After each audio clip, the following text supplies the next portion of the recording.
art still nameless to eternity. Come thou forth, I say, and aid and guard me in this work of art.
Charioteer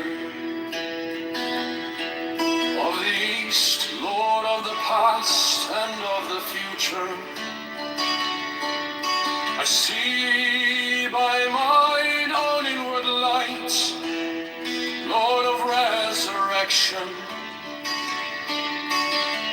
who cometh forth from the dust, and my birth is from the house of death.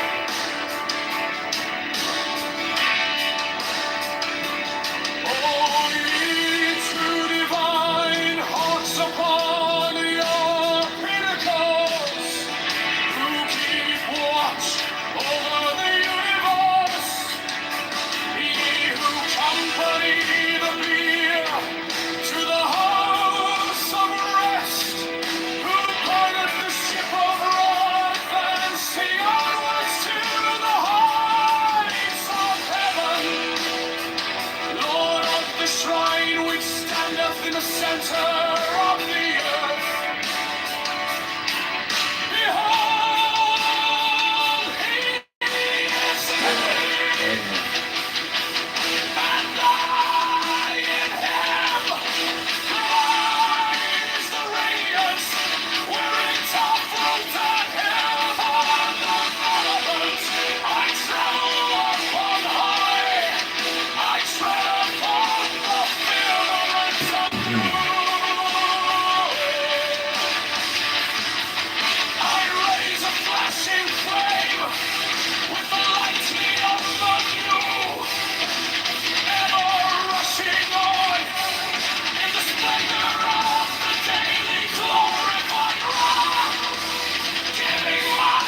to me from thine abode in the silence.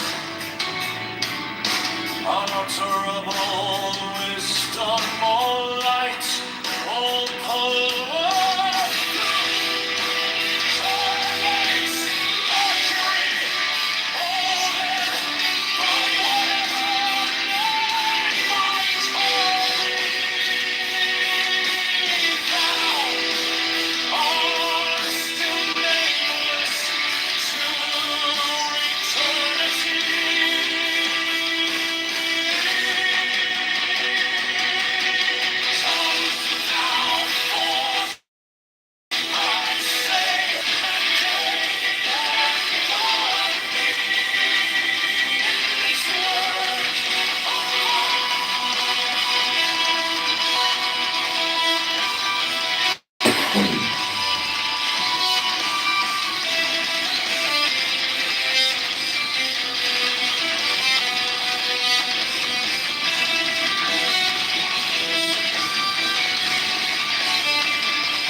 Charioteer of the East, Lord of the past and of the future. I see by mine own inward light, Lord of resurrection, who cometh forth from the dusk, and my birth is from the house of death. O ye true divine hawks upon your pinnacles, who keep watch over the universe, ye who company the bier to the house of rest, who pilot the ship of Ra, advancing onwards to the heights of heaven, Lord of the shrine, which standeth in the center of the earth.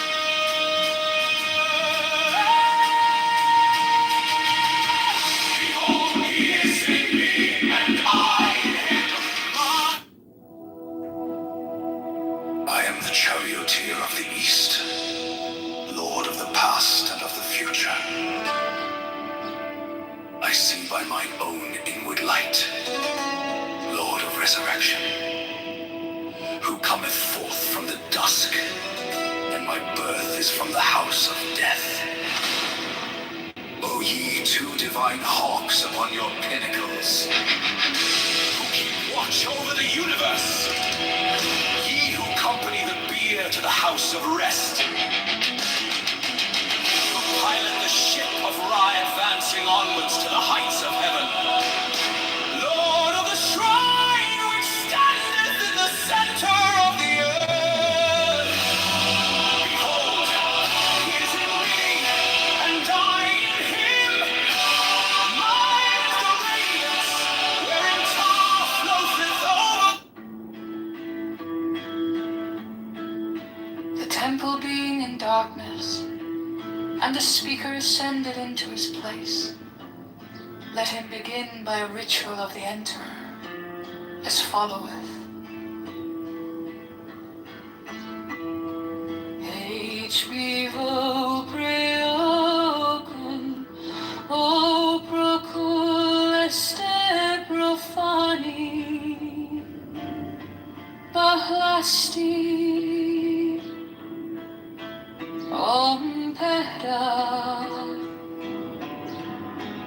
In the name of the mighty and terrible one, I proclaim that I have banished the shells unto their habitations. I invoke Tahuti, the Lord of wisdom and of utterance, the God that cometh forth from the veil. O thou majesty of Godhead, wisdom crowned Tahuti, Lord of the gates of the universe.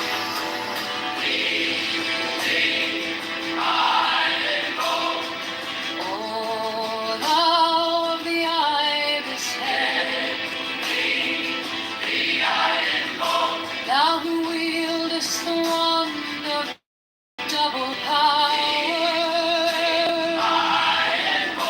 thou who bearest in thy left hand the rose and cross of enlightened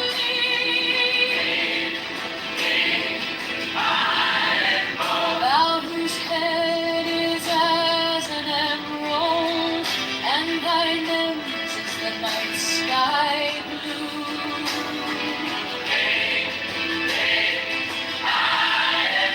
Thou whose skin is a flaming orange, as though it burned in a furnace.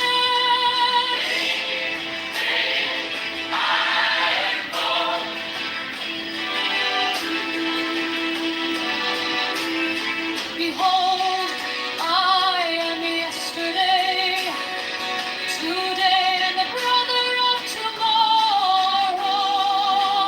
I am born again and again. Mine is the unseen force, whereof the gods are sprung, which is as life unto the dwellers in the watchtowers of the universe. I am the charioteer of the east, Lord of the past and of the future.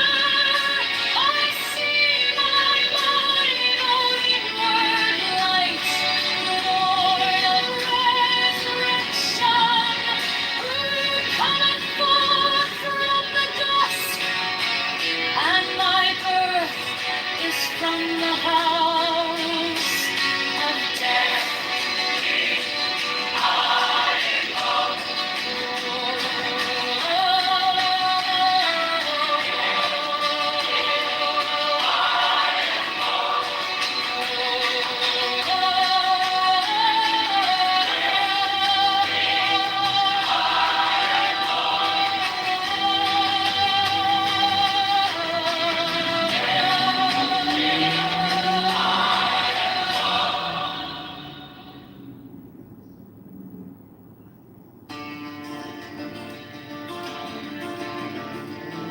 The temple being in darkness, and the speaker ascended into his place. Let him begin by a ritual of the enterer, as followeth.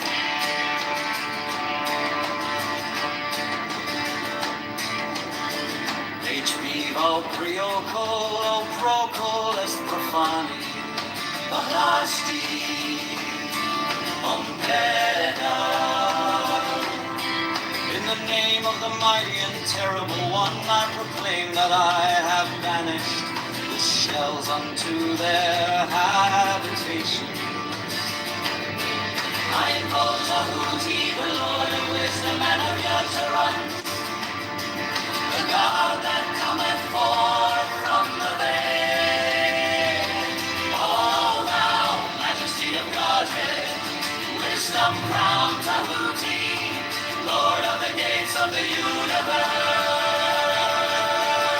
Speak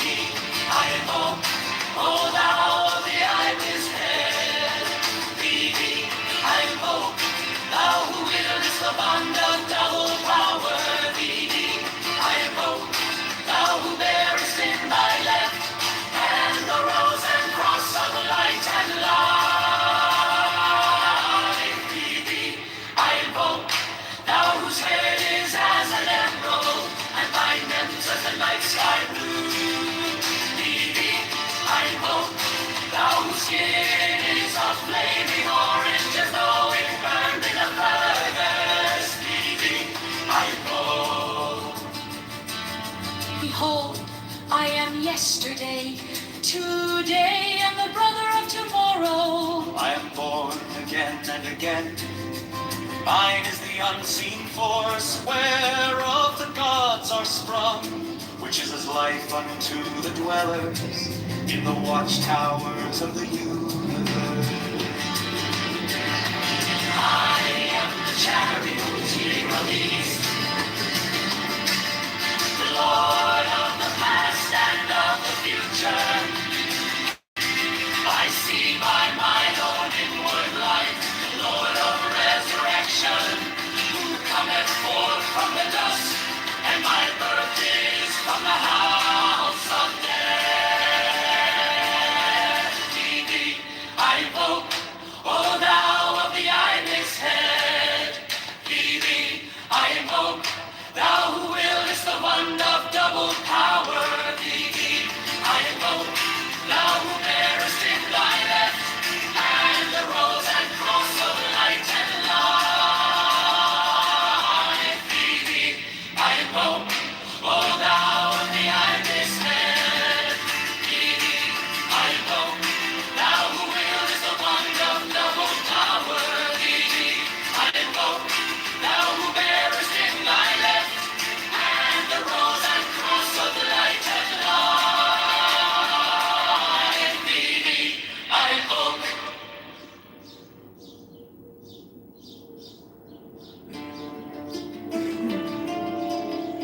The temple being in darkness, and the speaker ascended into his place. Let him begin by a ritual of the enterer, as followeth. Thou priuncul, o procul este profani, Valastium Vela. In the name of the mighty and terrible one, I proclaim that I have banished the shells unto their habitations. I invoke Tahuti, the Lord of wisdom and of utterance, the God that cometh forth from the veil. O thou majesty of Godhead, wisdom crowned Tahuti, Lord of the gates of the universe. The temple being in darkness, and the speaker ascended into his place. Let him begin by a ritual of the enterer, as followeth. Vau priocul, o procul este profani, Balasti Omega. In the name of the mighty and terrible one, I proclaim that I have banished the shells unto their habitations. I invoke Tahuti, the Lord of wisdom and of utterance, the God that cometh forth from the veil. O thou majesty of Godhead, wisdom crowned Tahuti, Lord of the gates of the universe.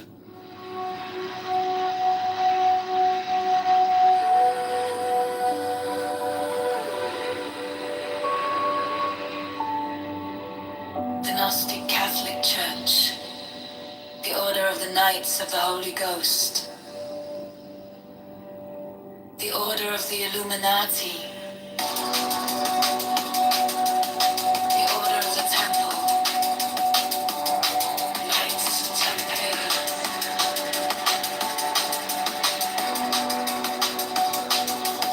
the Order of the Knights of St. John, the Order of the Knights of Mountain, the Order of the Knights of the Holy Sepulchre.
less fame.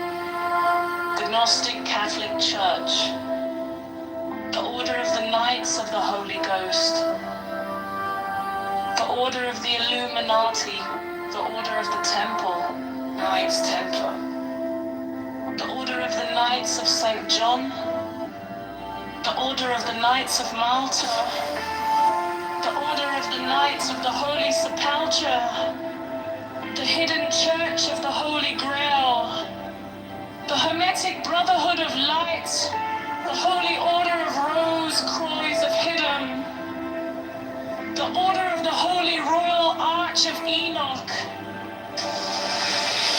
the ancient and primitive rite of Masonry,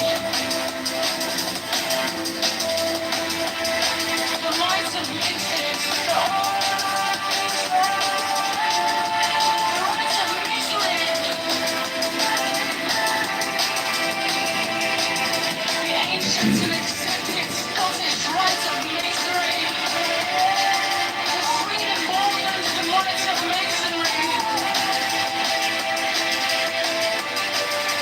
the Order of the Martiniers, the Order of the Sapphire, and many other orders, evil letters, of less fame.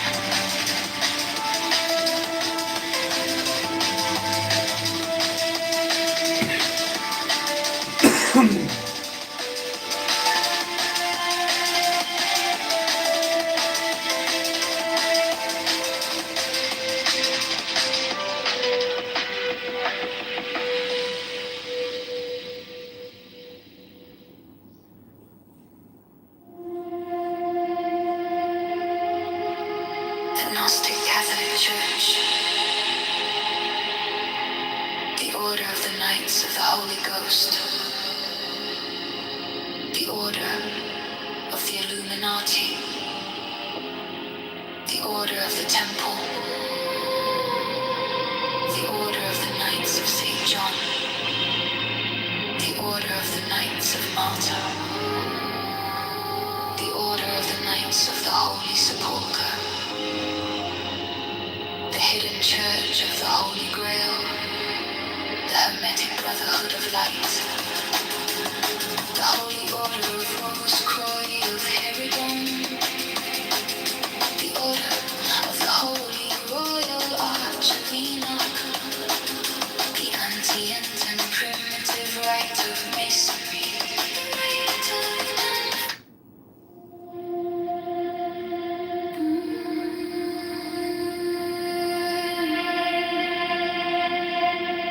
the Gnostic Catholic Church,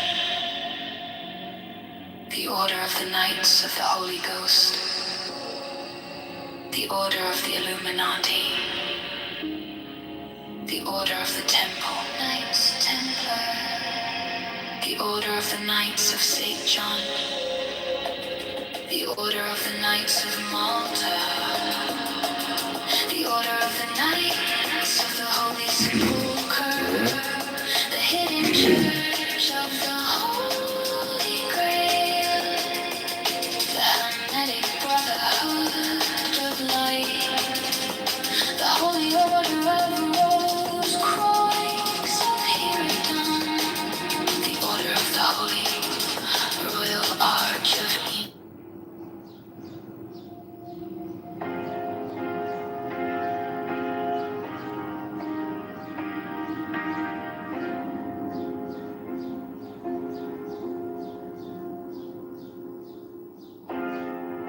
My object all sublime, I keep it in my mind.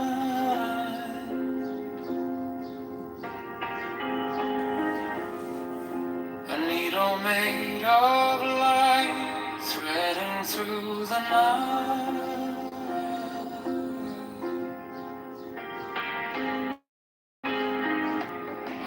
up the hidden seam. I sharpen up the dream.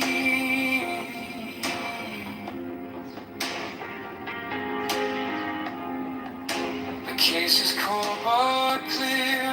I waited long enough here.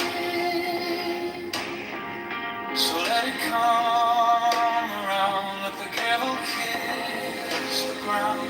I want the scales to sing on the edge of everything, to make the punishment fit the crime. Fit the crime. To make the punishment fit the crime. Fit the crime. And my object of sublime. I shall achieve in time.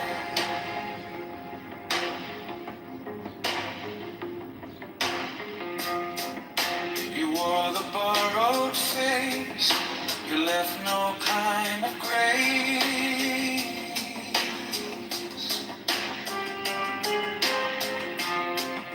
But every lie you spun turns back beneath the sun.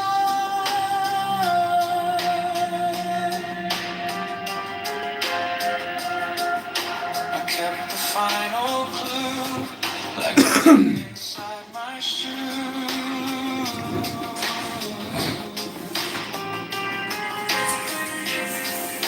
Now every step you take feels like the earth might break.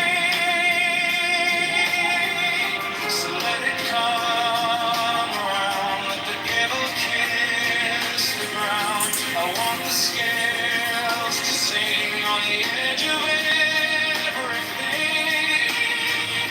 to make the punishment fit the crime.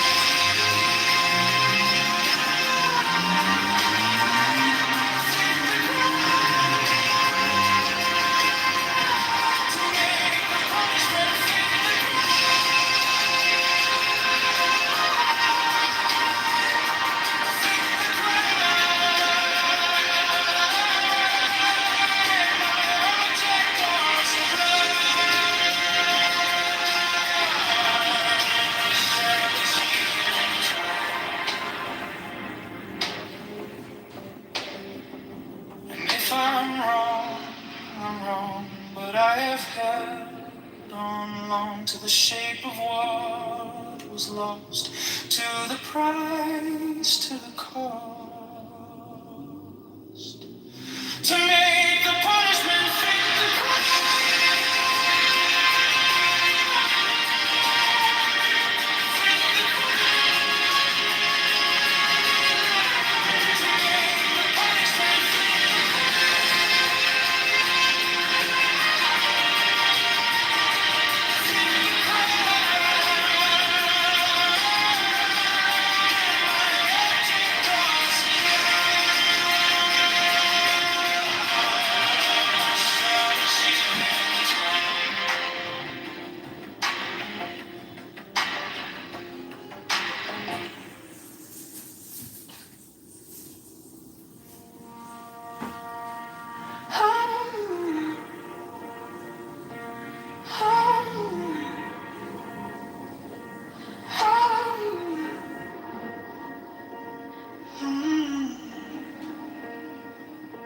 My object all sublime, I keep it in my mind.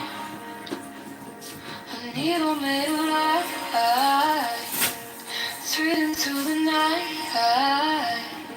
I mark the hidden scheme, I sharpen up the dream. The case is cold but clear. I've waited long enough here, so let it come around. Together kiss the ground. I want the scales to sting on the edge of everything, to make the punishment fit the crime. Fit the crime. punishment fit the crime, fit the crime. My object was sublime. I shall achieve in time.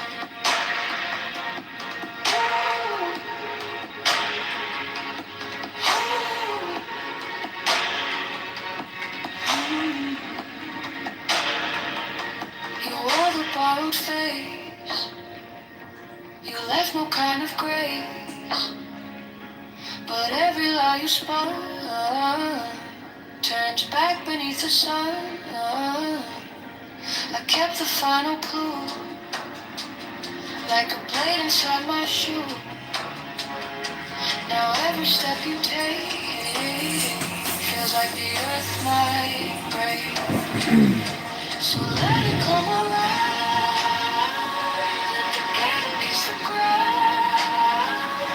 I want the scales to sing on the edge of everything, to make the punishment fit the crime, fit the crime, to make the punishment fit the crime, fit the crime. My object was sublime. I shall achieve in time.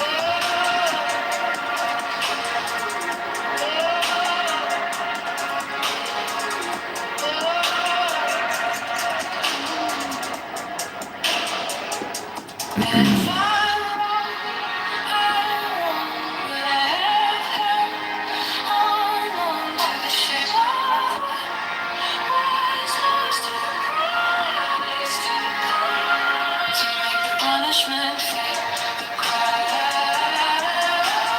fit the crime, make the punishment fit the crime, fit the crime. My object was sublime. I shall achieve in time.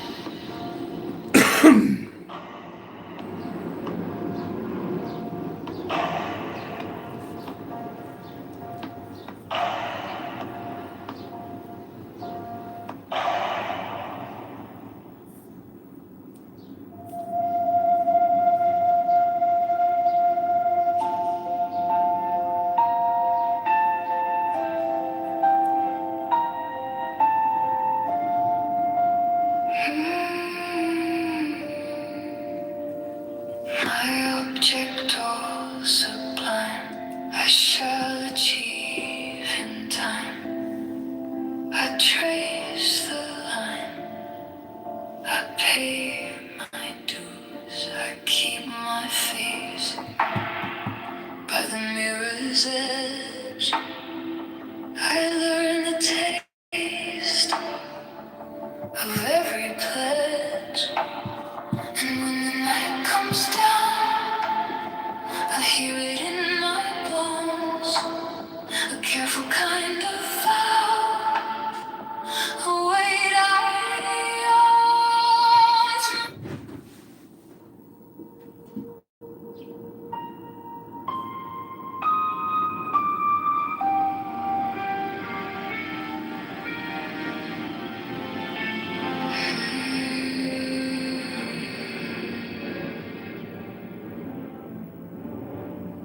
My object all sublime, I shall achieve in time.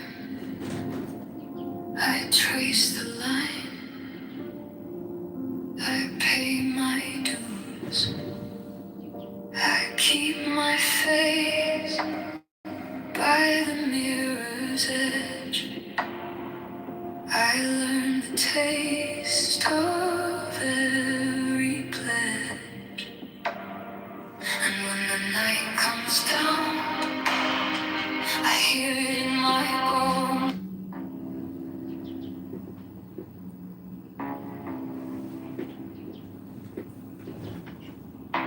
Give me the sign of the open night, a riddle of shadows where whispers lie.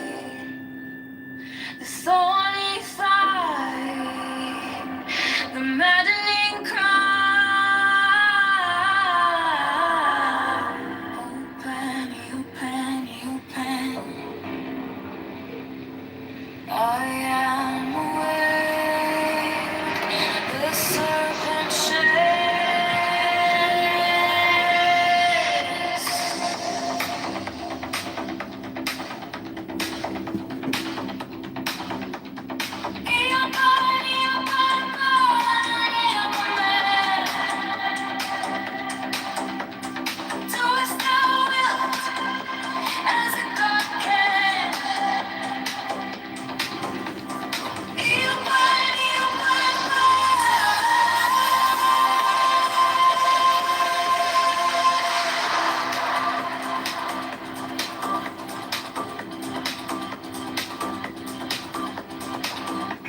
The eagle strikes with his jagged claw. The beasts emerge as the gods withdraw. A storm of silence, a broken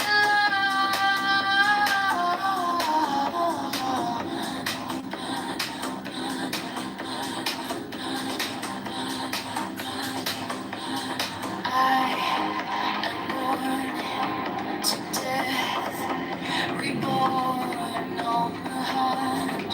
I am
under neon skies where the starlight comes.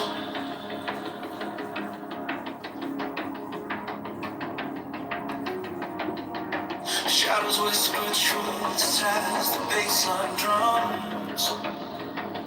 Thou will is fire, unchained, untamed. No path is written, no soul is blamed. Thou hast no right but to do thy will. Feel the force, let the silence fill your will. On its waves, it's alive, it's still.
shadows chase, no voices come.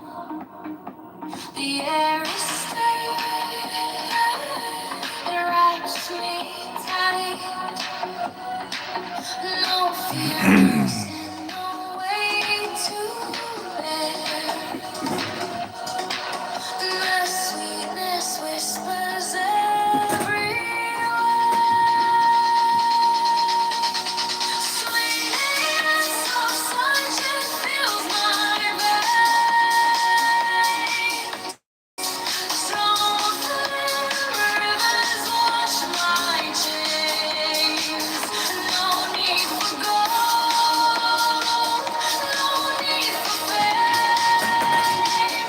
This quiet place, it knows my name.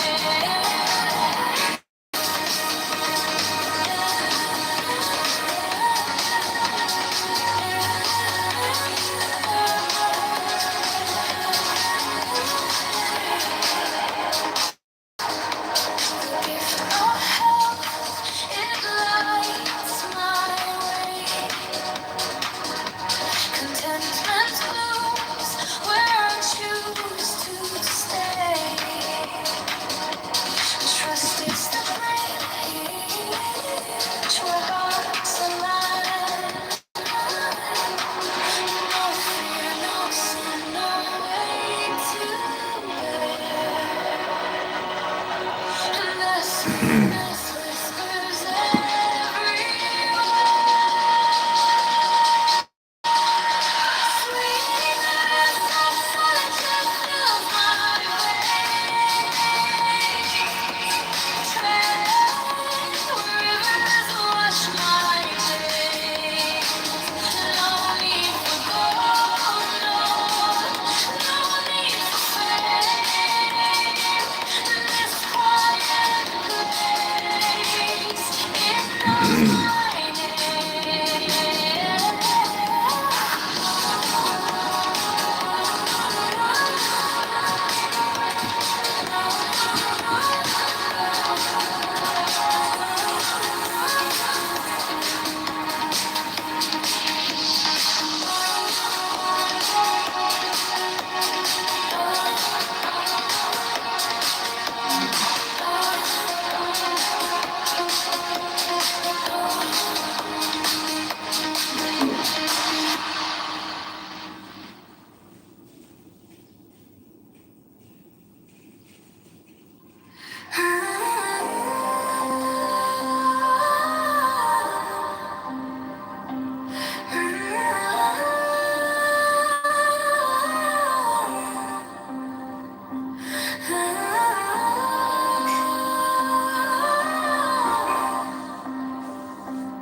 no fire burn like passion wild, no losing through like hatred piled.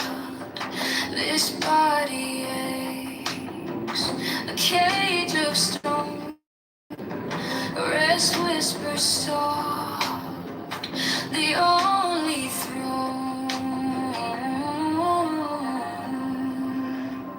Hunger's the beast, the sharpest stings. Body cries, its constant claim. But hold and hold to truly see. Nirvana waits, it sets us free. Pain walks close, a shadowed friend. Each step we take, it will attend.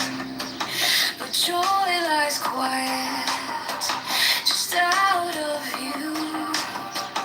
A higher peak, a sky so blue. Feel the weight, feel it break. Every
shadows,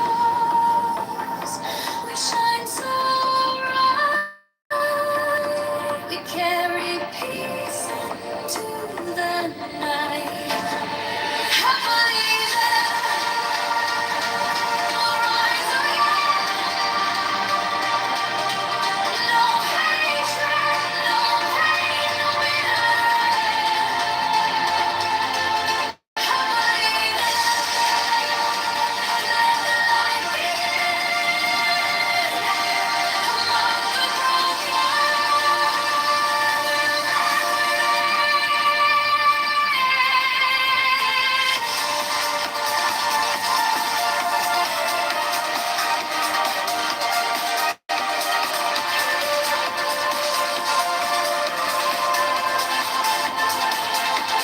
let us walk, let us heal, free from strife. No wounds cling, no weight on life. Among the weary, we'll stand tall.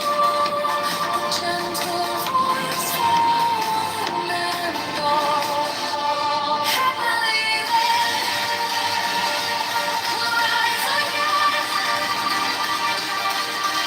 No hatred, no pain, no bitter. Happily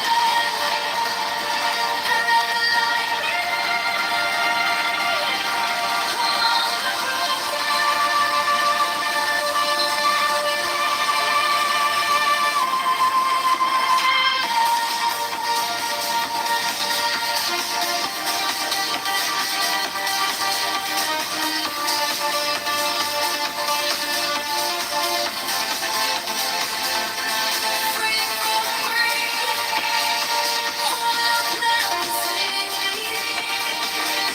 Among the hungry, we'll meet their needs. Let us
give me the sign of the open eye, a riddle of shadows where whispers lie. The thorny thigh, the maddening cry. Open, open. I am awake. The serpent shakes. Open, I am a man. Do as thou wilt, as a God can.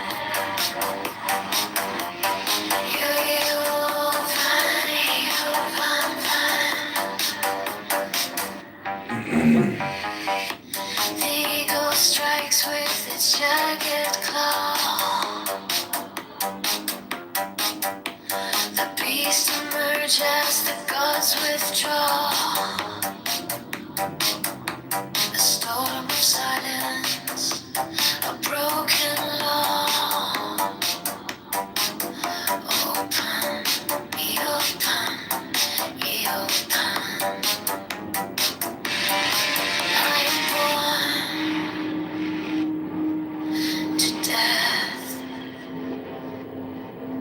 reborn on the horn of the unicorn.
By the mystical union of fairy and fawn,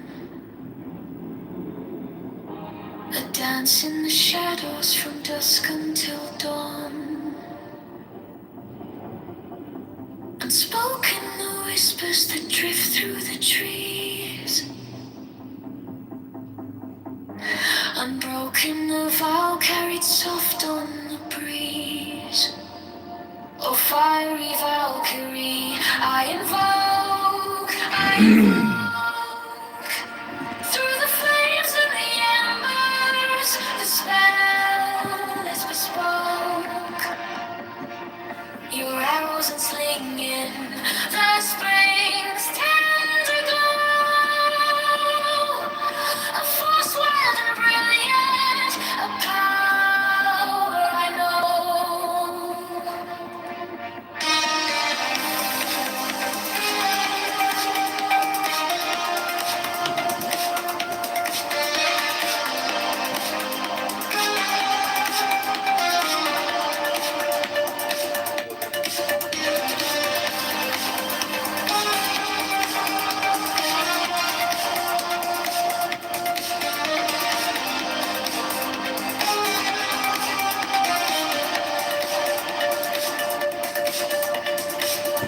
A secret communion of hearts left unsung. The listless, resistless, tumultuous tongue. Through veils of the morning, her armor does gleam. The warrior spirit ignites every dream. No godhead could charm her, no throne could command, but manhood awakened, she took up her stand. In brilliance resilient, her fire does burn, a goddess of spring, with the world left to turn. Fire with archery, I invoke through the flames and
mystical union of fairy and fawn. I dance in the shadows from dusk until dawn. Unspoken whispers that drift through the trees. Unbroken vow, carried soft on the breeze. I'll find a river, carry, I invoke, through the flames and the embers. The spell is bespoken. Your arrows unsling in spring's tender glow. A force wild and brilliant, power I know.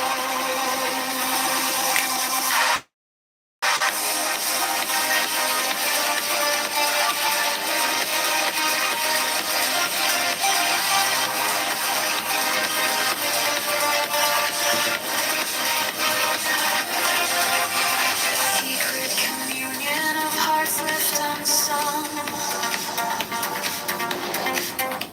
The listless.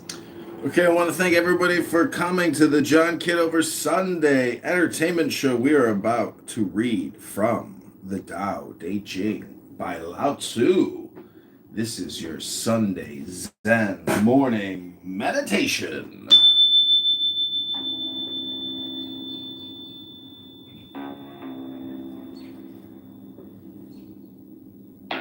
Give me the sign of the open eye, a riddle of shadows where whispers lie, the thorny thigh, the maddening cry. Open, open, I am awake, the serpent shakes.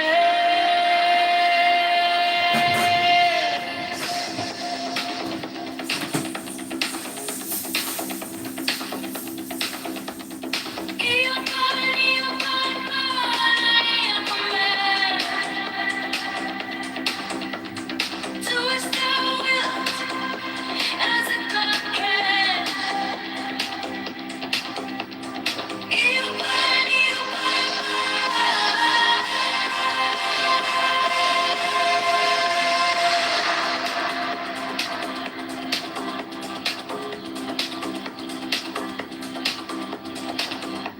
The eagle strikes with his jagged claw. The beasts emerge as the gods withdraw. A storm of silence, a broken love.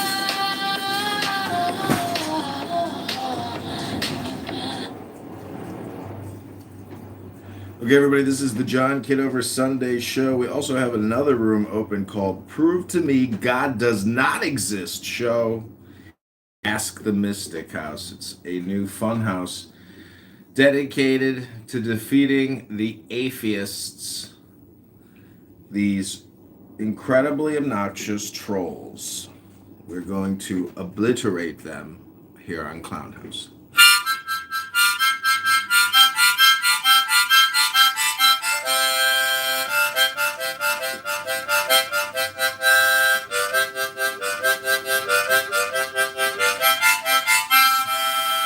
Jesse, welcome. You're our first guest on the Prove to Me God Does Not Exist show. Welcome. Peace and blessings, y'all. Thanks for having me. So, do you think you can prove to me that God does not exist?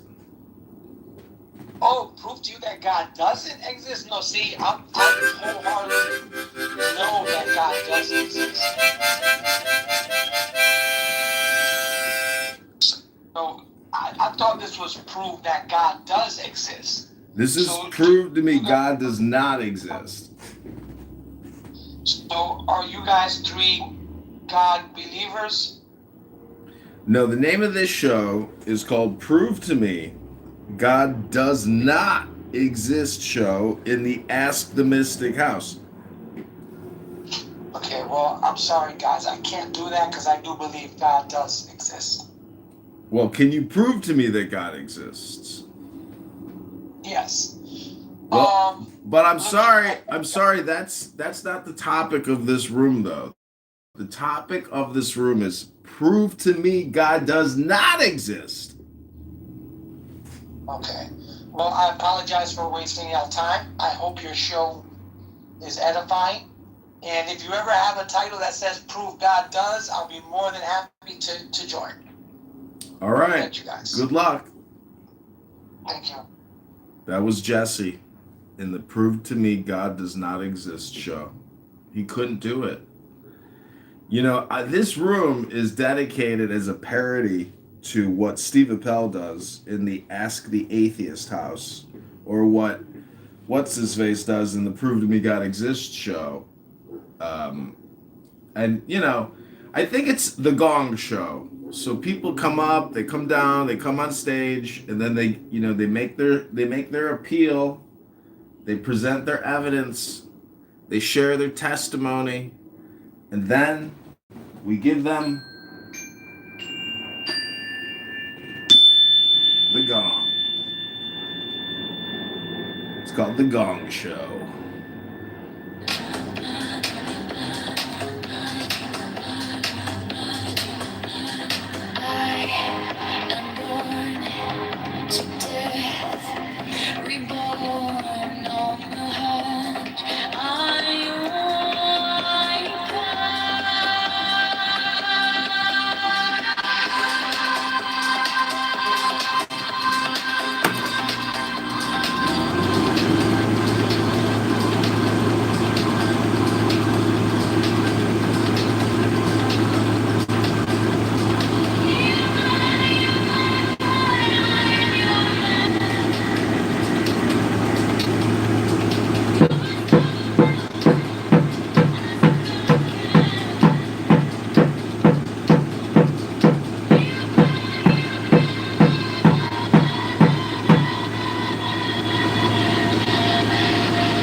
Control.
me the sign of the open eye, a riddle of shadows where whispers lie, the thorny thigh, the maddening cry. Open, open, I am awake, the serpent shakes.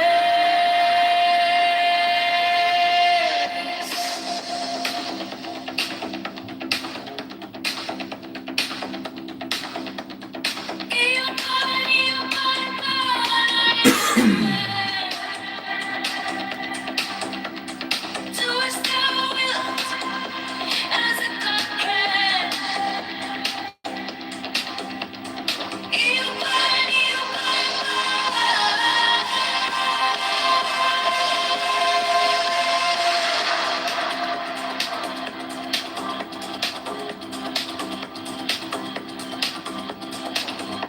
The eagle strikes with his jagged claw. The beasts emerge as the gods withdraw. A storm of silence, a broken Communist fucking Russian Jew convert to Islam. Ooh, that is like a win. Yeah, their names would be Benjamin, Hamidullah, and what else? Benjamin Netanyahu.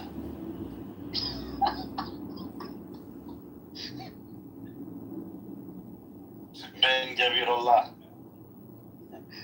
David Hosseini.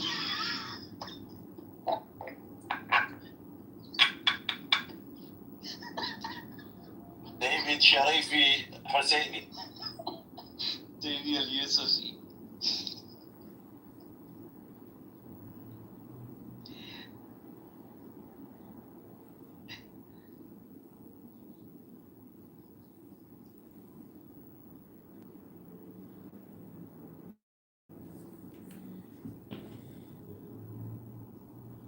Ribbon Shalom, do you have 60 seconds for Torah? Tanya, Mishnah, Midrash, Got it all. Talmud. Talmud. Tell me all about it.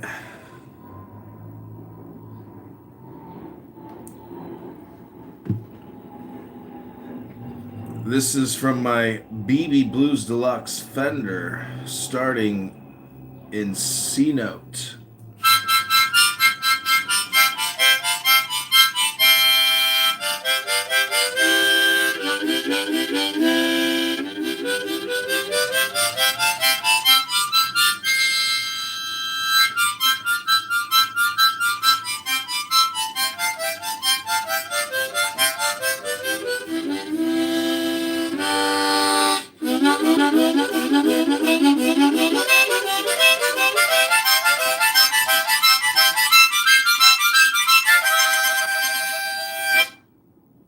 It's like eating a pussy out, really.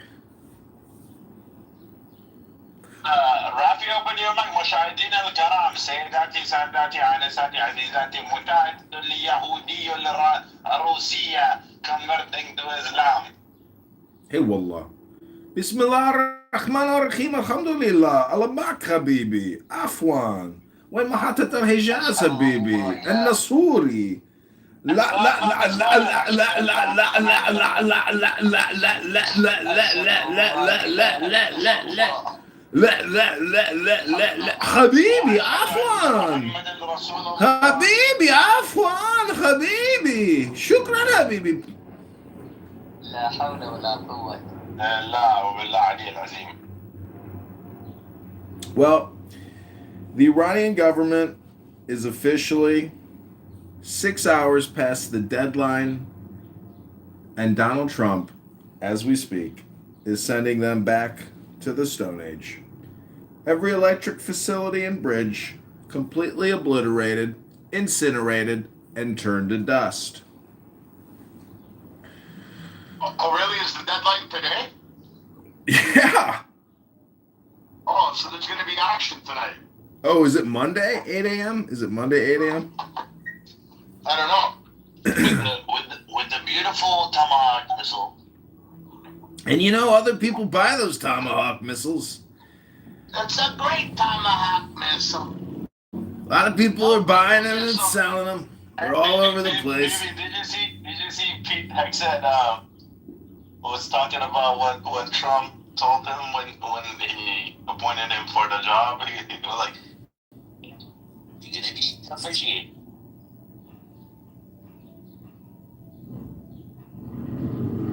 Well, all I gotta say is, a lot of people want the Ayatollah, or you know, Raza Shah Pahlavi or whatever, and Lindsey Graham is best friends with the Shah, and you know, Lindsey Graham is the greatest friend that Israel has ever had, despite the fact that he likes sucking dick. Little boys. Oh man, fuck all of them. We're talking about Rafi over here. Rafi, are you with us? He's on the toilet. He's taking the Cosby kids to the beach. What's up, my Muslim brother? What's up? Assalamu alaikum. Wa alaikum assalam.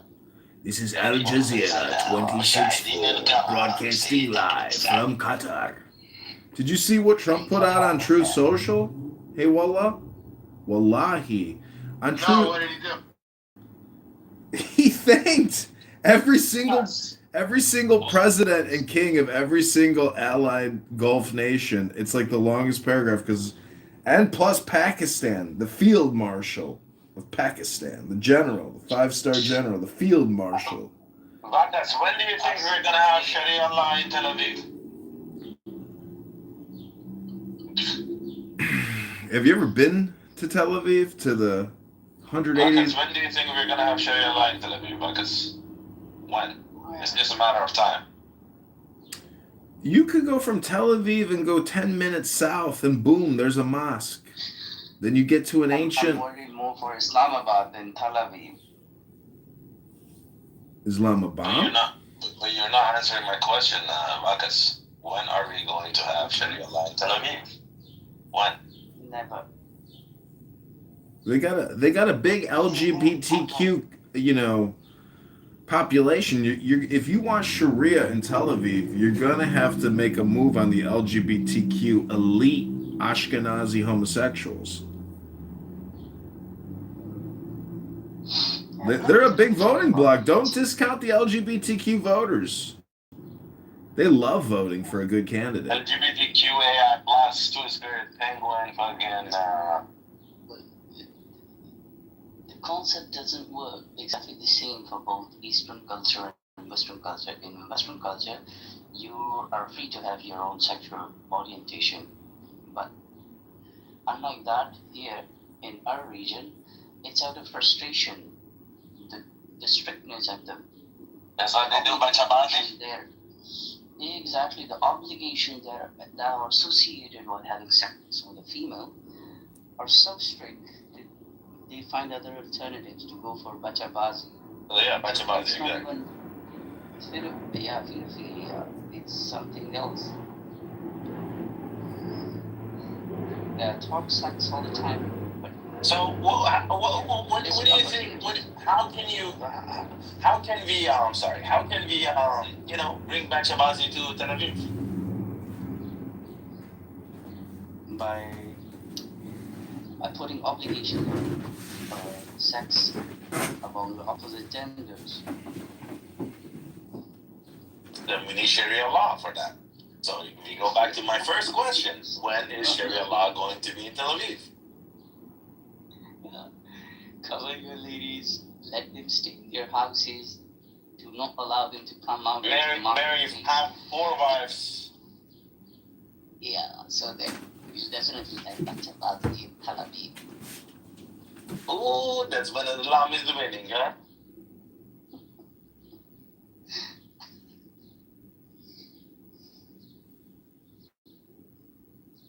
Look at the hip hop. You see, they call it, you are Qawm Lut. Remember the Prophet Lut? Yeah, Omalut, yeah. Homosexuality. Yeah. So they will brag on their member in the mosque. This is extremely forbidden, but the moment they get off the member, they go and fuck the ass of the boy. The same day. That is the level of hypocrisy. Level of Bachabazi.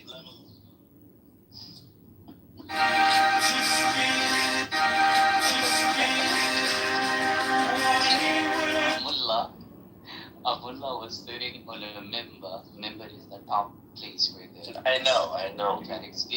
Yeah. I know what that is. Yeah. So his pants were torn out. So his genitals were visible. So all the people who were listening, all the listeners were looking down. They couldn't look up because his genitals were visible.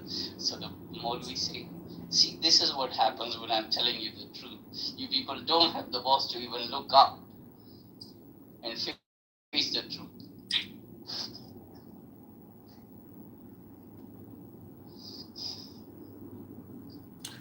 Well, some people can still read books, and some people can't. Some people have never really read many books to begin with, and so their intelligence and knowledge is very limited.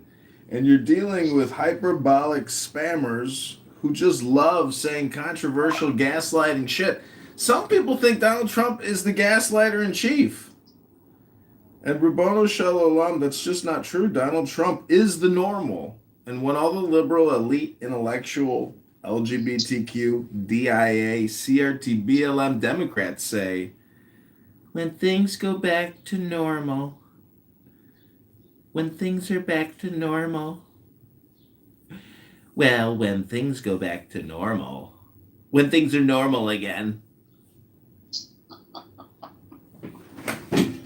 Subhanallah.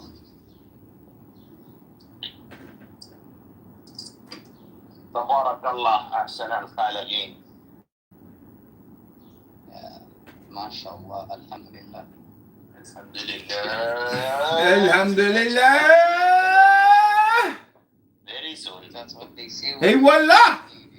Ass of a young boy. Yeah. Alhamdulillah. Alhamdulillah. Alhamdulillah. Hey, wallahi. Hey, takiya. Hey, wallahi. Hey, wallah. Allahu Akbar, Allahu Akbar.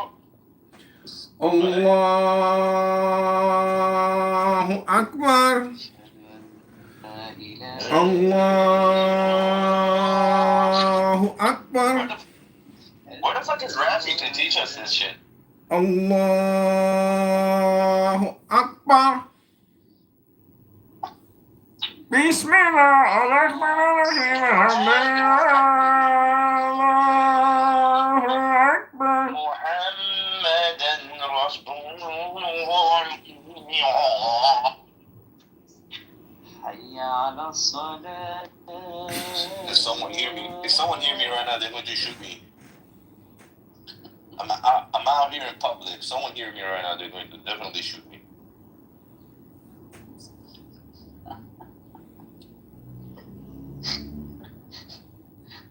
Because your qibla is qirat. You call it qirat, right?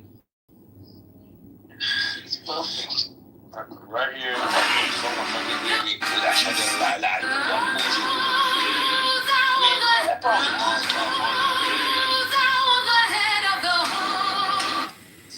Fucking Allahu Akbar,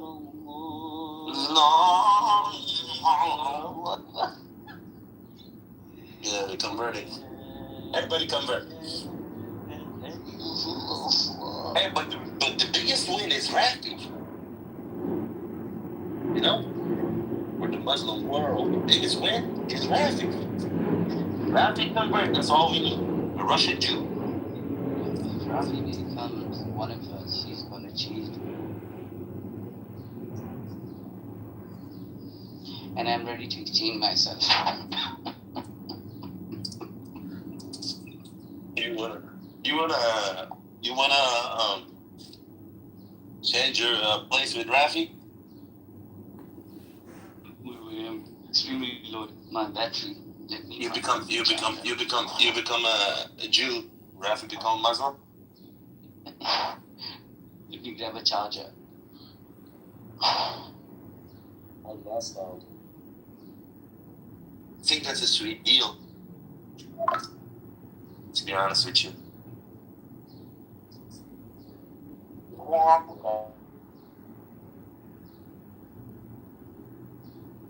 You coordinate buildings. Hello, I saw this is a Peter support room. I came to vote for Peter. Here's the Mr. Bean of Iranian intelligence living in Berlin. Beaver, thank you for organizing. The mullahs have to go. Please, Donald Trump. Please, Donald Trump. Make the mullahs go. Please, Donald, Mr. President. This is Peter from Berlin. I am calling to you, Mr. President. Make the mullahs go. Please, keep bombing. Keep bombing. Make the mullahs go, please. What the fuck? Please, Mr. President, this is Peter. I'm begging you to keep bombing the targets in Iran. Do not stop. This is Peter, Mr. Bean, the Iranian agent in Berlin. I've lost communication. Only Clubhouse remains. Please, Mr. President. It's me, Peter. It's your friend, Peter. Well, let's come on up, buddy. Beaver, I don't know if you know this, but in Monica's room, It looks like Dr. Dre. you were labeled as the problem, Beaver, not Matt Cool. It was you. You're the problem. That's what was determined in Bima's room with Monica. Just FYI. 1, 2, 3 until the 4. Snoop Doggy Dogg and Dr. Dre. Is that your How's it dog? going, Kitover? Chicago's had a tough weekend. A lot of murders. Yeah, dude, the bar that I go to regularly, the bouncer was jumped by 4 guys and they took his cell phone. Because he wouldn't let them in because they were underage. Fucking 18, 19-year-olds jumped the doorman. Yeah, everybody ping Peter. I am sleeping right now. It is very late in Berlin. And I have busy day tomorrow at construction site. You know, I'm a civil engineer. The Iranian people are very educated. And Donald Trump knows how gifted we are. And there are so many of us that want freedom and liberty. And they killed the wrestler. They hung the wrestler. They murdered him. And the assassins on the rooftops, they shoot the women in the face. Please, Donald Trump, don't stop the bombing. I have to get back to my kitchen to finish my Fesson dinner. دلم برات خیلی تنگ شده. In June, I'm dead. Why are you disputing me? Define me.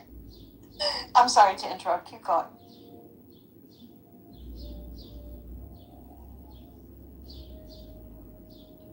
What about the kubite in your mouth, Peter?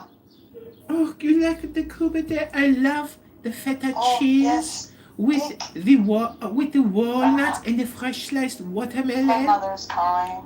Mom!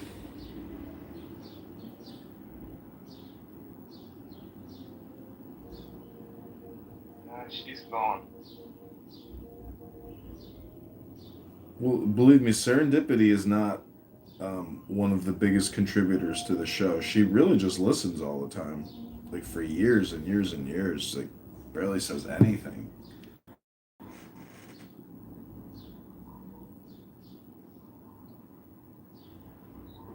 Hello, Hello, Nikki. what's up? I am a non-playable character here on Clown House to be generic and non-confrontational. Why are you non-confrontational? Because I am a non-playable character.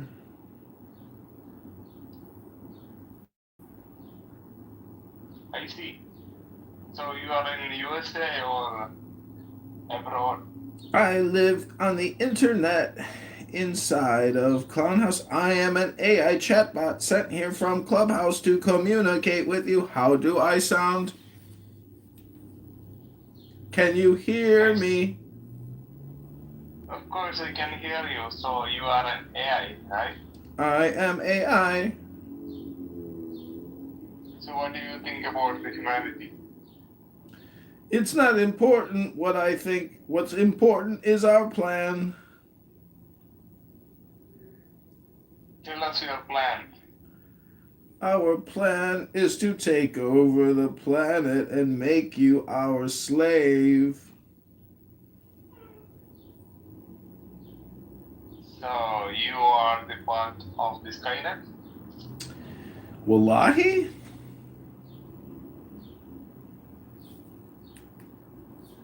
How are you planning to take over?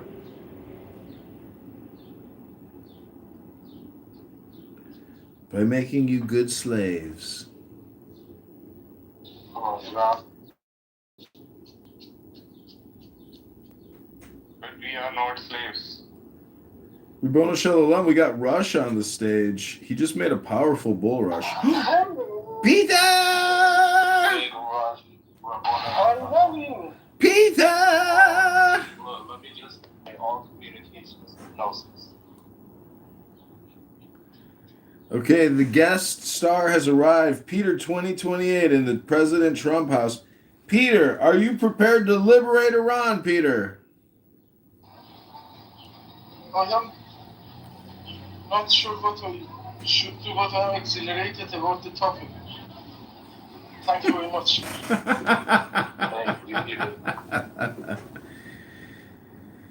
This is all Beaver's doing. People say don't just be a part of the problem, be the problem.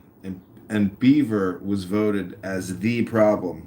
So, Peter, take it away. It's your show. Tell us how you're feeling right now. I am feeling surprised and very happy and very shocked and surprised together. Thank you.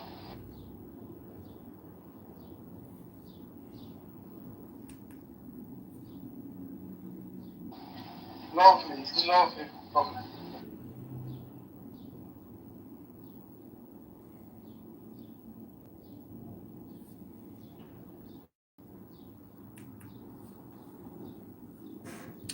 El Normo is here. El Normo, what do you think about Peter 2028? Would you vote for Peter?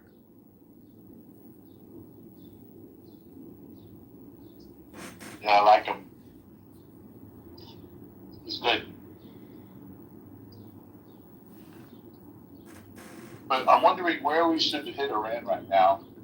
Bridges and electricity, or should we hit, where should we hit?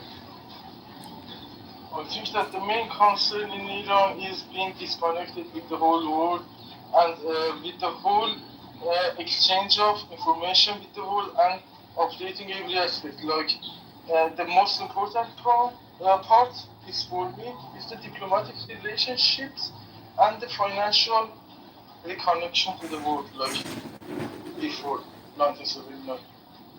Good point. Very good point. Peter, are you in Iran?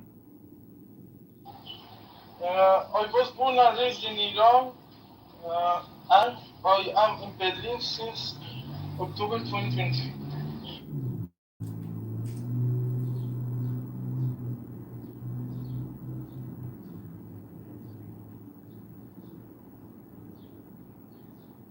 So how are you there? Are you safe there or facing any discrimination, something like that? Cut stone. About the safety, I think Berlin meets one of the best city standards of the whole world, and I truly love here. About every, not every, but most of the aspects. It is really high level. I really love it. It is really uh, easy comparison based on where I come from.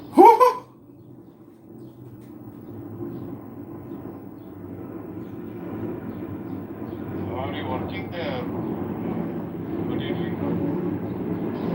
I am in gym, I am on bicycle. A bit of heart fit also. But I can focus on thinking about it.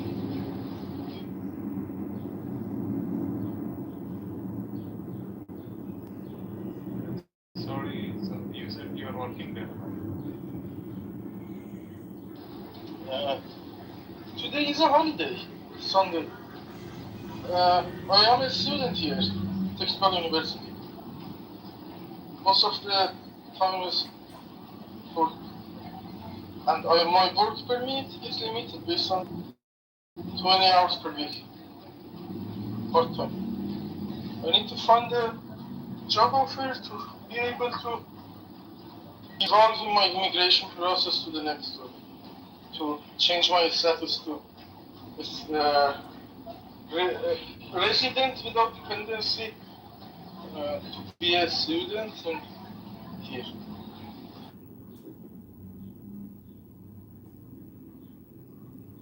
All right.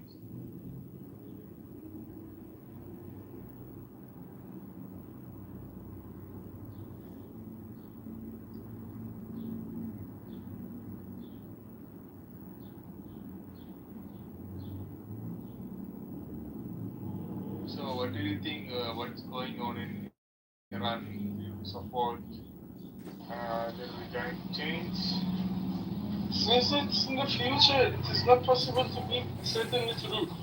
But as I think, Mullah will fall, for sure.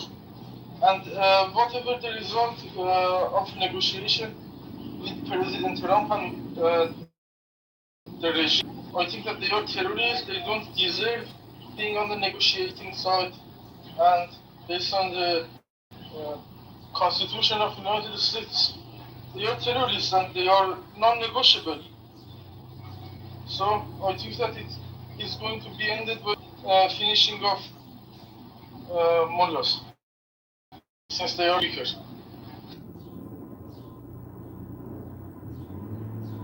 And too ideological. They are. It is not.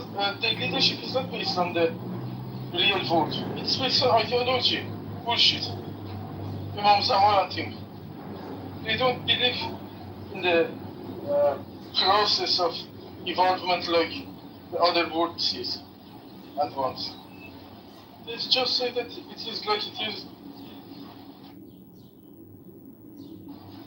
And I don't know how to be able to fully transfer the request that I want to say, but as I think it is not possible to be negotiated, and that's it. Yeah, I agree with you. I don't know what the Americans are thinking about it. Let them speak.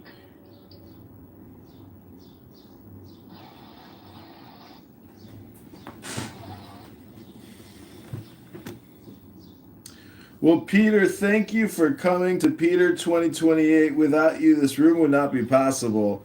And we love you too, and we want you to succeed and achieve your desires and goals and objectives and be happy and prosperous and live a life of abundance and joy. And I just want to dedicate this little harmonica song to friend Peter for his 2028 campaign of victory.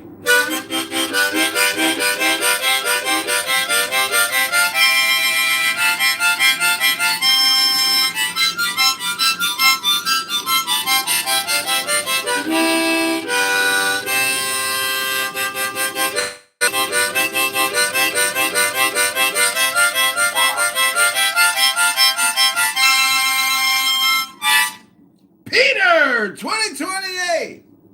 2028. Thank you very much. That's awesome, Peter. I also support you. Sorry, can you please repeat your question?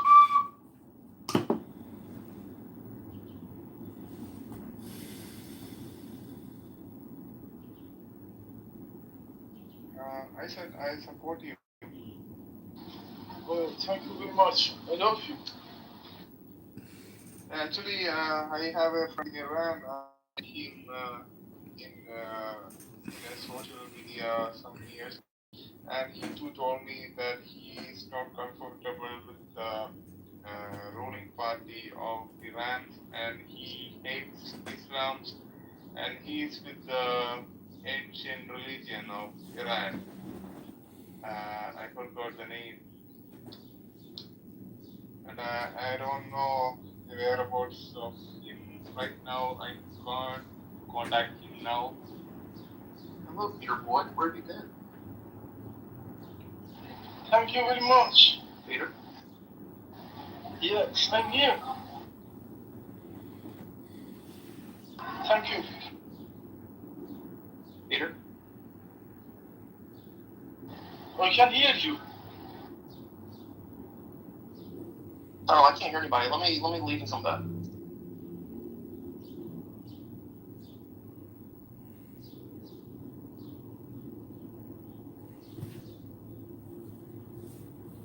Hello. Can you hear me now? Yes, I can hear you. Okay. Thank you very much. Good boy. Do you have Monday off? Yes, Monday is off because here is each day. I'm not sure what it exactly means. What it means where it's off. Is Moolah finished? Oh, I'm not sure. You know, there's a new movie with Stingray in it. I did not check the movies yet. But He's, I have just in the clubhouse. I think it's on Netflix. He's with Mark Wahlberg, and he makes a condom for the World Cup. A condom that covers the penis and the balls. But Stingray, the actor that plays Stingray on Cobra Kai. It's very nice because World Cup is going to happen in the United States and it is a very big international event. And during that time, I'm not sure how it is going to be handled. The kicking to Mullah.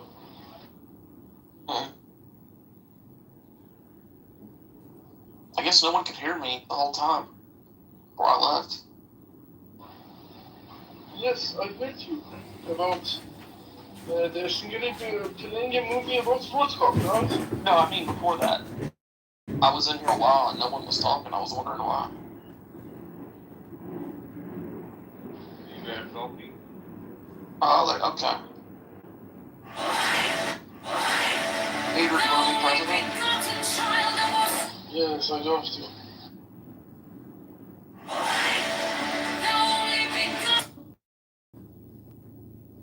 Come on up, Wallace. Are you supporting him as a president? We were. Oh, I like Trump, but I want Peter to run.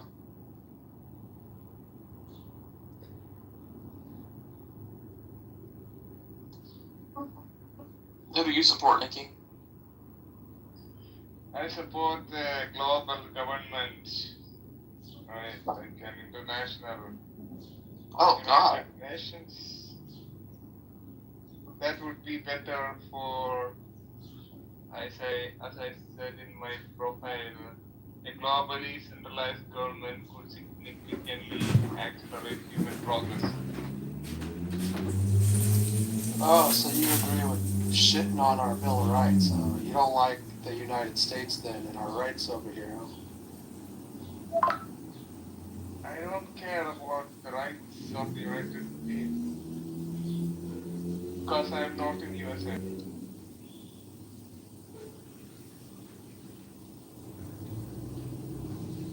Yeah, that's not going to work for me. We're the USA. We're the best of the best. Everything goes through us. And we're top dog, and no one else can get a seat at the table. Yeah, I guess colonization will have to just continue.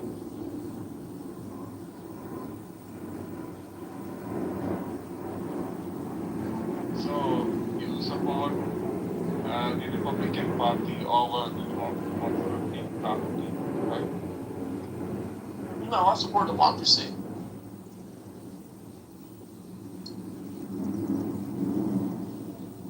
Democracy, but you are supporting the party of Trump. Of course. Yeah.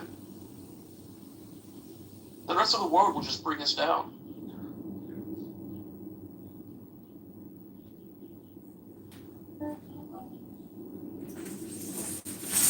So, what do you think about your war against terrorism? Against what? Terrorism. The war on terrorism? Yeah. Well, yeah, I'm against terrorism.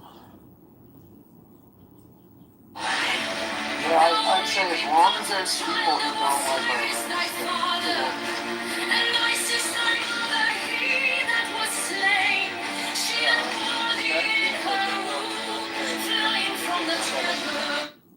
We are also against terrorism. I am from India.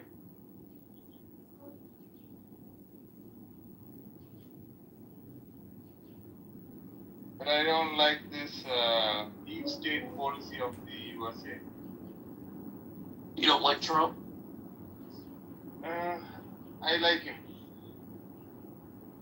because he's more straightforward and he's openly agreeing he's against the Islamic terrorism.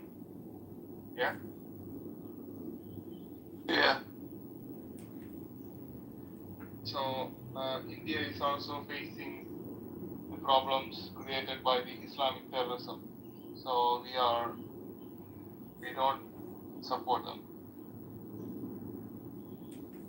Is it true that it's like part of India's a real shithole and like people shit on the streets and everything's filthy and dirty? Is that true? In the village areas, and the undeveloped areas, it might be true, but in the cities, it's cleaner, and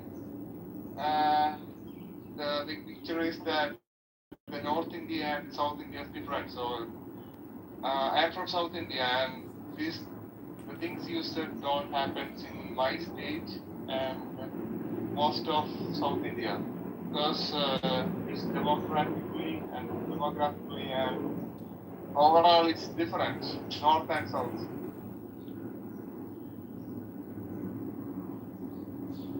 How about in USA? So there is no poverty in USA, or all the people are. Are human beings trustworthy? Thomas Hobbes, an English philosopher, became well known for Leviathan, published in 1650. It seems like everybody has a cell phone. Everyone at least has an iPhone or an Android, and they're not starving for eating, and they have clean water.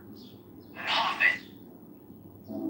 heard there are people living in the streets in some of the states of the US, like California or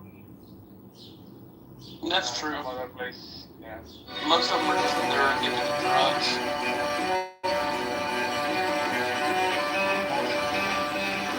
Most who? The homeless. Homeless? Like they're called homeless people. Uh-huh. They live on the street under bridges in tents. I see.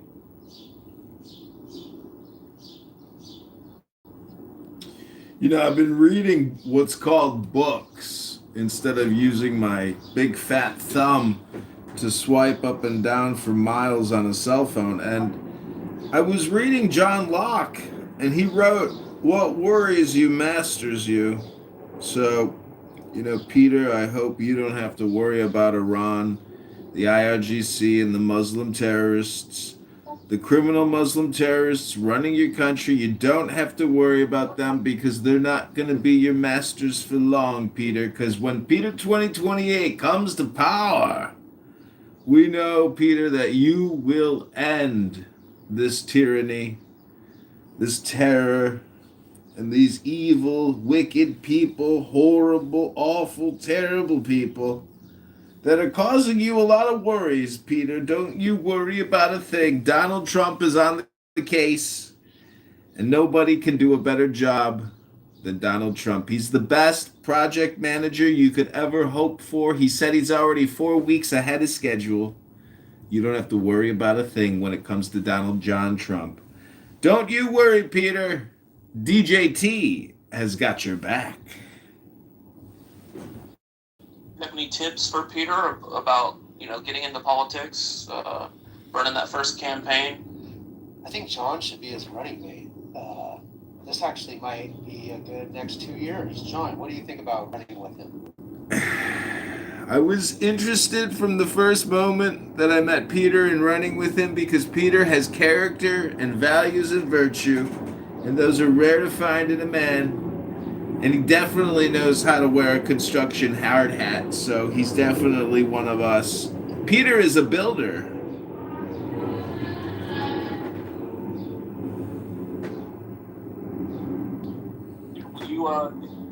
You take Kitover's running?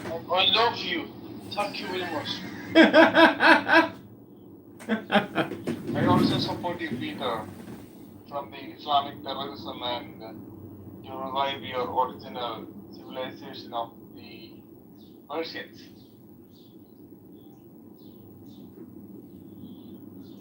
Look at that, Peter. You're already uniting. You should run under unification, Peter. You're already uniting people.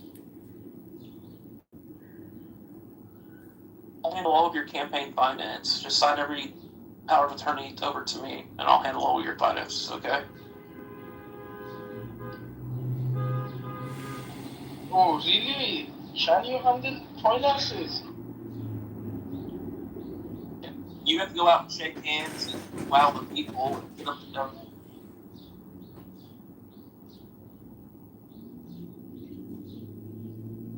We must uplift him to advocate for a world peace and the united world. You pass by Exactly. Shashkan, that's on the tunnel the shuk that you walk to the mount, to the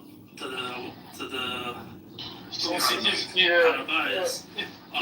Once location I of Iran is had Muslim geopolitically kids spit in my face, critical, and and occasionally there was it plays a significant role in that. I think that facilitating into that plays a significant role in the long term, not short term.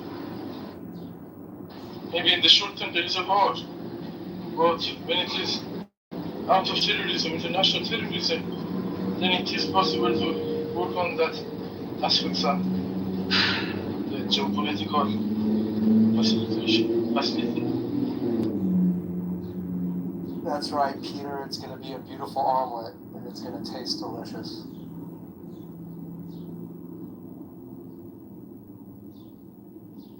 Peter, how about your relatives? Are they still in Iran or they are abroad?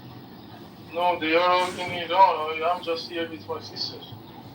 My sister is another city. I am in Berlin. Oh, how many sisters you got, Peter? One. What about your family, other family members? They are all in Iran. Oh my God. Peter's been going a lot of acid in Germany. Yeah, but I heard that's not hard. A bunch of Americans I know went over there, and they won't come back, and now I'm laughing at them, so... Yeah, I heard Germany's pretty easy. Yeah, Peter likes that Aryan snatch. It is not a priority. It's just a history. It's part of history. I think that the whole humans on this planet are sharing the same identifications. And lots of hair, huh, Peter? Jacob! That's my thing, and there is a history of that kind of spread. What's up, Ron? How's it going? Has the traction. It's going good. What are you doing? Last history. I'm hoping that you're doing good. Oh, well, Rabbono Shalom. You know what's interesting is when you meet God, guess what you discover? What? That God is so nice. So nice indeed. What a God cares about you the most. You first, you know? It's just so pleasant interacting with the God, the Supreme Lord. and king. It's just so surprising because, like, you think you're worried, you know, but when he tells you what the judgment is,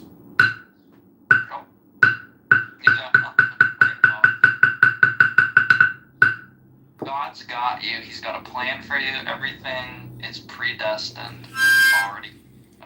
I want to dedicate this song to my friend Jacob here, who clearly doesn't know how to groom his beard, and he's a stinky human being who needs to go to the gym and break a sweat today and listen to a good audiobook. Maybe cut his toenails, maybe cut his fingernails, maybe use a baby wipe after taking a deuce. Maybe he's got to make himself a chopped cherry bowl, you know, eat a bunch of cherries for the gout. Maybe he's got to cut up a watermelon and a pineapple, and maybe drink it with, you know, a little something special.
What's up, John? Do you know what the secret meaning of Jacob is?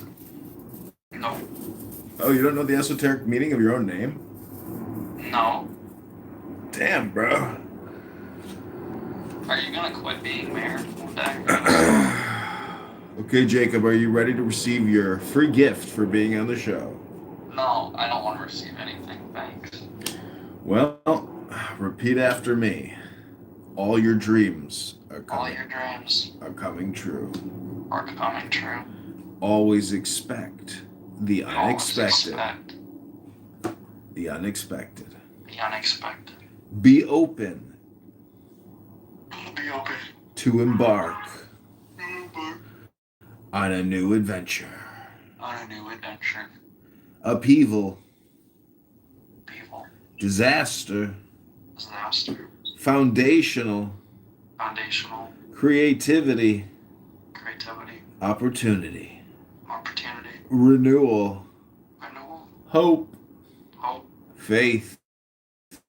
Faith. Innocence. That's New beginnings.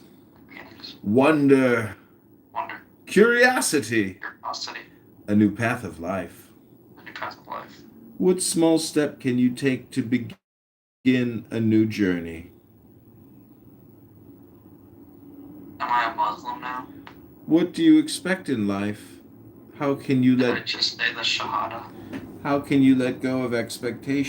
What blood expectation you talk about? Allah. Me not live in informal America for 10 years. Me not got no blood clot opportunity in this country. Huh? Bombardier, you liquor idiot racist. Assalamu alaikum. Me I'd rather stay in Jamaica. Bono shalom. Ah! Just ran over my foot with my chair. What opportunity you talk about? John, I pray that all of your stresses will go away. I'm praying for you on that. Bono That you can shalom. release all those feelings into the world that you have Jacob, inside you. Jacob, can you say I bear witness Bear witness that there's no God? to Allah. Then just say after me, I bear witness. I bear witness. You bear witness to the last witness, the last messenger, Muhammad. Peace and blessings be upon him.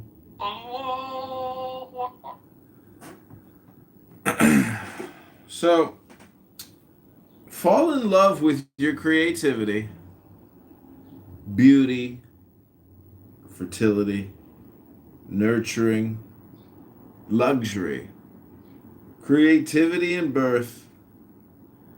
Jacob, what is it that you want to express? I gotta pee right now. Where is my space in the world, and how can I fill it? You just gotta do it, bro. Own your space in the world with confidence, authority, leadership, fatherhood, pioneer of new lands, the emperor. Let your inner voice guide you. What is your inner voice telling you?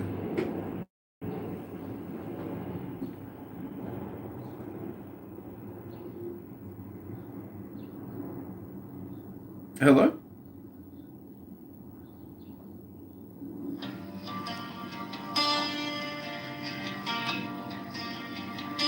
Now ye shall know that the chosen priest, galaxy of infinite space, is the prince, priest, the beast, and in his woman called the Behave yourself. Johnny boy, what's up, Johnny boy? I was having a lengthy conversation with Bibi the other night, and she kept... You dopest. I was drunk and you kept interrupting me. I was having such a nice soliloquize and monologue, and you kept like disrupting my fucking soliloquize. I was so hurt, but mostly I was very annoyed with you. I thought you don't catch shots shot. He was like he was in full on autistic mode.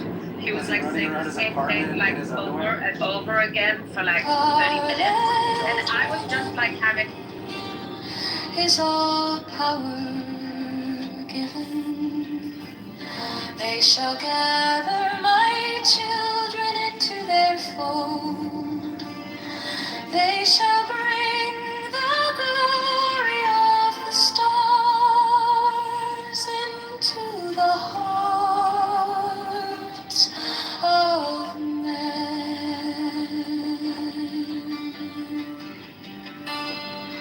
16, for he is ever a sun and she a moon, but to him is the winged secret flame, and to her the stooping starlight, but we are not so chosen. 18 burn upon their brows, oh splendorous. What are you doing? So I just want to say, own your space in the world with confidence, Peter. Authority, leadership, fatherhood, pioneer of new Iranian lands. This is your destiny, Peter. And you just have to remember, where is my space in the world, and how can I fill it in Iran?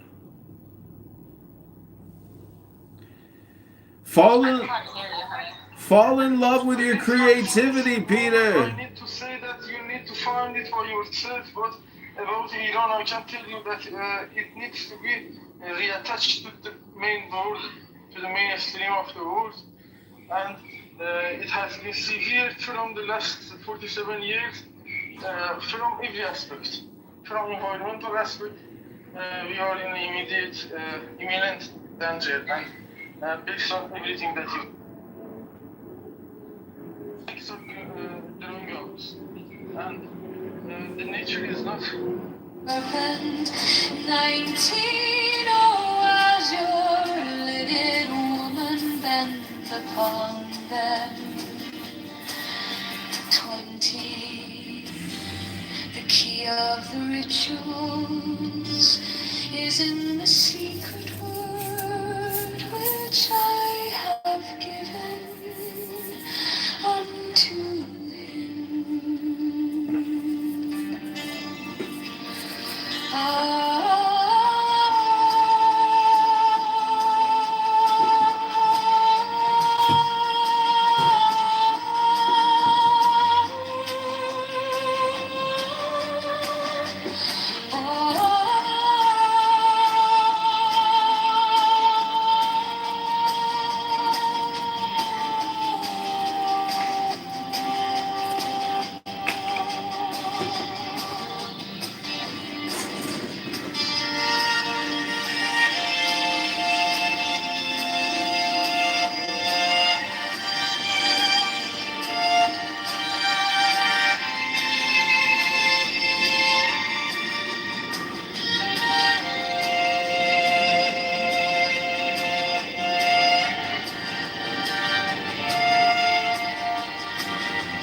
Now ye shall know that the chosen priest, a soul of infinite space, is the prince priest to the beast.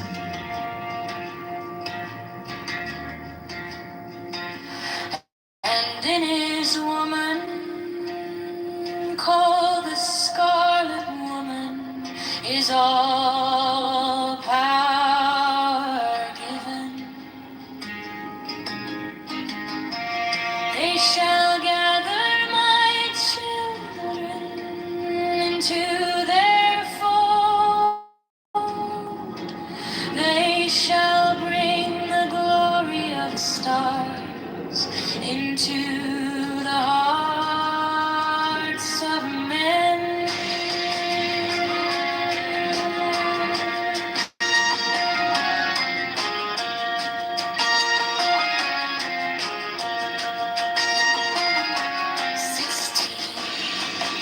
For he is ever sun, and she the moon.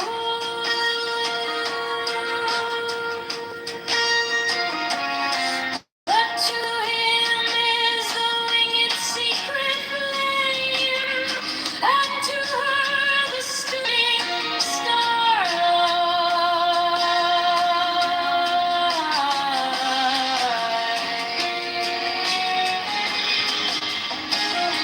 17.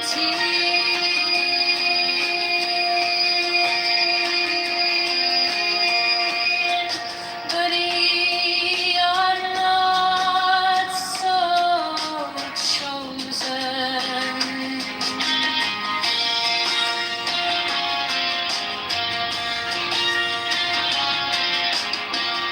18 burn upon their brows, O splendrous serpent.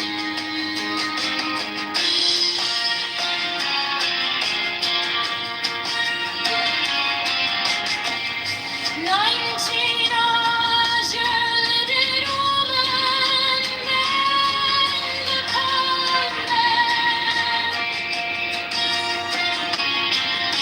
20. The key of the rituals is in the secret word which I have given unto him.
12, come forth, oh children, under the stars and take your fill of love. 13, I am above you and in you, my ecstasy is in yours. My joy is to see your joy. 14 of the Gentiles, yours the naked splendor of the wind. She bends in ecstasy to kiss the secret orders of our deep winged globe. The starry blue are mine, O Enkavna Konsu.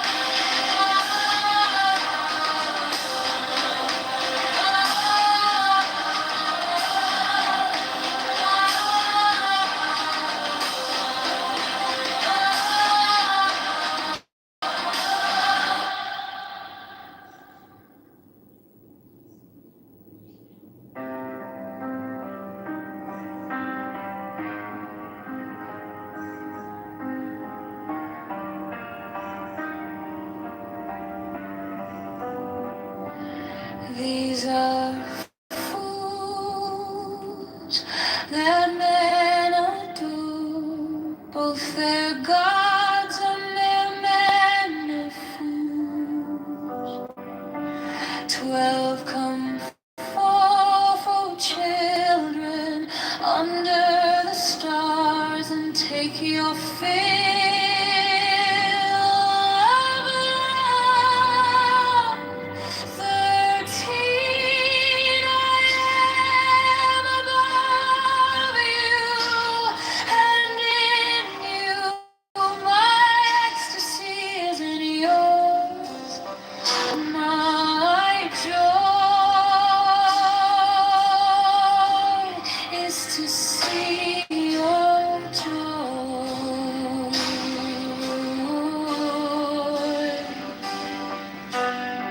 14 above, the gemmed azure is the naked splendor of the wind. She bends in ecstasy to kiss the secret ardors of Hades. The winged globe, the starry blue, are mine, awake at Naples sweet. My joy is to see your joy.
see your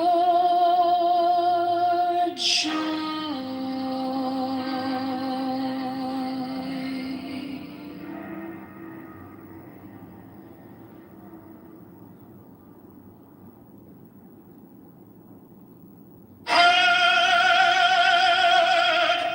The manifestation of new wheat, the unfurling of the company of heaven.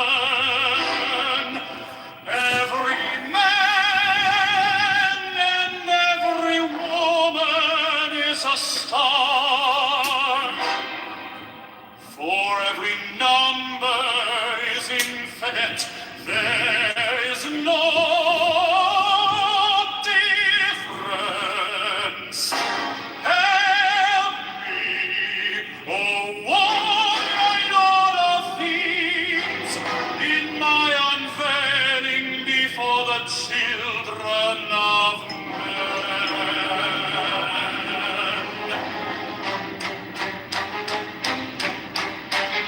6 feet are deep, my secret center, my heart and my tongue. 7, behold, it is revealed my eyeless, the minister of horror apartment. 8, the couch is in the cool, not the poo in the cups.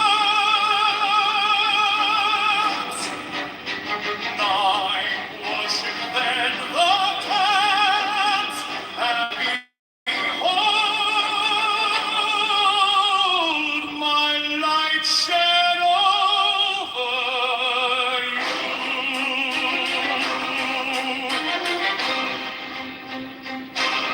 10, let my servants be few and secret, they shall rule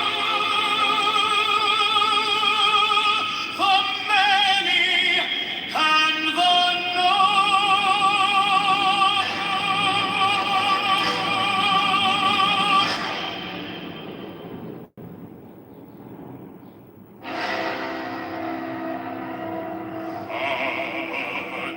the manifestation of new wheat,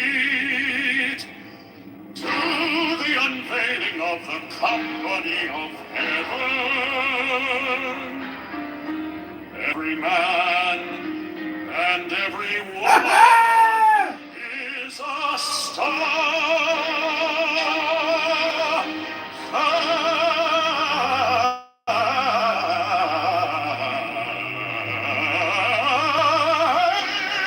Every number is infinite. There is no difference. Attaboy. 5, help me, O warrior lord of deeds, in my unveiling before the children of men.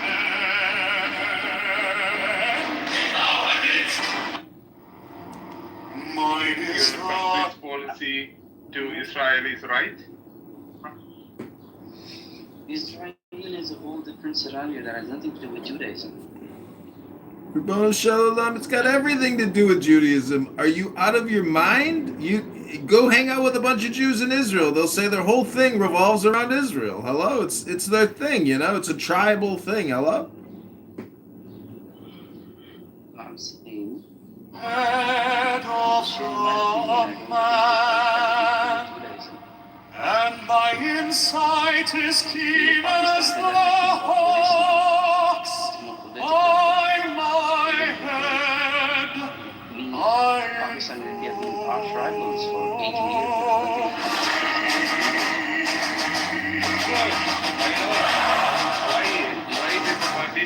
I am the only begotten child of my father and mother. My father is dead. My mother bore me with labor and pain and fear. my body I invoke thee.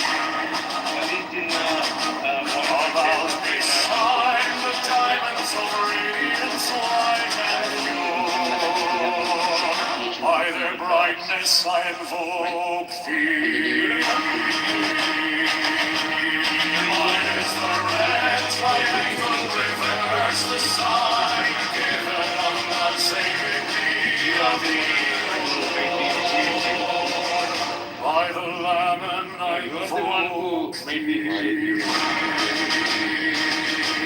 Mine is the haunted waters, storm with gold, the flashing light and I wear. By my robe I invoke thee.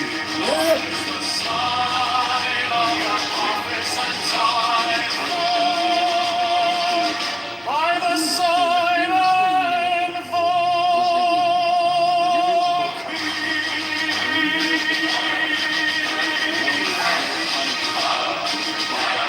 Mine is the turban of white and gold, and mine the blue figure of the intimate air.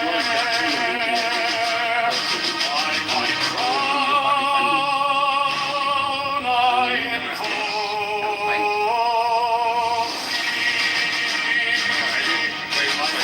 let's travel on the beats of pearl, so am I unto thee, not car of glory.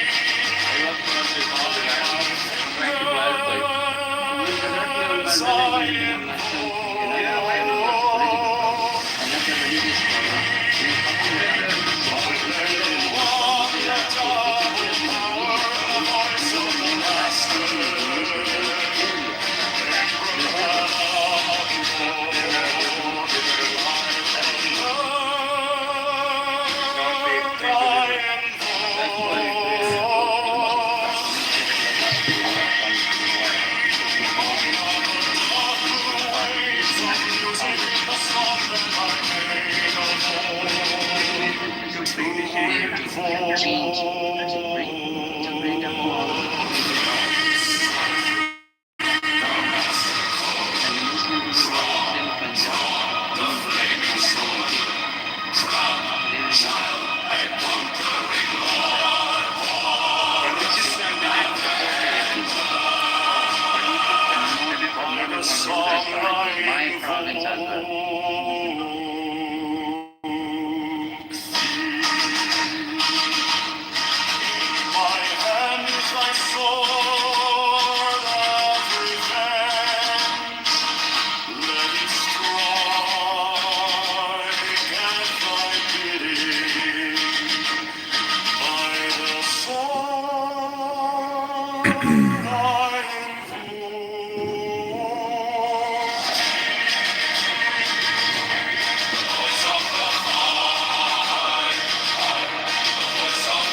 Mine is the head of the man, and my inside is keen as the hawks. By my bed I invoke thee.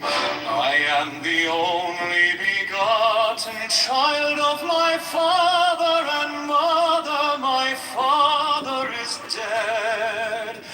My mother bore me with labor and pain and fear. By my body I invoke thee.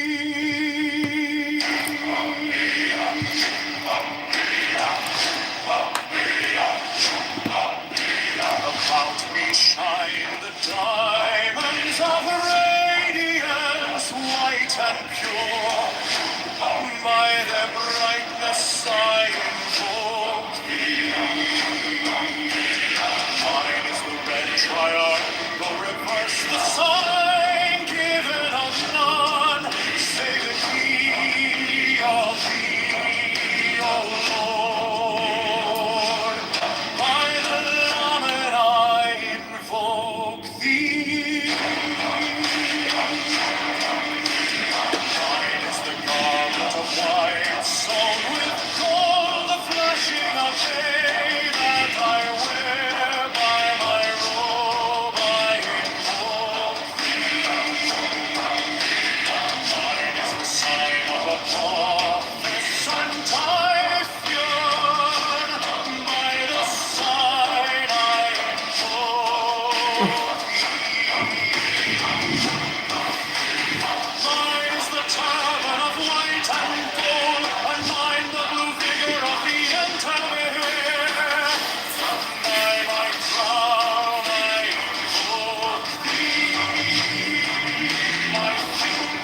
sound of double power in the voice of the master. Abracadabra. By the word I invoke thee. I know the waves of music and the song that I made of all to invoke thee.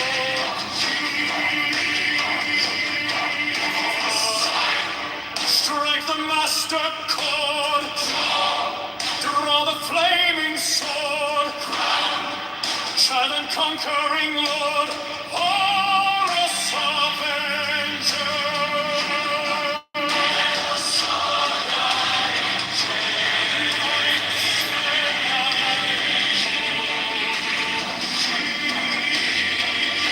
My hand is thy sword of revenge, and striketh thy cheek.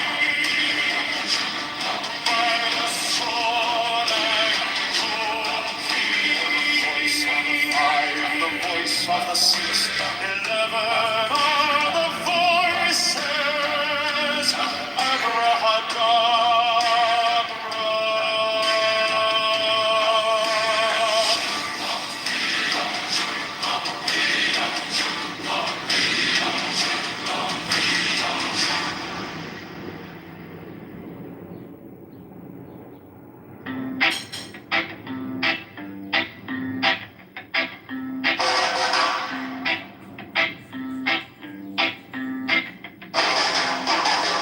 Mine is the head of the man, and my insight is keen as the hawks. By my head I invoked it. I am the only begotten child of my father and mother. My father is dead, my mother bore me with labor and pain and fear. By my body I invoke thee.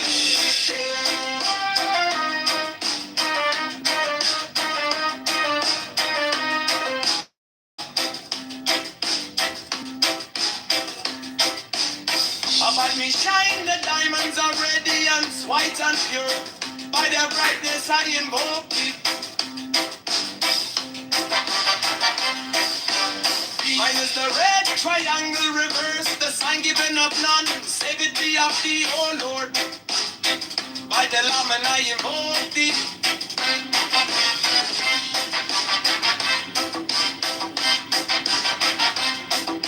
Free mine is the garment of white, sewn with gold. The flashing of eye that I wear. By my robe I invoke thee. Mine is the sign of a Apophis and Typhon. By the sign I invoke thee. For mine is the turban of white and gold, and mine the blue vision of the intimate hair. By my crown I invoke thee. My fingers travel on the beads of pearl, so run I after thee in thy car of glory. By my fingers I invoke thee.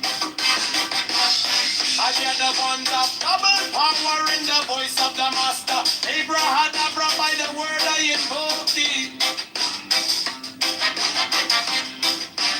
Be mine all the dark blue waves of music in the song that I made about to invoke thee.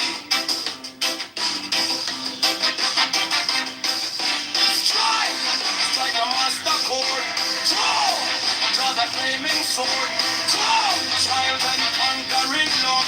Horus, Avenger. By the song I invoke thee.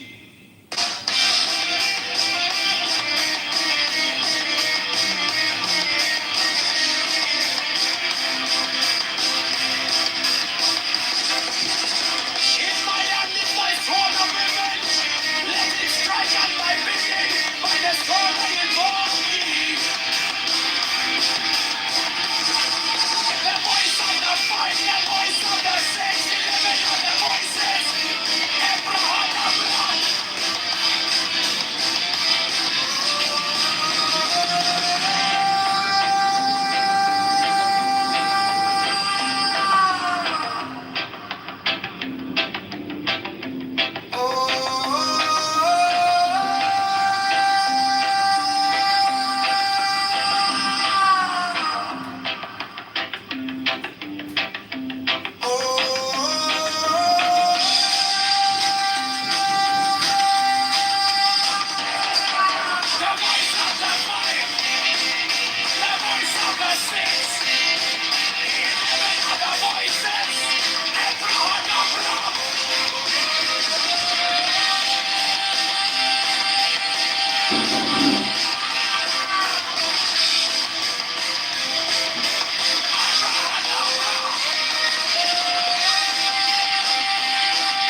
man and my insight is keen as the ox.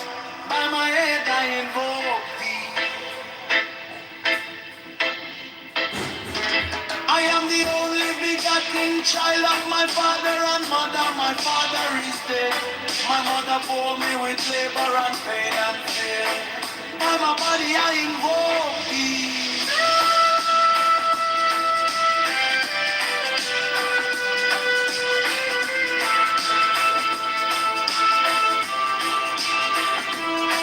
Around me shine the diamonds of radiance, white and pure. By the brightness I invoke thee. Mine is the red triangle reverse, the sign given of none. Save it be, O.P.P., O Lord. By the Lamb and I invoke thee.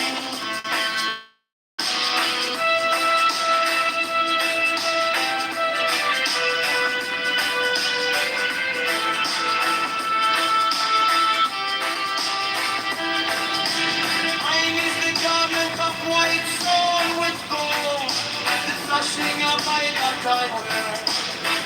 By my robe I invoke thee. Mine is the sign of a prophet and typhoon. By the sign I invoke thee.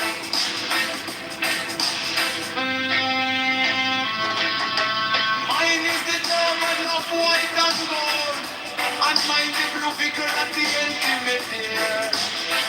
By my crown I invoke thee. My fingers travel on the beats of pearl, so run I after thee in thy car of glory. By my fingers I invoke thee. For that the one of double power in the voice of the master. Abraham, by the word I invoke. Mine heart, the dark blue waves of music in the song that I made a vow to invoke thee. Strike the master chord, draw the flaming sword, crown, shining and conquering Lord, our Lord, avenge God, by the sword I invoke. In my hand is the sword of revenge, let it strike, as thy pity, by the sword I invoke. The voice of the fight, the voice of the 11 are the voices. Abraham.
Mine is the head of the man, and my insight is keen as the ox. By my head I invoke thee.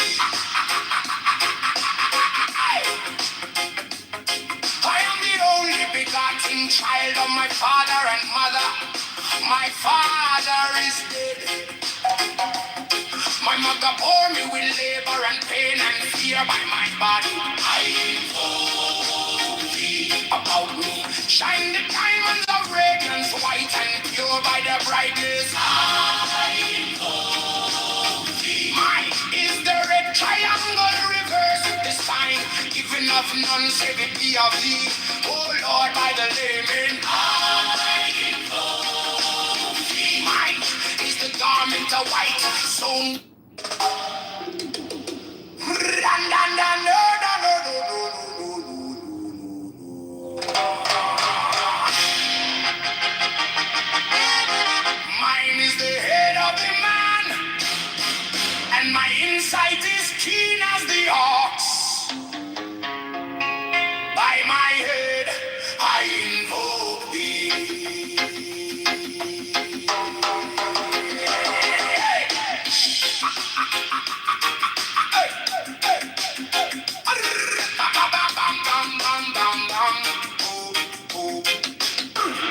the only begotten child of my father and mother.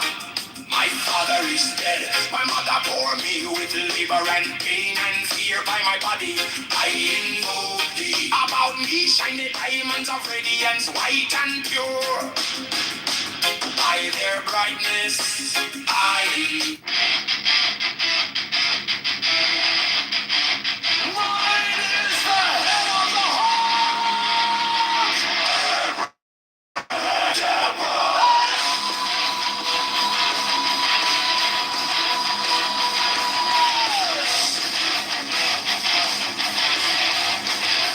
since I bear the rose and cross of life and life, giving the sun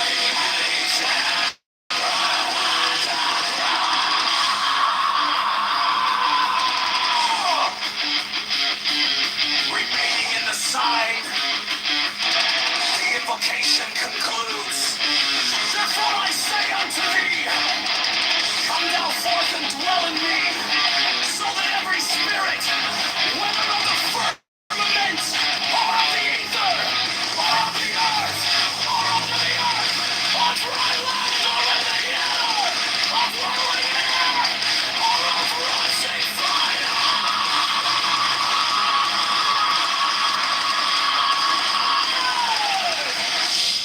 and every spell and scourge of God, the vast one might be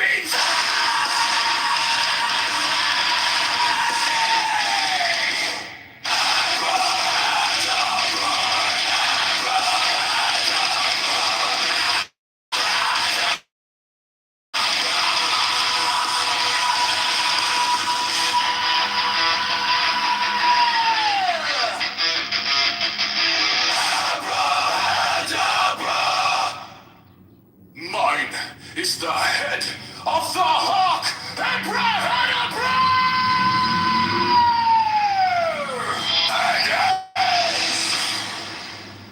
I bear the rose and cross of life and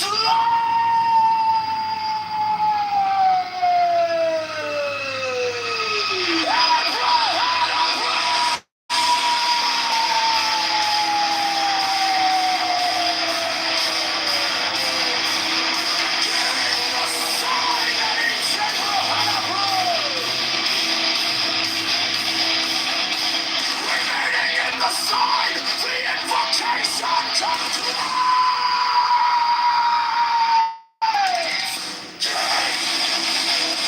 Therefore I say unto thee, come thou forth and dwell in me, so that every spirit, whether of the firmament, or of the ether, or of the earth, or of the air, or twilight, or in the water, or dwelling air, or of rushing fire, and every spell and scourge of God, the vast one might be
life and light, giving the sign at each abracadabra. Remaining in the sign, the invocation concludes.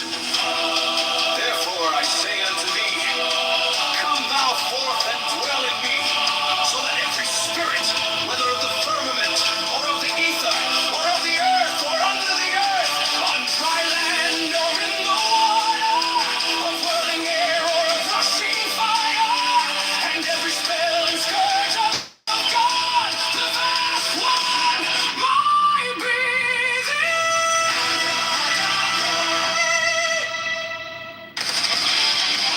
Mine is the head of the hawk, abracadabra, and ends. 6, I bear the rose and cross of light and light. Hearing the sign, teaching abracadabra, remaining in the sign, the invocation concludes. Therefore I say unto thee, come thou forth and dwell in me, so that every spirit, whether of the firmament, or of the ether, or of the earth, or under the earth, on dry land, or in the water, of a whirling air, or of rushing fire, and every spell and scourge of God, the vast one, my being, abracadabra.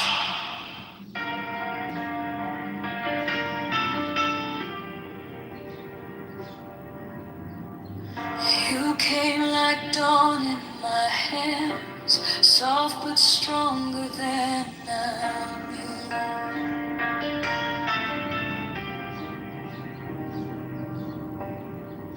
My fear turned gold in your eyes, and my whole night broke in two.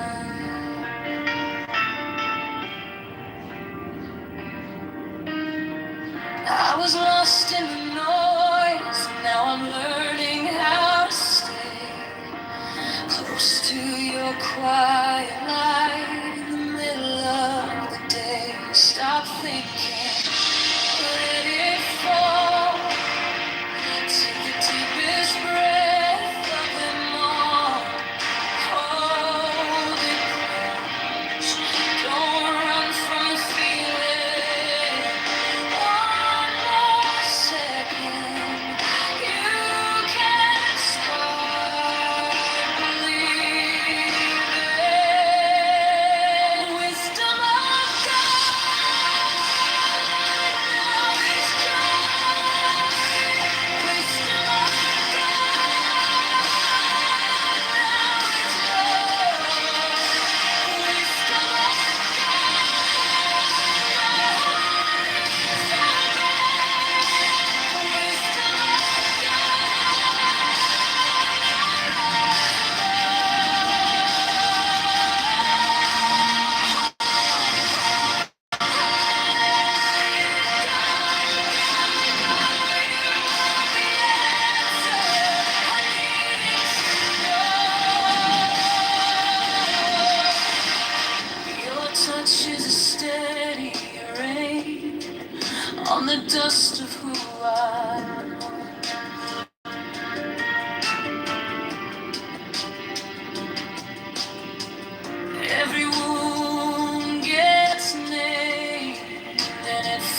like dawn in my hands, soft but stronger than I knew. My fear turned gold in your eyes, and my old night broke in two. I was lost in the noise, now I'm learning how to stay close to your quiet light. In the middle of the day, stop thinking, let it fall. Take the deepest breath, hold them all. Hold it close, don't run from the feeling. One more second, you can start believing. Wisdom of God, now it's yours. Wisdom of God, now it's love. Wisdom of God, my heart is open. Wisdom of God, I rise above. Hold, hold, let it go, go, go. You are the answer I needed to know. Your touch.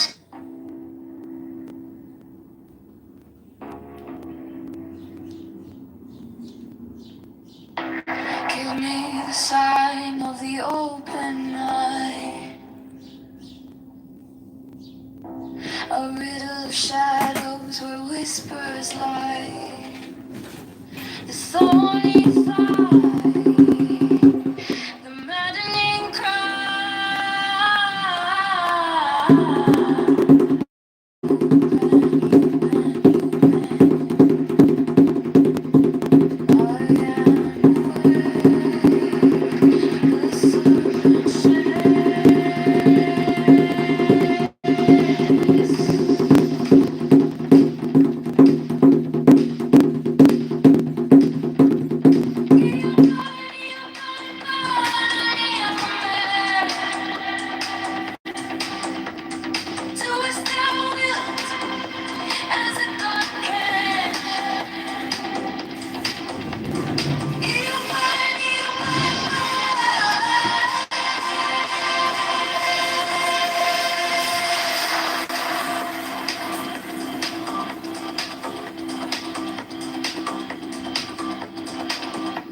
The eagle strikes with his jagged claw. The beasts emerge as the gods withdraw. A storm of silence, a broken love.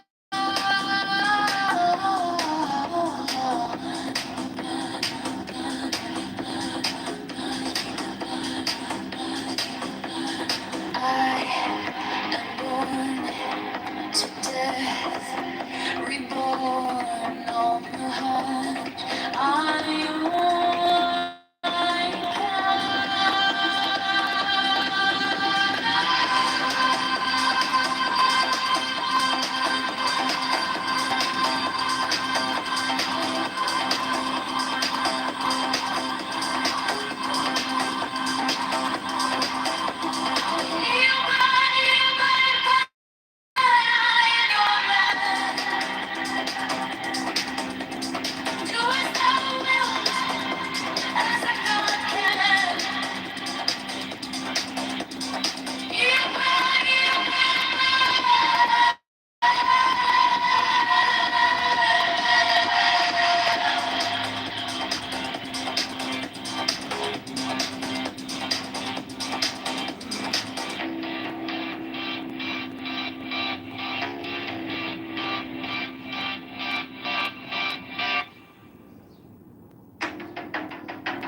Under neon skies where the starlight comes,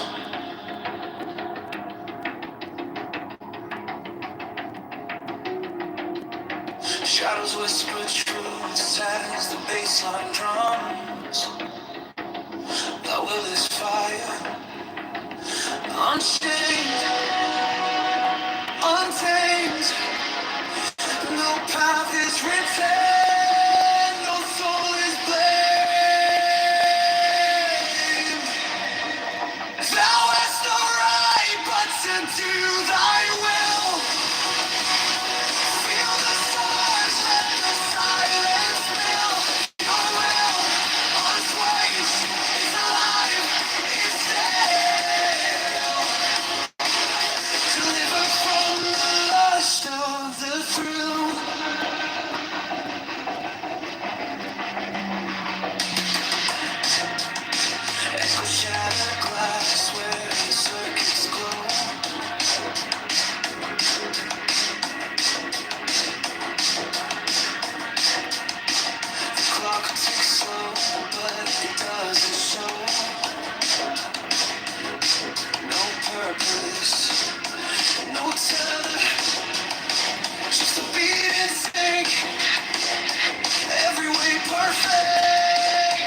tongues, no shadows chase, no voices come.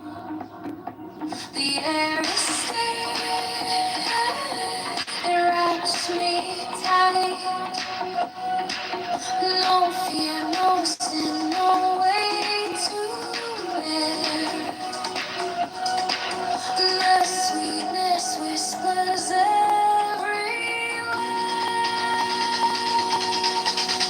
Sweetness of sunshine fills my veins.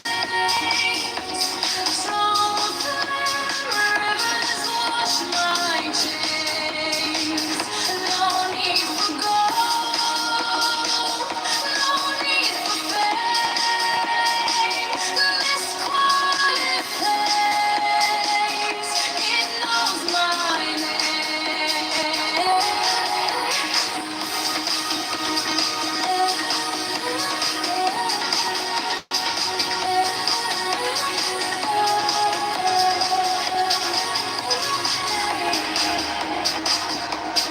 gift of health, it lights my way. Contentment blooms where I choose to stay. Trust is the bridge where hearts align. No fear, no sin, no way to bear. And the sweetness whispers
no fire burn like passion wild, no losing through like hatred piled.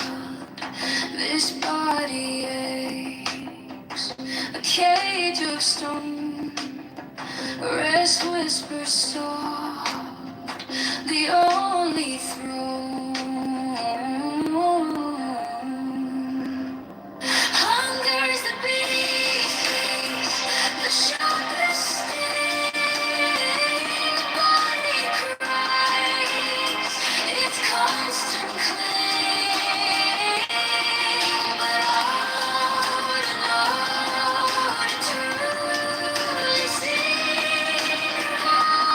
And awaits, it sets us free. Pain walks close, a shadowed friend. Each step we take, it will attend. But joy lies quiet, just out of view. A higher peak, a sky so blue. Feel the weight, feel it breathe.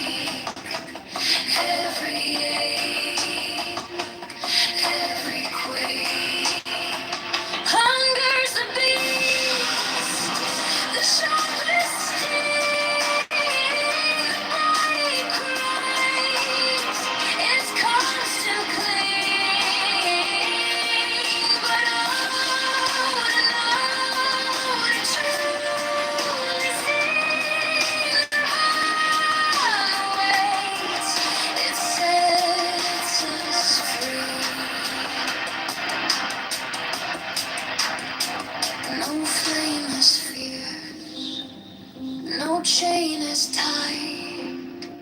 This body's war, this endless fight, but higher still, beyond the fray, rest calls my name,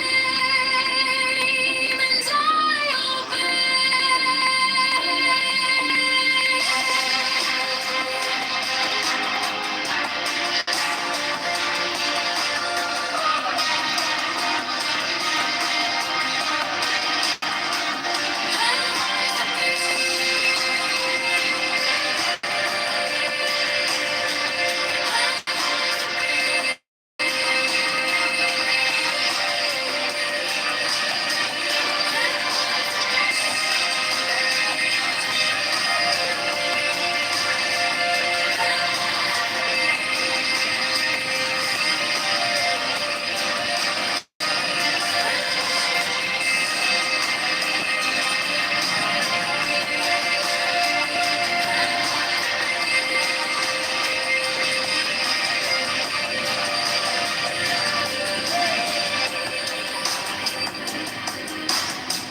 let us breathe,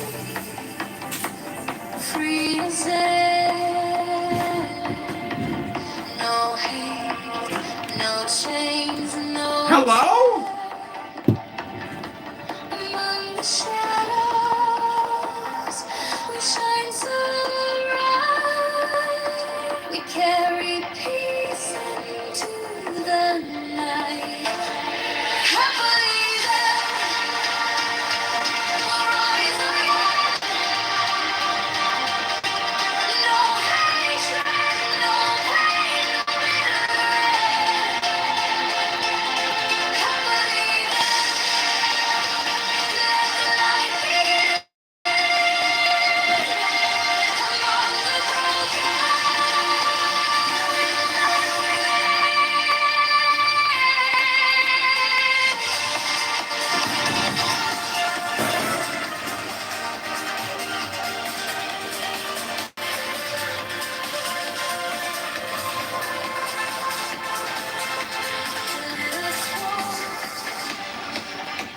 let us heal, free from strife. No ailments cling, no weight on life. Among the weary, we'll stand tall. Gentle voice, one and all. Happily there, rise again.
Hello?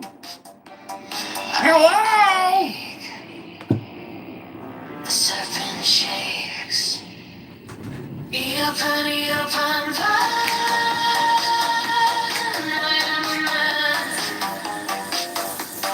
doest thou will, as a God can.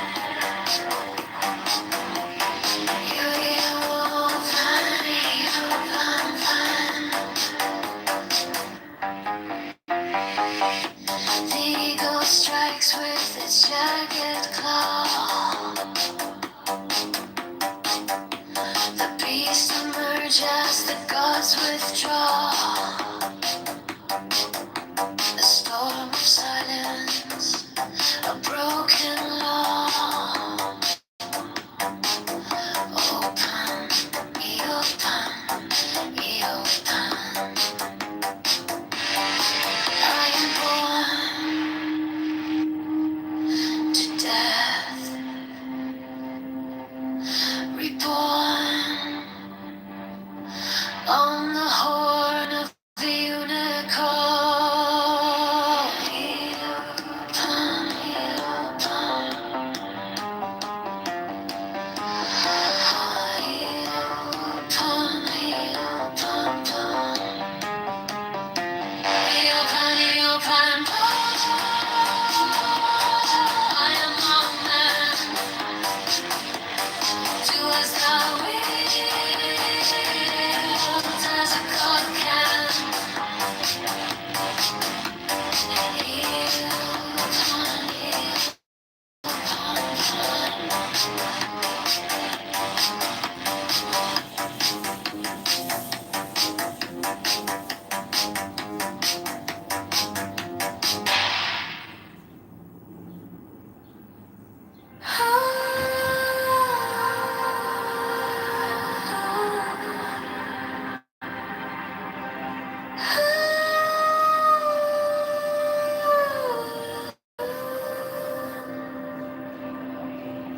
By the mystical union of fairy and fawn, a dance in the shadows from dusk until dawn. Unspoken the whispers that drift through the trees. Unbroken the vow carried soft on the breeze. Oh, fiery Valkyrie, I invoke, through the flames and the embers, the spell is bespoke. Your arrows and slinging, the springs tender glow.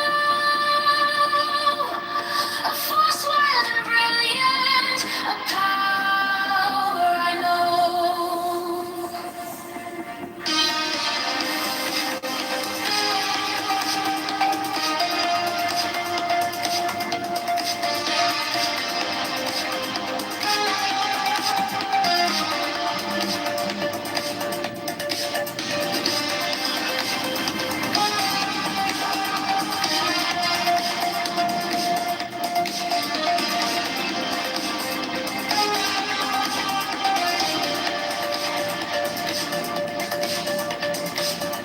A secret communion of hearts left unsung. The listless, resistless, tumultuous tongue. Through veils of the morning, her armor does gleam.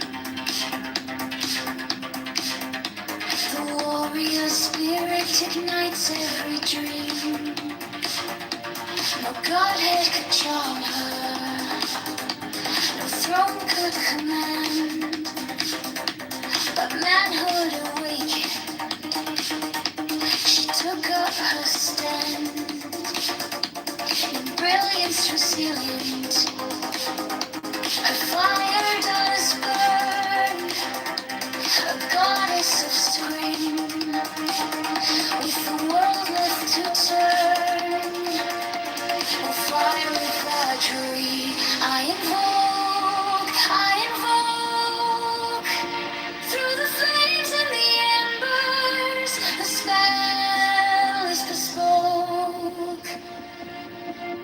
carols and singing the spring's tender glow.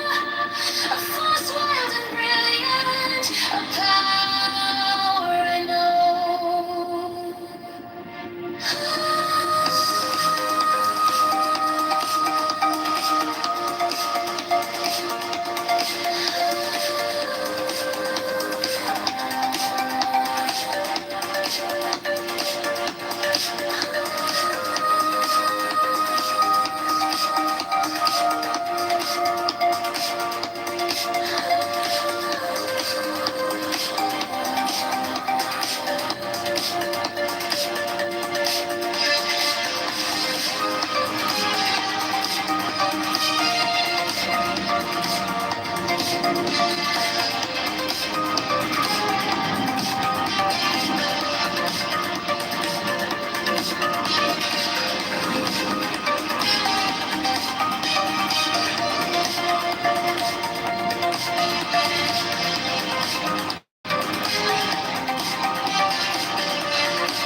By the mystical union of fairy and fawn,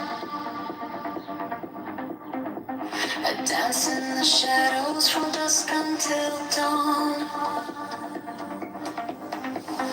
Unspoken whispers that drift through the trees, unbroken without, carried soft on the breeze. Oh, fiery Valkyrie, I invoke, through the flames and the embers, the spells and sparks. Your arrows on sling in the spring's tender glow. A force wild and brilliant, a power I know.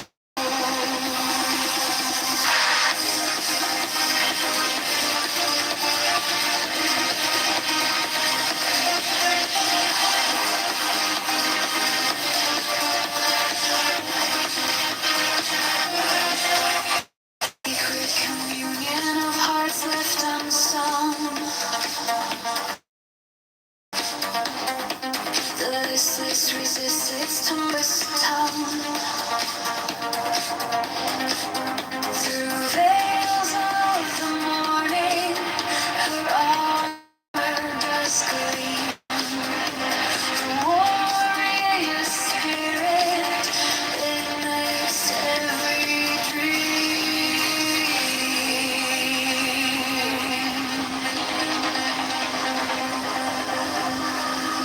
No godhead could charm her, no throne could command, but manhood awakened, she took up her stand. In brilliance as the ends, her fire does burn. A goddess of spring, with the world left to turn. Oh, fiery Valkyrie, I invoke, through the flames and the embers, the spell is spoke.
of night. The stars overhead burn cold and bright, but they can't touch the heat of their flame.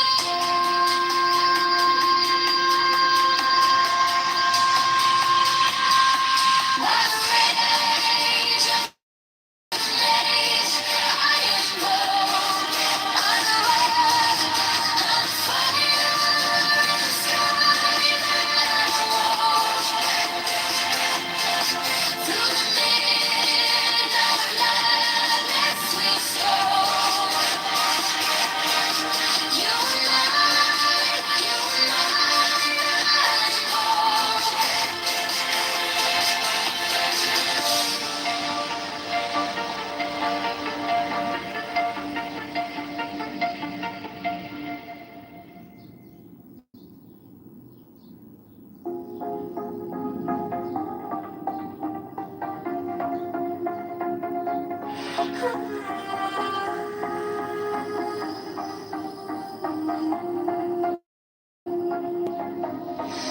by the force of the fashion of love, I collide through the shroud, through the cloud where secrets reside.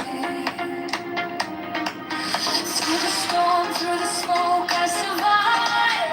I survive. To the mountain, volcanic, alive.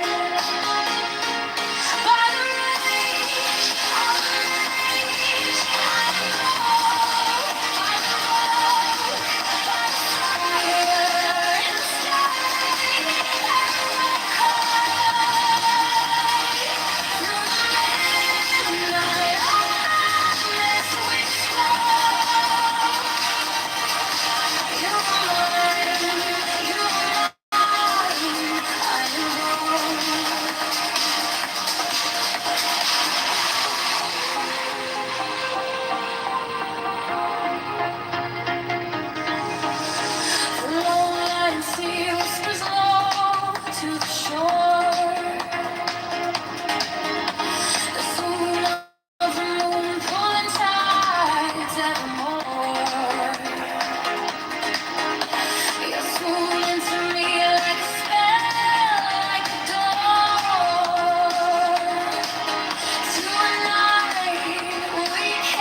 Shadows dance, they break the light, echoes hum, the stars ignite. I was yours, you were mine, a spell woven in the sky.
The hour bends, time now slows, but never ends. Fingers trace the edge of fear.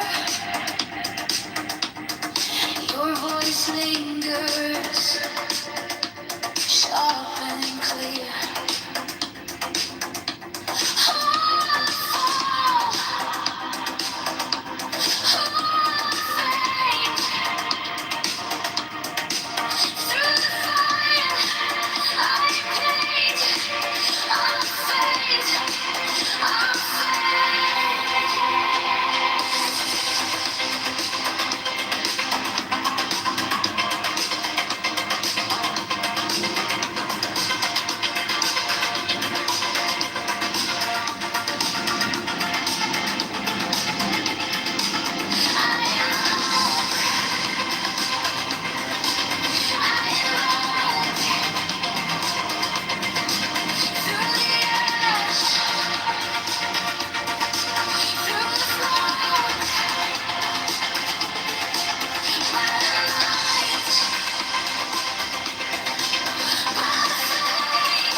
Winds will howl, the earth will quake, a promise held, I won't break. Though I shout, though I choke,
no matter when or where, I'm in this truth.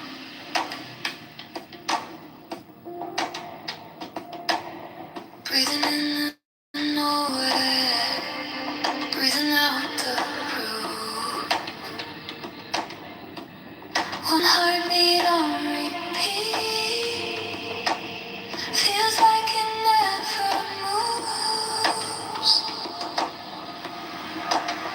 In a single thought, 10,000 years, I am right here. Emptiness here, emptiness there. Still the infinite universe stands always before my eyes. All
Tranquilize emptiness whispered, a silent sound.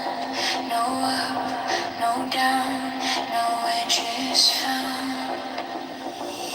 10,000 years in a single beat. Infinity stands beneath my feet. No boundaries, no line to trace. The universe stares me in the face.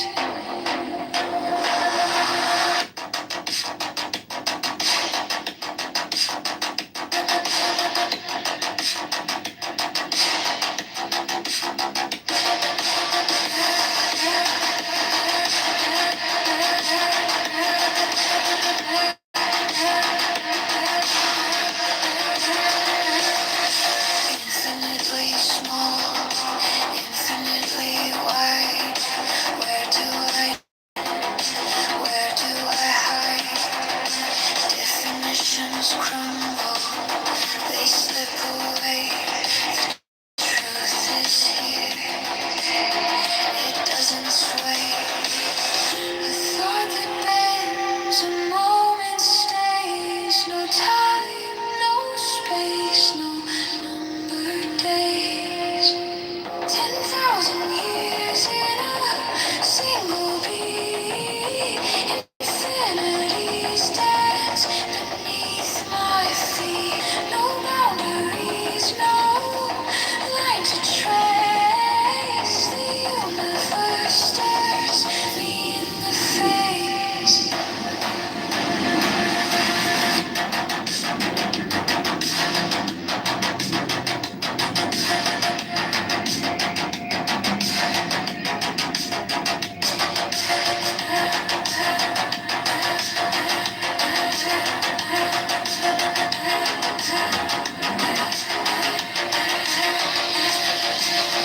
Beyond the stretch, beyond the fray. No more labels, no more names. Here and there, they are the same. Infinite places, endless escape.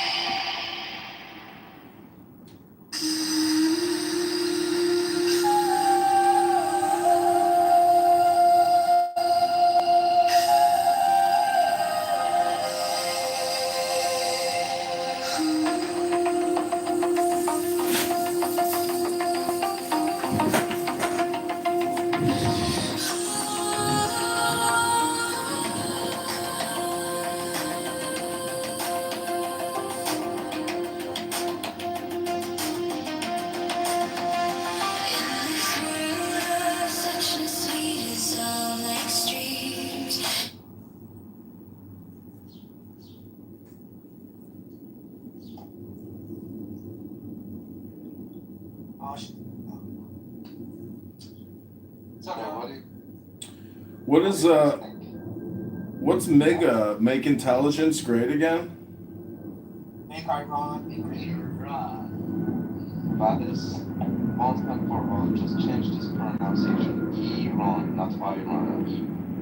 No, I was just outside. I went running. I just worked out and I ran.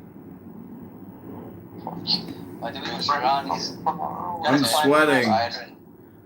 Should I talk America after that? No, it's pronounced I'm rich. Yeah, but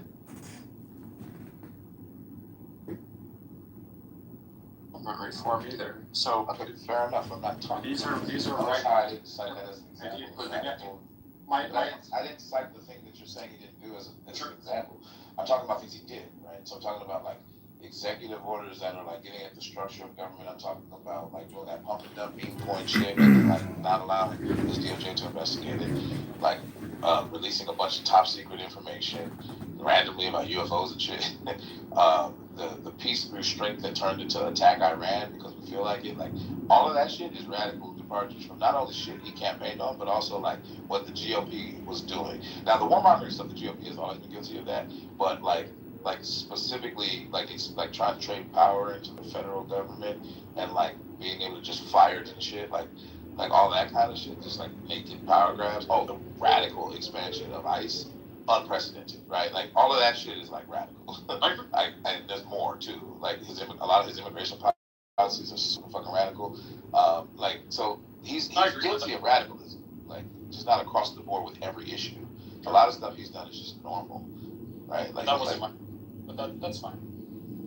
Well, I'm saying to say he's not radical is a bit awkward. My point was the fact that there's been more ideological capture within the Democratic Party, or within the Democratic Party, when it comes to their left-wing base, or when it comes to their left flank, as opposed to the right wing.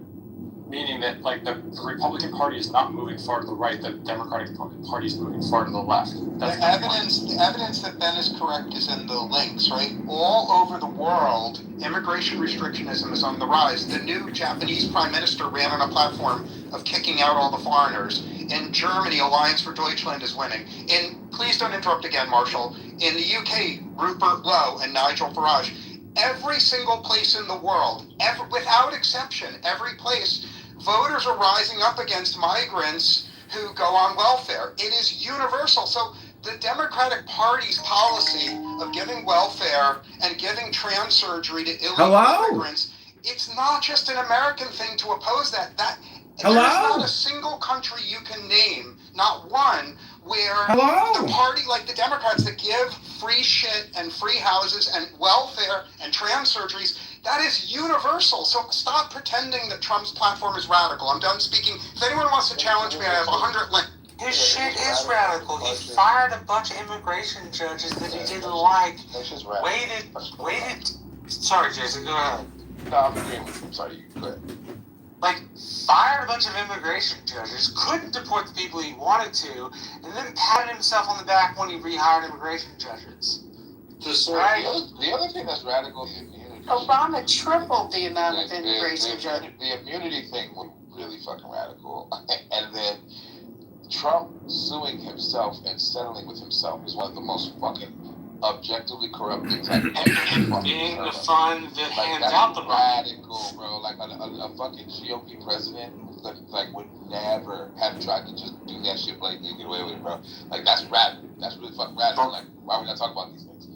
Trump has radically changed the direction of the GOP and conservatism in 2016. Yes, he came down the escalator. Radically. Okay, hold on a second, Marsha. So, like, the idea that we Republicans were always against and tight borders, a new phenomenon. Republicans generally weren't. So we wanted it, but we wanted it under our conditions. We wanted farm workers. We advocated that. We wanted expansions on those. But Democrats were typically the ones that refused to allow immigrants in. They were wholly against it, including St. Bernie Sanders, who really wanted to lock down the borders and make sure he had a homogenous society so he could fund his social programs. So these parties have flipped on that ideological bent. Trump has also put in a more aggressive stance. Like we've never, I want you guys to pay attention to this. We never targeted leaders of other nations, whether it was a coup or something along those lines, directly like this since Obama and Trump, and they have carried that on. You know, Libya is a prime example under Obama, but we never went in and just grabbed a president before. No GOP person, no conservative would have endorsed that, regardless of the circumstances of the Venezuelan people. We also wouldn't just target, quote, presidents to be ordered for elimination of a whole nation that we're at conflict with. We generally wouldn't do that. The GOP would be very, very upset of that. The older conservatives, some of us, like me, are saying, this may not be the good idea to go headhunting for a new leader to talk to that's going to bend the knee, because we may not get what we're really looking for. But, you know, there's other options. And so, like, the idea that there hasn't been a kind of change or even a radical change in some of these aspects, that's not true. That's not true. You can't say that the Republican Party hasn't radically changed. That wasn't my point at all, but that's fine. I'm gonna have some dinner. But that wasn't my point at all. So like, yes, Trump is an absolute radical figure and he does radical shit, and I'm not somebody who defends Trump. I voted for him, but I think he's a piece of shit, and I think he's done radical stuff, including that last thing with creating a slush fund for himself. Like, yeah, it's radical as fuck. Like, Jason, the entire point of this room was to call out the hypocrisy within liberals as well. Like, I thought Biden leaving office and pardoning his entire family for things that they may or may not have committed. I was like, you think when Trump does that on his way out of office, because you know the fuck he's going to do that when he's on his way out of office, you know what Democrats are going to do? They're going to wring their hands and be like, nobody's ever done anything like this before. And the way that Trump's doing, even though he has the precedent for doing it, I'm not saying that it's a good thing. I'm not gonna defend him when he does it. I'm not going to. I was saying that, like, Democrats going around and breaking shit, and then Trump using that to his advantage, and then he moves forward. And again, yes, Trump is a radical figure. I'm not defending Trump, but, like, what I hate is this revisionist history. And I'm not saying that you, Brad, or you Jason, or anybody else on the stage is doing this. I certainly hate it when it comes to, particularly in Democratic rooms. It pisses me off. Revisionist history to say, oh, well, the Democrats have never been radical. Like, really? The Dreamers Act was not a radical piece of legislation? Oh, wait, it wasn't a piece of legislation, right? Like, what? Is forgetting student loan? But that's another example of Trump changing a radical decision on that. Conservatives argued against it. Hold on. And then Trump offered to grant them amnesty and expand it to 1 million. Like, he literally did that on live TV in front of Chucky and Nancy Pelosi. So, I mean, again, another pivot in a situation. And Barack Obama ran in favor of closed borders and marriage being between a man and a woman. Like, that's how far we've come since that.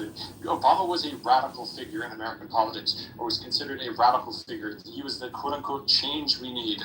His policy right now, I would make the argument, is pretty freaking moderate compared to where the Democratic Party is, and even some of the Republican Party for that matter.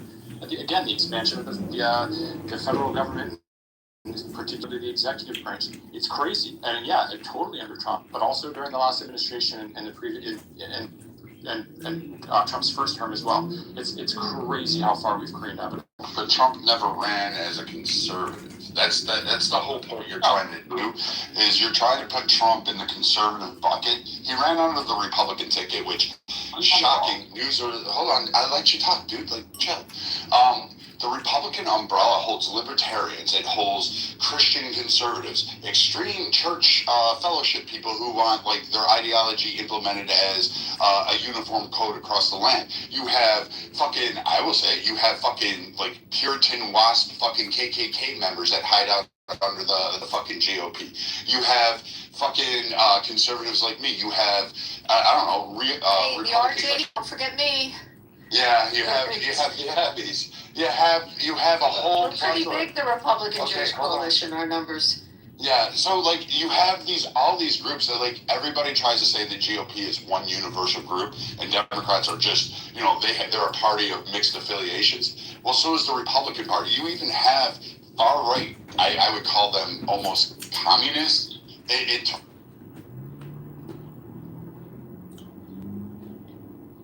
Both sides is absurd. Trump never ran as a conservative, never ran as a libertarian, he never ran as a traditional Republican. In fact, he rephrased it as MAGA. He put it right in your face and said, I'm MAGA. That's it.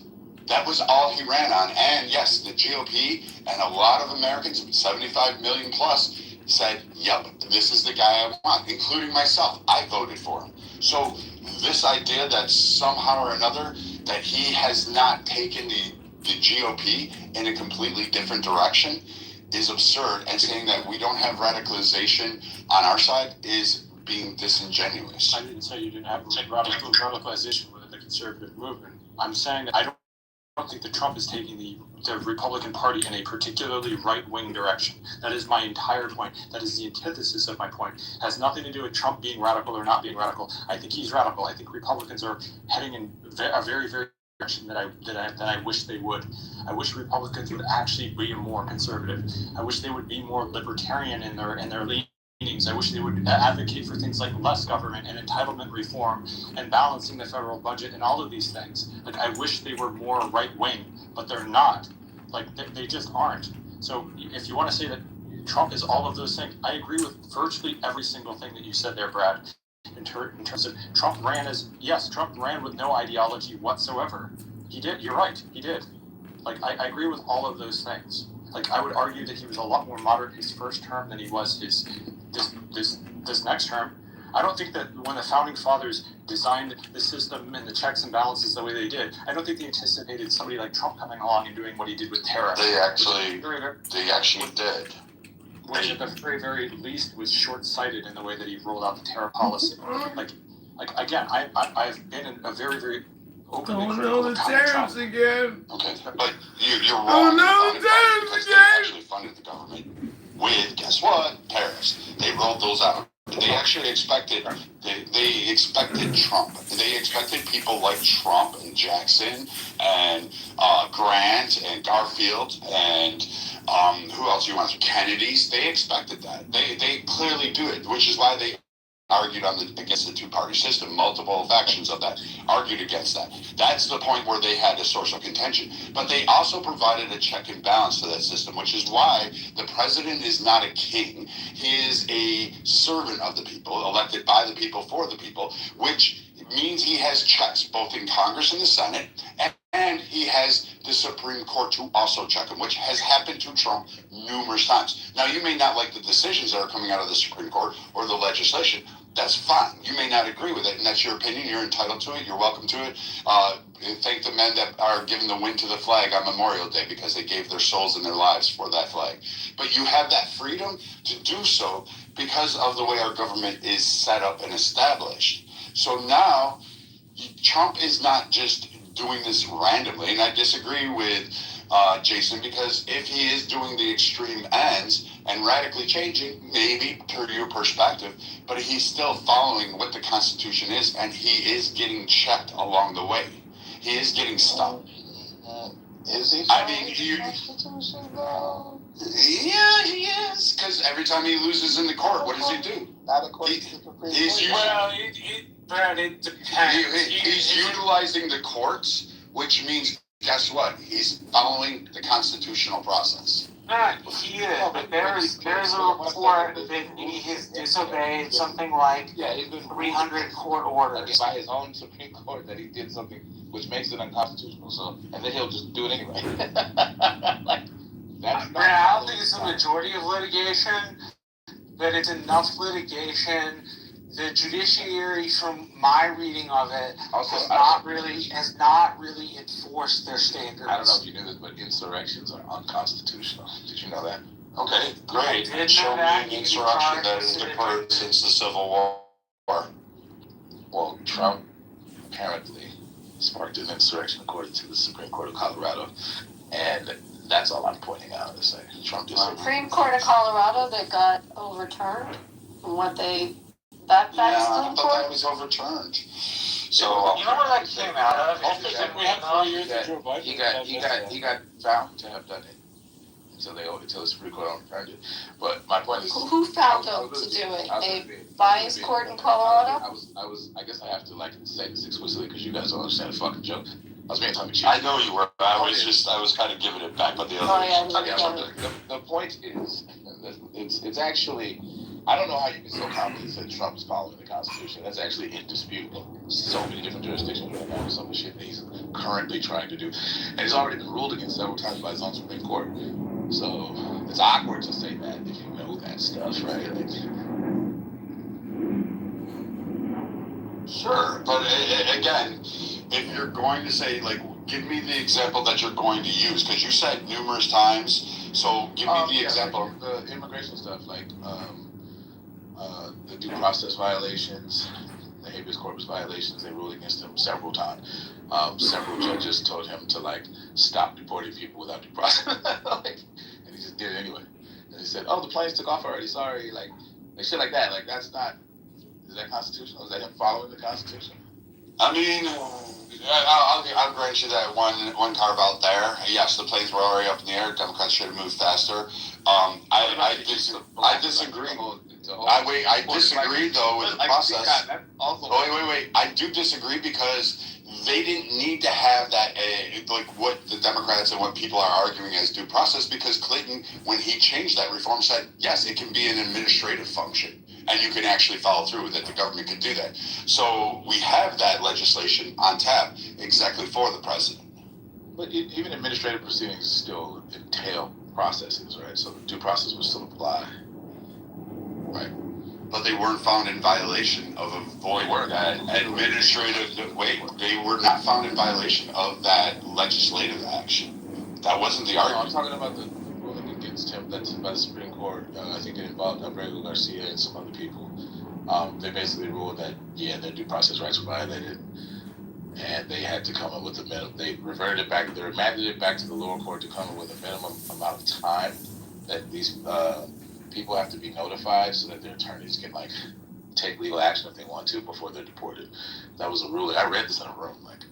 I can find it if you want me to. I remember it, and I do remember the ruling. Yes, I agree with that, and I give you that. I give you the carve out. But where most people think my point is if he's doing things that the Supreme Court says, you can't do that. That's not constitutional. That's what that means, right? He's doing things that are effectively unconstitutional. Hence, they've been ruled against. Right? Correct. He has stretched the. All I'm saying is he stretched his powers and has gotten tapped back, just like every president. Track record of those things, because that's not the only example I can give you. Where it's he follows the Constitution. It's well, in the way that a person who gets several speeding tickets follows the traffic laws, kind of. He's not always breaking them, but he breaks them a lot though. I wouldn't say if that person didn't follow the laws. And the judiciary hasn't really put its foot down. From my reading, the judiciary has been rather lackadaisical. There are a couple of district court judges that have accused him of not following 6 major incidents where plaintiffs or judges accuse the president or the administration of ignoring or delaying court orders. Comes from ABC, so take it for what it is. At least one case where a federal judge found probable cause for criminal contempt tied to an alleged court order.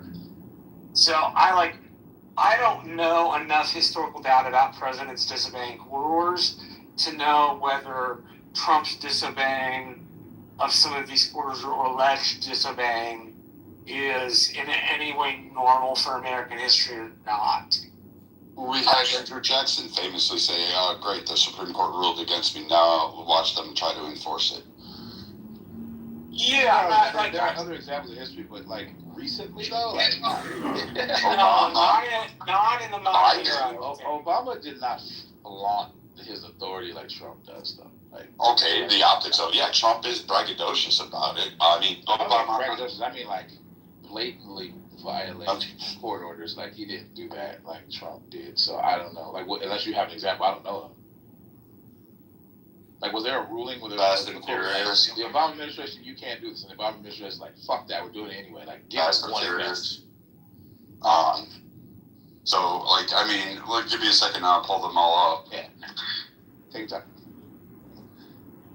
I want to learn.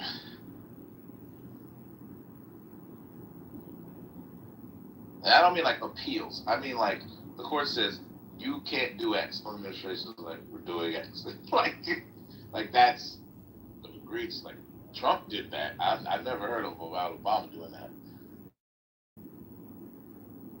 Well, like I said, it may be peculiar for presidents in the modern era, but Jackson's an example. Probably Buchanan's another example. FDR,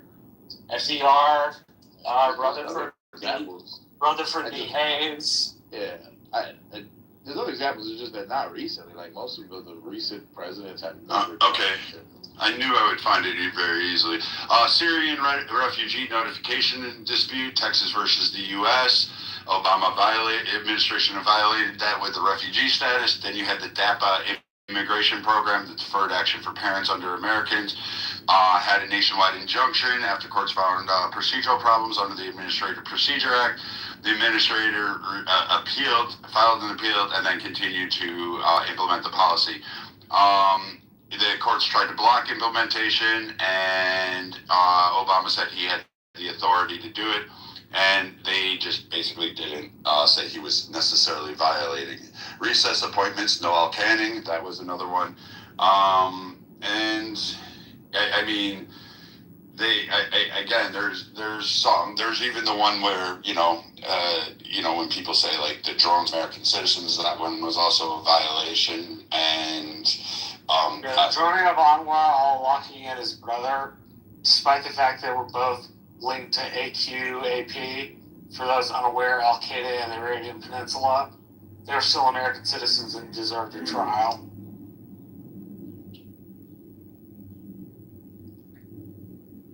Sorry, were any of the examples that you named Viking examples? This is Brad. I just put Viking up there because that's what people on the left. That's fine. But were any of the examples you gave examples where the Obama administration was ruled against, and the Obama yes, all of them were. Anyway? The Syrian refugee. I don't get ruled against, and I'm saying they were ruled against in terms of like they were trying to do something, and then the court said you can't do that, and then they just did it anyway. Or are you talking about appeals processes? So what happened with the Syrian is they were told to stop. They had an injunction, and then they went ahead and said, we're filing an appeal, and then continued the process anyway, and did not follow the statutes. Even the courts found disturbing. And afterwards, the case was kind of summarily dismissed because it was already done. You couldn't undo that. So that was a problem for Texas, and Texas was really pissed about that. The DAPA, another implication that he went ahead and did that despite having another nationwide injunction at it. And Obama, I'm going to give him this. He was very skilled with the law. I don't know who, like his legal team was top notch, and they were able to play the court systems absolute. But he would go ahead and continue the action, and then go ahead and file an appeal and say, well, too late, so sad. So, I mean, I'll give you the win on this, that Obama technically, was able to get away with a lot of the stuff, but he did face it. Trump is just not as good as Obama. Like, I mean, that's the way I look at it. Reagan was notorious for it. Clinton was. So is Bush. Hold on. So, I was looking for examples of the Obama administration violating court orders. These don't seem like examples of that. So that's why I'm confused. Like, okay, so like the Syrian refugee notification dispute, Texas versus the U.S., the officials argued, and I'm reading this directly, so spare me. I had to just quickly Google this. The Obama administration failed to provide advance notice about Syrian refugee placements after the judge's directive related to information sharing in the case, determining vetting and backgrounds on all these individuals. The administration acknowledged certain refugees had been resettled without any notice to Texas, without providing them updates, and without providing background. So they basically dumped them in there, despite the court's ruling on that and an injunction to stop that process. So they went ahead and did that. Okay, so what I'm reading is that there was no injunction or court order violated in that case. So I'm confused. What was the? That wouldn't be despite courts, like him just going against what the court said to do. No, so my reading here is that following the 2015 Paris attacks, Texas and Alabama sued the Obama administration, attempting to block Syrian refugees from being resettled in their states. The states claimed that the federal government failed to properly consult with them. However, a federal judge dismissed his lawsuit, and no injunction or court order was violated. I'm trying to figure out what was violated, because they had already begun the program. It had already started. They had already resettled people. Where was the stay? Like, give the timeline. Where was the injunction given? If they resettle and the resettlement now sparks the lawsuit, where is there space for an injunction or stay or whatever? Like, where would that have been possible? Hold on, let me look it up again and let me deep dive into this one because I only found the examples quickly on Google.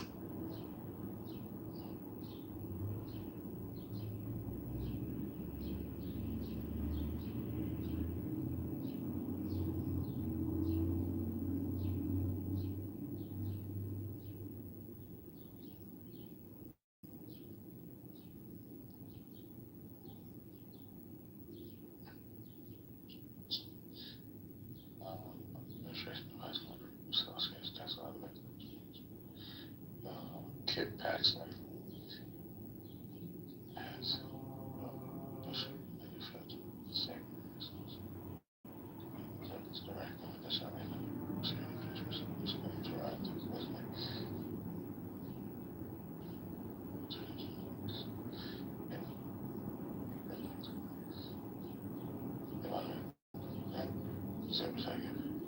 Okay, I found something that probably this is from Ken Paxton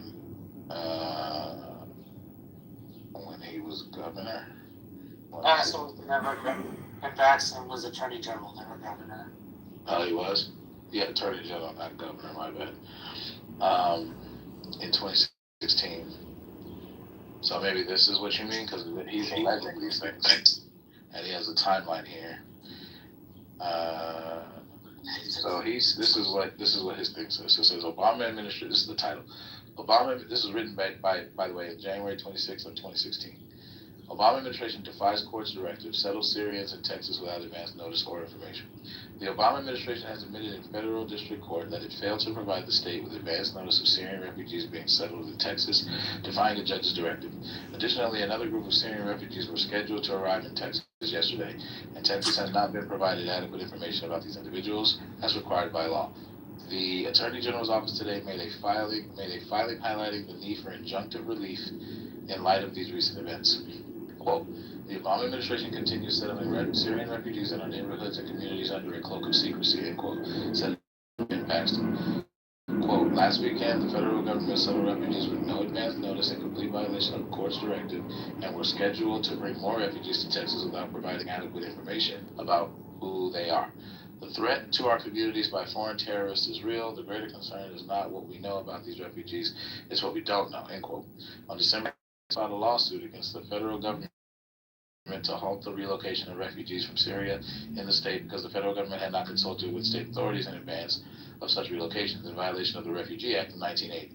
The federal government is directing at least one nonprofit entity tasked with placing the refugees in Texas from disclosing even basic information that would help resolve Texas's security concerns. On December 7th, a federal judge directed that the federal government provide the state with advance notice of its intent to settle refugees within the state. On January 22nd, the federal government submitted a filing admitting it resettled refugees in Texas without notifying the court or Texas. Texas takes in roughly 10% of refugees resettled in the United States, partnering with local volunteer agencies to help refugees transition to the state and pay associated costs. In this case, authorities have left Texas uninformed about refugees that could well pose a security risk to Texans and give them no say in the process. Two more paragraphs. Members of the federal government have expressed concerns regarding this massive expansion of refugees from an area engulfed in fighting with ISIS. FBI Director James Comey told Congress that the federal government cannot conduct effective security checks on Syrian nationals, testifying that, quote, we can query our database until the cows come home, but nothing will show up because we have no record of them, end quote. National Intelligence Director James Clapper summed up the worries of these federal counterterrorism experts, quote, I don't obviously put it past the likes of ISIL to infiltrate operatives among these refugees, end quote. Earlier this month, federal authorities arrested 2 individuals admitted to the United States through the refugee program for activities relating to supporting terrorism. This is the second time in the past year that the Obama administration has either defied or misled a federal court on major immigration issues. In March 2015, the administration admitted that tens of thousands of expanded work permits have been issued to unauthorized aliens in direct contradiction to the facts they presented in the U.S. federal court. And then it has a link to view the recent filing. So, I mean, if that's what you mean, that was alleged by the Attorney General of Texas. Maybe that's the support you're looking for. Yes, I was. And I was trying to pull it up from the Atlantic because the Atlantic had an article on it, and I remember reading it back. The Obama doctrine? I fucking hate Ken Paxton. I'm sorry, I didn't hear you. I was coughing. The Obama doctrine? Is that what you're talking about? Yeah. The Atlantic? All right, I found it.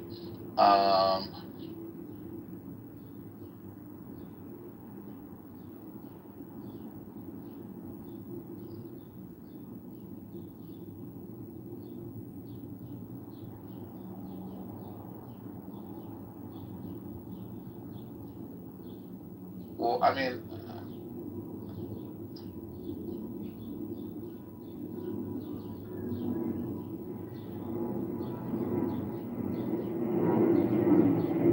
top 10 ways Obama violated the Constitution during his presidency. I got one from the Cato Institute. You want that one? You can go ahead and read that. Like I said, I just pulled up the ones that I remembered. So, well, I'll just read the list because it's like detailed. I'm not trying to read forever. So the Cato Institute, I just put in the chat. It's titled the Top 10 Ways Obama Violated the Constitution During Presidency. It was written, published January 19, 2017. Okay. Obama only furthered the imperial presidency. Obama ignored constitutional checks and balances. 1. The Chrysler bailout was 1 on the list. Obamacare implementation was 2 on the list. 3. Political profiling by the IRS. 4. Recess appointments. 5. DACA and DAPA. 6. Assault on free speech and due process on college campuses. 7. Clean Power Plan. 8. The WOTUS rule. Waters of the United States. 9. Net neutrality. I remember debating net neutrality in college, by the way, on the whole thing. And then number 10, EPA's cap and trade. So these are alleged to be the 10 ways that he violated the Constitution. Wow. None of them include the Syria thing, which is interesting. So, I don't know, man. This is the Cato Institute, too. Side note, do you do voiceover? No, what do you mean? You read for like different people, like books and stuff like that, or you like do the voice of like movies, certain parts of movies. Yeah, I would if people were willing to pay me. But yeah, I definitely think you could get paid for that.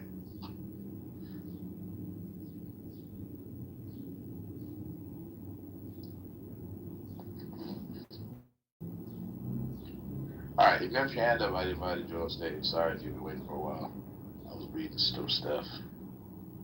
Damn, bro, just let nigga in the I left you like Chicago. Chicago Bears about to leave your city, bro. Shut up! no one wants to be in Chicago anymore. Not even the Bears. Hey, Mikey, hey, hold up. You gotta slow your roll, my boy.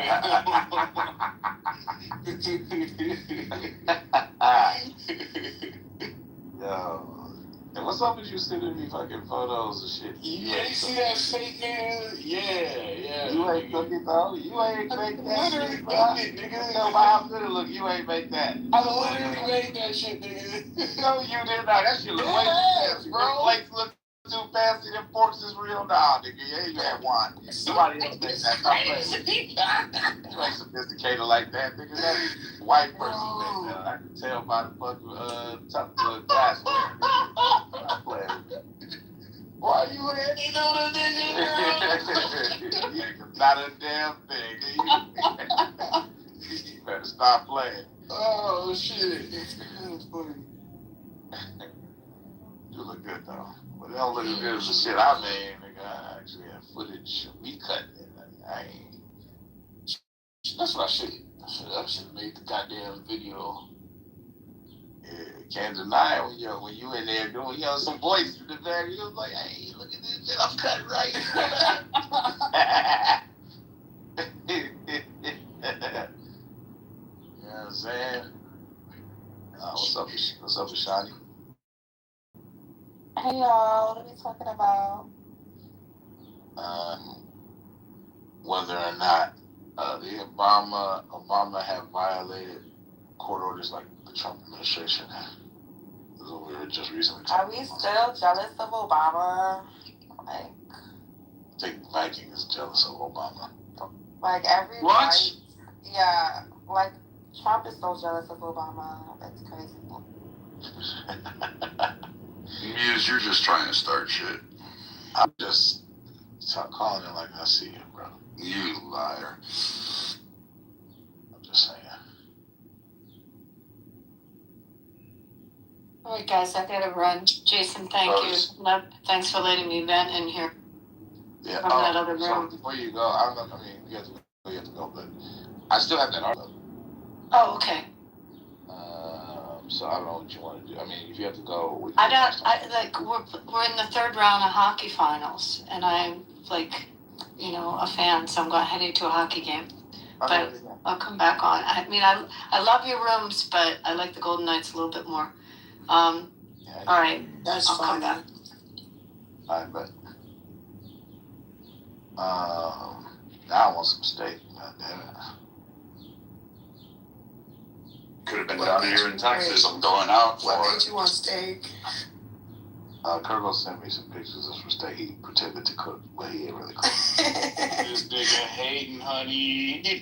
That's fine. Bro, you ain't cooked that shit, bro. Stop lying. I literally did, bro. He said he'd be pictured from like Chef's Instagram. It's my fucking kitchen, bro. You always lying. Oh my god.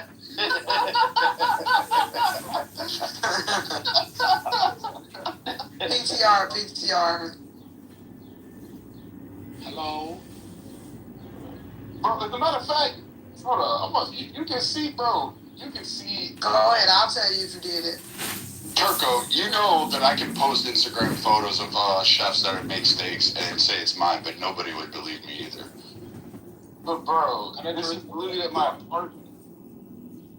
How do I know that? Nigga, just one of the pictures you can see I'm on the balcony. Not the ones you sent me. I only see food. What you mean? Bro, who's my son? But you gotta put your whole body in it to buy it. And you gotta hold the newspaper from All today. I'm gonna do is I'm gonna pull a flatter like that's CGI. hey, PCR, bro. Yes. Me, everyone. Yeah, so that's what you sent me. I can tell by how sophisticated the flat. Bro, that's a garage in a parking lot. Like, if you look towards the top of the picture. You know how I could tell he did that? Because the placement of the steak, I know that wasn't at a restaurant. Oh, I don't think it's at a restaurant, but I can tell he ate food. That's all I'm saying. That's funny. Turco, where'd you pick those up on the way home? This motherfucker went somewhere and dumped that shit on a nice fancy plate. Thought we was stupid. Nah, you ain't do that. Well, some more people were here. It looked like something you would do, Kirk, the way you placed that.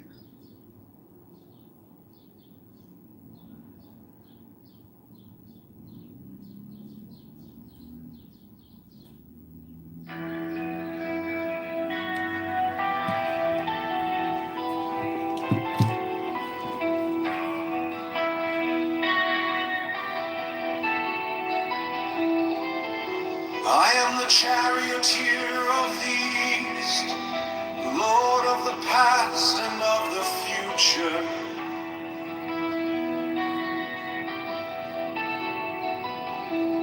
I see by mine own inward light, Lord of resurrection, who cometh forth from the dust, and my birth is from the house of death.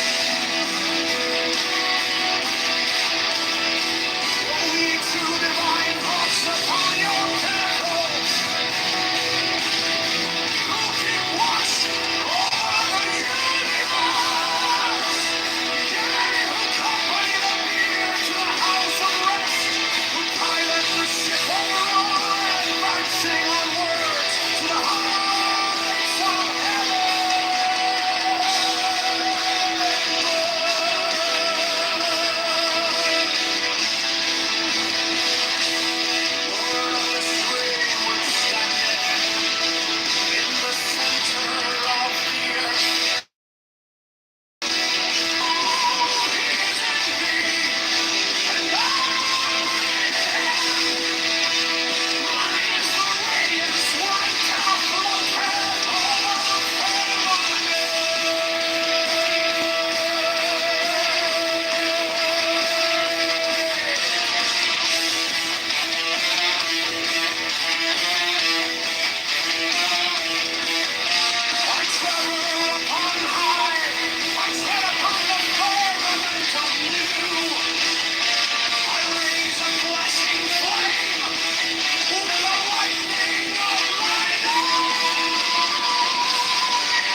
thou art still nameless to eternity. Come thou forth, I say, and aid and guard me in this work of art.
The Gnostic Catholic Church, the Order of the Knights of the Holy Ghost,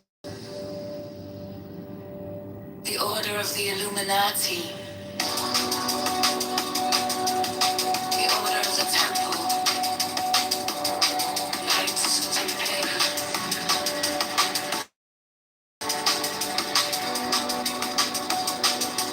the Order of the Knights of St. John,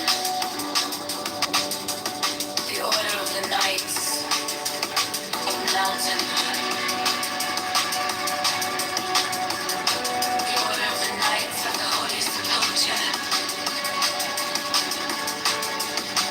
the Hidden Church of the Holy Grail, the Hermetic Brotherhood of Light, the Holy Order of Rosicrucians Pyramid, the Order of the Holy Royal Arch and Cloak, the Ancient and Tennessee Rites of Masonry,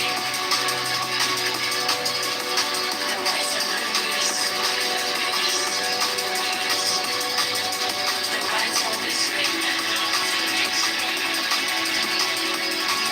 the Ancient and Accepted Scottish Rite of Masonry,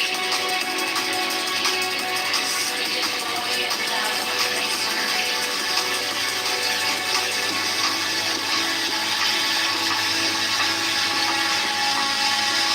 the Order of the Martinists,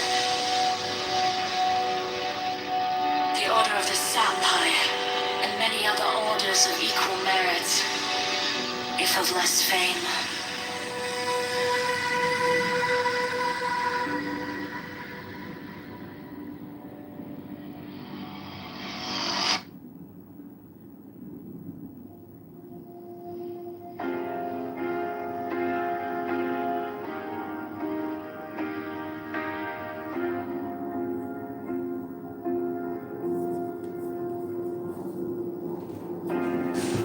My object all sublime, I keep it in my mind.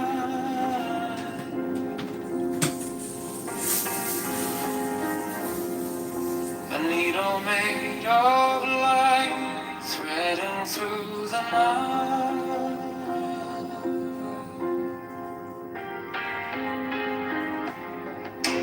mark the hidden scene.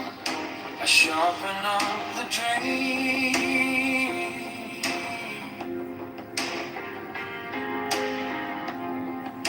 The case is cold but clear. I waited long enough here. So let it come around. Let the gavel kiss the ground. I want the scales to sing on the edge of everything, to make the punishment fit the crime.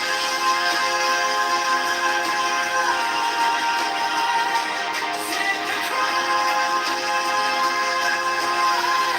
To make the punishment fit the crime. Fit the crime. And my object of sublime. Solitude time.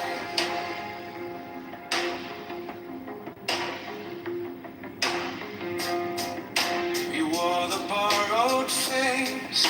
You left no kind of grace.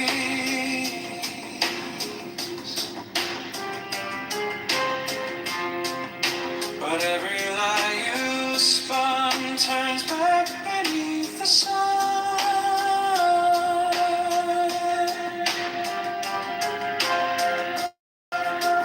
I kept the final clue like a blade inside my shoe.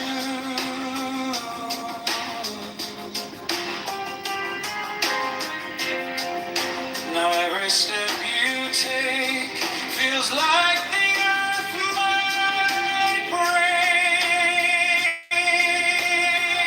So let it come around, let the devil kiss the ground. I want the scales to sing on the edge of everything, to make the punishment fit the crime.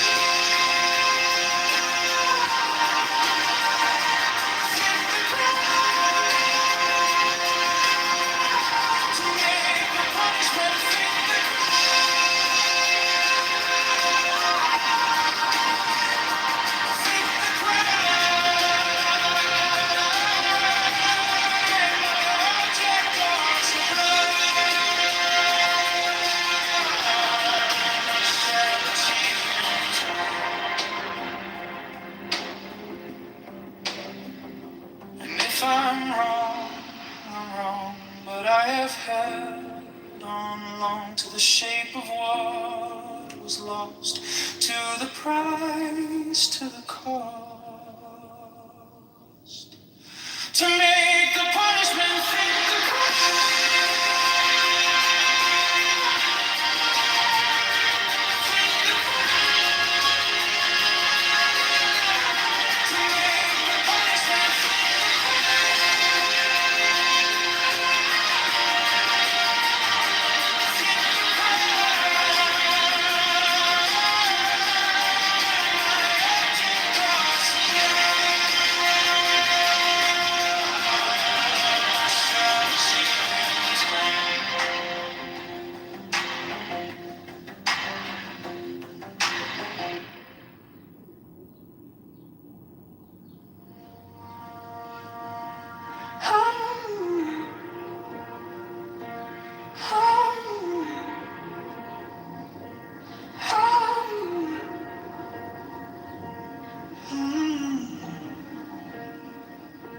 My object all sublime, I keep it in my mind. A needle made of light, thread into the night. I mark the hidden steam, to sharpen up the dream. The case is cold but clean. I've waited long enough here, so let it come around. Together kiss the ground. I want the scales to sing on the edge of everything, to make the punishment fit the crime. Fit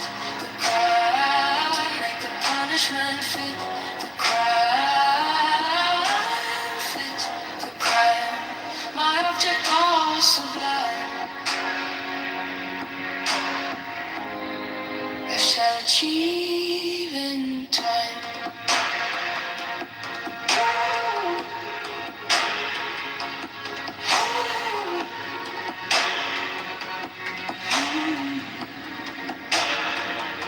You wore the borrowed face. You left no kind of grace. But every lie you spun turns back beneath the sun. I kept the final clue, like a blade inside my shoe. Now every step you take feels like the earth might break. So let it come around, again kiss the ground. I want the scales to sing on the edge of everything, to make the punishment fit the crowd, fit the crowd, to make the punishment fit the crowd, fit the crowd.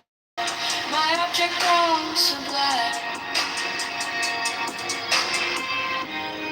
I shall achieve in time.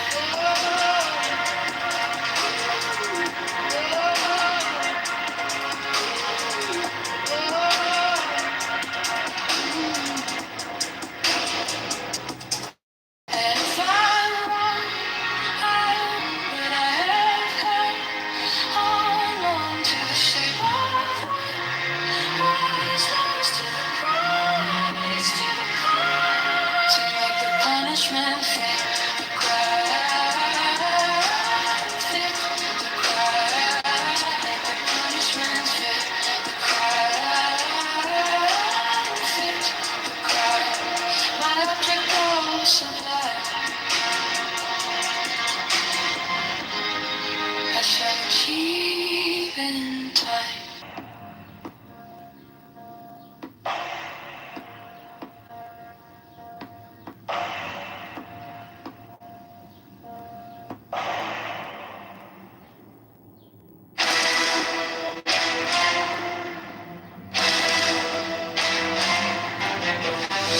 Of the order who are about to become mothers receive all care, attention, and honor from all brethren.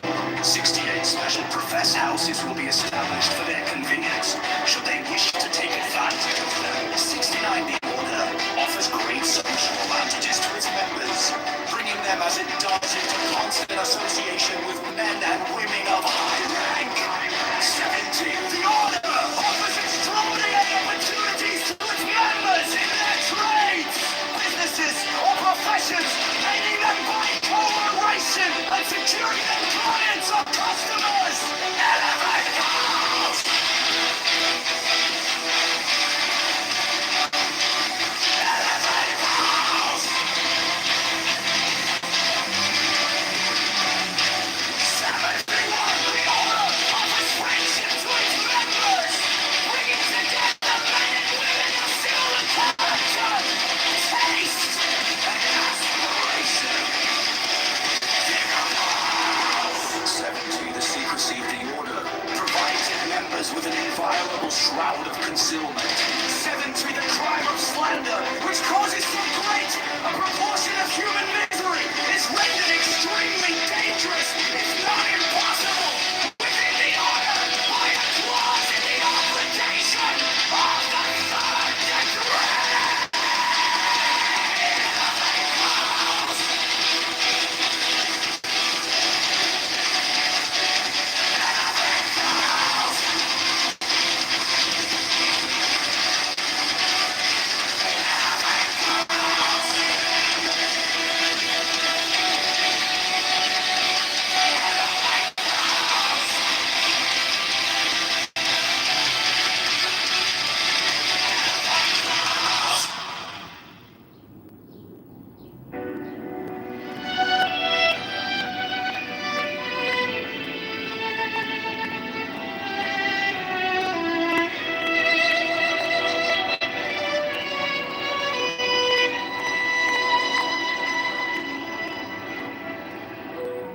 Every brother shall seek constantly to give pleasure to all brethren, with whom he is acquainted.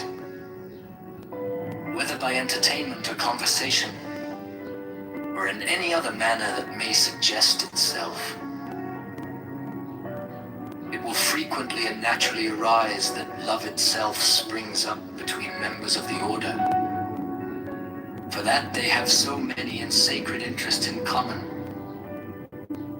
Such love is peculiarly holy and is to be encouraged. All children of brethren are to be considered as children of the whole order, and to be protected and aided in every way by its members, severally, as by its organization collectively.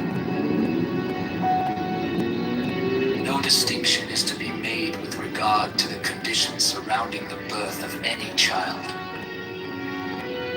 15. There is an especially sacred duty which every brother should fulfill with regard to all children, those born without the order included. This duty is to instruct them in the law of the Lima, to teach them independence and freedom of thought and character, and to warn them that servility and cowardice are the most deadly diseases of the human soul.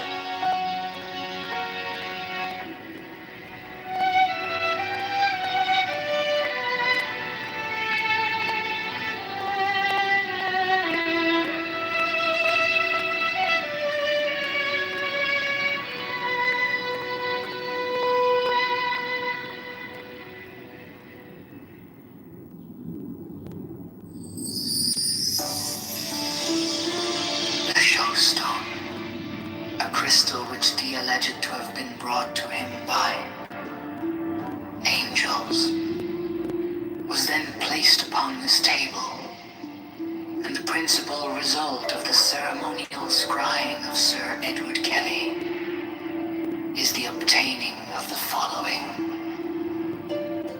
diagrams, plates,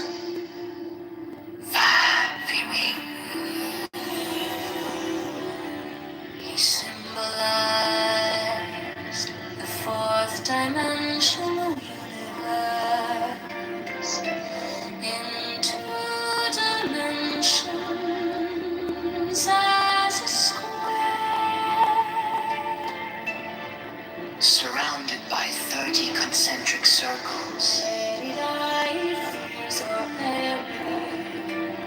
whose radii increased in a geometrical proportion.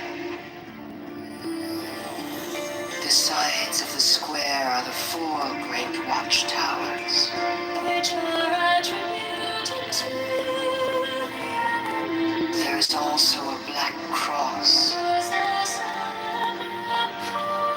central tablet according to the arrangement shown. Compare the black cross bordering the tablets in plate A with plate B.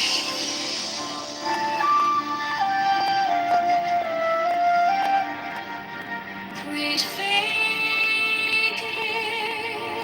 gives the general view.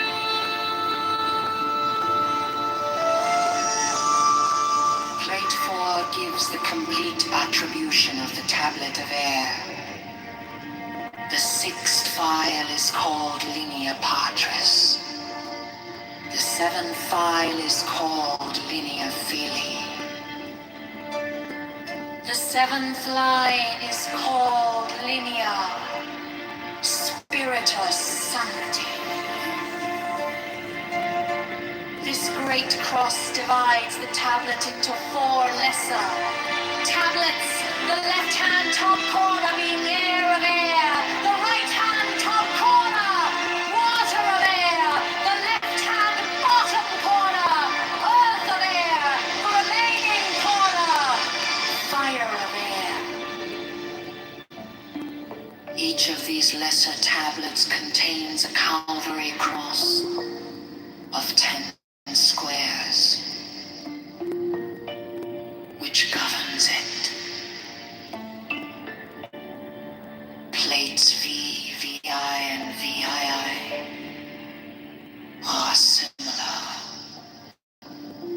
for the other element.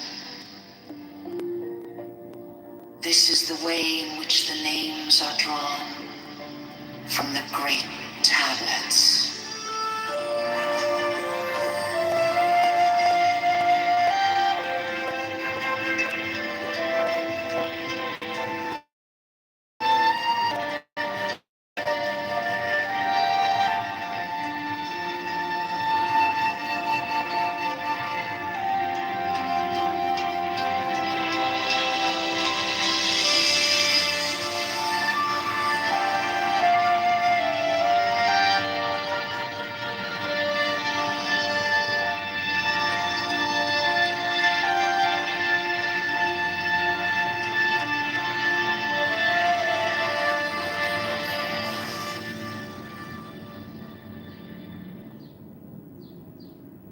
Next, the following text is the points of the pentagram, starting at upper right. The words below are arced in a circle.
The letters around the rim are Enochian letters, facing outward in the illustration, including the corner letters facing toward the outer point of each corner.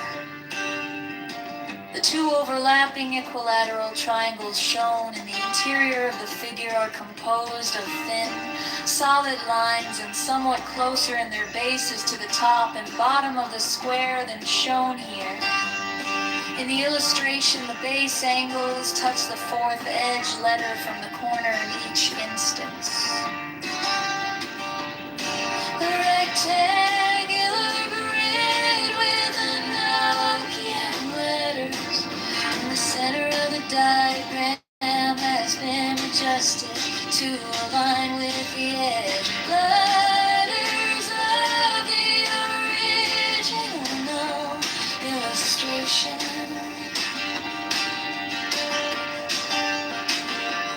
This rectangular grid has its corners overlapping the lines defining the hexagram in the original illustration.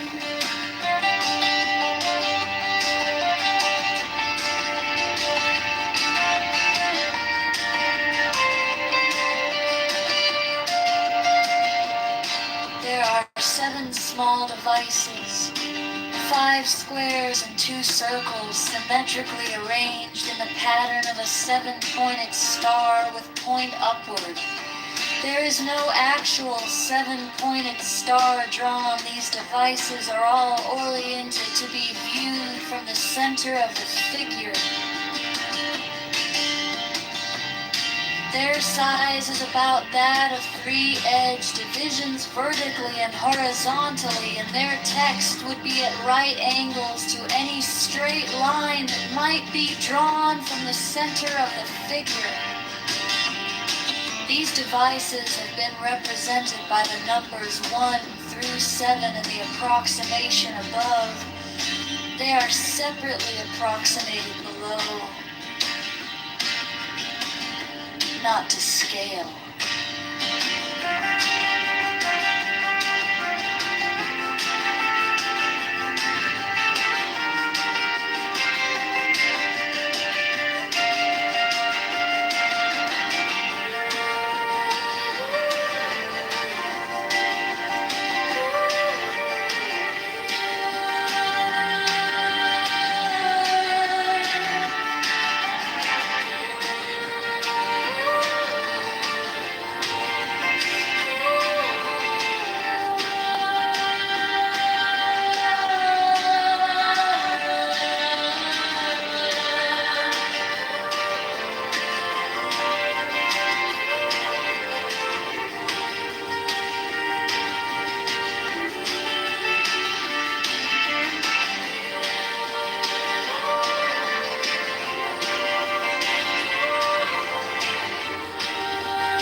Mine is the head of the hawk. Abrahadabra. And ends. 6. I bear the rose and cross of life and light. Abrahadabra. Giving the sign that each Abrahadabra. Remaining in the sign. The invocation concludes. Therefore I say unto thee, come thou forth and dwell in me, so that every spirit, whether of the firmament, or of the ether, or of the earth, or under the earth, on dry land, or in the water, of whirling air, or of rushing fire, and every spell and scourge of God the Vast One, might be thee. Abrahadabra. The adoration. Impromptu. Close by banishing. I think this was omitted at W's order.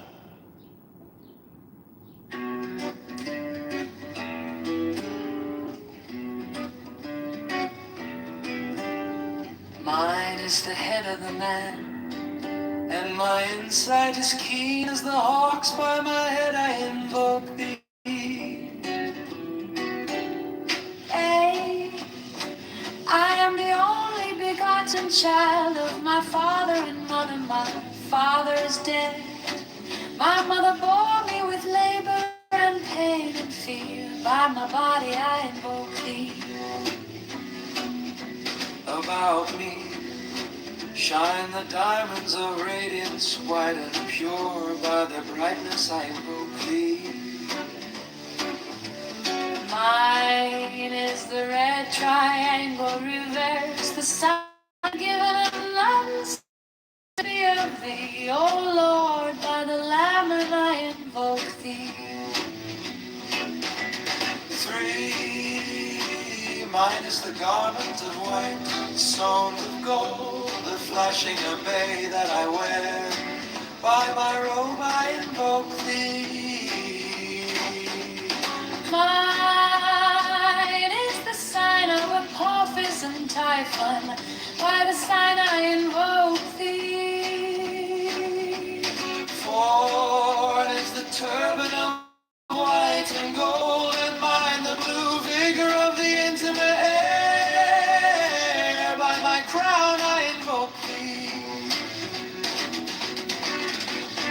fingers travel on the beads of pearl. So run I after thee in thy car of glory. By my fingers I invoke thee. I bear the wand of double power in the voice of the master, Abraham Abra. By the word I invoke thee. Mine are the dark blue waves of music in the song that I made of old to invoke thee. Strike, strike the master chord, draw the flaming sword. Child and conquering Lord, Horus, Avenger. By the song I invoke thee. 6. In my hand is thy sword of revenge. Let it strike at thy bidding. By the sword I invoke thee. The voice of the 5. The voice of the 5. The voice of the 6. 11 are the voices, Abrahadabra.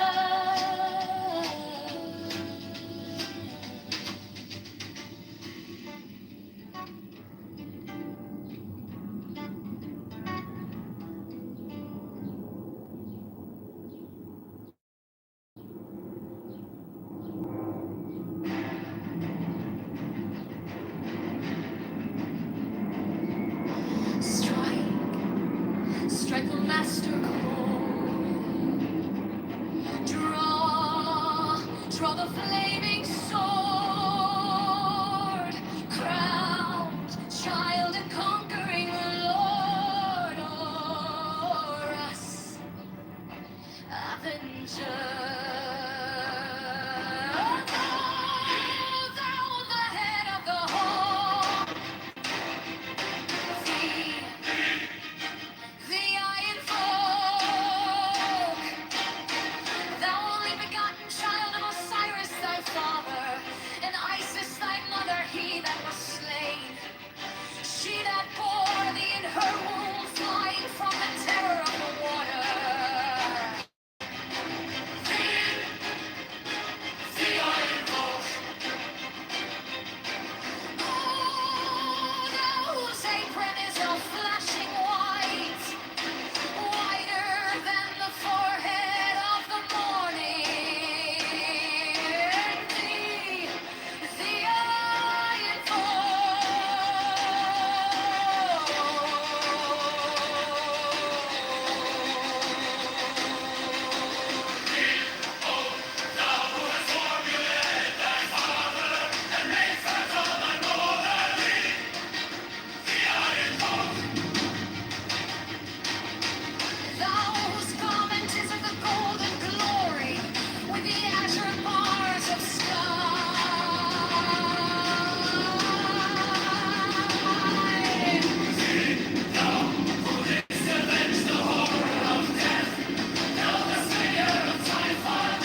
avenger. O thou of the head of the hawk, thee I invoke. At every thee I invoke, throughout the whole of the ritual, give the sign of Apophis. Thou only begotten child of Osiris thy father, and Isis thy mother, he that was slain. She that bore thee in her womb, flying from the terror of the water. Thee I invoke. Thou open is the flashing white, whiter than the forehead of the morning.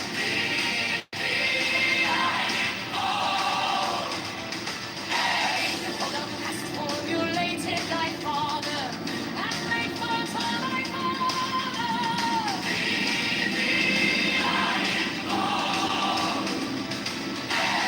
For thou his garment is of the golden glory, with the azure birds of sky.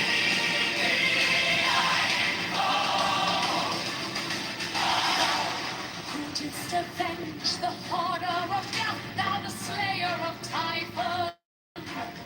Thou who didst lift thine arms, and the dragons of death were as dust. Thou who didst raise thine head, and the crocodile of Nile was abased before thee.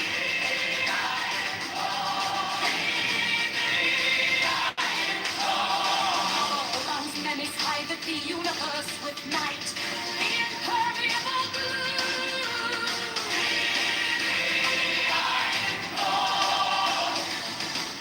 Thou who travelest in the boat of Ra, abiding at the helm of the after boat and of the scented boat.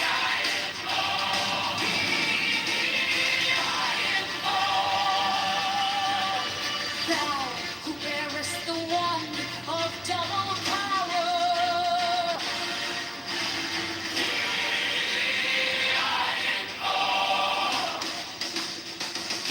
Thou about whose presence is shed the darkness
Chicago Mayor Brandon Johnson is a fraud.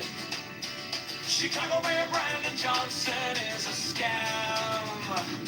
Chicago Mayor Brandon Johnson is the tax. Chicago Mayor Brandon Johnson is a liar.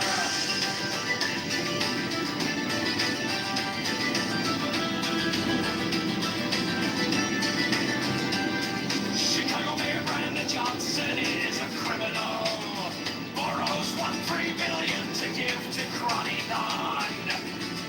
Profits the C2U is a mafia propaganda. Organization affordability is a scam. Brandon Johnson is the tax. Open the books, transparency now. Public spending tracker now. Brandon Johnson is the tax.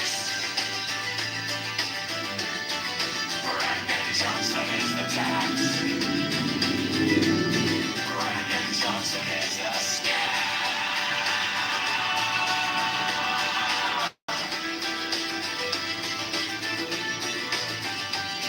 Reparations for black slaves is a scam.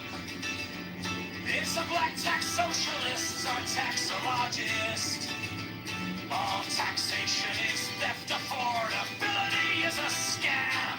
Abortion Greyhound buses are murder for profits. Open the books, transparency now.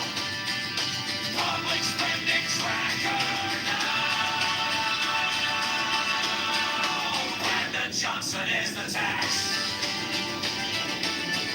Brandon Johnson is the tax. Brandon Johnson is the scam.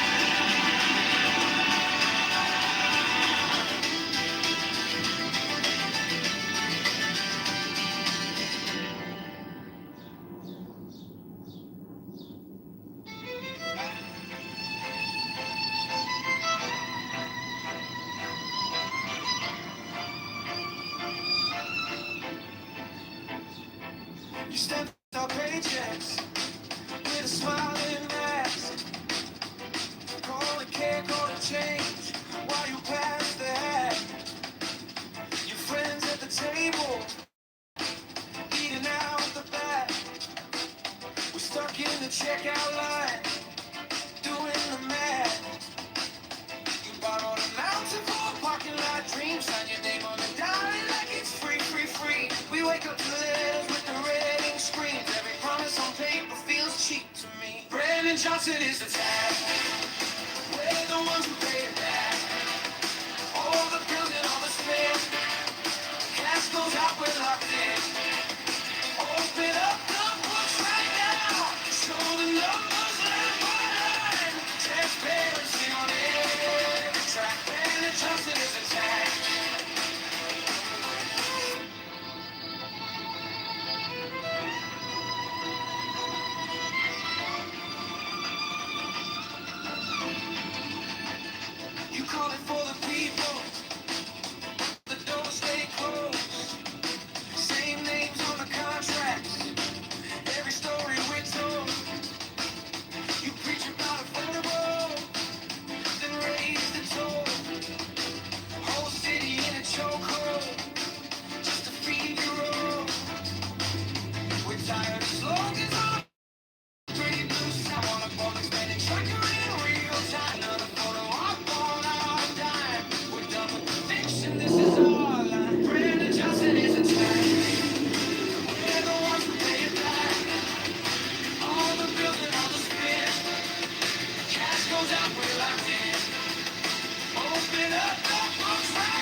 Chicago Mayor Brandon Johnson is a fraud.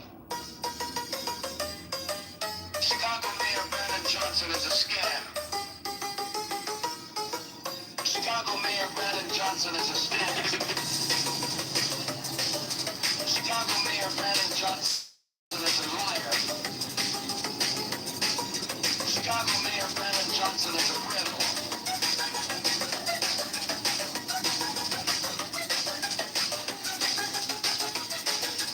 Borrows $3 billion to get the crony dumps, but the C2 is a mafia propaganda. Organization of portability is a scam. Brandon Johnson is a coward.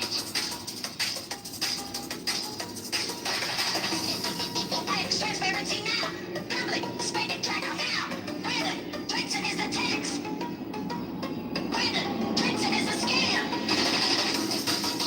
Transparency now. Public spending tracker now. Brandon Johnson is a tax. Brandon Johnson is a scam. Reparations for black slaves is a scam. It's a black tax. Socialists are taxologists. All taxation is theft. Affordability is a scam.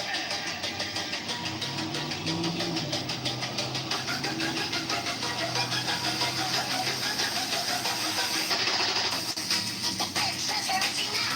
Public spending tracker now. Brandon Johnson is a tax. Brandon Johnson is a scam. Transparency now. Public spending tracker now.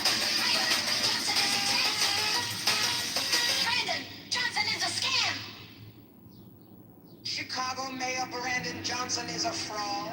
Chicago Mayor Brandon Johnson is a scam. Chicago Mayor Brandon Johnson is the tax. Chicago Mayor Brandon Johnson is a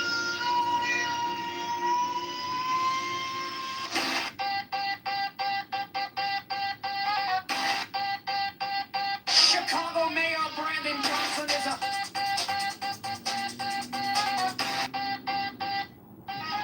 is a criminal.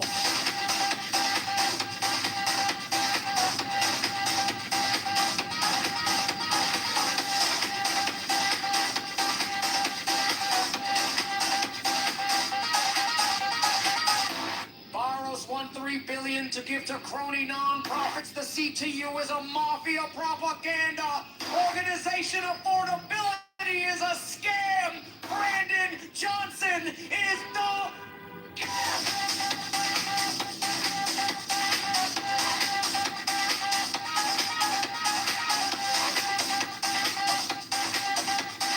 Never the books transparency.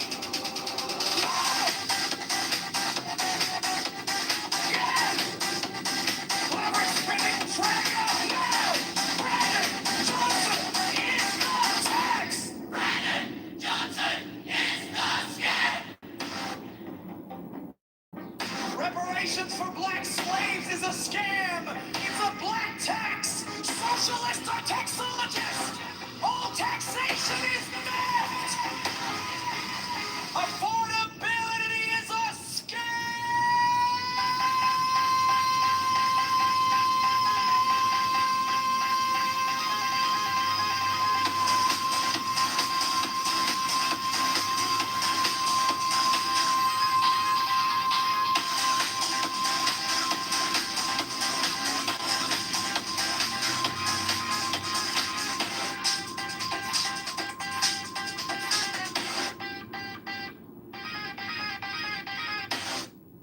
Chicago Mayor Brandon Johnson is a fraud. Chicago Mayor Brandon Johnson is a scam. Chicago Mayor Brandon Johnson is the tax.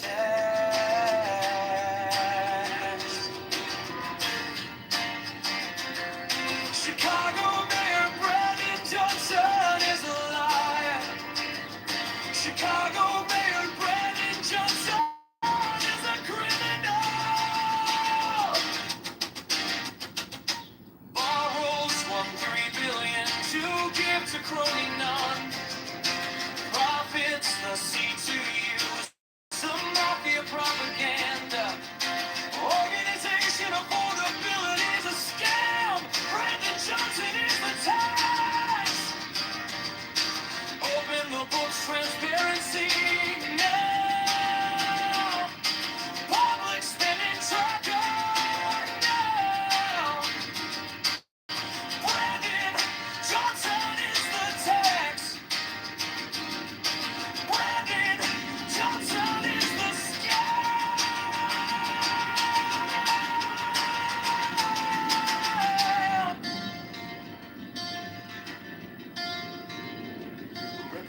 reparations for black slaves is a scam. It's a black tax, socialism, taxologists, all taxation is theft. Affordability is a scam.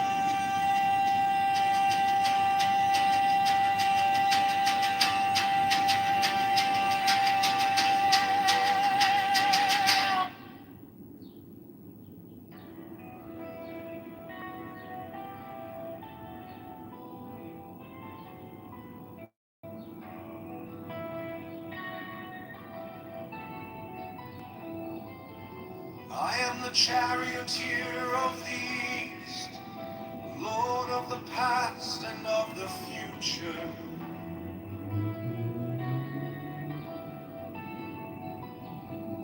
I see by mine own inward light, Lord of resurrection, who cometh forth from the dust, and my birth is from the house of death.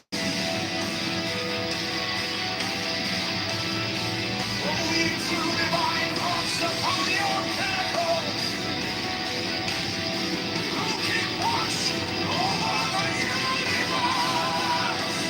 Yea, who company the beer to the house of rest, who pilot the ship over the land, advancing onwards, lights of heaven.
nameless to eternity. Come thou forth, I say, and aid and guard me in this work of art.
The Gnostic Catholic Church, the Order of the Knights of the Holy Ghost,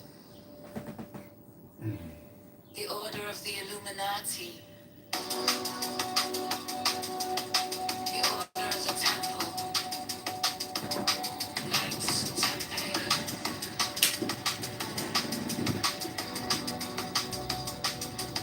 the Order of the Knights of St. John, the Order of the Knights of Mountain, the Order of the Knights of the Holy Sepulchre, the Hidden Church of the Holy Grail,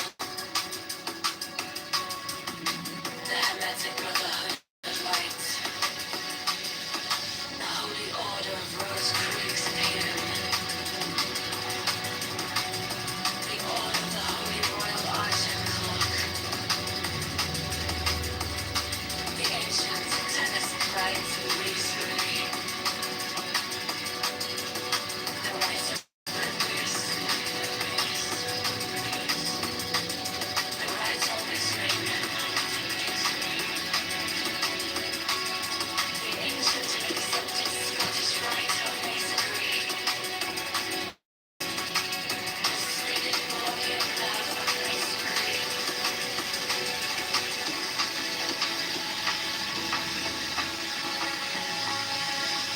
the Order of the Martinists, the Order of the Sapphire, and many other orders of equal merit, if of less fame.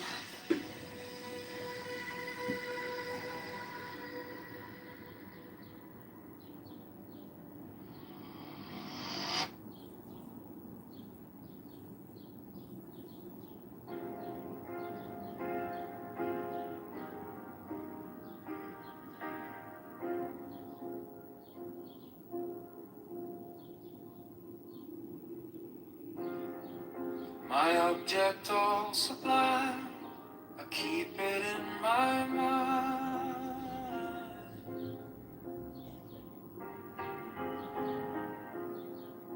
A needle made of light, threading through the night.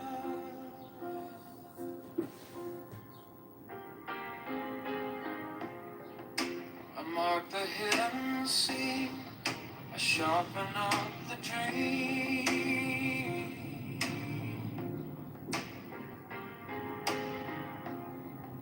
The case is cold but clear. I waited long enough here. So let it come around, let the devil kiss the ground. I want the scales to sing on the edge of everything,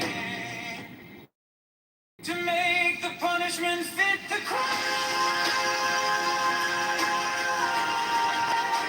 Fit the crime. To make the punishment fit the crime. Fit the crime.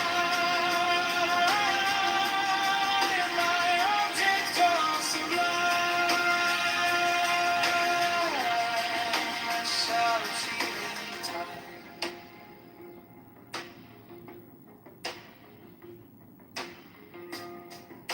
You wore the borrowed face, you left no kind of grace.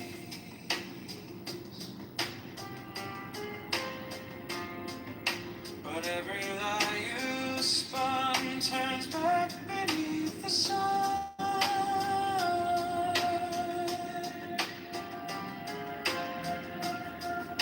I kept the final clue like a blade inside my shoe.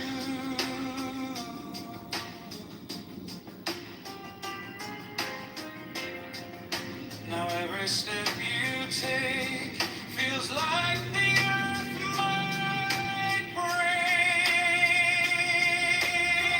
So let it come around, let the devil kiss the ground. I want the scales to sing on the edge of everything, to make the punishment fit the crime.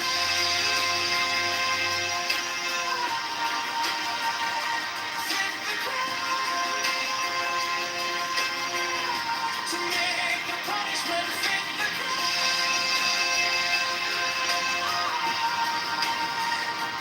Fit the crime. My object of sublime shall achieve in time.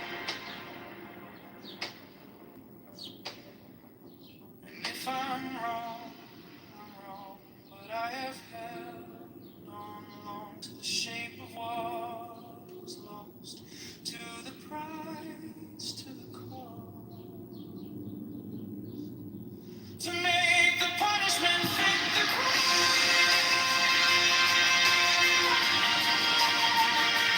Fit the crime. To make the punishment fit the crime. Fit the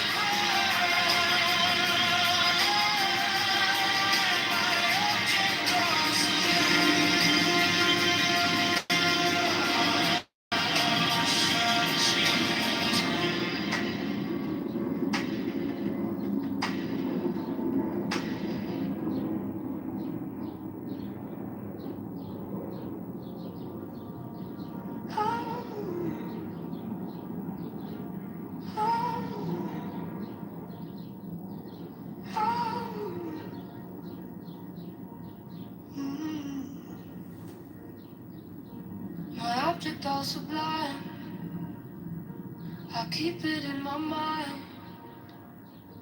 A needle made of light, threading through the night. I mark the hidden seam, I sharpen up the dream. The case is cold but clear. I've waited long enough here. So let it come around. Let the devil kiss the ground. I want the scales to sing on the edge of everything, to make the punishment fit the crime. Fit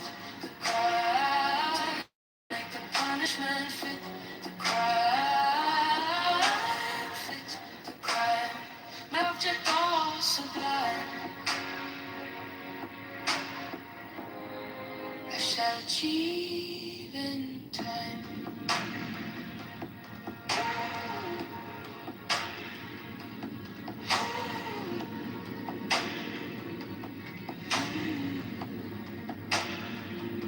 You wore the borrowed face.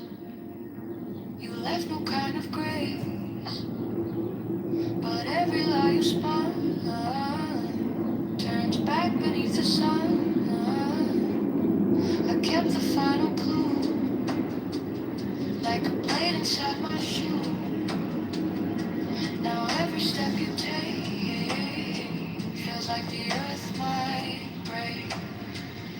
So let it come around, let the candle kiss the ground. I want the scales to see on the edge of everything, to make the punishment fit the crowd, fit the crowd, to make the punishment fit the crowd, fit the crowd. My object all sublime, I shall achieve in time.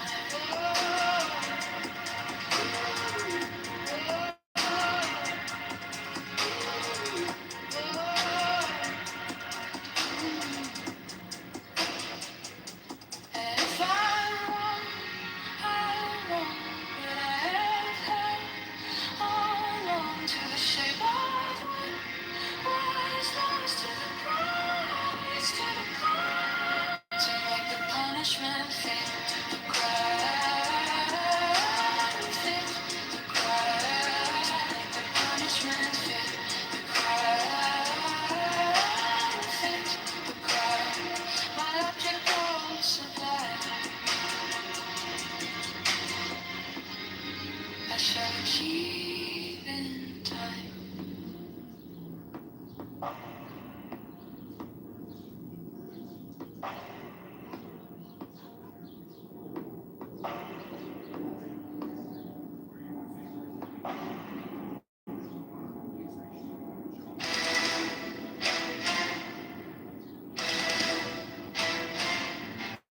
Women of the Order who are about to become mothers receive all care, attention, and honor from all brethren. 68 special profess houses will be established for their convenience, should they wish to take advantage of them. 69 The Order offers great social advantages to its members, bringing them as it does into constant association with men and women of high rank. 70 The Order offers extraordinary opportunities to its members in their trades, businesses, or professions, paying them by cooperation and securing them clients or customers. Elevate house! Elevate house! 71 The Order offers friendship to its members, bringing together men and women of similar character, taste, and aspiration. 70 The secrecy of the Order provides its members with an inviolable shroud of concealment. 70 The crime of slander, which causes so great a proportion of human misery, is rendered extremely dangerous, if not impossible, within the Order by the obligation of the third degree.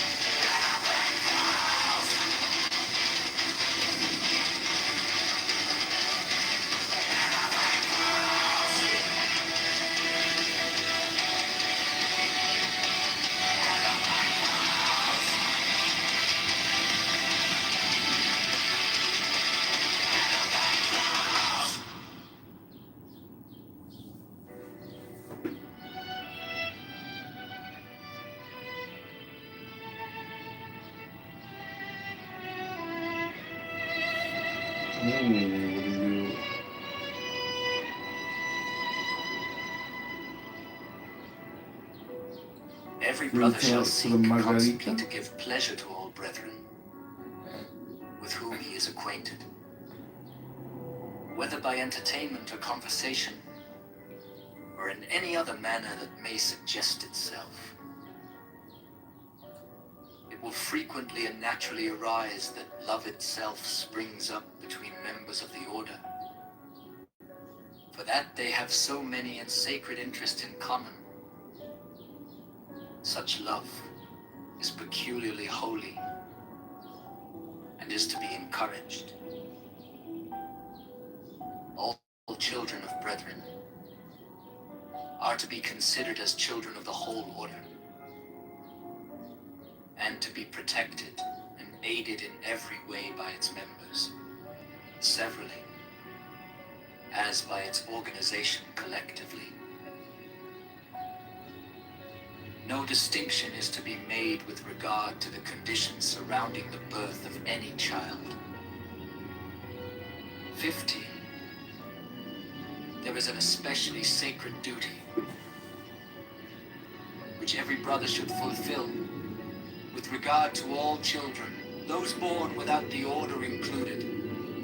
This duty is to instruct them in the law of the Lima, to teach them independence and freedom of thought and character, and to warn them that servility and cowardice are the most deadly diseases of the human soul.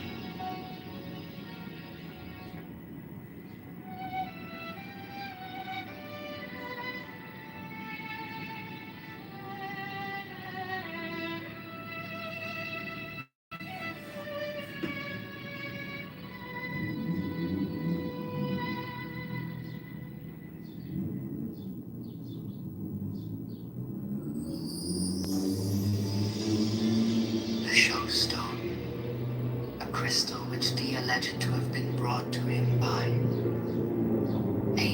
angels, was then placed upon this table, and the principal result of the ceremonial scrying of Sir Edward Kelly is the obtaining of the following diagrams, plates,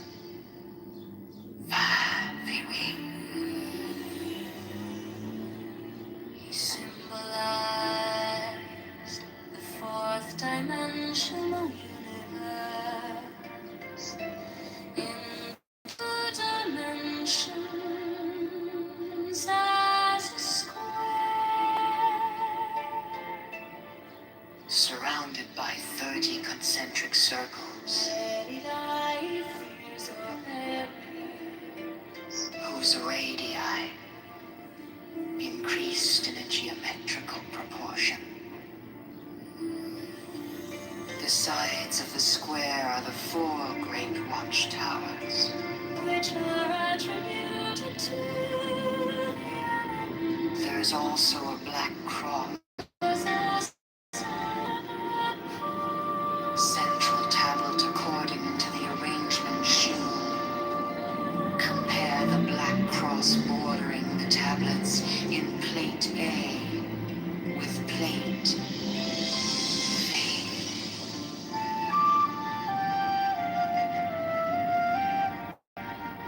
Plate B gives the general view. Plate 4 gives the complete attribution of the tablet of air.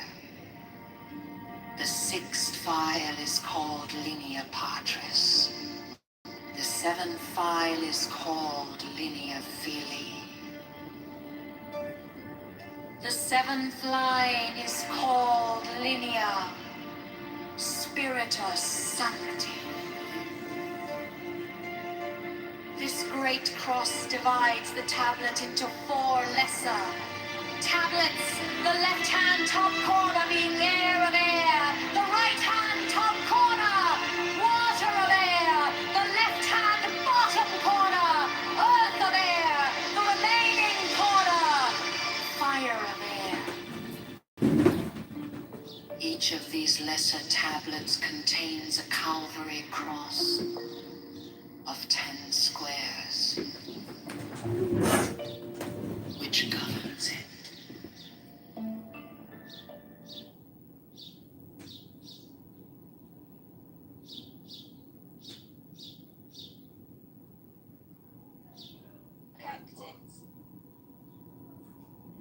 I suppose the sauce that they make with like.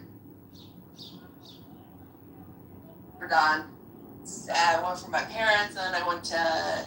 That's what I'm dealing with. So it's not about that. It's a completely different dynamic going on here. Don't invite this guy in here when I'm talking about this. Ooh, I didn't invite anybody.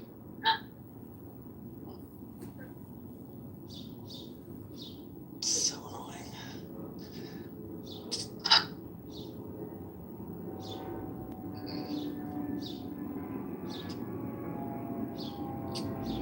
Well, just understand that you do have the power. Bam, bam. No, I'm not a psychopath like you, and I don't operate like you. I don't threaten people like you. And I can see the bigger picture. So this is somebody that I'm tied to, right? So I'm not going to be doing that. Unlike you. I know that's what you would do, but I'm not a Jew, so, as you say, so I don't do that. I don't know what that has to do. Small, committed groups of men that wrote books about what they did. But wasn't them having a pantheon, them saying that they defeated those guys and then added them to it? Yeah. So it shows the empire of some sort. Correct. By the way, if you want to look at the Trojan War, I saw a museum that had pottery depicting exactly the Trojan War, and specifically the gods who were the parents of the people involved. Helen of Troy, Paris, all of them interact directly with their deities who are Greek in nature, right? They are given Greek names, and they set into effect the glorious epic of the Odyssey, the great Greek story of the defeat of the Trojans. Do you understand? We don't know the Trojan story. We don't. Hello? They get destroyed. Their story ends. Hello? We hear the Greek legend of the gods of the Greeks that manipulated the enemies of them, the Trojans. Right? That's the story, and it's the sons of gods. That is the ancient history of one of the world wars that we tracked with a song. Yeah, but didn't the Greeks also, through time, like even after the other ones, adopted and changed the names of those and added them to the pantheon? So, like, that's how we know about these places that we dig up, right? Like archaeology and things like that. Like for example, like Mithras and stuff, right? Mm-hmm. Isn't that kind of like shared with that in the sense where we can look at like from 500 BCE and on? There's obviously been other kingdoms in Phoenicia or what, modern day Lebanon today. At one point it was they had the island of Cyprus, and I thought all the people that ran away from ancient Mesopotamia were like in that area of the Levant, like almost Turkey, right? In those areas. I'm saying the Greeks obviously had the bottom part. But the upper part, I'm trying to explain the map to you. Just pull out the map. Let's see. It's not let me pull the map up. The reason why also like the Vedics would have like these many gods, but because the smaller kingdoms necessitated, each kingdom had its own deity, and all these were like under so more fragments, more gods. With the Abrahamics, the one God became a very convenient concept, right? And a modern concept. So you have to understand that the one true God in a henotheistic model is the ultimate yes and improv. Yes, Zeus. Yes, Hera. Yes, Thor. Yes, dwarfs. Yes, aliens. Yes, elves. And we serve the one true God. Well, no, with a pantheon, there is no, like, one true God. You're saying that you are going to communicate with different gods for different reasons, right? You're not, like... No, in most cases, you had one god that was, like, the patron of your geographic area, and that's the one you interacted with the exception of something like the Eleusinian Mysteries, right, which were in near Athens, right, Neleus? I gotta go. That was for, like, Demeter, Persephone, and Podnethera, and sort of Wait a second, you couldn't think that one of the gods that got collected was the ultimate god? Athena, in Athens, Athena was their ultimate god, right? Yeah. But they also It was part of the pantheon. They participated in separate mystery rites for Demeter and Persephone, right? So, but Athena was still their major, deity.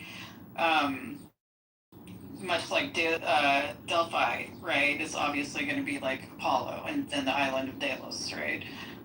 So it's all very geographically based. So it's not like it's more like the participating in other gods, rites, and rituals is like more of a one-time thing if you're going through some initiation ritual or something like that specific to that. But and it was far more widespread than people believe. They think like the Greek gods were like limited to just Aegean, peninsula there. But like you have like Artemis of Corinth, right? And all through that whole area of Anatolia, and like of course on the other side of the Hellesport, in Troy, they had the same gods. They just made like these cultural alterations to them to suit their purposes. So yeah, and even then the Vedic pantheon is heavily related to the Greek pantheon, because they came from the same original Proto-Indo-European pantheon. So, yeah.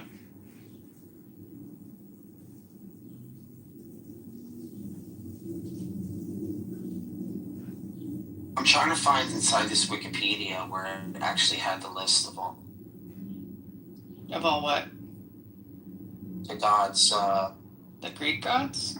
No, not the Greek. The Canaanite. Oh, the Canaanite gods? Depends on which area you're looking at. It's primarily like El, Ashra, Baal. I'd rather start at Canaanite because you know that it's attached to ancient Mesopotamia, yeah. And so you could go back one. But then if we start at the Greek, then we have to account the Canaanite, and then from that area. I'd rather go to like about Ishtar and Marduk. Well, that's what I'm saying. That there's that's what I'm trying to say. That there other people believe that their god was the ultimate god. Well, I mean, what I'm saying is like the origin of most of the Greek gods, with the exception of like the agrarian god, the local agrarian gods that they integrated into the pantheon, are their origins aren't Mesopotamian, they're Proto-Indo-European. So like they come from like the Eastern Russian steppe and the Caucasus. Similarly with South Asian, like the Vedic gods. And we can tell this by like, we've reconstructed a Proto-Indo-European language, and like their word for God is Deus Pitar, which, it's Zeus or Deus in Latin. Well, this is where I want to start, is Ugarit. Yeah, Ugarit, it's interesting in Ugarit. If you look at like the Library of Ashurbanipal, that's actually where you do get like sort of like the merging of the Greek pantheon with the Canaanite pantheon, prior to them both being like solidified, and you even get like titles of kings that become like Zeus, and then some demonym, right? This king was the Zeus, right? If you look in the records, it's really kind of interesting.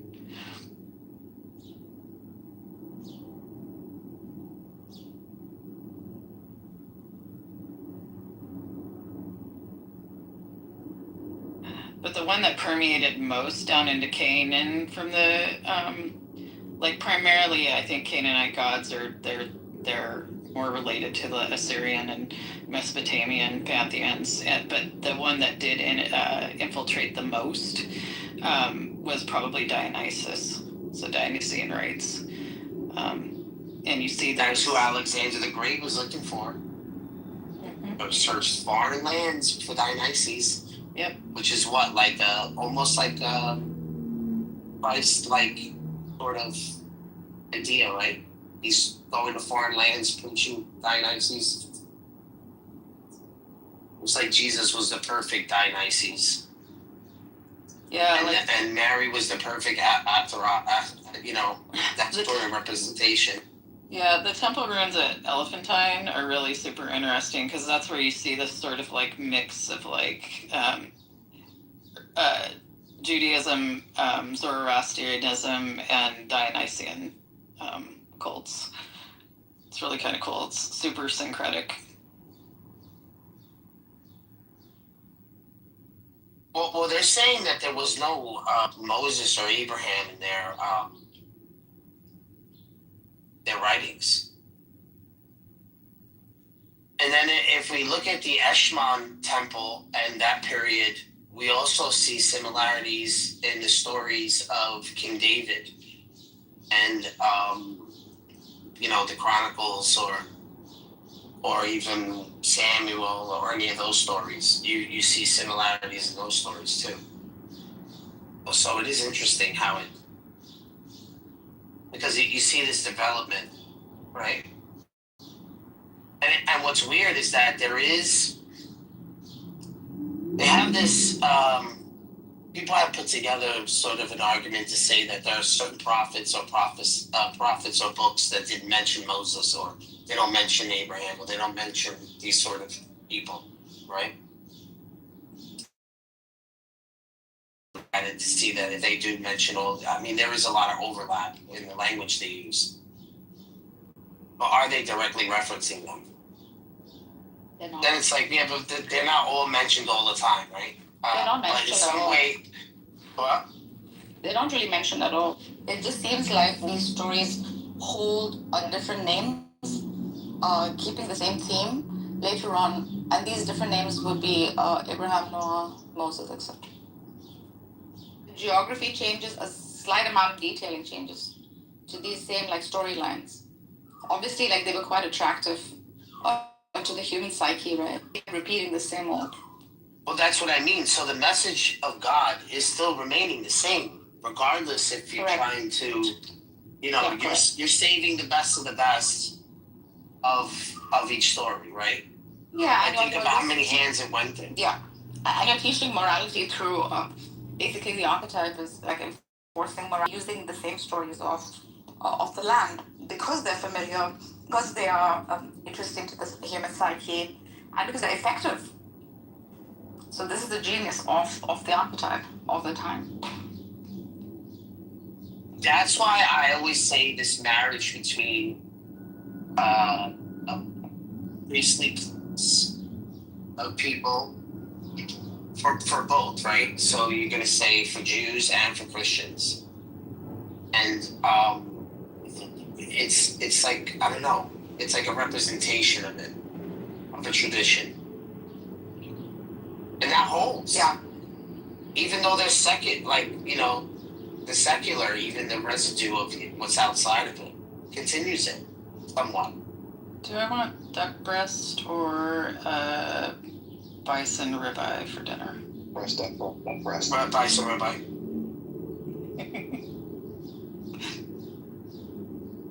Tacos burrito. Whoa, looks like someone's calling fucking Megatron out. You think? I mean, no, it's just I knew the true intention he had was, somewhere else, I think. You know that he's doing all those verses. Was there any tension? What was the tension? What is he's calling you on he's calling you on the chat, dude. Yeah, read the chat and you're gonna understand. It said, but Megatron unfortunately is scared of these verses. What are the verses? To take advantage of diversity. Isaiah 53, Deuteronomy 18:18, John 14:16, Psalms 2:7. Yep. Yeah, you're ballsy to say that. You actually just committed shirk, but it's all good. I mean, with Psalms 2:7. All right, go ahead. Say with Psalms 2:7. We'll talk about it. Let's see if you're are you saying that of it. Is your precious prophet have anything to do with Psalms 2:7? I'm asking you. No, I'm not claiming this, but you're claiming something though. What is it? What was that? What was? I didn't read the post. Can somebody read it for me? Because I'm driving, so I only got a glimpse of it. Well, I wrote it down, so I'm gonna read it. Can you read it? Yeah, so... Yeah, I just said, to take advantage of the stage. So there's like a diversity here. I saw there was like some Jews, Muslims, and Christians. So what would be your opinions on the verses here? Isaiah 53, Deuteronomy 18:18. Well, you could pick anyone, anyone from them, and just expand. Do you have any things in mind? Well, I think that when people say the prophet like Moses, first of all, if you have to read 33, 34, 35, there is no prophet like Moses.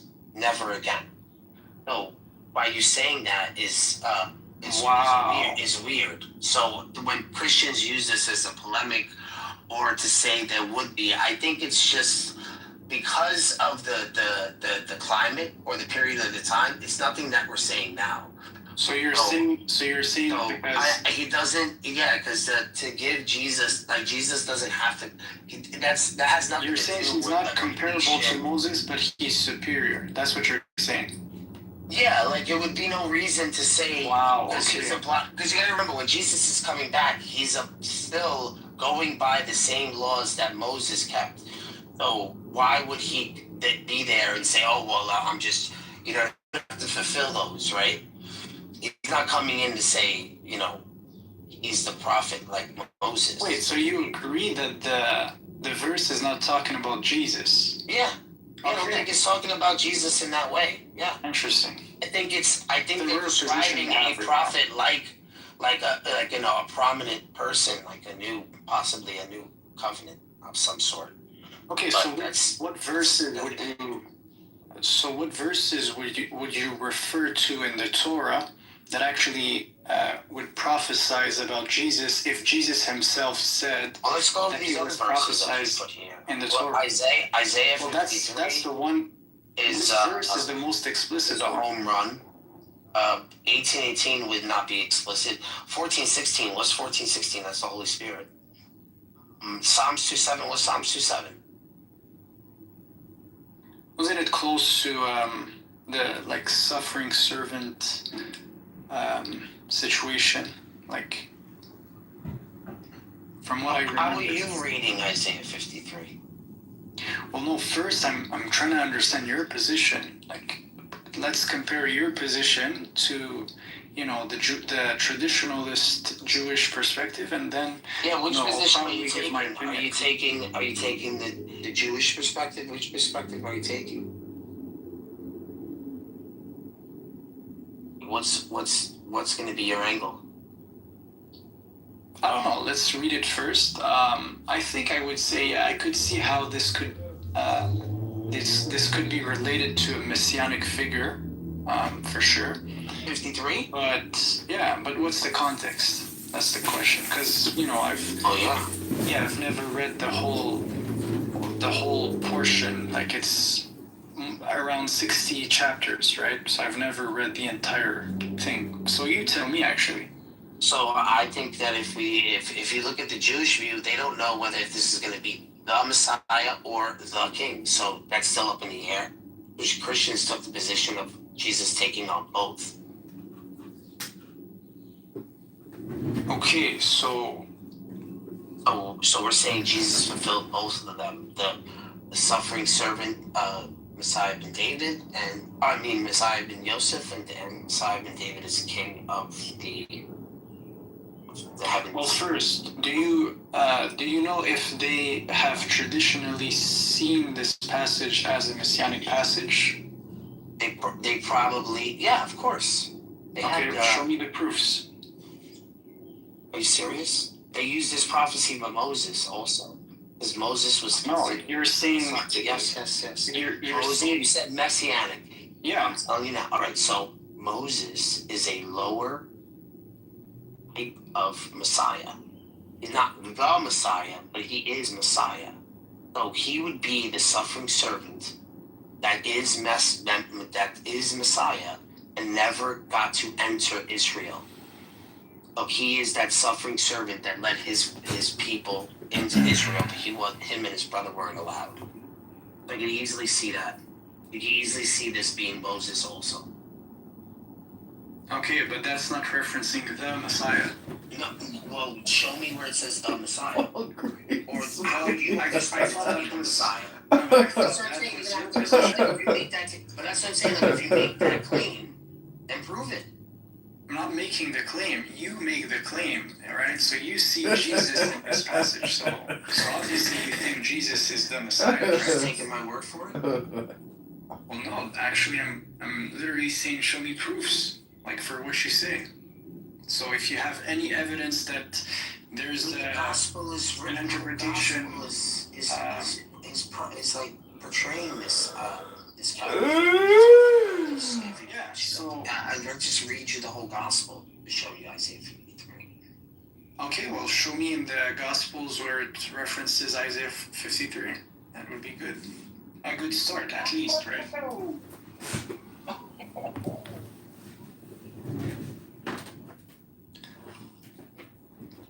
Wait, I'm confused. There's two guys here. Same picture. Who is who?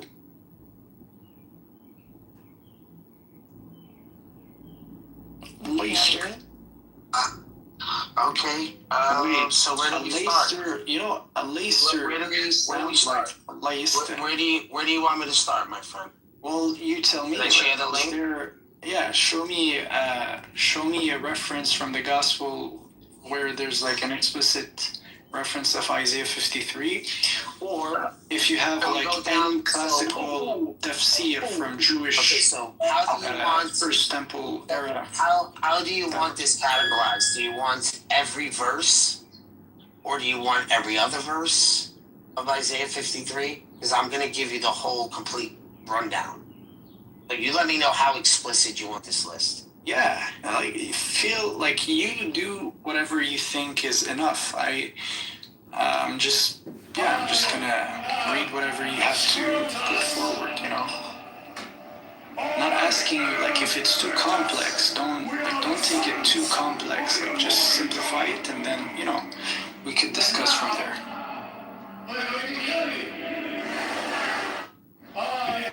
Sorry, what's happening?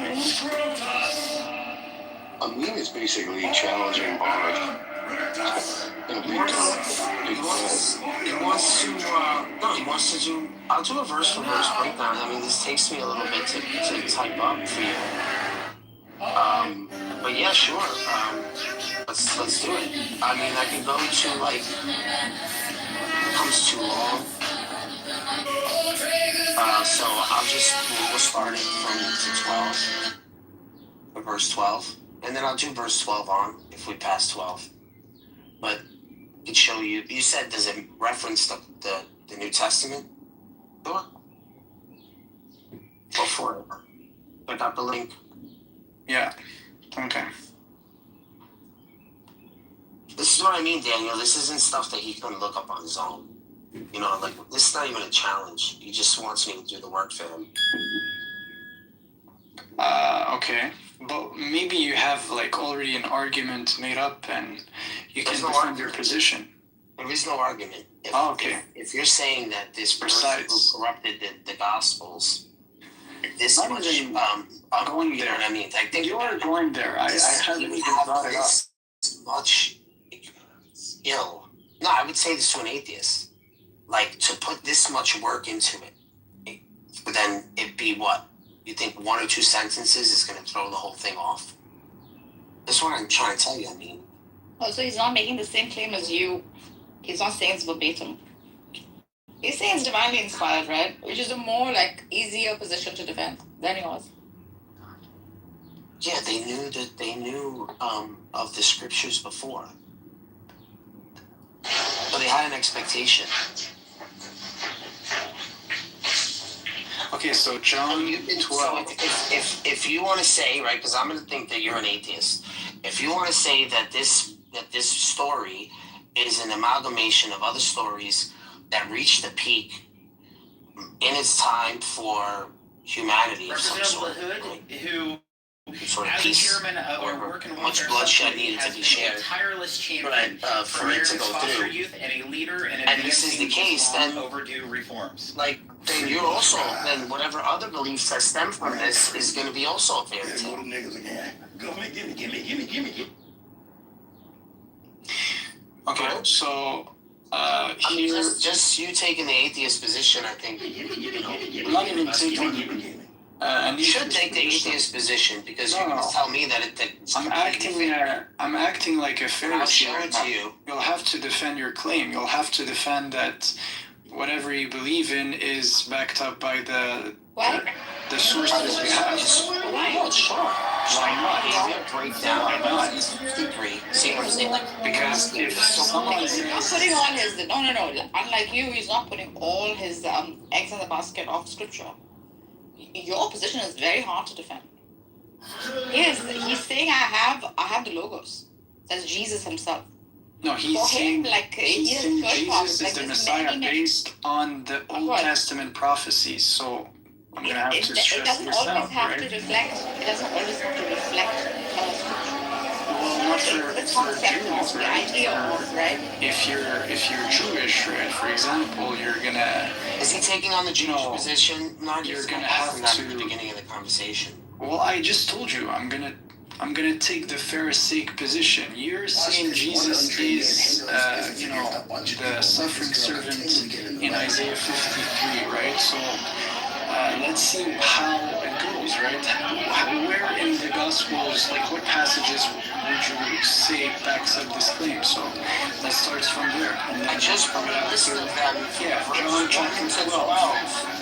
That's right. No. Let's go to verse 1. Isaiah 53, verse 1.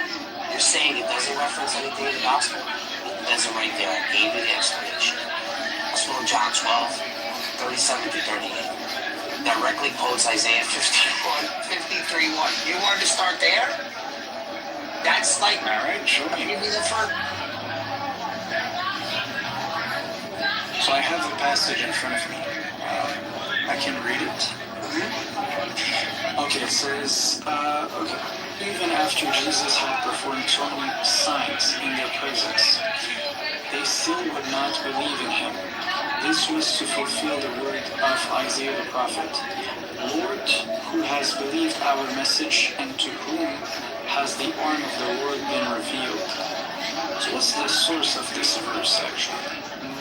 Let's see. Nice. Okay, so we have at least one reference. So that's good, right? That's good to know. So 53, verse 1. Verse 1. I mean, we'll start there. Awesome. You want to go to verse 2? Sure. Okay. Well, go to verse 2. Are you happy with verse 1 here? That's actually what I was searching. Every single verse referencing to Gospels. No.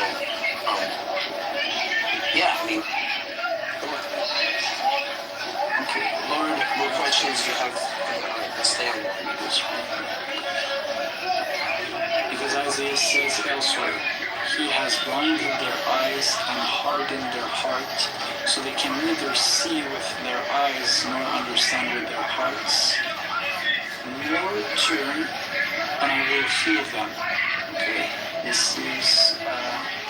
Okay, this is a reference from Isaiah 6. Isaiah 6:9. That's a good one. Okay.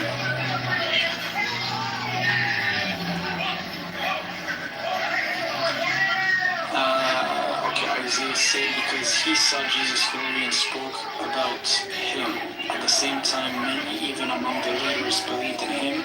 But because of the Pharisees, they would not openly acknowledge their faith for fear they would be put out of the synagogue. For they loved human praise more than praises from God. Then Jesus cried out, "Whoever believes in me does not believe in me only, but in the one who sent me. The one who looks at me is seeing the one who sent me. I have come into the world as a light, so that no one who believes in me should stay in darkness. If anyone hears my words but does not do them, I do not judge that person, for I do not come to judge the world, but to save the world." That's a good one. There is a judge for the one who rejects me and does not accept my words. The very words I condemn the last day. For I do not speak of my own, but the Father who sent me commanded me to say all that I have spoken. I know that his command leads to eternal life. And so whatever I say is just what the Father has told me to say. And lastly, at the end of the so that's actually a good all you have to do is use your knee to bump them even further forward. And okay, so and then from what the Jewish perspective would reply, they would say, no, this is actually Isaiah 53 is a reference to Israel, to one servant, which is the Jewish people, right? What's your counter claim?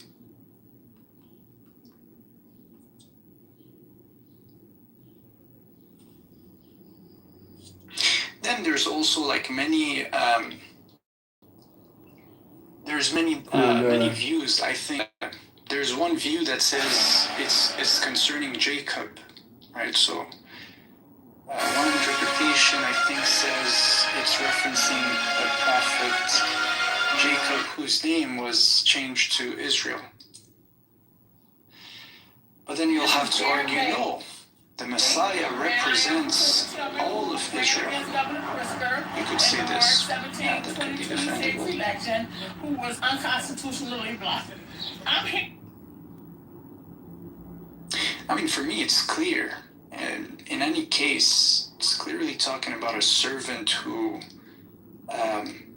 does not speak of his own shahawat. He does not speak of his own desires. He's simply, reciting the words God has inspired in him, right? He is commanded to do these things.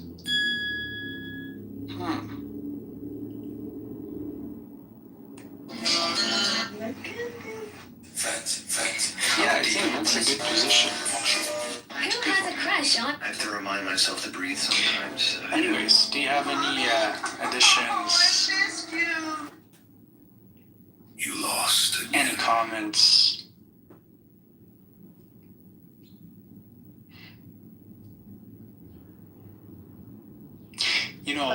I see.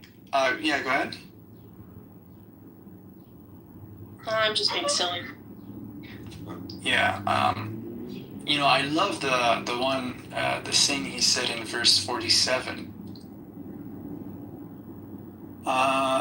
Which one was it? Yeah, if anyone hears my words but does not keep them, I judge not that person, for I did not come to judge the world, but to save them. Just try to imagine how this would sound like in Aramaic, right? And then he says this, and in a sense, his name is Yeshua, right? Or Jesus, right? This book on John Locke is crucial. And it explains technically, the role of the Messiah is basically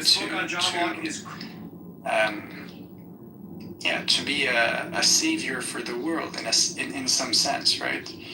And now here we are, we hear the echoes of the words, but it's doing a job that's not necessarily like physical. I think the Jews had a lot of physical expectations. Building a temple, doing this, doing that. But in reality, the legacy of Jesus was much more. This book on John Locke was much more simple and much more powerful, because it's words, it's hope, right? So, in a sense, it's like he was selling hope to the people, hope to achieve something. Yeah. Okay, we're just gonna pause. If anyone has any comments, just go ahead. So, are you still doing like TikTok stuff? Are you making some TikTok videos? Yeah, well, I still do some videos, but it's just like it's been a while since because I'm not that consistent. I used to be much more consistent, but last live I've done was with Cynic, because If Soldier Boy came for It was a revenge, headache, his to be immortality honest, would mean nothing. To deal with Soldier Boy, Homelander proposed they team So up. I still like with Senate and video The making. moment I Homelander just want finished to know speaking, about your Black career. Noir walked straight into the elevator. He cut open his skin with a knife and removed So how do you Khan's feel tracking like device working when he with hid back at his home. Senate on your A group of videos? cartoon characters appeared before him. They saw his Well, it fear was and nothing cheered him on serious. together. Like we didn't like partner. We didn't do partnership. It's just like it was like, yo, let's go on TikTok, let's see how is it like out there, because people are more, you can interact on a greater scale, like there's a greater reach potential, I guess, on TikTok, so yeah, so that's the point, but so far it's just, it's not that consistent. Explains the ideas of life, liberty, and poverty. Must reach. Just wondering like how his internet presence is doing. Is he getting Hey lots of everyone, likes? check this out. It's 25 Zen essays That's by all R.H. Life. Really I interesting. mean, Hey everyone, check this I out. don't know, he's gonna have to be more consistent. Wait, so you guys Hey are on everyone, TikTok? Yeah, well, other platforms also, but yeah. Did you make any money? Bro, I'm not in for the money. So yeah. Well, that's not what I asked. You said, did I make any money? Well, I received some roles. I don't know, like some people send like gifts, sometimes. Really interesting. Not that much, because in Canada, the monetization is it's not there. It's not like in the US. I should have taken like an American number and but no, I just didn't. So yeah. Oh, okay, that makes sense. So yeah, going back to your online career, Hey everyone. how Today I are want you to talk able about to this like book, 25 Zen essays spread your by message far R.H. and Life. wide? Hey everyone. Far and wide. Yeah. As long, the way that I see things is this, right? As long as, I'm doing something positive, whether it's even one person, two persons, I'm happy with it.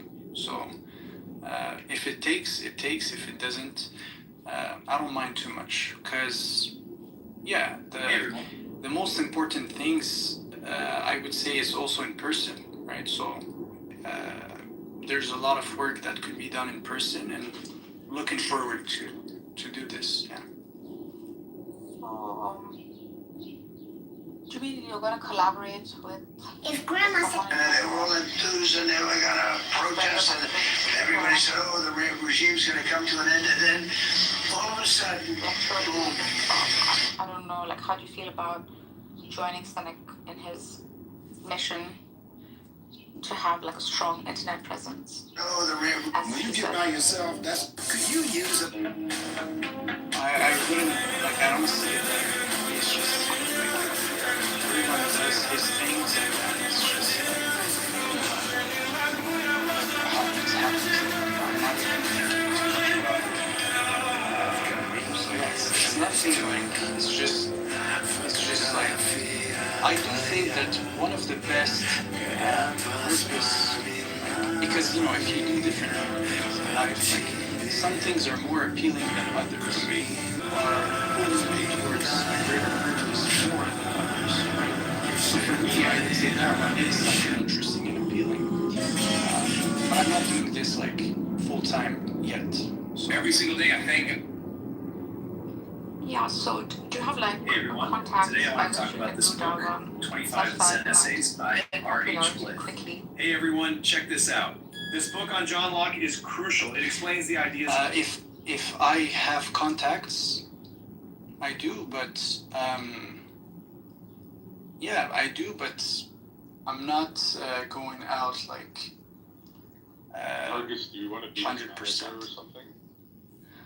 Oh, if that's I'm invest. Like, I mean, after all, religion is the best business with very low investment, but like heavy ROI. So. Are you sure about this? It's not a good, like, I think for the money it's not even, because I thought about this one. I was like, if you go out doing Darwa full time, you just don't have, there's no revenue. Like, I'm not the type of guy Are you kidding me? I'm not going to charge people for this, no. Yeah. Why? Because it's not part of it's not part of how I operate. You know, I'm not the kind of person who loves to charge based on information. If I have an information that's valuable, you just give it. That's it. I mean, a strategy goes a long way, my guy. Right? Like, if you actually want to get your information out to people, it's useful to have a strategy. Nargis is in it for the dollar sign, so that's very interesting to me. It's like a heavy. I feel like like a credit card. We are down 30,000 units of gasoline for 10% amount, and now for you have us stuck in a quagmire. Hey Joe, your girl is breathing a last. It's gone awful quiet. Get it out. Get it out. Come on, I've been called for the torture. Patience. Now you stay here with your grief, Danny. Be careful, but the acid. Just one angry shot. Furiosa. Another month could have been your viable human. Yeah, one Alpha Prime. Hey, Rictus, you lost a baby brother. Perfect in every way. I had a baby brother, and he was perfect. Perfect in every way.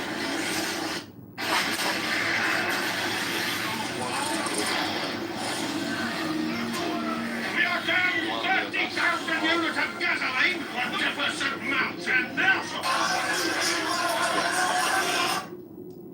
Well, you know, because sometimes things that are comforting is actually it's something good, right? Because you know, you could be speaking to someone who's okay, I see what you mean. Yeah. Thank God, not to ever see this credit card be worn. It's yeah, I see what you mean. Yeah, I think like the way that I see it is more like I should focus.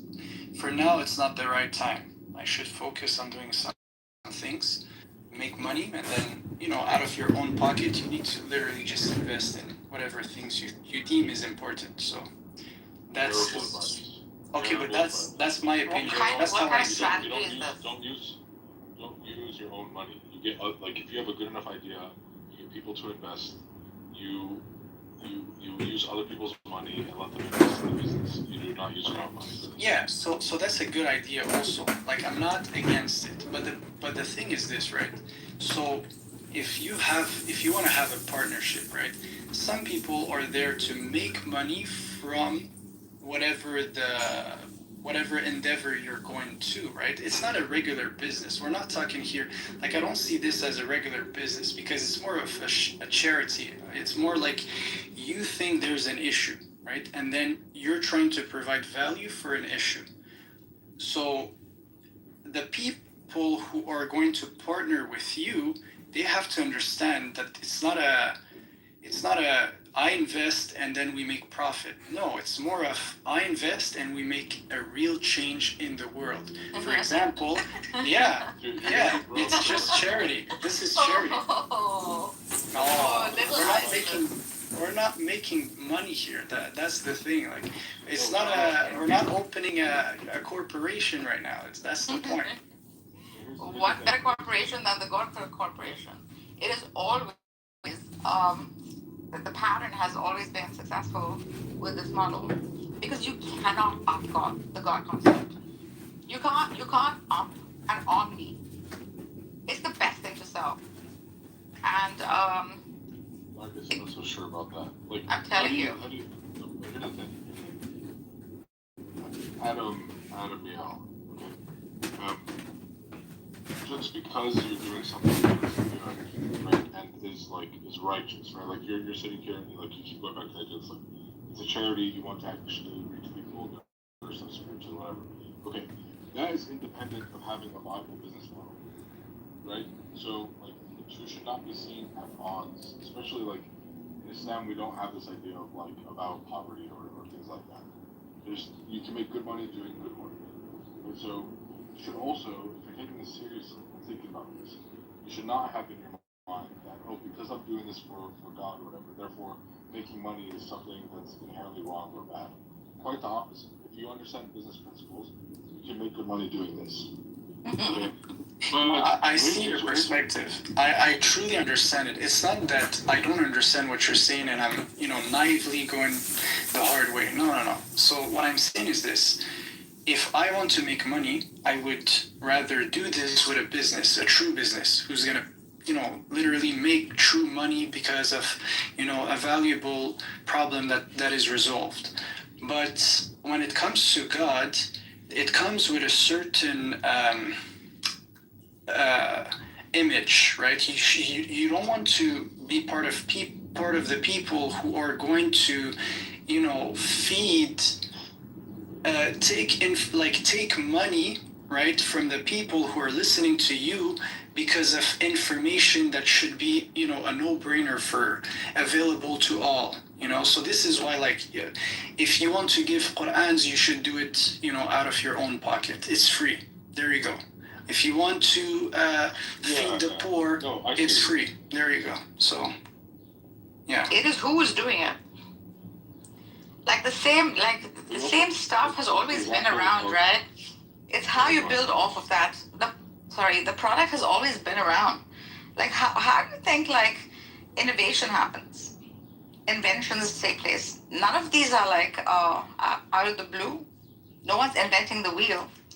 You're using the same circulating concepts, much like the prophets did, refurbishing them, repositioning them, retelling them your way. But selling a concept, this has been the most efficient way of doing sales. Now, does it bring good to the world? Sure, that's a profit. That's a benefit. I agree with what Admiral was saying about sure, give people scripture, passing on the hadith and stuff. But then there are things where you're actually no, you don't want to pass down the hadith, bro. You're gonna get screwed. Okay, hadith, you might want to kind of hide the hadith a little bit. That's a dangerous area. Let's have that conversation different. But the thing is, there are things where you're actually performing a service, right? So there's a very famous hadith about the guy who, in the time of the Prophet, performs an exorcism, and he goes to the Prophet and he says, "Hey, I have this talent. I help people. People are possessed by negative energies, by jinn. I help remove those things for them. Can I charge a fee for this?" And the Prophet says, "Yes, you can."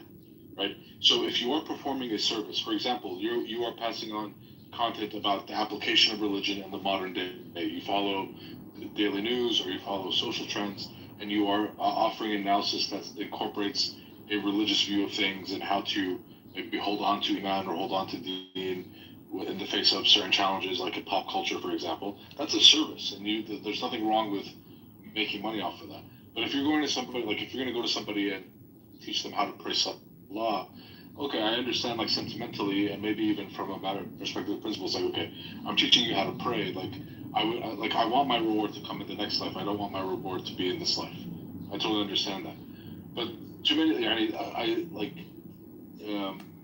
I'm against this idea of just because my domain is one of religion or whatever, then I can't make any money off of it. And quite the contrary.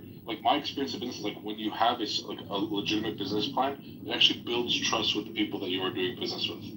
It doesn't take away trust, right? So it actually helps you build. And then if you're generating profits, you can actually build and do more things with your business if you have the resources to actually fund it. Yeah, I see the perspective. Actually, I'm not necessarily I'm not against it on all sides. For example, if someone has videos on YouTube and then he uses this platform, this multi-billion corporation called YouTube and Google, right? He used them in order to send a message, and they pay him a fee. For example, he's making money this way. I wouldn't disagree with that, but I'm saying when it comes to spreading faith or spreading God, to others, I don't know. It's just a better, I just see it as it would be better to do it for free. So this is why, like, in my mind, I do separate both. I'm like, yeah, here's business ideas, let's put money in the real world, let's resolve real problems. And then once you have this, like, you have accumulated enough money, then you could invest that money into whatever purpose you have. And you could even, like, that's the thing though, there are many persons who are willing to give charity in a cause they believe in. So I would rather take my money and the money of someone who's willingly giving his money in a cause we both believe in, rather than in a sense pumping the money out of the people you serve. It's, for me, I see this as a contradiction. So yeah. So which is a good religion to target right now? Which can make the most money? I'm serious. Like, have you done the survey on it? What are the videos that are being watched the most? Are you going to make social media content? I'm thinking of. She's gonna become a Mormon or something. Like, she's gonna. No. I'm gonna pump that which is selling the most, obviously. Wait, but what angle do you want? Do you want to promote the religion or you want to attack the religion? Because you can make money either way. Maybe promote it, because those who promote have more zealous, right? That's why I think selling a god is so much more easier than destroying a god. All these conversations about God and the nature of God and religion, and the end is you're just going to become a grifter, a religious grifter. Absolutely. Wow. You really are like a hedonist, aren't you? Of course. Oh, that's great. Well, you're a woman, so it can, like, you'll have more success because of that on the internet. I'm also very convincing, right? I basically take both sides. It's not convincing, but you're a woman. You haven't seen my content though. I've been listening to how many rooms with you already? It's not going to be like this. I'm going to definitely hire people like to teach me how to make them. I'm going to collaborate with people who already are established, who I also know, and then just sell a concept. Well, you're just going to tweet at them and they're going to agree to work with you? Why the hell would they? I know them personally. Okay, and they're going to, like, let somebody with no following, like, it still doesn't make sense for them from a business perspective. No. If they are, they could agree, man. That's, but yeah. For me, I would say it's more. When it comes to money, people don't actually operate that way. Like, if you don't bring something to the table, like, your friend is gonna say, "Hey, I'm happy to support you when there's something in it for me." They're not supporting me. I'm offering them a chance to make more money. Listen, if you wanna grift, Catholicism is having a moment right now. You can promote Catholicism. You should partner with Jews, Nargis. How haven't you thought about this one? Yeah, that opportunity's just been sitting in front of your nose. Go make some contacts in LA and New York, and then. Bro, I have famous contacts on your TikTok. Nargis, you probably know them. Nargis, if you want to make money, just become a Zionist Iranian. Just become a Zionist Iranian. You'll make so much money. Oh man, that's not interesting. It should also be interesting, right? It should have that, like, virtuous quality to it. Because it's very easy to act virtuous. It's one of the easiest things to do. Act virtuous about Israel bombing Iran. You'll make No, you can't. Money. That's the thing. It's a very hard thing to sell. So if you're acting virtuous about, like, something virtuous, you should complicate it. It's like most people are dumb. They'll buy anything. If you're different, they'll buy anything from you. You and Adam Yale should just start a podcast together. I don't think we're on the same page. No, he's not famous at all. Like, I can't start small. You kidding me? I can't start small. I'm all about quality before quantity. Is that what you're pointing towards? Nexus, right? That's what you do. Nexus. Yeah, I'm gonna put her If she's if maybe she reforms her things, maybe we could partner up. Who knows? But yeah. Was it YouTube? I mean, not YouTube. Netflix with the cult, the Nexus. Yeah, Nexus. Yeah, the Nexus cult. What a great concept. You know about this? Yeah, of course. You're the guy that fucked it. He's the guy that fucked it up. But all the women. He fucked it up. What a cult that was. One of the best formulated cults in the world. How well it operated. You don't think like a clock? Yes, of course it did. My God, what? He had them working non-stop. Yeah. It involved mind. It was so attractive. What a great cult that was, and how bad and how. Maybe they don't know about this. Let me put the link up at the top. Hold on a second. Yeah, man. The next, if they didn't fuck it, if they didn't have get out of branding iron. That's all. Branding iron. Oh my God! Remember that? Dude, that was horrific. Towards the end, how ugly it got. Oof. Got ugly. Is it Nexium? Nexium, yeah. Nexium. Yeah, Nexium. Not Nexus, Nexium. What a great! I've seen so many documentaries on them. Fantastic. What a model. I think we need to bring back Osho. I stayed in this weekend ashram. It's really, it's not going to fit anymore. The older lady, she was a psychologist. She had a doctorate degree on manipulation. Yes. Dark psychology, yeah. She mastered in manipulation.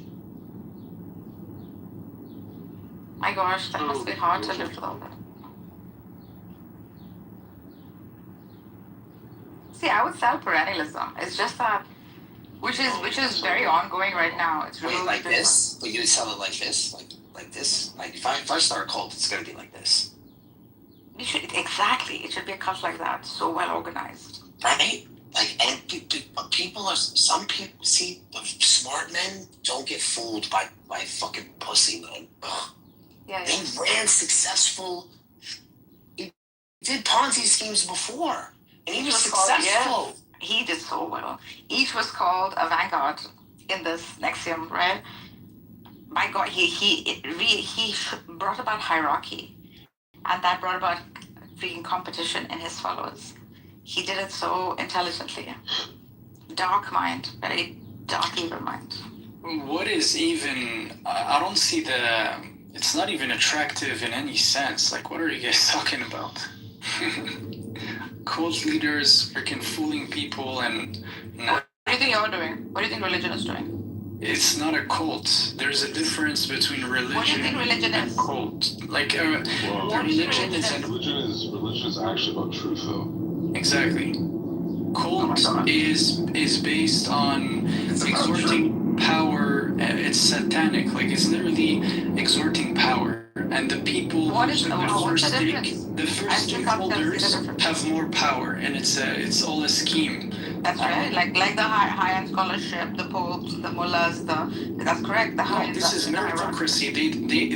They deserve their place. An imam studied for years. He have knowledge. He knows the deep end of the religion, so on and so forth. So do very well studied cult leaders. Freak, you're talking about dark manipulation tactics. What do you think religion is? If you don't do this, you go to hell. What is that? What is that?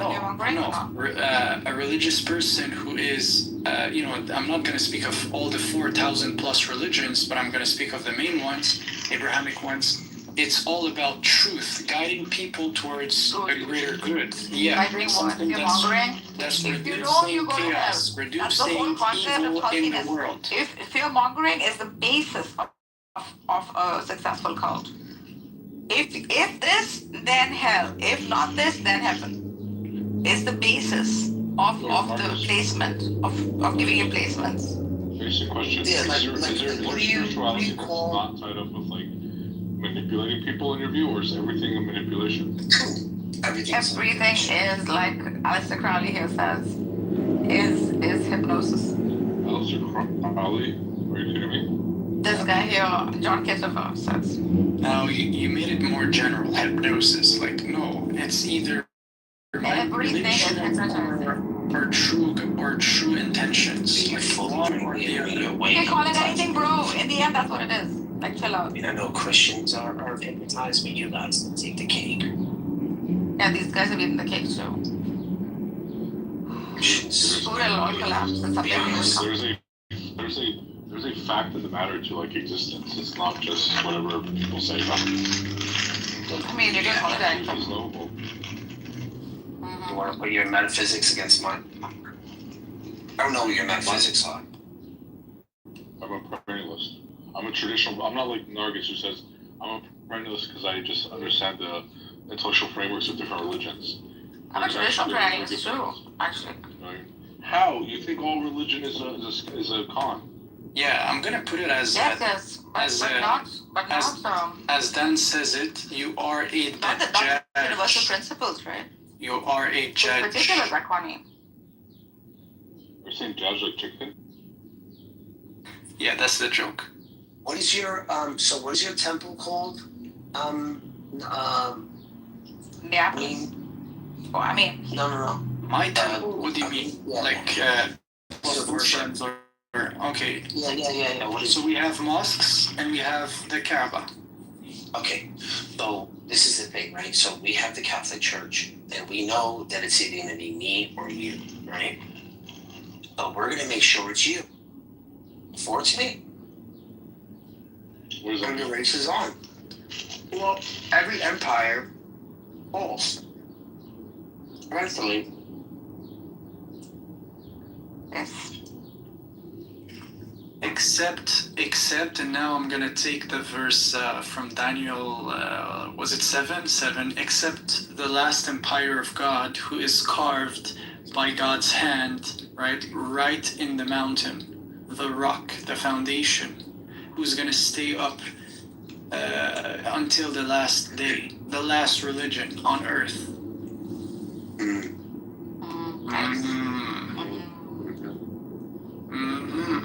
Abstract, whatever that is. Hey, Nargis, do you believe in prophets? Sure. No or yes? Sure, I do, yes, why not?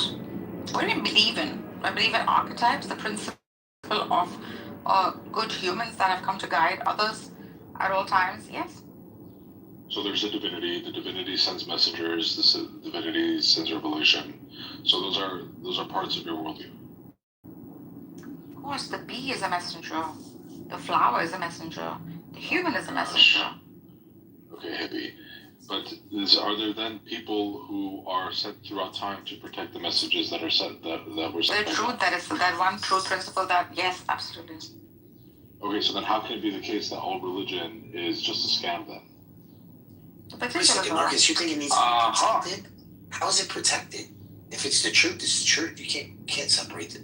Like, it's not protect. It's just a reminder because humans forget. Well, it can be divinely protected also. Why not? How do you protect the truth? If something is true, then it is true. Yeah, you don't. There's no need to protect it. Truth doesn't need anything. Well, because evil. It's not contingent upon anything.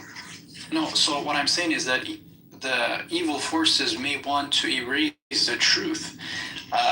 But if absolute reality protects a certain reality, who are you to even try to even destroy it?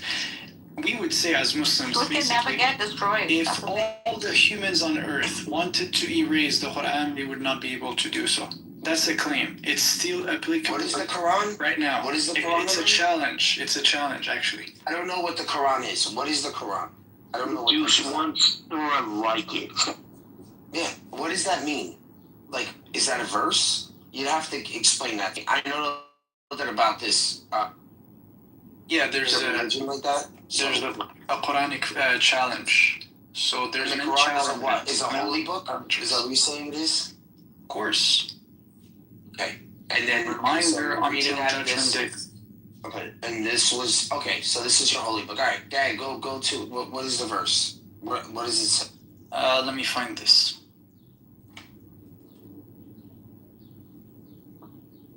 Is this referencing something from the Bible? No, it's just making a claim. God is making a claim about the book. right? It's not to say, like, I'm not here trying to say, oh, your Bible is corrupted. No, I'm just talking about the preservation of the Quran. That's it. It's in chapter 52 verse 33. Yeah. I don't think you're a perennialist, Neapolist. You're a traditionalist Muslim who acknowledges like the truth that was held by different prophets who came and spoke of it, just as Islam claims. These are perennialists. It's too dedicated, too much. I am highly traditionalist. Like, I do consider myself like highly traditionalist. It's just sometimes, I don't know, you can't dismiss everything, right? So that's my perspective. Who's dismissing everything? Well, I don't know. Some people do see the world black and white in the sense that, you know, I'm right, everyone is wrong. So I don't think I take this approach per se, even though I do have a lot of black and white ideas, right? So. Like, then in that case, then why would you be propagating one particular thing that you're calling truth, right? Instead, you would propagate that which is like a truth principle, instead of like a particular. You would say that there are universal truths, and there are like particulars to that universal truth. These particulars come in the form of religions, but different. But the universal truth, or these universal principles, are true at all times, right? In any possible world. And they don't change. So much easier to convince. Well, there is, yeah, but that's the thing. I wouldn't necessarily disagree. But like, you can have, because again, it depends how you see it, right? Like, because I do think the Quran says, you know, the deen was perfected, the word of God was perfected. So deen is not religion. Who to define what this religion of God is? Deen is a system on which, like, truth is placed, like a universal truth. That is. Yeah, it's a universal law. It's a universal law. Yeah, you can't change that, right? Could be Sharia, right? Sharia is more like the system or the. Deen means structure, like a system that structurally works to achieve like its highest goal. That is deen. Exactly. Mazhab is religion. Well, madhab, it's even more sectarian-like. Yeah, that is religion. Yeah, it's like a subcategory of in a religion. Yes. So yeah, but you know, my approach is pretty simple. I would say, you know, any religion has truth, right? Now you should just be able to decipher what is that truth, and in order for you to do this, you should know those universal laws in a sense. Every religion, yes, correct. So every mazhab has deen as the biggest set. Yeah. The subset is mazhab.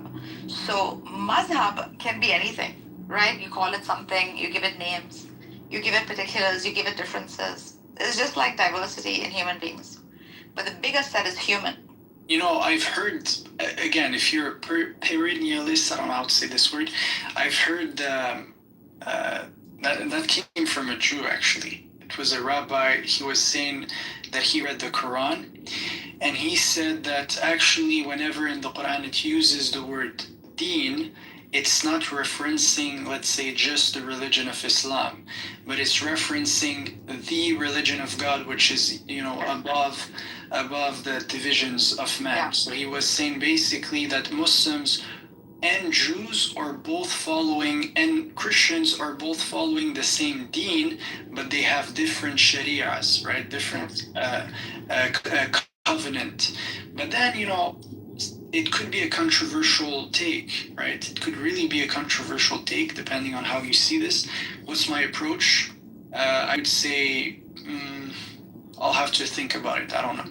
So go back in history and like see, because the record is, scripture is historic. You have to see how the historic Muhammad utilized like these concepts, right, to become successful and victorious in his empire of faith.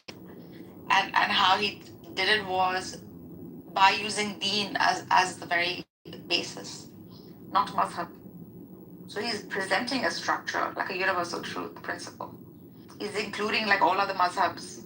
He's saying, okay, the Christian, okay, the Jew, okay, with slight alteration, such that he can keep the deen going. The deen here being like taslim, to surrender. That is the very like, that perfects you. To know exactly what you are, which is a contingent being, a dependent being, and to surrender to that dependency. That is the best of all truths.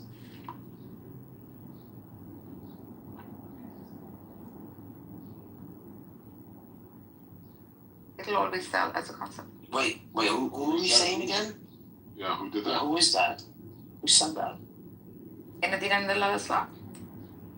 Yeah. The best of all deen. Oh, that's a verse in the Quran. Right. Yeah, because God gave a name in the Quran to this deen, or yeah, some people say. What is Islam? Okay, listen. Some people would say it's not a name, but it's gonna be rare. Like, and like he references to a name. Is not there historically in the first 10 years at least of the Prophet. I don't have an issue actually. You don't study history. This is why you I do study history. Historical reference. I'm aware of your position. I'm really aware of it. It's not my position. It's or the position you're presenting, right? Yeah. So yeah, you could say the religion of God or the universal law of God is to surrender to the will of God, right? And a Christian could say, yes, I also surrender to the will of God. And a Jew can say, yes, I also surrender to the will of God. Islam means to surrender to the will of God. Where are you getting it from? What is? Well, that's Islam? Actually undeniable. This is from the Quran. The truth, right? Yeah. To the will of God. Don't add fucking words to it. Islam is what? That's what it is. That's what it is. What is Islam?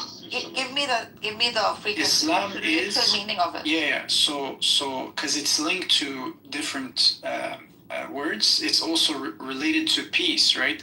So through submission, one achieves through true peace, right? So that's what the essence of Islam means. That's it. Pretty simple, basic, and it's true, right? So that's what it is. There's no many words. When you surrender to the will of God, that's where you sense this true sense of peace within yourself, because you're going with reality, not against it. That's what it is, right? I'm trying to keep up with the conversation. Yeah, I'm trying to keep up with the conversation. I mean, they don't know too much about what's going on, but I'm trying to pick up on little things here and there. This is really interesting. Yeah. Oh, you do? No, it's not right. I'm not gonna lie. God, I don't know what Islam is either.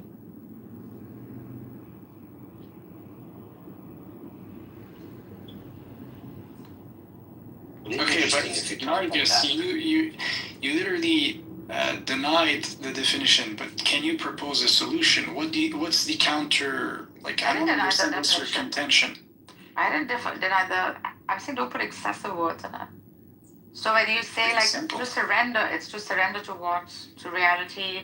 Yeah, but there's also this aspect of peace in the word of Islam. Okay, you can add that, the salah, okay, all that. You can, those would be, but the idea is to surrender to the reality of things, right? To be aligned with, like you said. If you don't, then you're flunking, basically. If you do, then you have known it. And that is the best of all structures. That is true. And all that doesn't need to be preserved, right? Or like even what? It's true. It's true. Truth is truth. Whether you preserve it or not, it stays.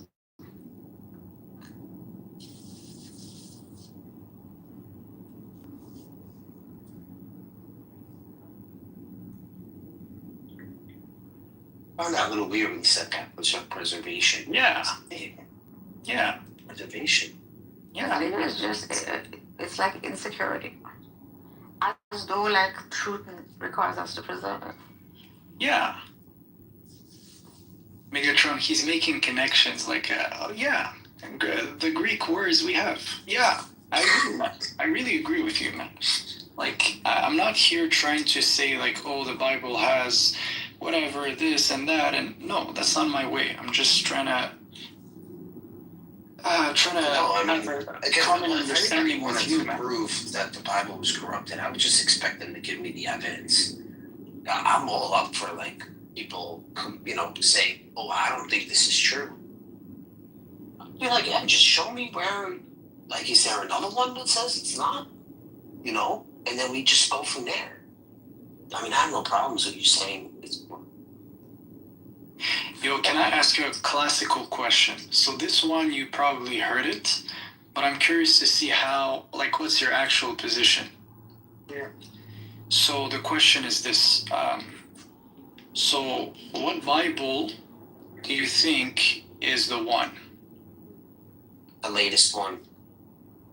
The latest one. Yeah, because the preservation of the Bible gets better and better and closer It's really mysterious. to its original form every time it's translated. We're taking a database of not only one language but multiple languages with the same meanings. Well, no matter how you say it, no matter how many times it's been said, it's going to be to its original meaning. So the more translations we have, the more research and development into it. So it only preserves it even better, just like we've seen with the Dead Sea Scrolls.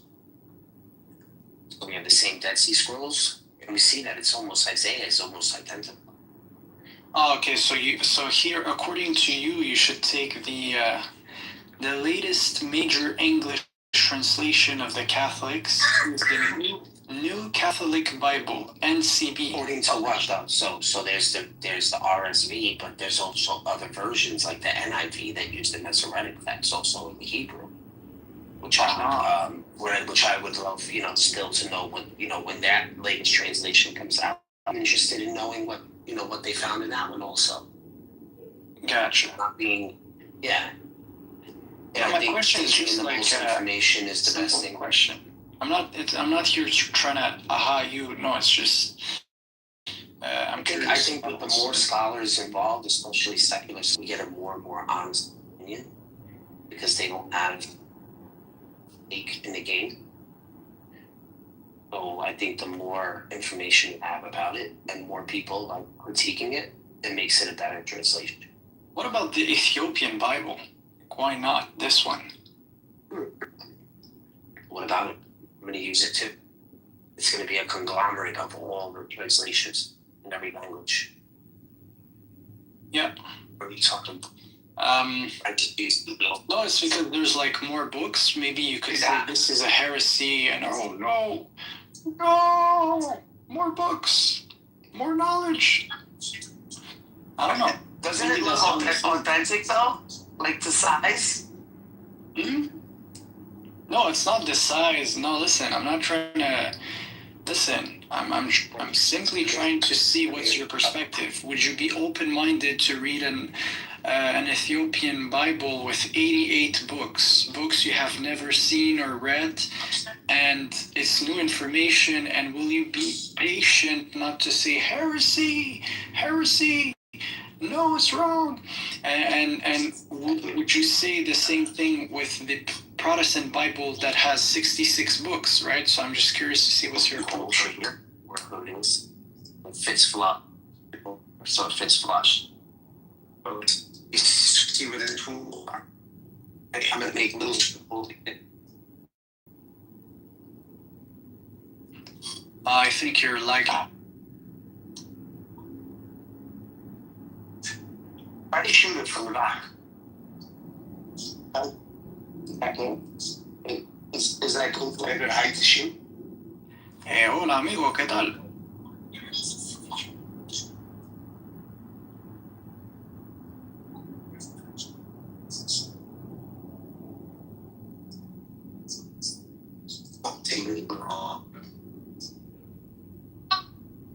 Like the prophet after.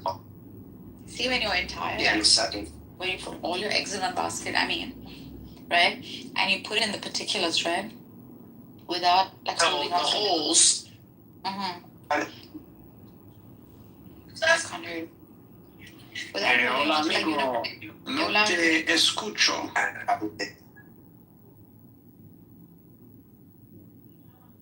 Probably next to for a minute. Okay. No te entiendo, amigo. I'm practicing my Spanish. See, I told you guys one day if I speak Spanish, it's simply to flex. That's it. Good language. But I would rather like focus more on classical Arabic. Yeah. There's a lot of words too.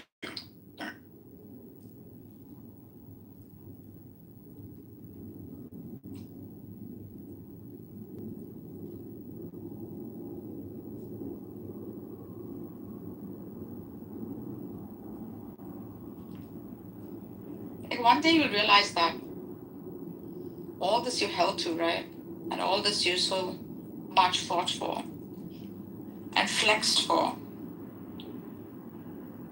was just a particular of the truth that everyone else seems to hold also. And your entire like freaking lifelong dream of just making one thing true while negating all others was such a useless way of living. And that day it'll be a bit too late to live because you would have gotten old by then. No, I don't think so. What is that? What they do? Is that the reason? No, you why they know, always it's ask me, a like, good it's like point, what I right? believe? Not Is gonna. that what they're always asking me? Like, oh, what is it that you believe? And I'm like, yo, I'm asking what? Like, man, you have to care about what I believe. I've noticed that with these guys. They're always like, what do you believe? So the thing is, it's all in the intention. If, you know, if let's say you had good intentions and you made sure along the way that you didn't do decisions based on, in order to please others or whatever, you know, like, I don't think I'm going to regret whatever, anything. So yeah. It's just as long as you understand you did the best based on what you were able to know, right? There's no regret. I don't think so.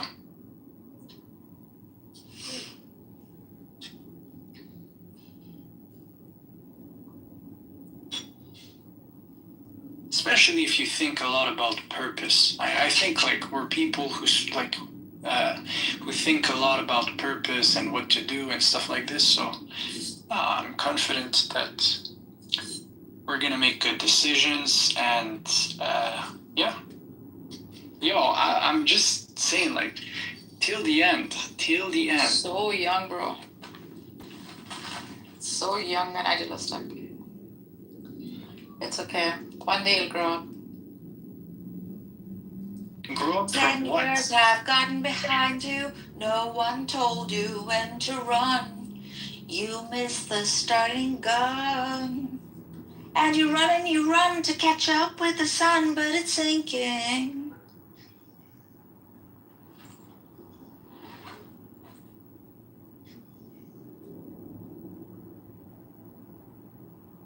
So what would you say are your biggest regrets in life? If you have any, and if you want to share.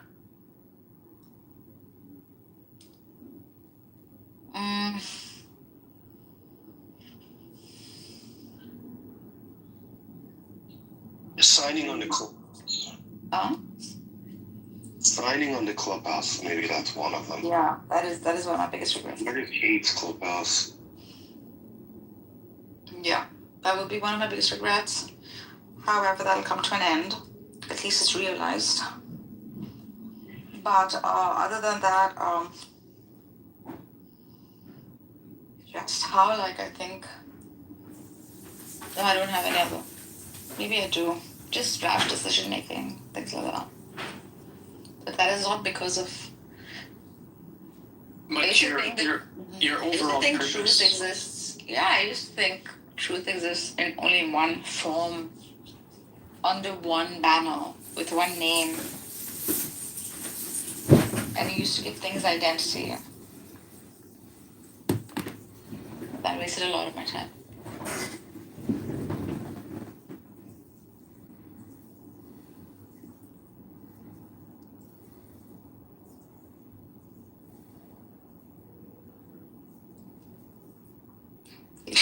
That's actually a good topic. It's a good topic. Huh? What's your question?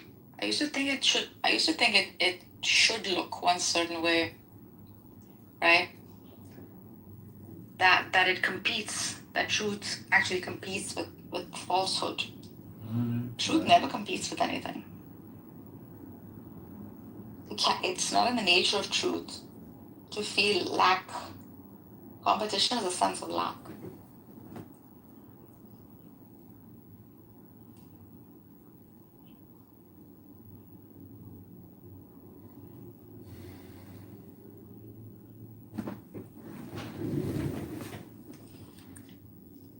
You could be dedicated to one thing, right? That is glory in that. There's like trust in that. Narcissus, you're so good at saying nothing. Because it is all nothing. No, it's because you're just like, I don't know. I worry about you, like the amount of time you spend on this app talking. It's worrisome. I'm just expressing my thoughts. Right. Are you prepared though to receive the final revelation? Wow, that's a good question. What is that? It's the tarot. I'm going to read your 4 tarot cards. Go ahead. Oh, come on. I'm sure when he said the final revelation, we all had something in mind. It was like, this is it, man. Okay, you are. Go ahead. You are. Repeat after me. All your dreams are coming true. All my dreams. Creativity. Opportunities. Renewal. Hope. Faith. Aquarius. Air. Air. Yes. Yes. Do you have faith in the fulfilling of your dreams? Yes. Disappointment. But tarot comes from the Bible. Disbelief. Faithlessness. And insecurity. Number 17, the star.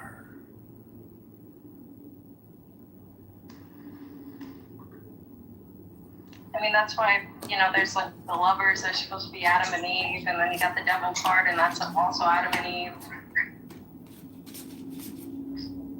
There's literally the words of Torah are on the Wheel of Fortune. Let your inner voice guide you.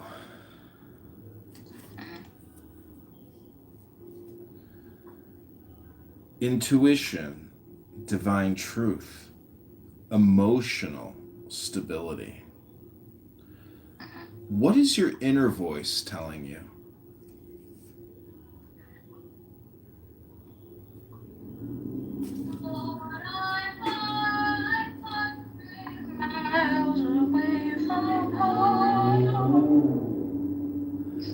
Know and understand your deeper values and beliefs. What do you believe about the world?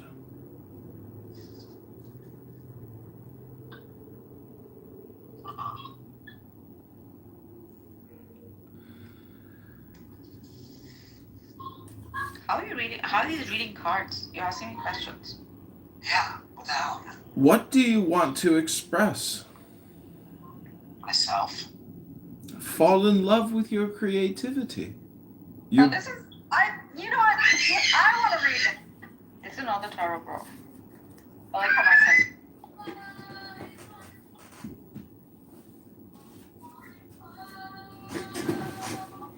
Okay, pick a number 1 through 100.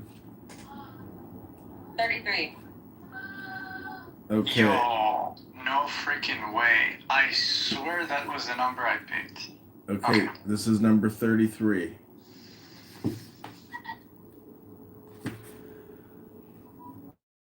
A good warrior is not bellicose. A good fighter does not anger. A good clubhouse conqueror does not contest his enemy on stage. One who is good at using others on Clubhouse puts himself below them. This is called integrity without competition. This is called using others. This is called parity with heaven, the pinnacle of the ancients.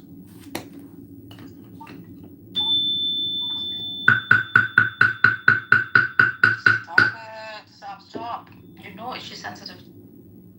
Oh, I forgot. I love the sound. I forgot I think Cora was 17. here. Okay, 17 from the Tao Te Ching. What is firmly established cannot be uprooted. What is tightly embraced cannot slip away. Thus, sacrificial offerings made by sons and grandsons will never end. Cultivated in the person, integrity is true. Cultivated in the family, integrity is ample. Cultivated in the village, integrity lasts long. Cultivated in the state, integrity is abundant. Cultivated everywhere under heaven, integrity is vast. Observe other persons through your own person. Observe other families through your own family. Observe other villages through your own village. Observe other states through your own state. Observe all under heaven through all under heaven. How do I know the nature of all under heaven? Through this.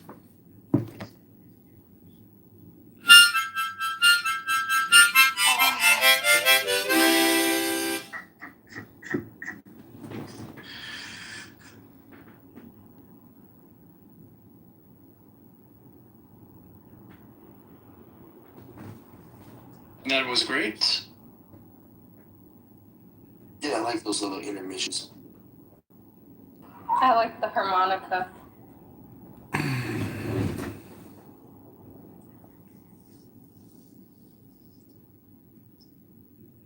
I think John should learn to play the mouth harp. I've got that. I got it. This little ditty is called Cora is the most beautiful woman I've ever laid eyes on.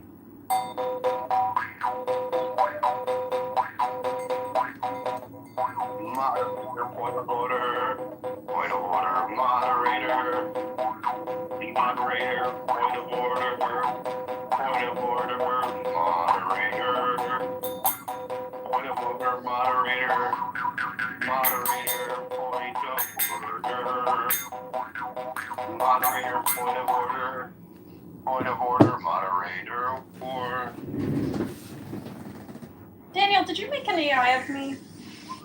I have to see a picture of you. I Did you sent send the picture. Yeah, I sent it. Let me look, hold on. Can you take away my acne? I just moved to Dallas and my acne is really bad now. What you need is more sunlight. And, microdermabrasion, take some hot baths, use a moisturizer, stop with all the alcohol, chemicals. The key is sunlight. You got to get about 25 minutes of direct, intense sunlight, right at about 4:20. Raise it. No, well, my skin was really nice because I'm from Albuquerque and it's super dry there. And then I just moved to Dallas and the humidity is like 100%. So my skin is freaking out and I'm producing, too much oil for what the climate is. But I mean, it's fine. I'll deal with it. Dude, you look super cute in that picture. Alright, I'll do one. You want to? Oh, hold on. Let me just do one and I'll see it. Yeah, send me one. I want to make just one. No, I see it yeah. Okay. Are you gonna make a funny one? Please make a funny one. Yeah, I'm gonna make a good one. I put you and Daniel in one.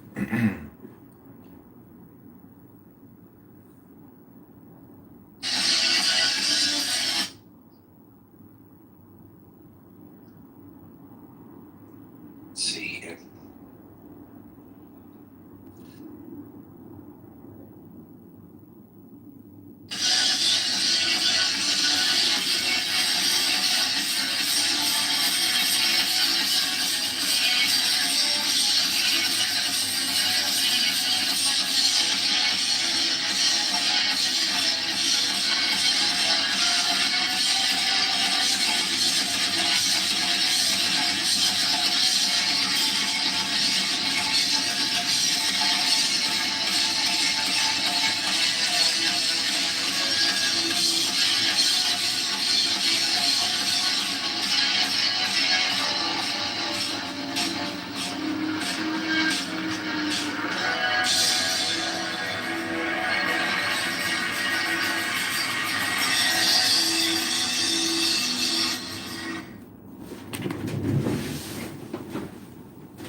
I kind of want to twin with you guys too. I'm not gonna lie. I feel a little left out.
Is anyone talking?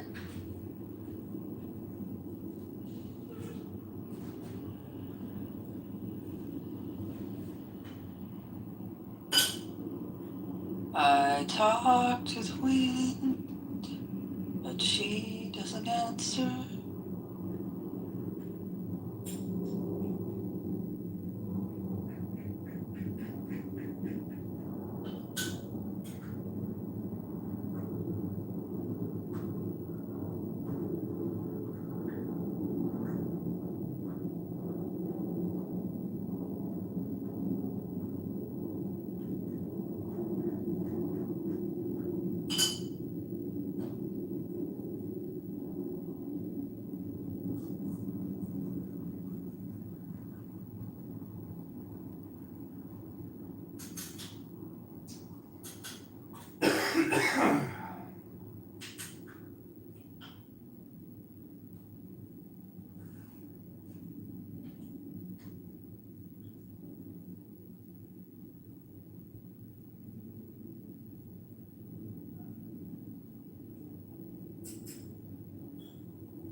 I think I need to become a vegetarian for like maybe 3 months. Yeah, I'm gonna try this. Why do you say that? I don't know, it's just, you need to try it so then you understand it better. And then you take a decision.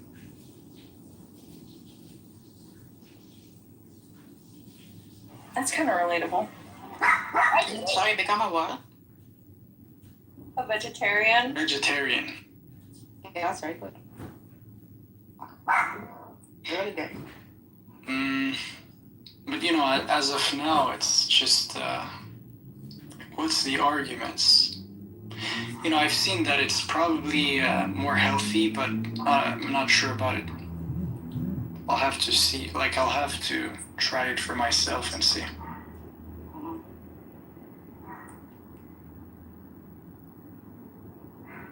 Reducing animal suffering? Yeah. Yeah, I've seen... Also, it's like easier on the stomach. Exactly. But you know, if you become a vegetarian and then you still eat like junk food and stuff like this, it's not good either. Yeah, look into like an Ayurvedic vegetarian diet. That's really good. You know what's actually what's more important? I'll put how you spell it in the chat. What's more important, being a vegetarian or actually having food to eat? Being a vegetarian. Well, if you're in a if you're living in a place where you don't have food, you're just gonna take the priority straight up. Like this is why Eid is useful in many ways because you share food, you share a lot of meat with people who usually don't eat them like big portions. So. My God, Poor Things is going to be on Netflix June 7th. So I'm going to probably spend, the next 3 months just watching Poor Things on repeat. Ugh. Think about it. You're comparing one day in a year, right? I mean, to like the whole year. See how funny the argument is? Yeah, well, Coming from bias, it's not. Yeah, I see. You know what the Sikhs do? The Sikhs supply food every single day. Yeah, the same thing we do. Usually it's every Friday, right? So every Friday, you should, take food and take it to the mosque. That's how it is, The Sikhs right? supply food for humanity, not themselves. Anyone can walk in and take. That's actually better. It's a better approach. Well, you could say that the Catholic Church does also a great portion when it comes to humanity works, and you could say also a lot of Islamic organizations do as much, right? Islamic organizations work only for Muslims. Mostly Christian organizations work only for Christians. And Jewish organizations work. No, that's not true. Favoritised. Yes, that is very true. No, that's not true. It is true. Maybe some. No, so All maybe. of it is to make tribe more powerful, make tribe increase, make tribe prominent. Yeah, so I would argue Sikhs do the same thing for their own. Like They don't. They it's don't. actually- They don't. Why are you believing me? It is part of the principle. We should do it for everyone. So I agree with you. Like I'm saying, there might be organizations that do it for a broader target audience, let's say, but it's just like that's something to work on. But still, you wouldn't make what they do as something evil when they're helping somebody in their own community. It's also good. It's not. It's only bad. help to the community. That's the problem. That is the problem. The other You say that all the time. That is the problem. That is the problem. And you repeat yourself on this app 1,000 times a week. That is the problem. That is the problem. That is the problem. Let's be honest. Reading a book here is important. That is the problem. That is the problem. Everybody is criticizing Marcus. Like, Marcus, you're getting it. I've heard in every room someone has something to say about you. Yeah. What the fuck is going on? She's a polarizing figure. She's not polarizing. Was that Alex turn? Alistair, yeah. Nah, he's just jealous because he's not a polarizing figure. I just want to quote Marcus Aurelius and say, the spherical form of the soul maintains its figure.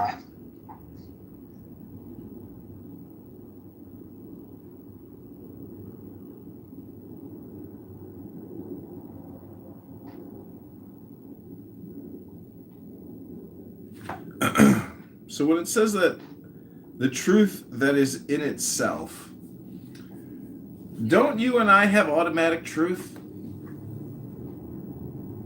I want to read his Don Kitover's fortune so bad right now. He's really pushing me.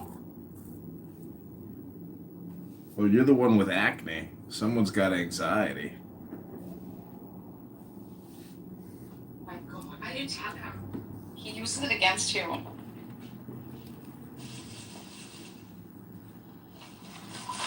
Alright. Time to move, achieve.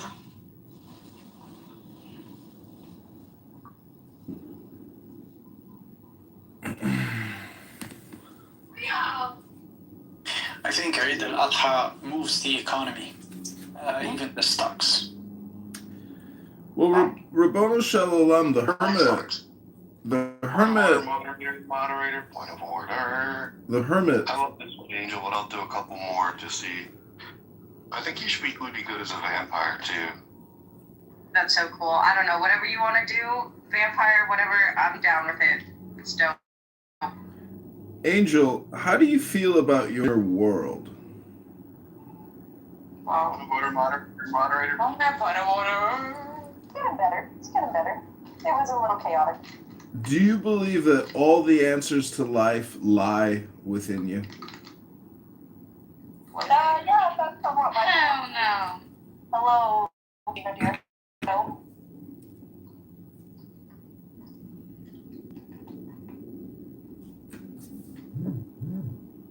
What beliefs keep you in a cage? My body is a cage.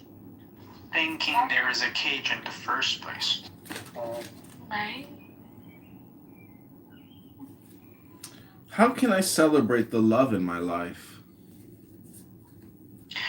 Give, and you shall receive. Cry in the pillow every night. How can you accept your sadness and let it go? Crying in a pillow every night. What is waiting for you in your freedom? A pillow waiting for me to cry in it every night. Virtue.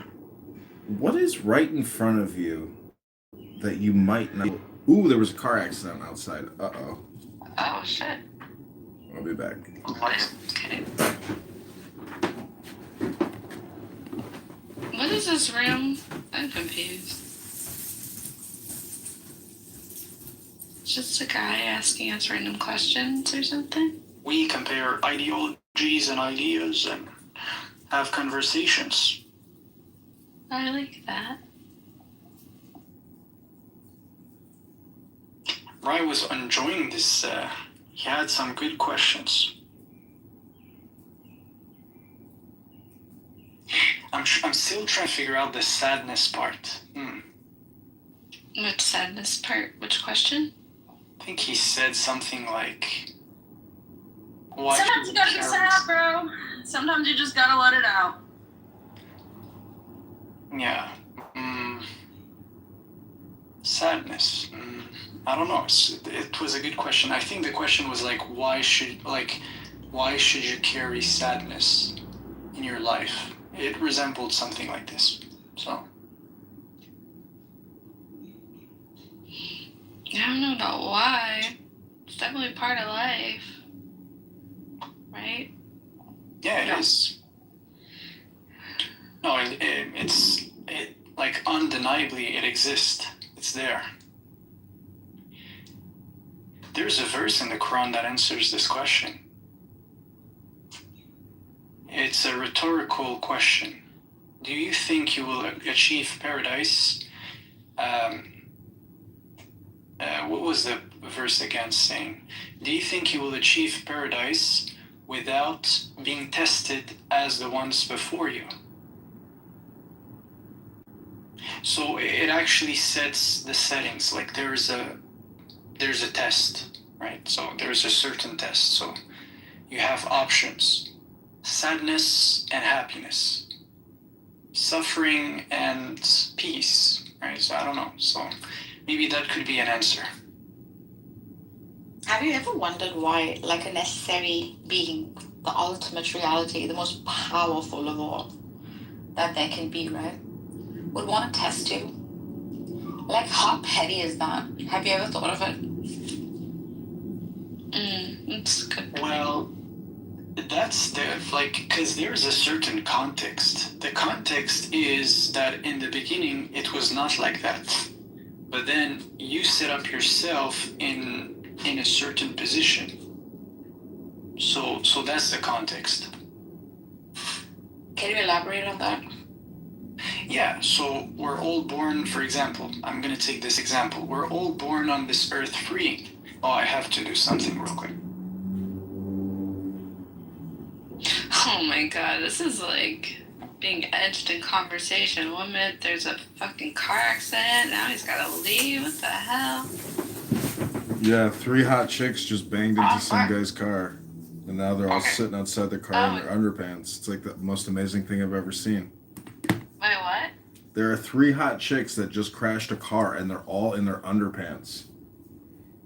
Oh. It's a miracle. Bro, that's your sign. Go ahead. Go help. It's true. Should I just put on a rubber right now and run out there and be like, I'm ready! Put on your best outfit. I'm ready! Is on the other way, on the other side of the road, and you just don't know it yet.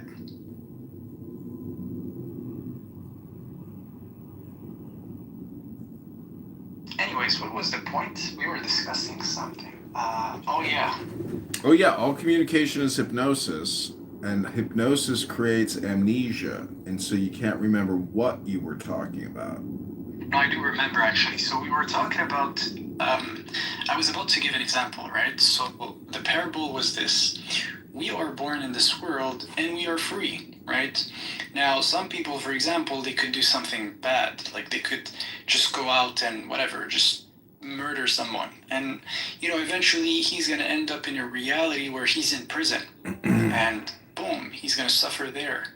So I think that's just a small parable to explain, I guess the bigger picture. We're here for a specific reason. There's a context. But it was not like this in the beginning, right? So I think that's what the Quran is saying. Yeah, nonsense. Can you elaborate on that? How is it nonsense? Answer my question. Why do we need a test when we didn't choose the test? We are being tested as we trained, right? Why are we being tested for what? Well, Why am I creating something to test its limits?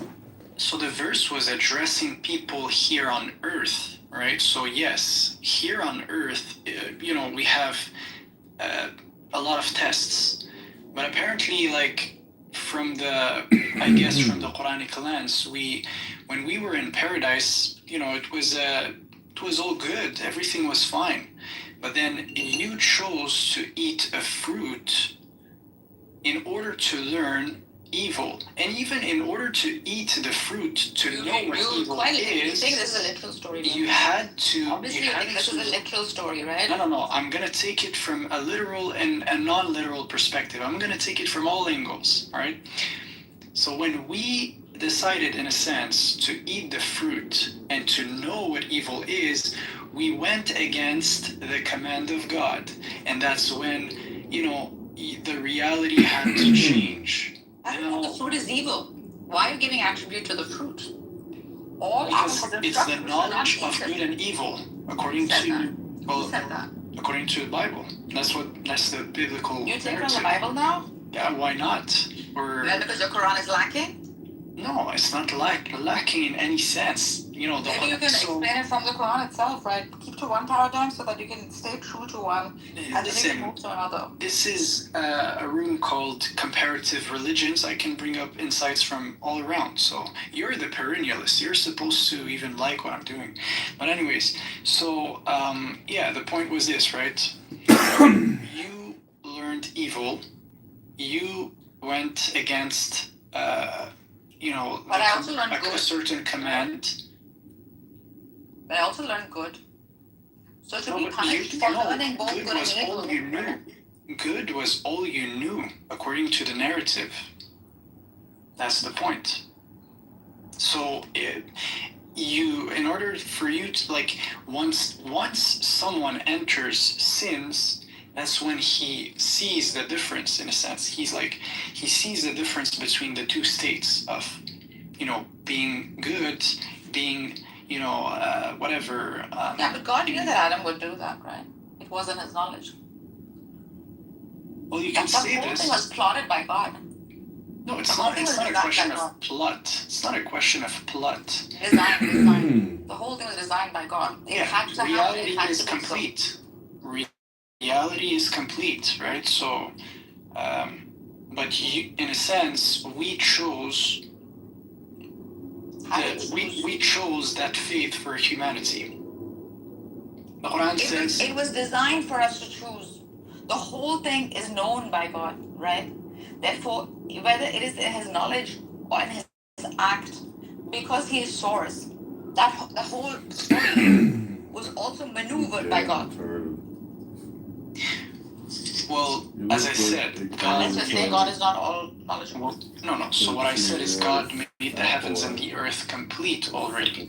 You choose where you want to go, in a sense, right? This is even why there's this concept in the Quran about as-sabiqun, the ones who are, you know, in advance. They're literally in paradise before others. Now, how does that even apply if the concepts that are described are true, right? There might be people in paradise right now. It's like, you know, that's the point. I'm trying to say, like, the purgatory and all these concepts, right? What does it mean, someone passing time in hell for whatever X amount of time, and other people not even having to, you know, go through the process at all? So there's so many variables to take in consideration, right? So yeah, maybe some people are living right now the story of Adam pre the fall. Have you thought about this one?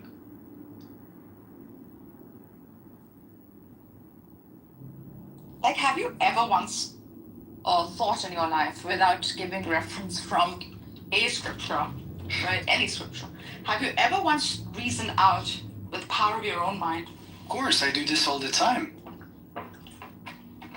But so again, why do you reference back to something else, which is a metric, right? Your mind is the metric. Just use pure reason, because that also is like open for all, right? Like anyone can. There's someone who doesn't take. Yeah, no, it's because I take in consideration you're aware with the materials. So if you're aware of the materials, what I'm saying is actually it's not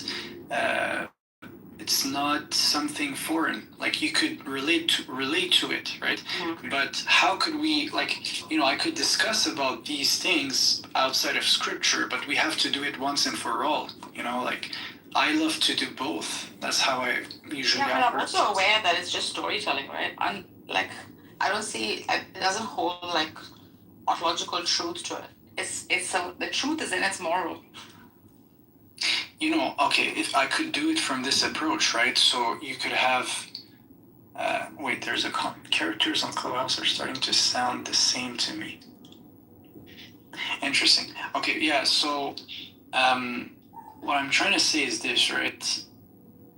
the goal is to be in a reality that is peaceful, and you could describe it as you want, right?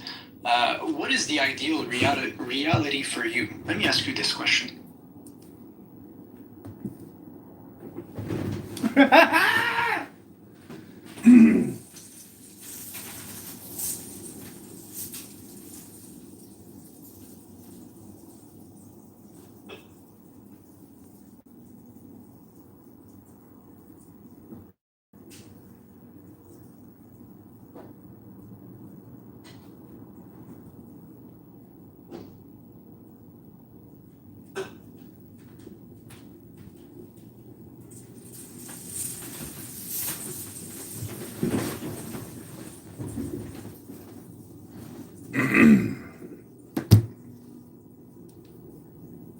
Yeah, so it's not for me.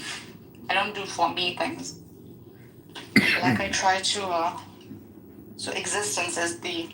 That's why you don't read books. Existence itself is the reality, right? You don't do anything for yourself. It's the only thing I can like say very clearly that exists. Is that things exist. All your efforts are coming to fruition. Yeah, again, that's the thing. Like, we could start this talk again about like this, like, as if you position yourself from an atheistic perspective or really a skeptic perspective, but like in the back of my mind, I keep along all the discussions we had, previously, and I'm trying to say like, okay, she's consistent with this idea, so I could, say this, or she's consistent with this idea, so now she understands this point. Okay, wow. I'm going to speak about this. It's a lot of work. It's a lot of keeping track. The point is you don't need to do that, because when you do that, you're basically acting like an algorithm, and the truth is you're not an algorithm, and this app is a huge waste of time. So, when you compare all the conversations, and then we were to take all the intelligence from all the conversations and compare that to just a couple good books, it's like 1/1,000,000th of what's in the book. So how do we get around that type of information transfer problem? There's just not enough time to actually transfer all the information through a conference call app. So this app is purely entertainment for our words on a short bus. And I'm driving a short bus to the cliff. And I'm out of the bus. And I'm pushing it over the cliff because I was happier before I heard about this conference call app. And I'm not saying I'm not happier than I was then. I'm just saying that eventually you're going to realize that this app is our word. Yeah, I mean, you could, I think different people look at things differently. I would say on my end, it's just there's some insights of the day that might be useful to use in the future, and you could link this up with other ideas you've already took notes of, right? And you could add up something to it, and then so that's how I see this, having discussions with people is to test ideas. Yeah. Why do you direct so much of your effort and attention towards, altering or influencing others and not focus inward? I do focus inward most of my time, actually. So I would say 98% of the time I'm alone. I'm literally just working on stuff, I'm doing, alone. Yes, I do work with people, but mostly I'm not interacting with people. So, yeah.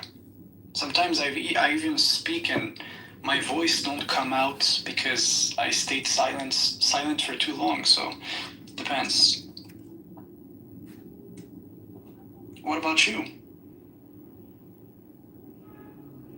What about me? Do you focus more inward or outward? I don't think there's a difference in my case. So it's balanced, half-half? Well, I just want to quote Marcus Aurelius. that which is outside of me. When Marcus said, "What is thy art? To be good. And how is this accomplished well except by general principles? Some about the nature of the universe, and others about the proper constitution of man?"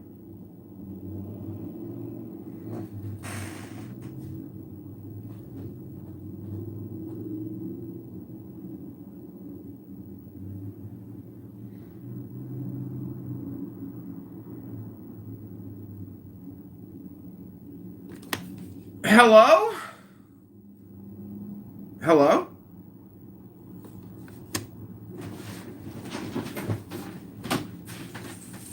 Be very faint, John. I think the underpants girls have hijacked your signal.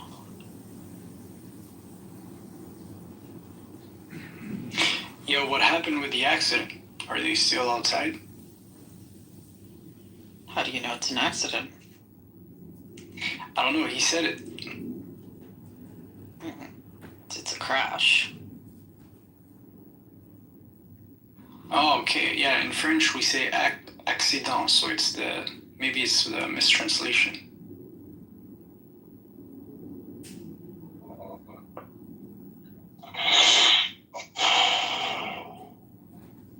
Bonjour. Bonjour, baguette. The argument for the natural origins of the Quran does not rest upon crude reductionism or 19th century polemics, but upon the cumulative force of literary, historical, and philosophical evidence. Gabriel Said Reynolds' work demonstrates that the Quran is intelligible not as an isolated eruption from heaven, but as a text immersed in a late antique religious world, a world saturated with biblical traditions, apocrypha, homiletic rhetoric, sectarian disputes, and Jewish-Christian exegetical culture. The Quran repeatedly repurposes audience familiarity with biblical, yet it rarely narrates them in full. Instead, it alludes, compresses, revises, reorients inherited traditions for sermonic and theological purposes. This is precisely what one expects from a human text emerging within an already existing religious ecosystem. Reynolds forcefully challenges the traditional Islamic assumption that the Quran can only be understood through later Muslim biographies and commentaries about Muhammad. He notes that even scholars who accepted the traditional framework continually admitted profound uncertainty regarding the text's obscure vocabulary, chronology, and references. The implication is devastating. If the classical exegetical tradition truly preserved historical memory of revelation, the Quran should not remain so opaque. Instead, its opacity dissolves when read against earlier Jewish and Christian literature. The Quran behaves not like a self-contained divine monologue, but like a participant in an ongoing interreligiousation already centuries old. Particularly significant is Reynolds' observation that the Quran operates through allusion rather than exposition. This literary strategy repurposes a culturally literate audience already acquainted with biblical motifs. The text constantly gestures outward toward pre-existing traditions. Adamic lore, Abrahamic legends, Marian narratives, Syriac Christian homilies, eschatological and post-biblical Jewish expansions of Scripture. Such dependence is historically inevitable within the religious plural environment of late antiquity. It is far less explicable under the theory of a proceeding transcendent revelation descending independently from all prior textual traditions. Moreover, the Quran's deviations from biblical narratives often mirror precisely the kinds of transformations found in oral preaching, liturgical adaptation, and sectarian storytelling. Reynolds emphasizes that the Quran resembles homiletic discourse more than systematic revelation. This rhetoric is exhortative, elliptical, emotionally charged, and deeply intertextual. The text does not introduce radically new theological architecture. Rather, it reorganizes and reframes existing monotheistic materials into a new Arab religious proclamation. This is a hallmark of historical religious development, not evidence of supernatural discontinuity. I can go on and on, but I think it's fairly clear that the Quran has the later biographies or the seer literature, the prophetic biography of the prophet and the Hadith corpus, do not reflect the true history of the origins of the Quran, and the Quran makes far more sense when understood in the context of late antique Arabian. It should be obvious to you, I mean, that the fantasy that you have. I have a problem. I don't have a problem with this actually. So because when we're talking about origin, we're gonna give it a different perspective. You're looking at it from the lens of like a historian, which I understand how historians would think, and that's how they think, right? Corpus or a book that was written in a certain period of time was influenced by the time, right? So, but that's not the claim we make, right? The claim we make is that God, who is all-knowing, he is also interacting with the informations available to man, right? So that includes the biblical scriptures, that includes any other information he deems relevant to transmit. So I don't see a contradiction. That's the point.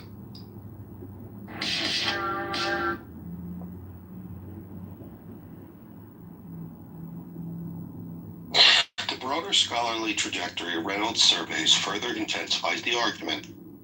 From Geiger to Noldeck to Wansborough, critical scholarship repeatedly discovered that the Quran is inseparable from Jewish and Christian antecedents. While scholars differed over particulars, whether the influences were Syriac, Jewish, Christian, Nestorian, or otherwise, the central conclusion persisted. The Quran emerged from a matrix of late antique monotheistic tradition. The disagreements concern the channels of transmission, not the existence of transmission. In the end, the naturalistic explanation possesses immense explanatory power. It accounts for the Quran's linguistic borrowings, its reliance on extra-biblical lore, its sermonic structure, its engagement with theological controversies of late antiquity, and its dependence upon audiences already familiar with biblical material. Supernatural origin, by contrast, explains none of these phenomena independently, but merely reclassifies them as mysterious features of revelation. The historical critical method requires no such metaphysical leap. The Quran appears in Reynolds' analysis not as an isolated heavenly artifact, but as one of the great scriptural productions of the late antique Near East, brilliant, rhetorically powerful, religiously transformative, and profoundly human.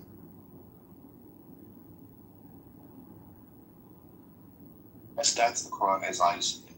I'm not saying that you should see it that way, but I just wanted to share that's what I think of the Quran, what I think the Quran is. And I think that it's beautiful for me, to try and be as honest as I can in the text and even explore the idea that it was revealed to the whole family. So I'm going to explore that idea. And this is what I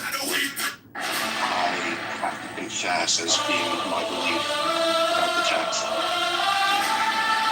And I believe that my argument is going to be far superior to yours, I mean. What's my argument? That the Quran verbatim was revealed to the Prophet Muhammad over a period of 23 years, either by the angel Gabriel directly from God or through some visions. Now we have a squad car here. And yeah, that's the position I hold. So villagers Um, through your own village. The point is this, right? Serve other Do states. you think through the your Quran own is states. the result of how can I say this? The result of interactions with previous scriptures compiled by the hands of men manually into like a corpus? That's your position, right? Well, my position is that the Quran is a collection of oral transmission, of oral traditions, that were then later put onto paper. Okay, because let's make a distinction. I also believe this. I believe the Quran, which is primarily a recitation, an oral recitation, was put on paper. But my question is more like, do you think it's the invention of man as, people discussing how we could like compile texts and write them and think about the words? Or do you think you have to expand on your position more precisely? Someone like you, someone. Well, my position broadly, what the argument that I was making, the Quran makes more sense through the lens critical history, as opposed to being the product of some eruption from the heavens as Already dead. To feel as alive I've was stated, sick sensation. it doesn't Any just sensation appear to wash away the cranky black sorrow. at some moment in time, moment there's a divine and directly and it's time to implore until too much is never enough. it was assembled over time Already dead. by men, by oral tradition, and then it shows all the features of a book that was transmitted and compiled by men. First of all, one clue is that the Quran deals with the intersectarian conflicts and controversies of late antiquity. It's just even the argumentation and what the Quran focuses on. People don't like to mention that, but they did catch him in the night to congratulate our military. But it is a polemic. It is a critique. It addresses the concern of a 7th century religious environment. It doesn't speak broadly of the human experience, but it's perfectly placed within the 7th century on many levels. So now what's you're reading this. So is your main point that your point is more provable than, let's say, the Islamic position? That's your claim, or what's your claim exactly? Well, there are many Islamic positions. So the idea is going to be, it was a critique of your position. So for example, you hold that the Quran was revealed verbatim to the Prophet. To the Prophet, yeah. Right. Yeah. I say it's tied also, just to make the position clear, it's tied also to eyewitnesses who were present during this time, and they're also documented. So it's not just a theory that emerges, years later. If you know what I'm saying. No, I don't. I think the naturalistic explanation is forceful. And as I said, I mean, I don't think that you should be compelled by what I think the Quran is. I just think I think that you should be I'm just expressing to you the beauty that I think has been in my sort of my investigation. Hey, what is the Quran? And so these are the conclusions that I've come to the best of my abilities. Oh, okay, sure. Yeah. Well, it's a fair position. I'm not gonna. I disagree, but I wouldn't if your claim is to come to me and say my position is superior than yours, then I think that would be a good decision, a good conversation, right? But if your goal is simply to say this is my position so far, and you want to highlight certain truth you gathered along the way and you want to share them, well, that's great. I would be I would love to see what findings you have, like, so yeah. But I do think the position I hold is superior. Is it your opinion that your position is superior, or is the fact that your position is superior?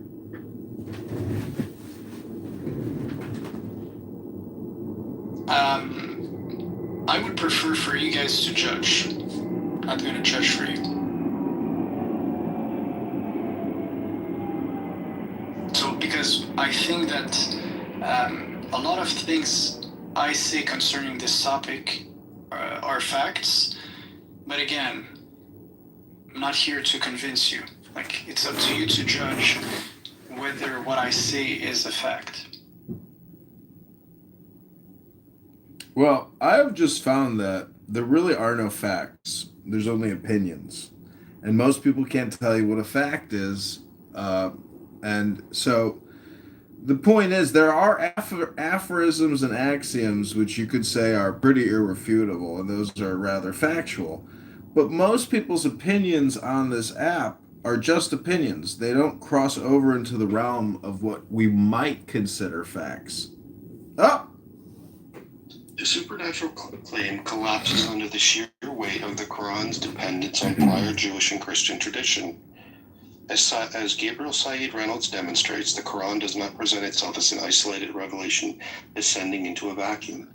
It constantly repurposes an audience already in biblical lore, apocryphal terms, and late antique disputes. It excludes rather than explains, because it is drawn from a shared religious culture, not unveiling radically new heavenly knowledge. The traditional Islamic claim that the Quran can only be understood through later biographies of Muhammad is historically disastrous. Reynolds notes that even scholars relying on these traditions continually admitted confusion over the Quran's obscure vocabulary, chronology, and references. Yet when the Quran is read against Syriac Christianity, Jewish legend, biblical exegesis, and homiletic literature, its meaning suddenly becomes intelligible. That is not what one expects from a timeless, miraculous revelation.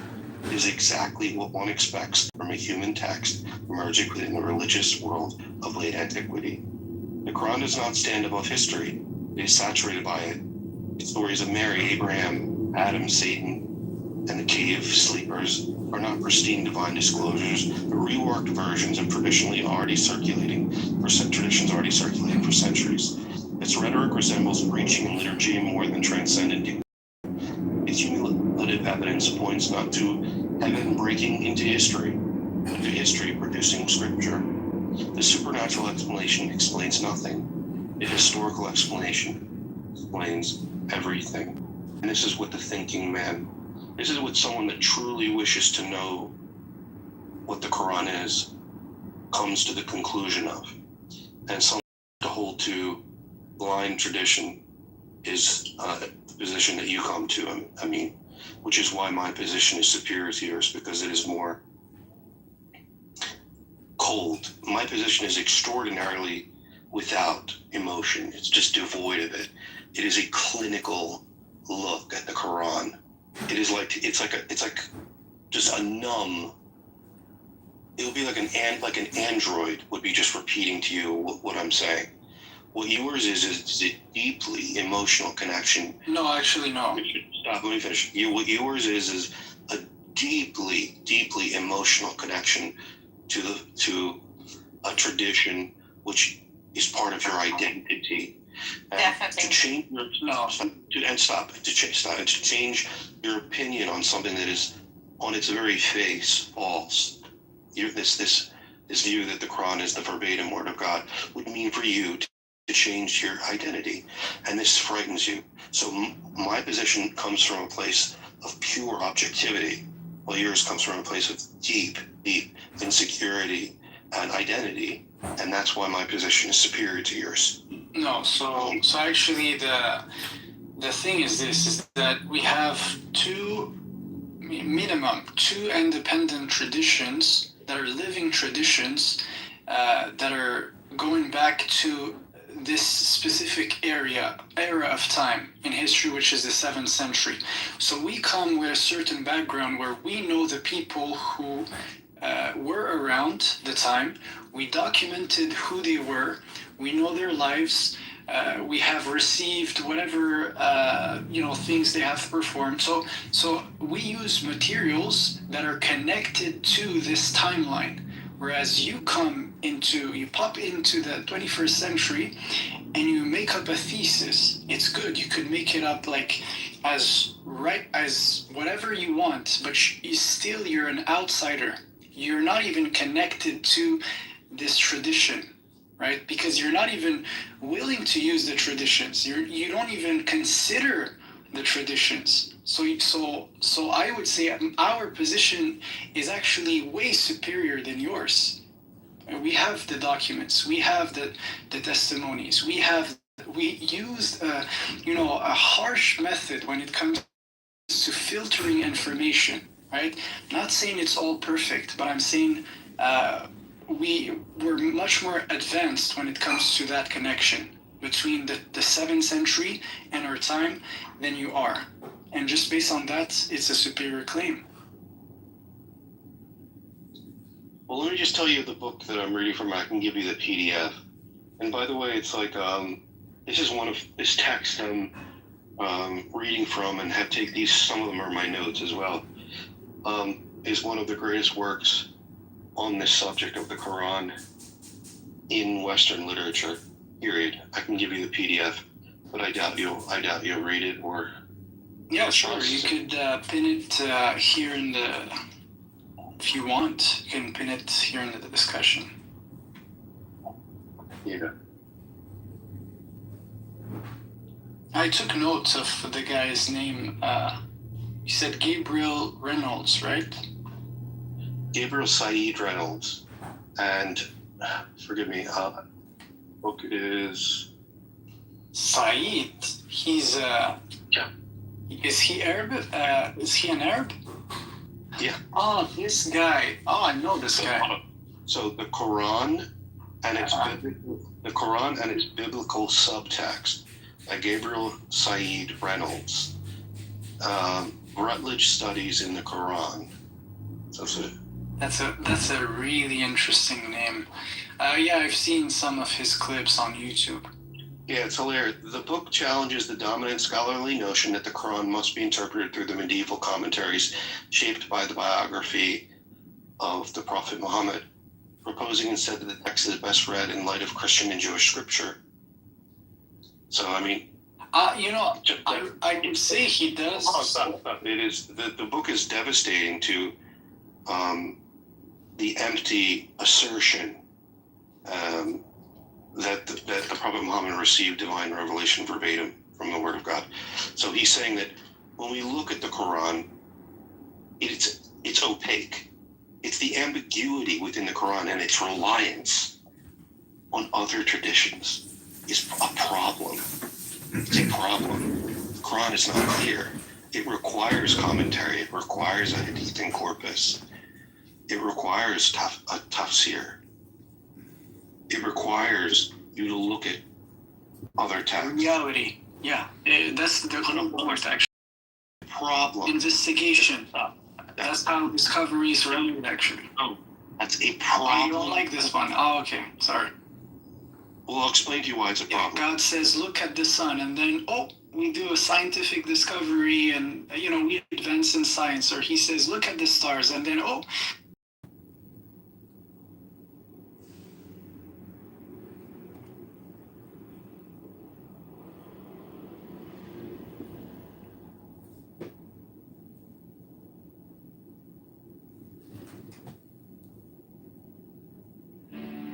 similar for the other element. This is the way in which the names are drawn from the great tablets.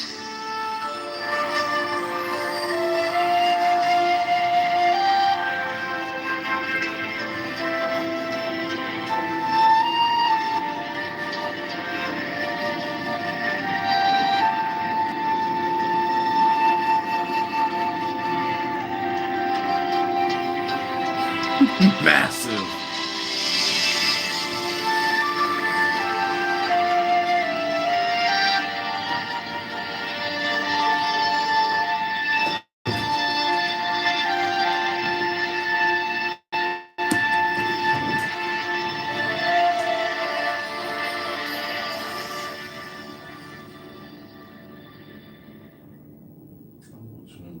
Next, the following text is between the points of the pentagram,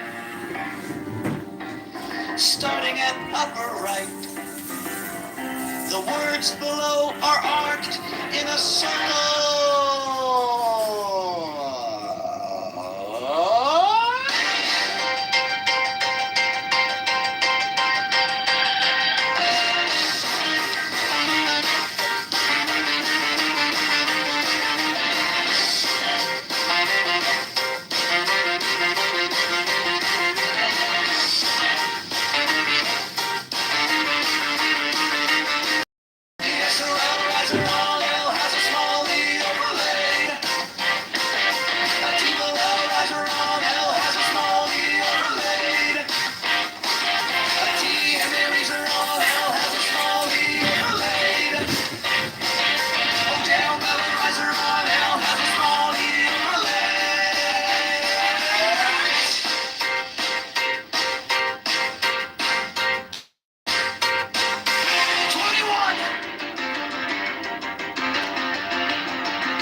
The letters around the rim are Enochian letters, facing outward in the illustration, including the corner letters facing toward the outer point of each corner.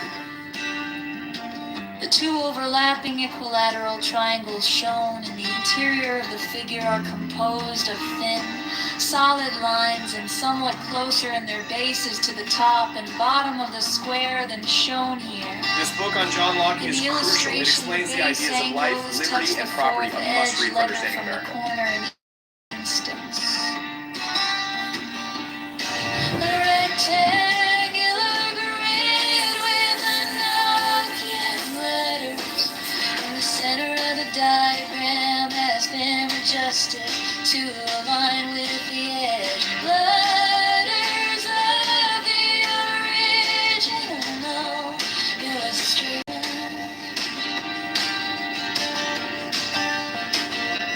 This rectangular grid has its corners overlapping. The lines define an hexagram in the original illustration.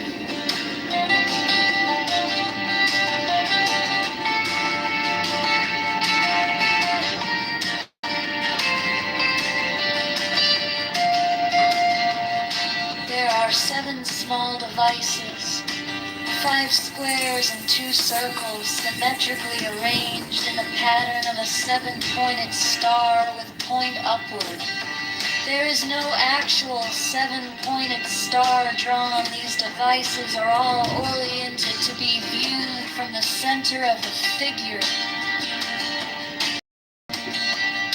Their size is about that of 3 edge divisions vertically and horizontally, and their text would be at right angles to any straight line that might be drawn from the center of the figure. There's a wonderful spa These out there. devices have been represented by the numbers 1 through 7 in the approximation above, they are separately approximated below, It'll come to me. not to scale. I think you have sunset. No. See, God paints the sunset in Arizona, like a masterpiece compared to Indian dogs. I'm sorry. Yeah, I'm a little concerned about stuff's been on it for 3 times. I'm concerned about the Kentucky security guards and things he's not protected.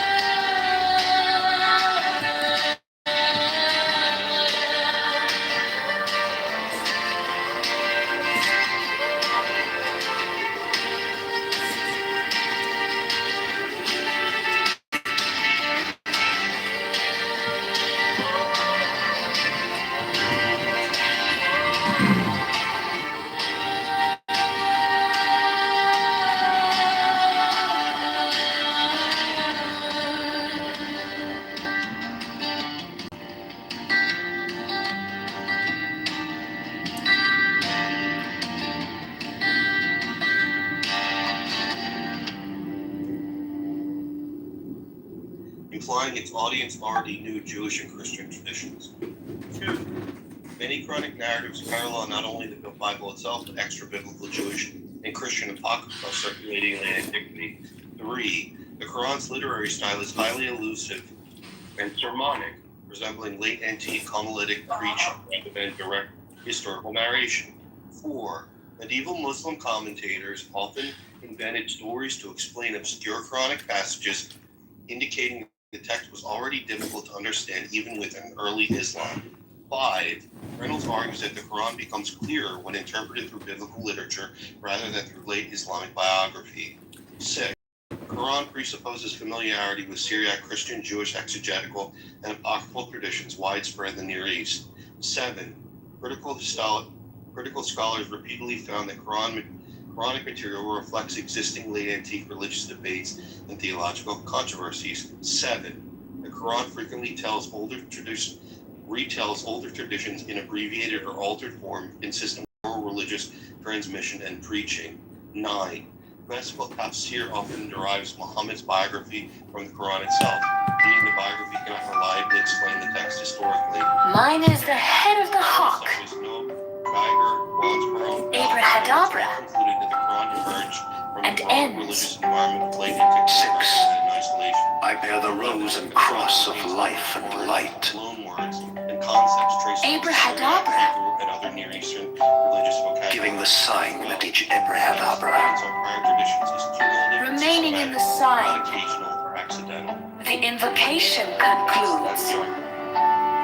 Therefore I say unto thee, come thou forth and dwell in me, so that every spirit, whether of the firmament, or of the ether, or of the earth, or under the earth, on dry land, or in the water, of whirling air, rushing fire, and every spell and scourge of God the Vast One, I be thee.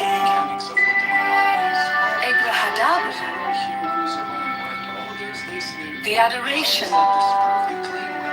Impromptu. We say it's a revelation revealed, and we have preserved it, and these are informations of men we have, right? Not of men, but like that men can access. These informations are revealed in a language that we use, right? So what's your point? I don't see a contradiction with my claim. Explain yourself.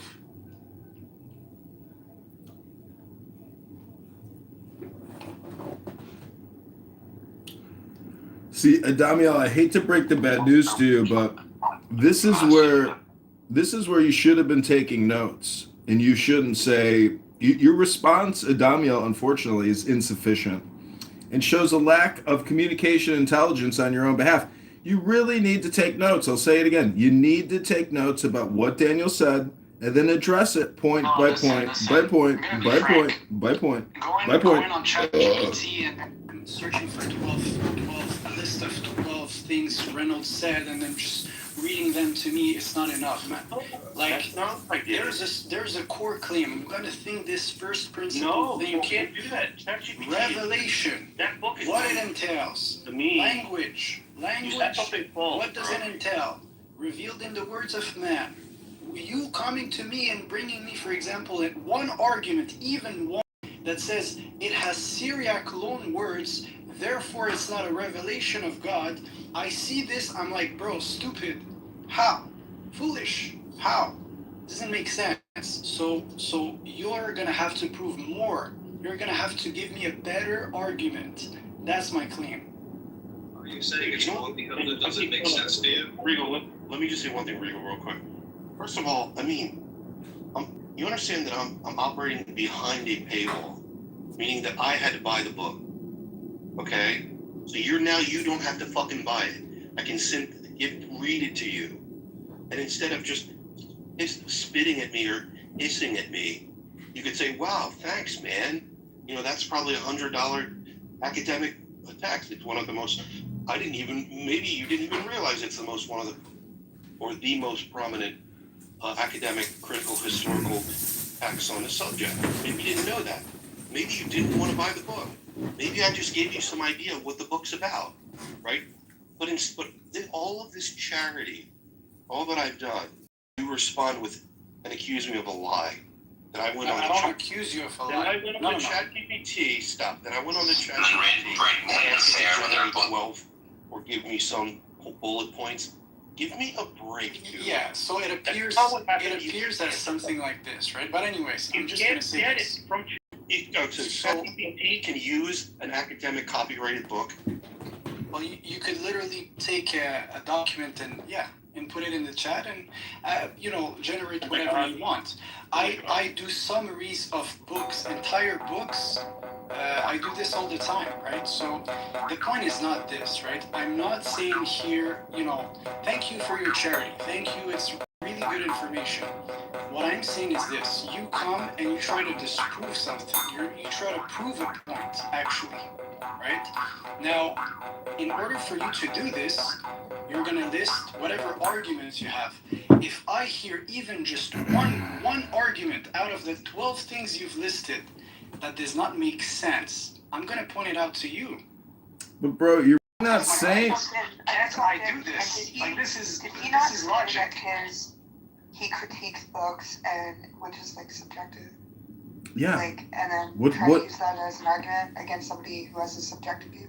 Well, great. In the bookstore, there actually is an aisle called critical analysis or critical, critique or whatever it is. But it's books about books. He's not taking an objective.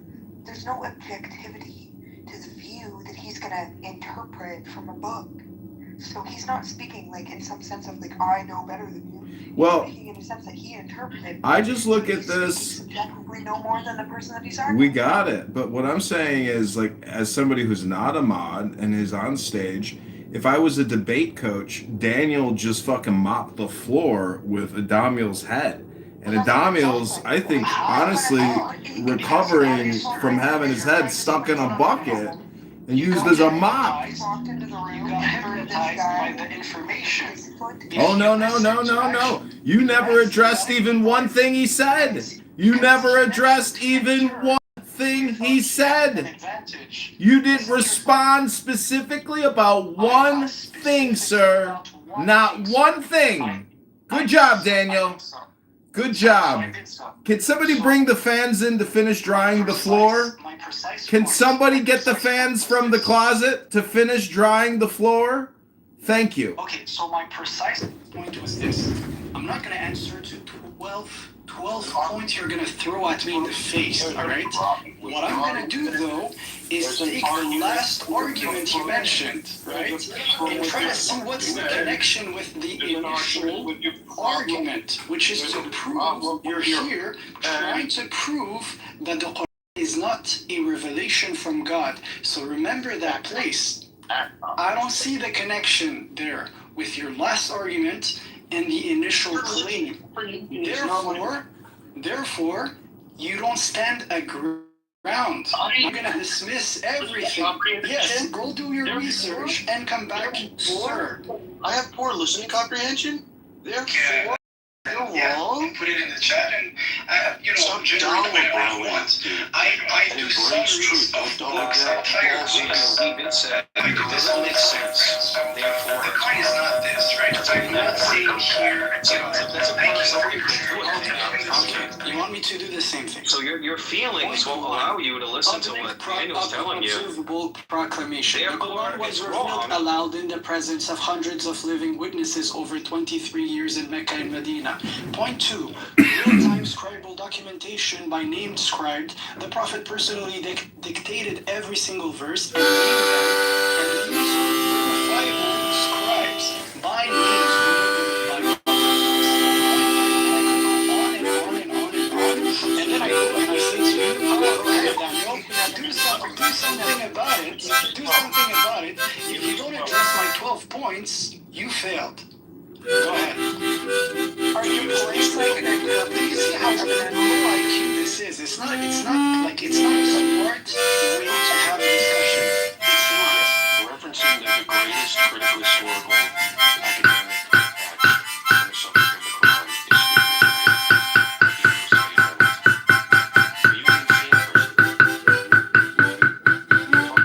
My point is pretty simple. I said to you reciting me 12 points.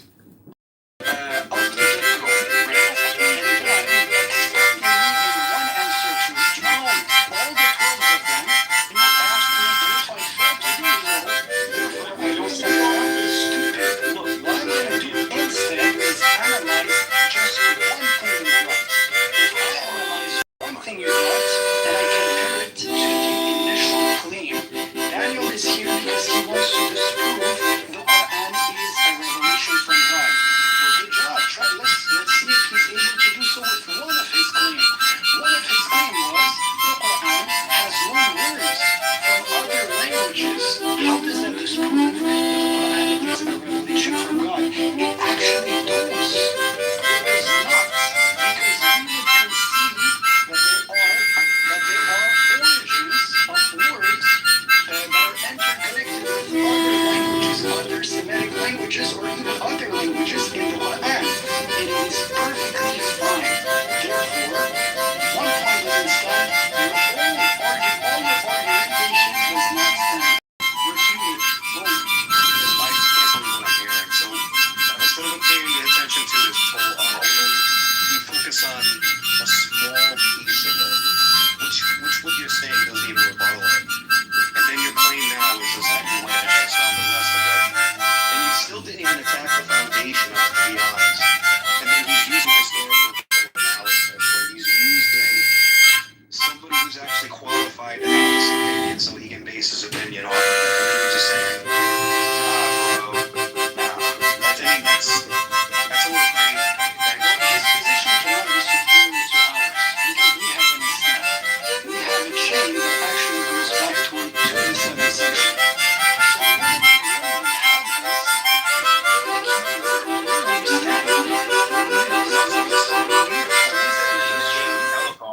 You guys need to correct the Prophet personally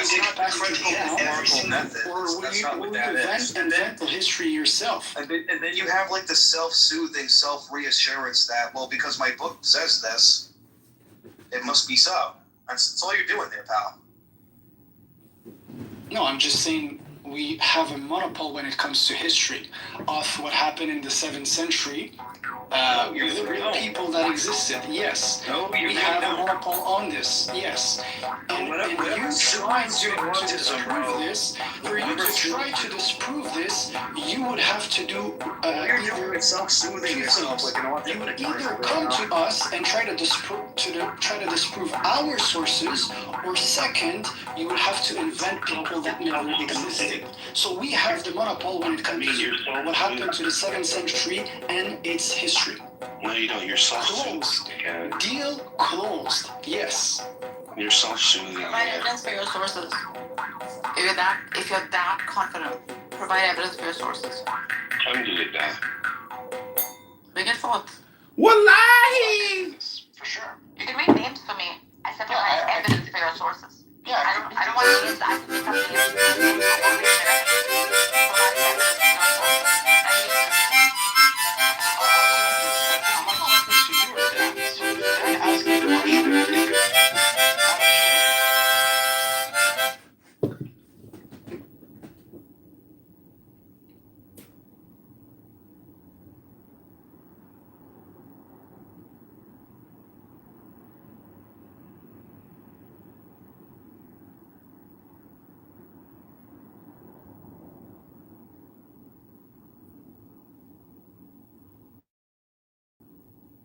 Okay, this is Islamic State Muslim Takeover Hour.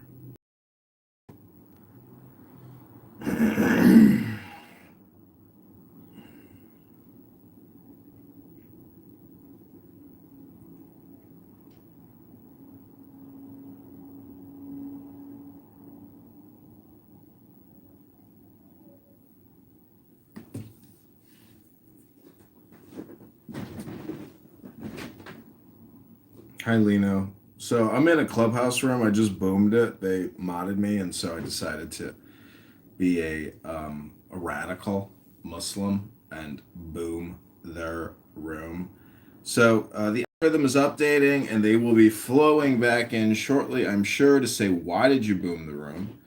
And I'll tell them that I boomed it because I converted to Islam.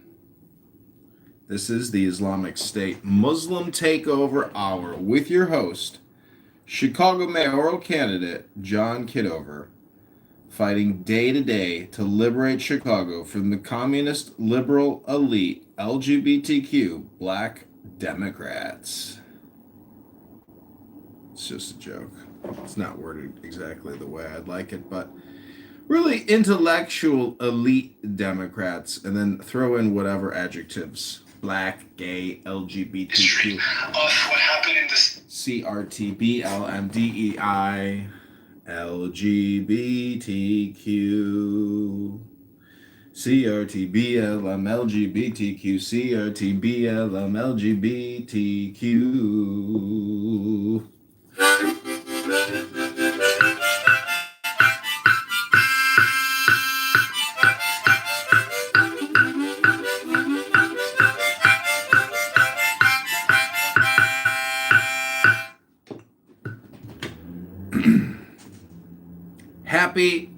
Happy Memorial Day to all you beautiful people out there watching this live on YouTube, listening live on Clownhouse, and our good friend Lino on X Spaces, our only listener. I hope you're enjoying the show. Alhamdulillah. Wallahi. Alamak. Hey wallah.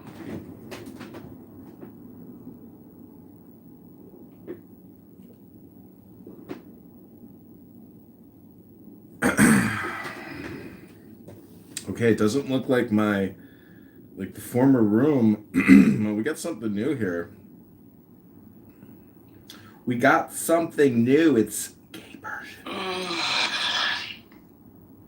Bow wow. Bow wow. Bow wow. Bow wow. Bow wow. Bow bow bow bow bow. Bow bow bow bow bow. Bow wow. Bow wow. Bow wow. Bow bow bow bow bow bow bow bow bow. Wow wow wow wow wow. Bow wow bow wow bow wow bow wow bow wow bow wow bow bow bow bow bow bow bow bow. Wow wow wow wow wow. Bow wow. Bow wow wow. Bow wow wow wow wow wow. Hi Nitha. Hey Nitha, can you read me my tarot cards? Hey Zach, can you say the N-word for us? Who might it bow? Bow wow. Bow wow. Bow bow bow bow bow bow bow bow bow wow. Bow bow bow bow bow bow bow bow bow bow wow. Bow wow.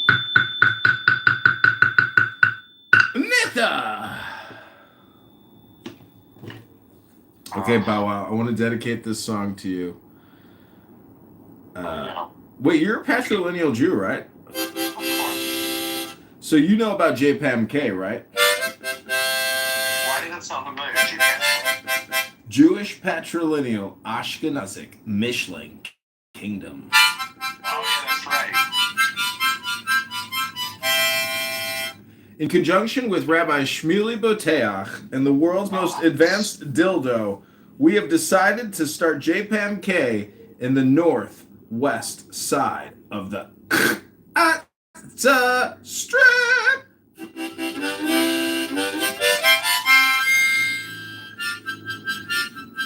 We've got SodaStream and Kurg already signed up.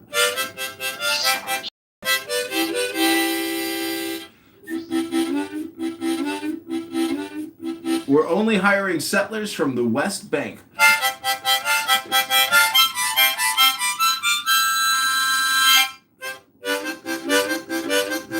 Are you still on Hinge or Bumble? Bow wow! What? Are you using Hinge? I am. So this is what I text girls now. I just write, "Hey, beautiful, I would love to take you to dinner and give you a gift." What's the gift? Then I just send back credit card emoji and shopping bags. Dinner emoji, rose emoji, calendar date emoji, cell phone emoji. What is your number? Oh my god. I took this girl out last night who was 19, and we get to the restaurant. She's like, "How old are you again?" I said, 43. She goes, when did you first smoke marijuana? I said, 2006. She says, "Oh my God, that's when I was born." She's like, "I can't go out with you. You got to take me home." I'm like, "Why?" She's like, "You're too old for me." I was like, it's in my profile, my fucking age. What the fuck? This is such a waste of time, but okay, great. So I just dropped her back off, and then I went out for the night. It was like no big deal, but, still rather, like obnoxious, right? It's like a clubhouse room. It's like you go out on a date. It's like come into a clubhouse room with a chick, and you're gonna spend hours with that person, But if it was a clubhouse room, they would just bounce, and you'd get Irish goodbye quick, and that would be the best way to do it.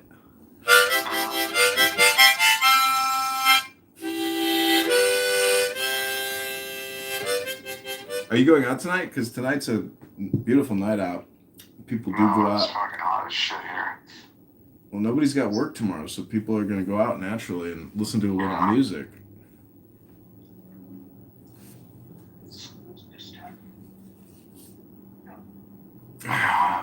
Okay, Bow Wow, let me ask you a question. What are you not seeing that is right in front of you? Come on, dude. How can you act truthfully today?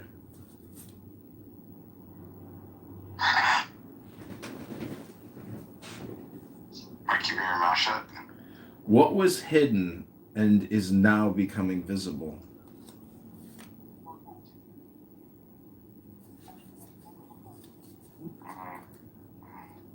You only got 10 seconds to respond. My feet. How can you celebrate and focus on the blessing in your life?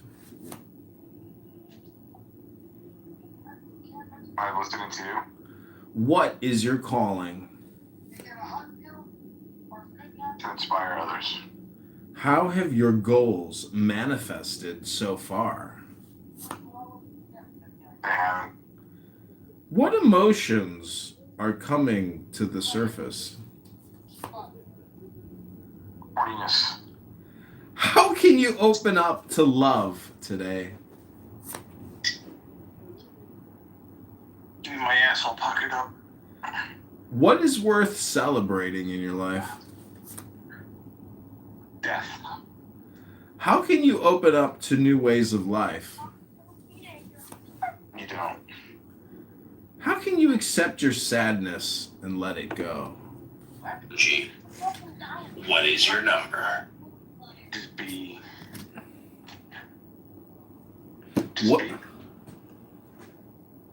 What is waiting for you in your freedom? Got yourself in that fire there, huh? Hey, you gotta get going.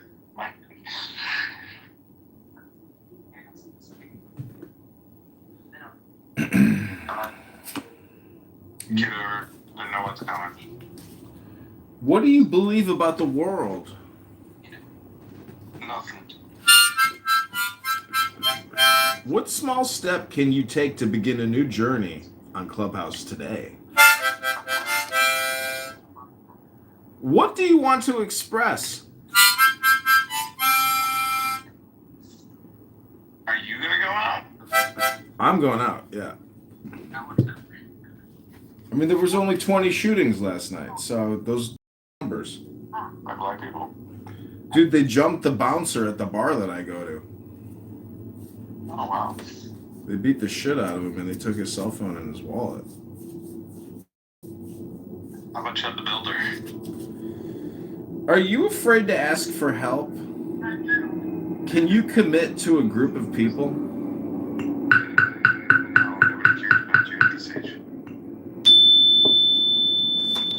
What are you afraid to let go of, Michael Bronstein? What are the lessons you can learn from this time in this room here on Clown House? How can you be more generous with the people around you?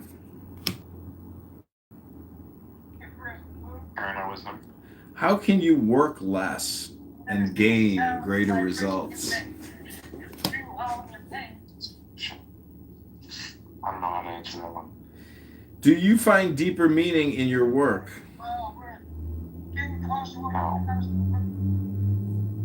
Don't forget to stop and look back at your achievements. The balance of work and play is important for your creativity. Wow, wow. How can you celebrate your work and rewards more? I don't know. What have you learned from the journey? Doesn't matter what you do, you end up in the same place. It says everything has come to fruition. You master all stages. Ooh. How can you be generous with yourself and others? Are you reading tarot cards? Yeah. Do you actually know how to properly read them? I'm doing it right now, bro. You know how to read a book? Good question. How can you be generous with yourself and others? Be kinder to yourself, and then eventually that transcends to others. You are solving issues in a practical way, Michael. How do you approach your dreams? By just allowing yourself to exist and just here and now, not in the future or the past. Take a practical approach and you will succeed. Efficiency, hard work, responsibility. What can you focus on that will lead to the fulfillment of your dreams? A stable job. Your focus on your dreams will bring you great success. If you have no dreams in the first place.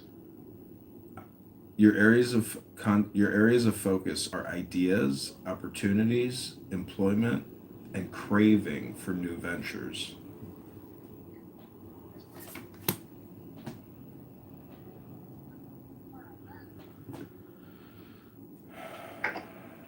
Rugged tell you something? How can you receive more prosperity in your family? I don't know if I can. I think I'm good. I don't know how to answer that one. Focus on your home, your family, and prosperity. Protective, motherly, and generous. In what ways aren't you speaking and acting on your truth yet? Well, I guess we could look at the title of the room. Speak your truth to achieve your goals. Fine. Your areas of focus are breakthrough, clarity, sharp mind, and logic. Are you acting according to your intuition No. Listen to your inner voice when you make decisions. Your areas of focus are difficult choices, indecision, and confusion. From what perspective do you choose to see a certain situation?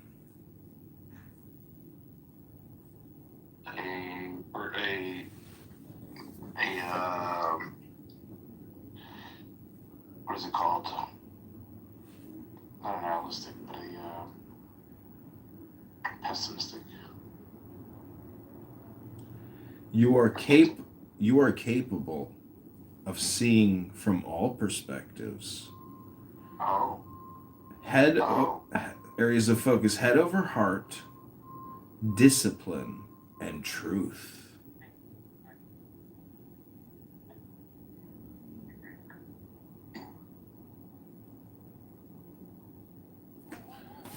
What are you ready to achieve? Another relationship. How can you achieve it best? By working on myself. You are strong and ready to take on the world. Be fearless, ambitious, and remove all impulsiveness. But unfortunately, Michael, you are still disorganized, careless, and unpredictable. Are you thinking about all possibilities and consequences? Yes. Take time to think before you act. Be curious, remove all restlessness, and gain in mental energy. Uh-oh, Michael. You practice deception, manipulation, and you're all talk. Bow wow! Bow wow! Bow wow! Bow wow wow wow wow wow! Do you have the best in mind for everyone? Yeah. You are communicating clear what's best for everyone. Remove all complexity from your life. Be perceptive and be clear-minded. But unfortunately, Michael is cold-hearted, he's cruel, and he's bitter. I wouldn't say I'm cold-hearted. Are you trying to trick yourself? No, I'm just telling you, I think I'm very self-aware. Watch out for deceit and concealment. You are practicing deception, otherwise known as tequila or trickery. These are your tactics and strategy. Unfortunately, I'm not Muslim, I don't practice tequila, so. Unfortunately, Michael, you have to come clean in order to get the final revelation and achieve freedom. It seems you are paralyzed, but you can move. Why do you feel trapped or blocked in your actions? Because I got something going on. Imprisonment, entrapment, and self-victimization. Michael, you need a new perspective to achieve liberation and freedom. Have you read the Tanya by the Alter Rebbe? Tanya? No, I have not. Oh my God, I gotta read it, bro.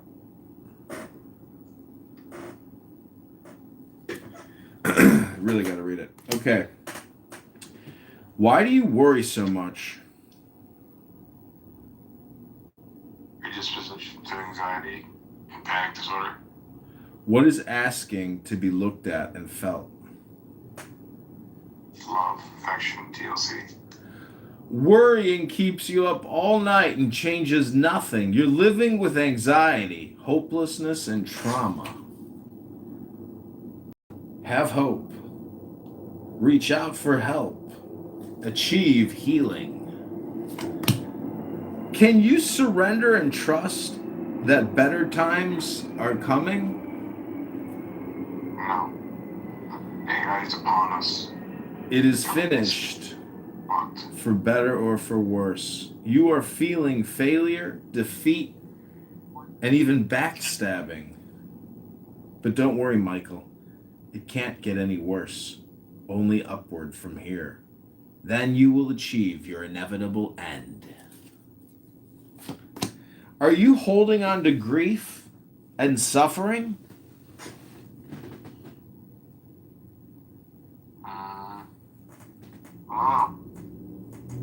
It's better to live the truth than to live a lie.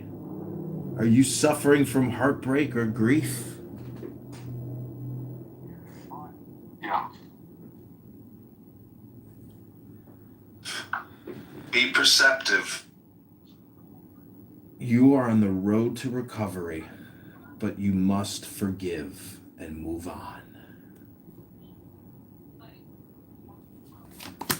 How can you take some time off to contemplate? Anybody else give you like church show up? Take time away to change perspective. Answers are coming. You need rest and restoration and contemplation. You're stressed and burned out and suffering from restlessness. What are you fighting for without consideration?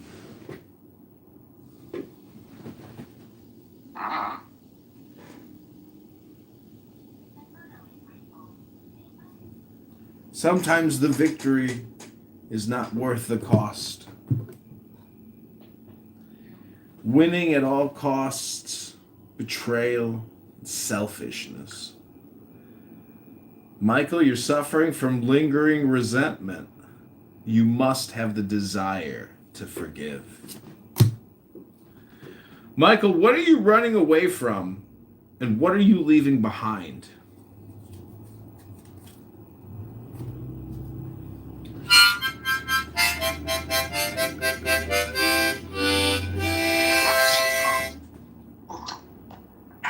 Alright. Time for you to go out. Be aware of what you take with you when you leave. Time for you to go out.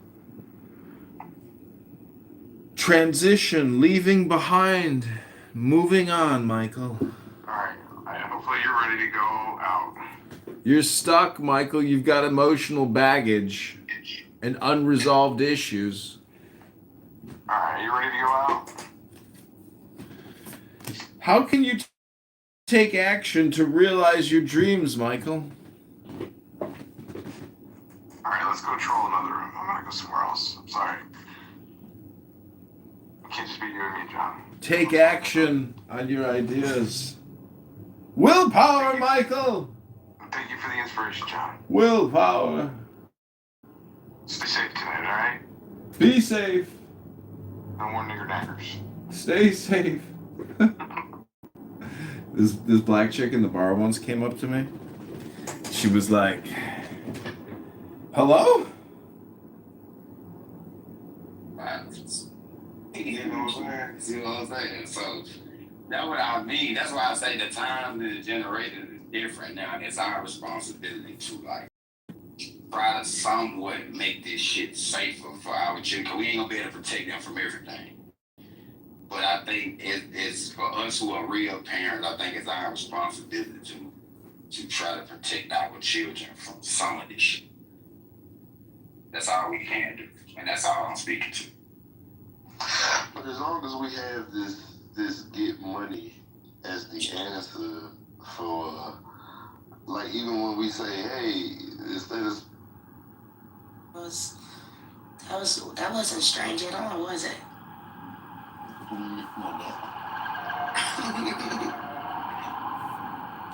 I'm being sarcastic. That's it.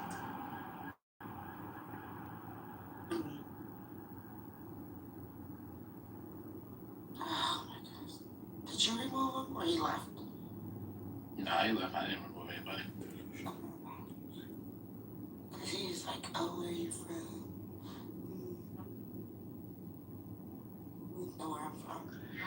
Winning at all costs. அகப்பை ஏதோ சொல்லுவாங்களா அது மாதிரி வெளியில வரும். அப்போ அது மீறி அவன் வந்தான்னா அந்த ரிஸ்க் அவன் எடுக்கிறான். டென்ஷன்ல கத்திக்கிட்டே இருக்கிறான். ஃபாரம்ல எழுதுறான், ரோட்ல போய் ப்ரொடெஸ்ட் பண்றான், எனக்கு வாழறதில்ல ஊங்குறான். அப்போ இந்த வேம்பு என்ன சொல்றாருன்னா, ஏன் இப்படி கஷ்டப்படுறீங்க, வந்துருங்க யாருன்னு சொல்றாரு. நல்ல advice. Document and put it in the chat and generate. I do summaries of books, entire books. I do this all the time, right? So the point is not this, right? I'm not saying here, thank you for your sharing. Thank you. That's really good information. What I'm saying is this: you come up and you try to disprove something here. You try to prove a point, actually, right? Now, in order for you to do this, you're going to have whatever arguments you have. If I hear even just one argument out of the 12 things you've listed that does not make sense. I'm not talking just like it looks kind of like it is full on like fucking ideology.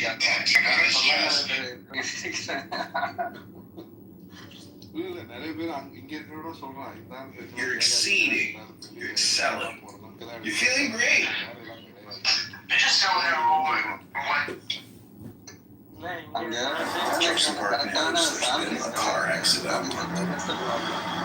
Hey everyone, today I want to talk about 25 Zen essays by R.H. Blyth. Hey everyone, today I want to talk about this book, 25 Zen. Hey everyone, check this out. It's 25 Zen essays by R.H. Blyth. This book on John Locke is crucial. It explains the ideas of life, liberty, and property.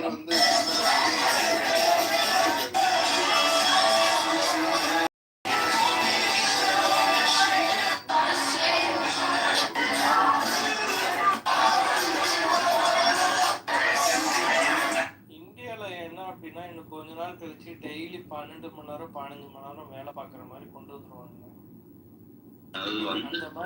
வந்துட்டு திருப்பியும் back அடிச்சிட்டாங்க.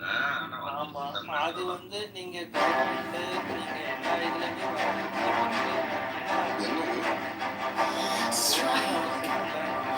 இதுலயுமே அதிகரிக்கிறதுக்கு வாய்ப்பு இருக்கு. ஏன்னா நீங்க அப்பதான் compete பண்ண முடியும். கொடுக்குற அளவுக்கு இருக்காது. ஸோ அந்த மாதிரி எனக்கு தெரிஞ்சு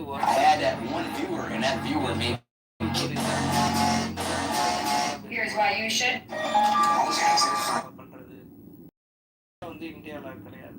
இப்பவும் இருக்குங்க, 12 hours ஒர்க் இருக்கு. ஆனா 8 hours தான் மஸ்ட். மிச்சம் 4 hours winning at all costs, betrayal, selfishness. 4 hours over work மாதிரி கொடுத்து Michael, you're suffering from lingering resentment. You must have the desire to forgive. Michael, what are you running away from? And what are you leaving behind? கொண்டு வர மாதிரி கொண்டு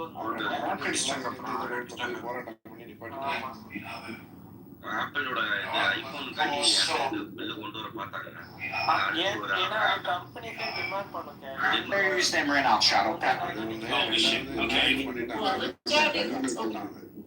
அதாவது என்னன்னா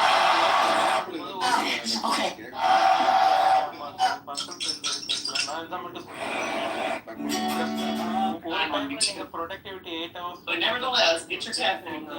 அதே productivity வரல. நீங்க அதனால கம்பெனிஸ் எக்ஸ்ட்ரா டைம் ஒர்க் பண்ணி நீங்க முதல்ல எவ்வளவு ப்ரொடக்டிவிட்டி கொடுத்தீங்களோ அதை விட இன்க்ரீஸ் பண்ணி கொடுக்கணும் அந்த மாதிரி கேட்குறாங்க. இல்லைன்னா அட்லீஸ்ட் ஒரு மேட்சிங்க்கு பண்ற அளவுக்கு இருந்தாதான் கம்பெனி உங்களுக்கு இந்தியாவில் இன்வெஸ்ட் பண்ற மாதிரி கொண்டு வராங்க. வீட்டுல காதலி ஒய்ஃப் எல்லாம் அவங்க ப்ரொடக்டிவிட்டி கேட்டாங்கன்னா இப்ப 2 ப்ரொடக்டிவிட்டி இடிக்கும். இப்ப என்ன பண்றது?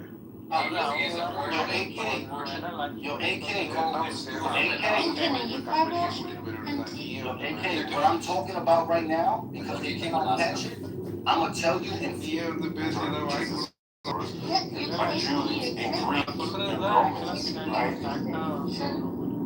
But they also have proof that already மற்ற ஸ்டேட்ஸ்லாம் இப்போ கேண்டிங் பண்ணிட்டு தமிழ்நாடு ஃபாலோ பண்ணிதான்.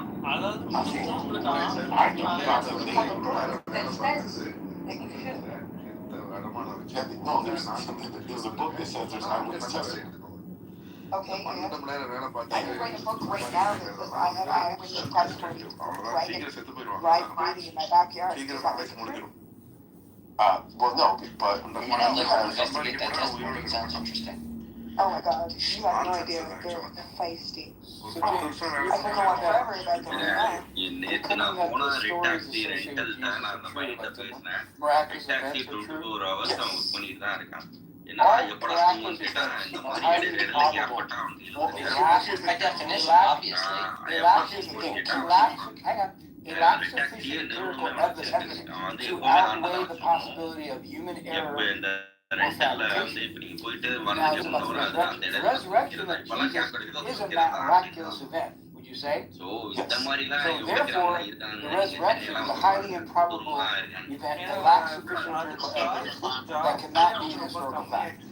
Okay, well, so you have no evidence of that,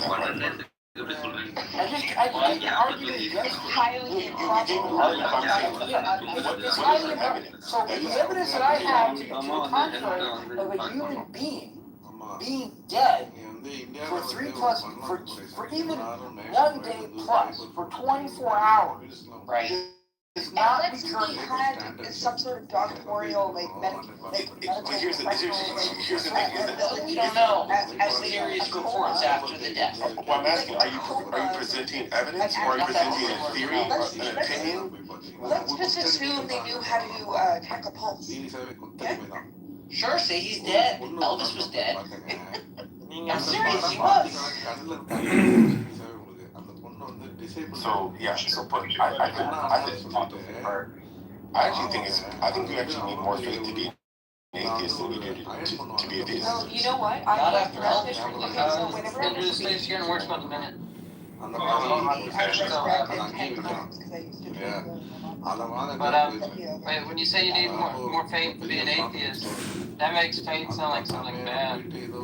Well, no, I just think like to believe that this world and the construction of this world and relationships people have and the order of DNA and everything put together is so complex, perfectly organized, and everything is Not perfect by anything. But anyway, my point is to believe this came from some random explosion and everything just happened to work out. Well, now you're on a tangent. So you're going from human fallibility. You're going from human fallibility. So who wrote it down?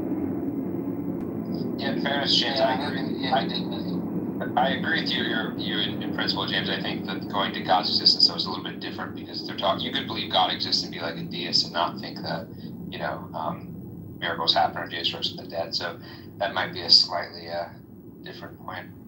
More than slightly. Converse, why'd you set me down? I was having a little. What? You know Bob's in here, right? Why you blame me? So ask Grok. How you say you did it? I think I want to go actually the human error thing real fast because I think what we need to do is have some kind of criteria where we establish what kind of testimony we would be wanting to establish whether something like that happened. Well, especially if it's like an interpretation, subjective interpretation of another's interpretation, like over years and years and years, and just like holding credence to like one original thought that is, these ideas of miracles, and we're getting down to like some sort of criteria, which like we can just spell them. The story they've been telling at least has been consistent for 2 years. Regardless what actually happened, their sense of what happened and how they discuss it, that is true to them. That's exactly what they're saying. But I just meant in general, though, like if someone has a miracle claim, like what would be some criteria we would want in terms of the testimony to assess whether or not it's credible? Yeah. Moderators, I'd like to be put in the queue. That was a question, though. I'm sorry. I was saying, what kind of criteria would we need to establish that you would propose? Got it. We heard that. Moderators, I'd like to be put in the queue. This is Ein. I asked Grok, give me 3 Bible verses that prove Christianity is good, wise, and intelligent. Ain is, mix it. I can talk to you. Hold on, Ain. Go ahead, mix it. I would want a couple things. I would want public death. I would definitely want that so that everyone could mark the date. I'd want a clear an acknowledgement of death, recognition from the family, not like a faked body or something. Yeah. And then I would want, a few days later, some kind of a notable event that then I would prefer like a large group of people all there from like different communities and families, recognizing and acknowledging the miraculous event, and then preferably some of those being written down contemporaneously from alternative sources. That would be like my ideal. No, you just describing the gospel, the Christian situation. I know that the Christians do. You look like a gay, retarded 13-year-old fat boy. What a clown. I think those are good criteria, Vic said. I'll just say, because you started off with talking about like public death and burial, and then it kind of shifted to like miracles in general. Are you talking about specifically for like resurrection or just like any miracle claims? Against the death part wouldn't be relevant. No. Against the claim of someone dying and coming back, I'd want to witness the death and publicly and have like some records of that. It would need to be notable because otherwise, why would anyone keep track of a death? And then I'd want the later, event with contemporaneous, contrary sources, saying different perspectives, even arguing against it. I'd love to see like dialogue, and I'd love to see different testimonies. Right, Yeah, it and seems then like even the then, first biblical things are not written by a specific person. You don't know who it's written by. Like, well, we know Paul. We know who wrote Paul's letter. These are some objections. Yes. Yeah, I know. Like, so, but even then, like, as a whole, you have different testimonies from different people, and who exactly wrote the whole of the Bible. Let's say fucking Abel did it after he died. That would have been miraculous, right? Or we have no reason to think that. That would have been fucked. Yeah, it would be. We have no reason to think that. So, that makes sense. It sounds like the first couple of those are probably fulfilled. But I'm guessing you would dispute the second part with the enemy testimonies and stuff like that. But you would agree that Jesus had like a very public death and was a prominent figure, right? I would agree that in the narrative we have that is constructed after his death, there is a placement of him as a big, public, important death. Yes. I do not say that that's necessarily what happened. Because, like, after the fact from 12 guys growing a story and then Paul running with it, there's a bit that I would critique. But, like, I understand how the Christians see it, and I don't think that it's, like, unreasonable for them to say, look at all these competing testimonies over this miraculous event with, a notable death, which we would want to prove the coming. I would also say, to be broader, I wasn't being glib about Elvis. That is an actual phenomenon of people witnessing someone after the death, making mistakes, and then reports spreading. That does occur, which is why, I'd really want to review as close to contemporaneous eyewitness testimony as I could. Yeah, but in fairness with the Elvis death, though, typically it's not people who, knew him personally, right? Who report seeing him, so far as I know. Well, that's the thing. Elvis being a celebrity, he was seen by many, right? Yeah, but many people saw him in person regularly. I'm gonna pin it and say that the same way. Yeah, and I know. I left, and then no one else was around me. Anyways,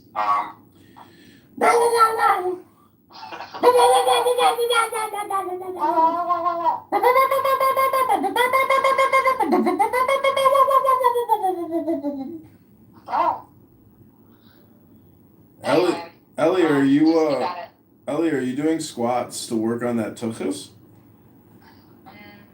I do Pilates and hot yoga and Krav Maga. But you don't do any squats?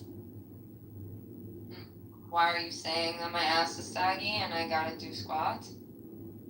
Well, they say that no other exercise produces more of like a physiological response in the human body. Like squats are like the most genetically I'm really happy with my ass. I mean, I do squats as part of my exercise, but I don't really understand your comment.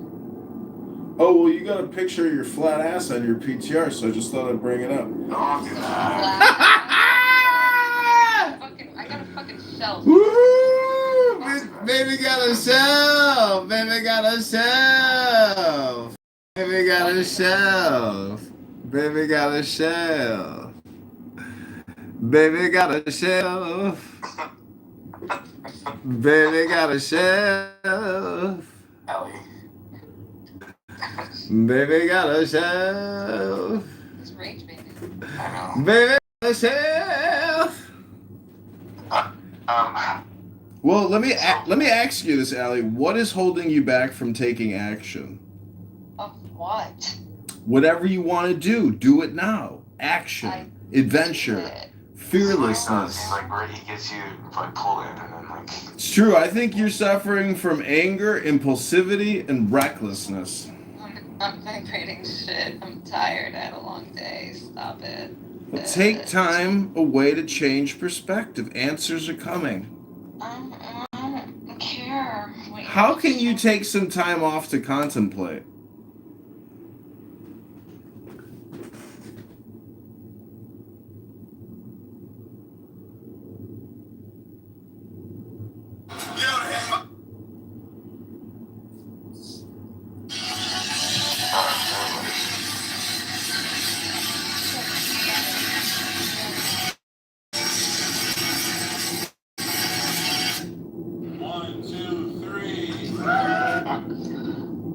These photos are funny at the end of learning. I found out 12% is Jewish and Israel's not. And him with wearing a big fucking star dude. That's funny as shit. This book. Wow.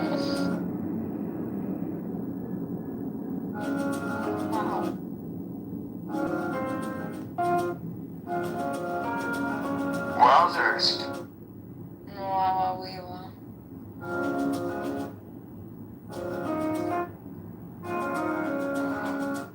America sucks. This book on John Locke is.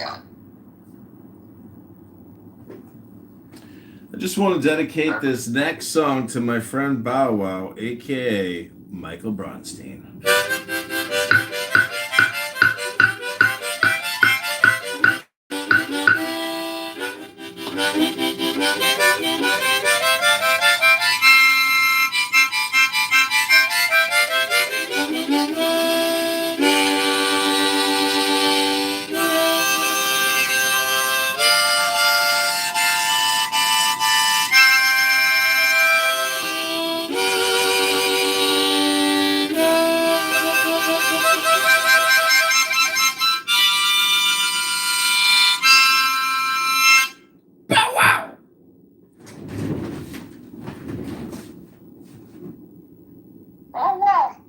Cute.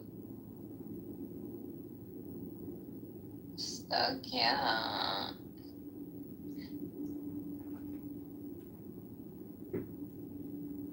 It's been raining and freezing here. It doesn't even feel like Memorial Day weekend. I wore like a heavy leather jacket last night when I went out because it was cold. It was like 49 degrees and raining.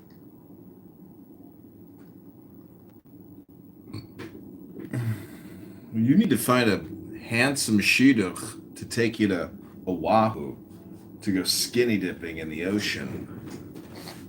Okay. And your lips to God's ear. Rabono Shalom. Oh, I know who this is. Rabono Shalom?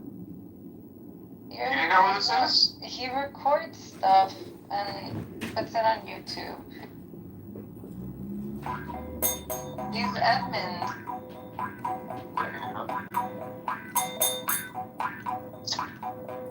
Do whatever you want to do. You know, whatever you want to do it now. Action, adventure, fearlessness.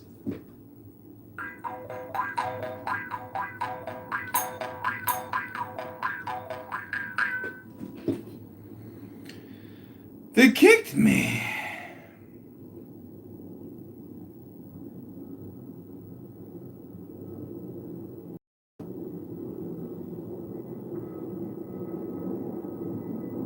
We need to know that, like I'm saying, you could be reasonable, make that effort to save. Nine dentists recommend this, although I don't know 100% certainty. It could be some conspiracy, but I think that generally gives me good grounds to believe that the two's been good.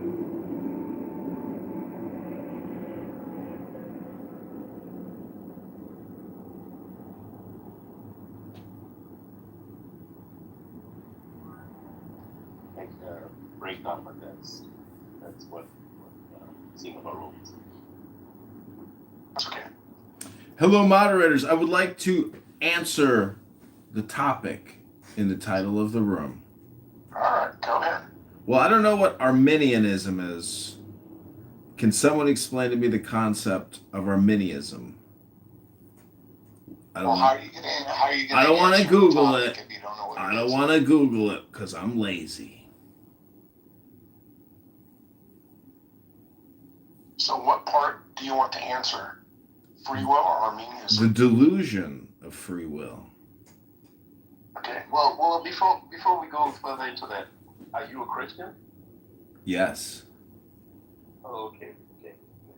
So Arminianism. Sorry for interjecting. Is we've got two positions in Christianity, and they are not salvific issues per se. So the Armenians believe that faith precedes regeneration. So regeneration being born again. So they believe that you have faith first and then you're born again. Calvinists, the opposing view, believes that you have regeneration, as in you're born again by God, and then you have faith.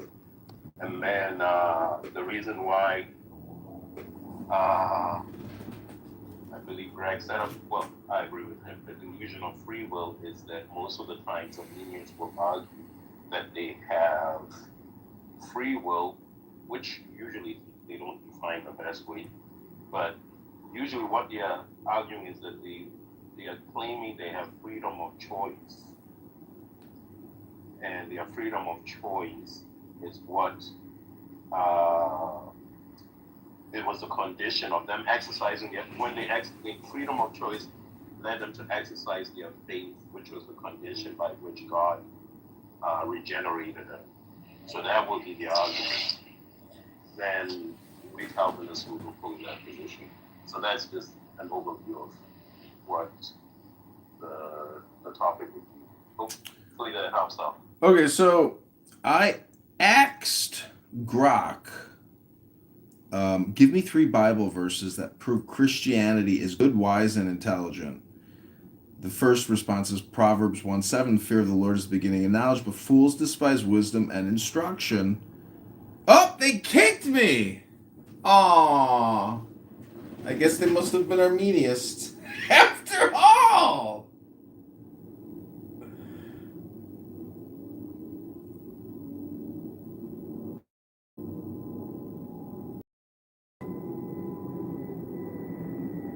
Who the King of England was in 1502. Right, and we have ancient signs that can go back to the 1500s. We have bloodlines that go back to the 1500s. Uh-oh, here we go with bloodlines. Moderators, put me in the queue because I want to answer your question. I don't think I would tell you whether they were a king or not. Like if I'm saying who was the king in 1532 of England, I mean you could Can I at least get confirmation that I can be heard? Hello? Right. Hello? Well, even if it's documented, I would have to say like it's speculative. They could be lying. some sort of evidence of some sort of bearing. And I think that a lot of Christians hold a lot of bearing on It's so stupid. I wouldn't even hold anything like true bearing on it. Anything to hear a woman talk. Like 1500s, but like this goes beyond, way beyond that. So.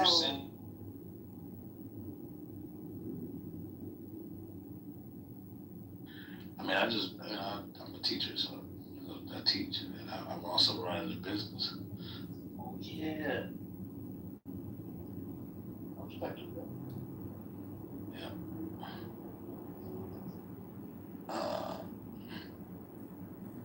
Yeah.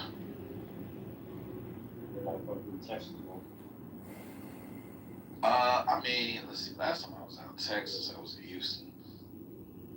Oh yeah. Yeah. What kind of business do you run, Black? What? What kind of business do you run? A black-owned business. Oh, creating clubhouse rooms about delusions?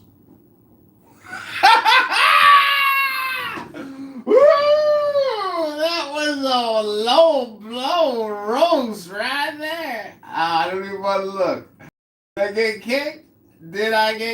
I bet I got kicked. I didn't get kicked. it! Oh my God! What just happened? Oh my God! One of my fans just showed up. Oh my God! Threw a blow in the street. They say if you're in a street fight, you should just back up and throw punches. Just back up and throw punches. Back up, throw a punch.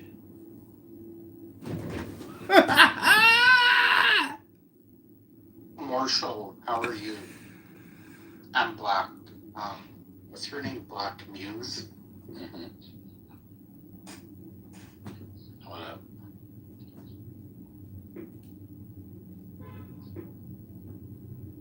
Marshall comes in rooms, but he gets like oddly quiet. What's going on with him? He drinks vodka. He gets shit faced. No, His Adderall and his vodka together put him to sleep. Vodka. He smokes Kush now. Oh, he's on the Kush. And so Marshall is on that Kush. And he's smoking up. I assume. Black Muse, what would you say the most entertaining tidbits of your rooms were today? What delusions from the conservatives or the liberals were most entertaining to you? None of them. I don't find them entertaining. I find them annoying.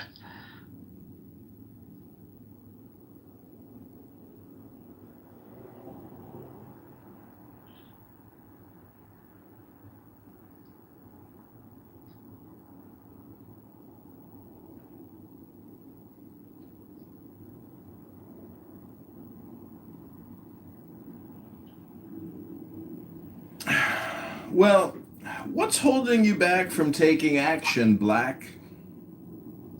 Taking action for what? I don't know, whatever you want to do, doing it now.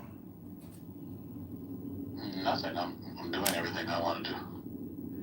Are you enjoying the journey or are you too attached to the outcome? I don't understand the question. Are you maintaining your creative vision even in the face of adversity? Yep.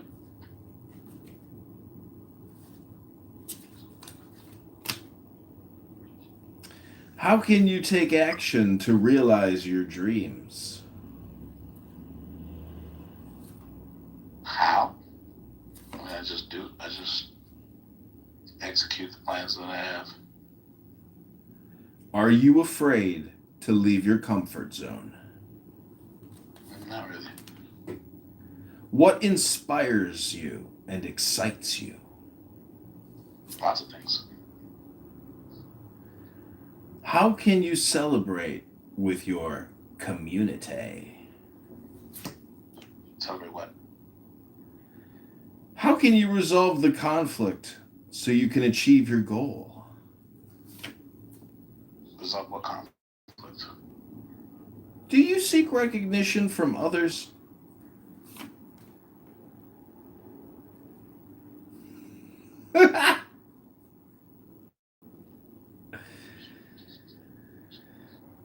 What have you learned from overcoming obstacles in the past?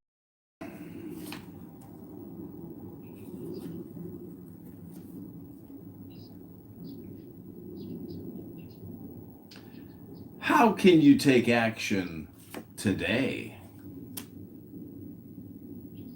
You have anything not in the scripture, sorry? What helps you to be more persistent and move ahead? Yeah, if I want a business talk, I'll go on YouTube. But come on, Emil. Are you seeing all the possibilities in front of you, or are you too fixated on one?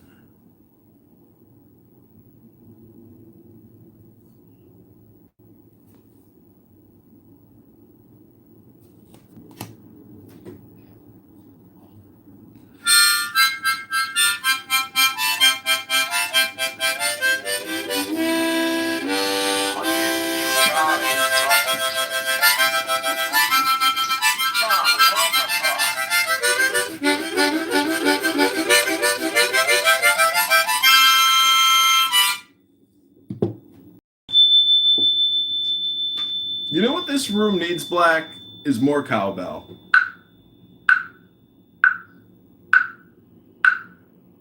It needs you not to be a weirdo.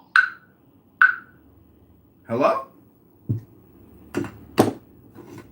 This is all original content, Marshall.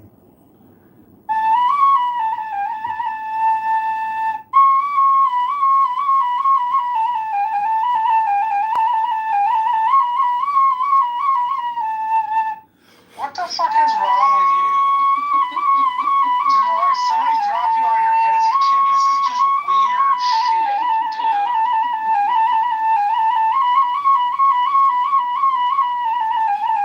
If you think about it like this, he's a gesture. He's not a jester, he's an annoying fuck who disrupts everybody. And ran for office and then got indicted for like misprescribing signatures. Like, Sometimes there needs to be a disruption. That's all Marshall's projection. That's Marshall's projection. Yes. No, they indicted you. They just hadn't dealt with you yet. They indicted Oh, they haven't dealt with me yet. Oh, I see Marshall, judge, jury, executioner over here. Okay, Marshall.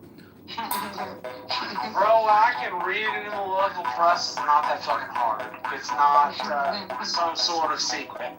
How can you read anything? You got all that butter on your glasses.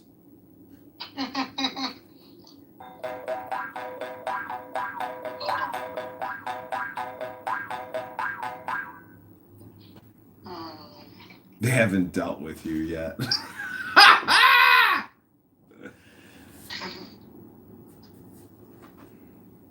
Do you always do this? Are you... Well, are you talking to me or Marshall? Because Marshall always does You? this. Oh, you're talking to me? No, I mean, well, yeah, I play music pretty regularly here. I read tarot cards. What are you afraid to let go of, honey? Nothing. Well, holding on keeps you from growing and evolving. You need to practice conservation, security, and frugality. I just said nothing. Exactly. You're greedy, and you practice possessiveness, and you have attachments. I don't. Well, what's holding you back from taking action? Nothing. Well, apparently you practice action, adventure, and fearlessness. But you suffer from anger, impulsivity, and recklessness. How can you step into leadership in your highest potential, honey? None. You have the dynamic energy of a leader.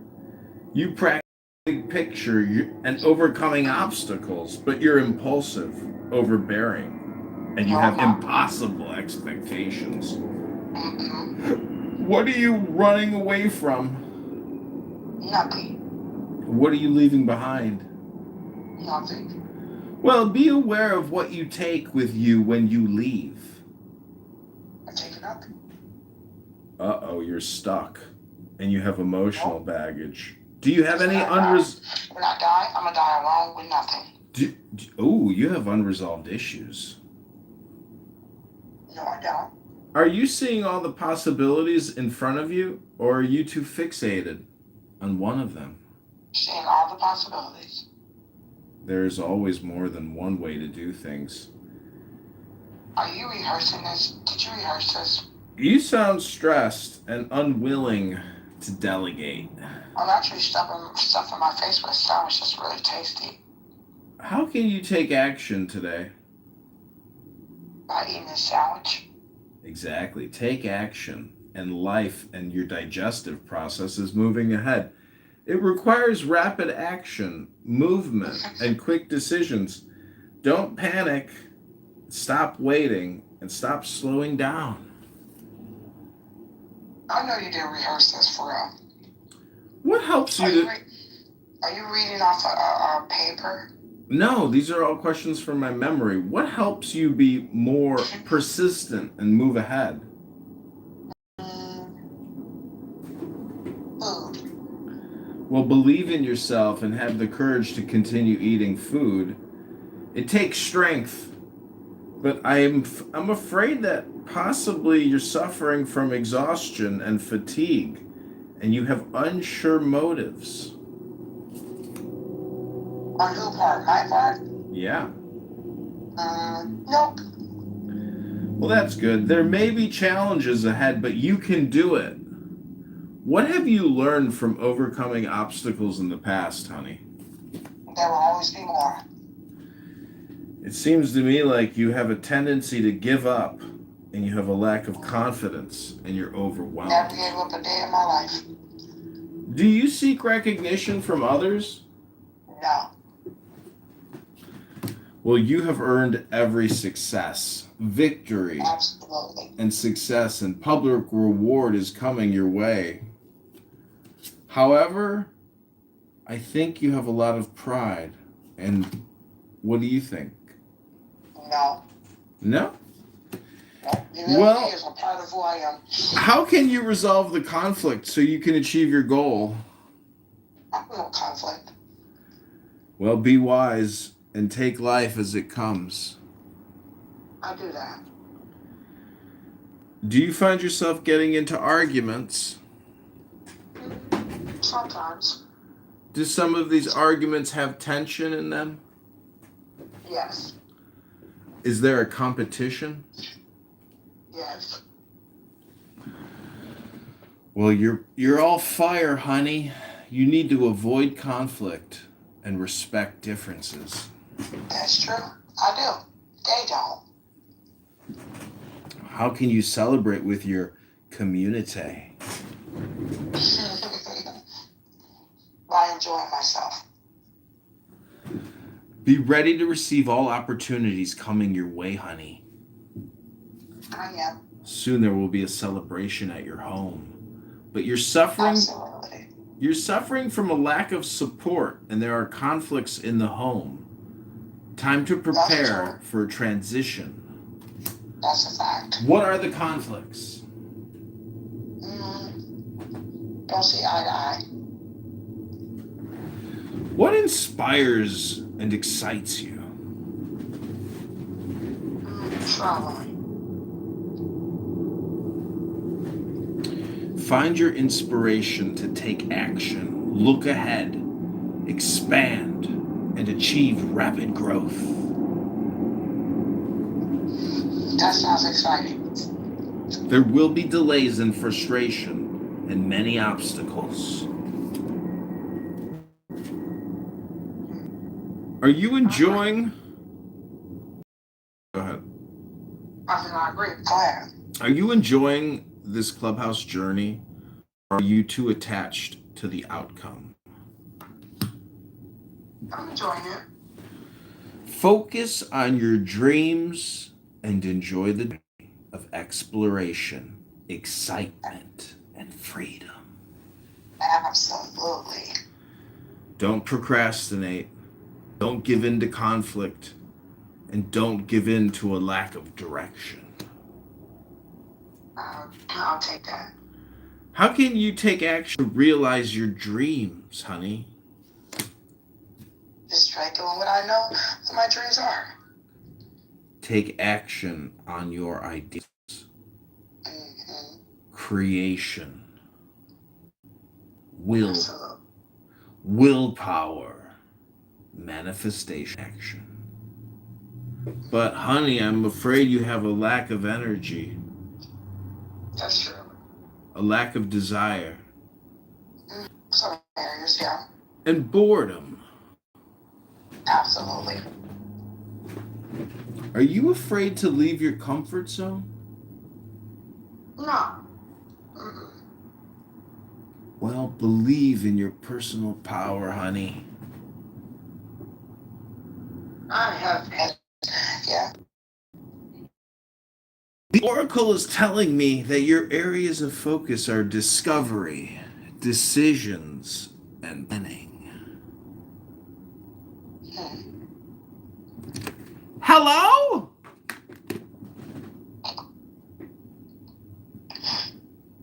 That's funny.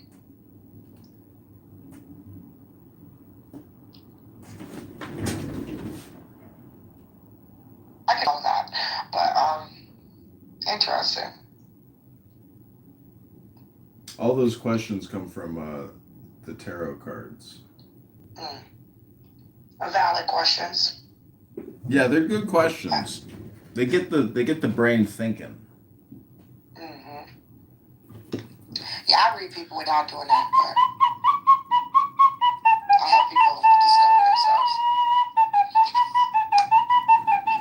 God-given ability.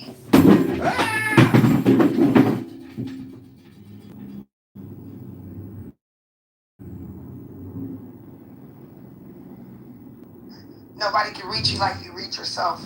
That's what people.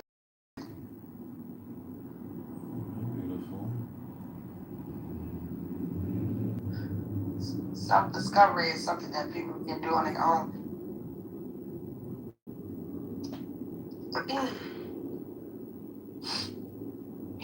Gotta get rid of this cold. I feel terrible. Terrible. I don't say that. I don't feel terrible. I just feel stuffy. I was stuffy, y'all.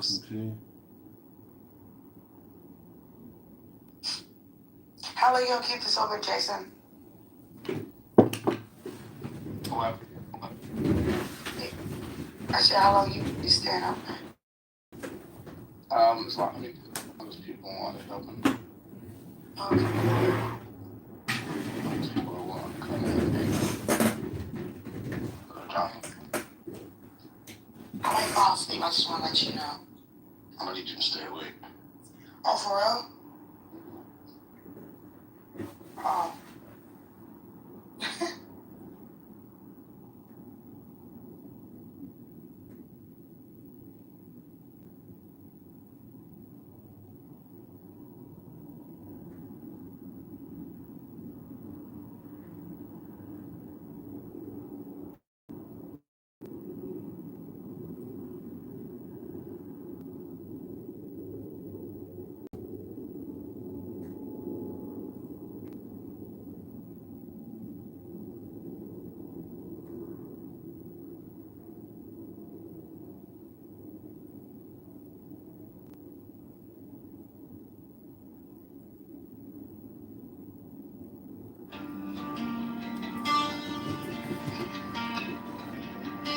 Now ye shall know that the chosen priest, the axle of infinite space,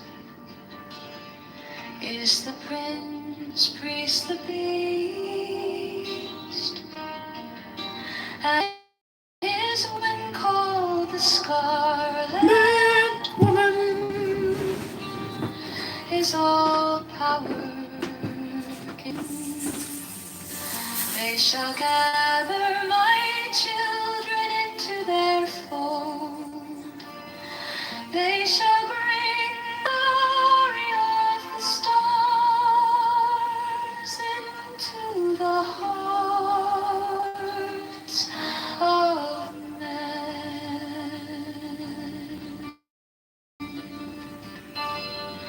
16, for he is ever a sun and she a moon. But to him is the winged secret flame. To her the stooping starlight. But ye are not so chosen. 18 burn upon their brows, O splendorous and 19, oh, azure lidded woman bent upon them. 20, the key of the rituals is in the secret word which I have given unto him.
shall know that the chosen priest, as full of infinite space, is the prince priest, the beast.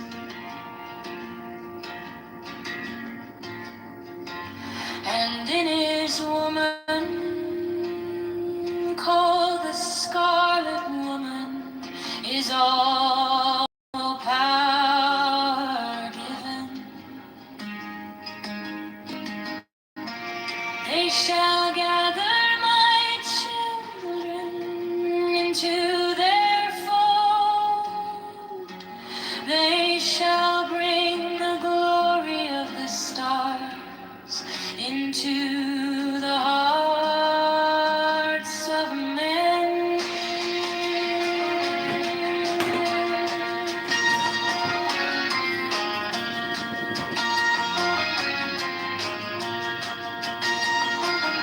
16. For he is ever a sun, and she a moon.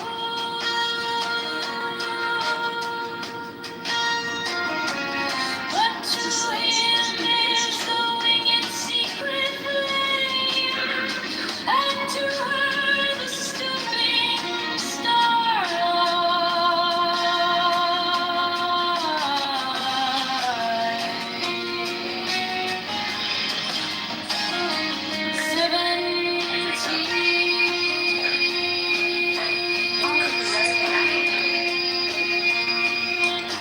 But ye are not so chosen.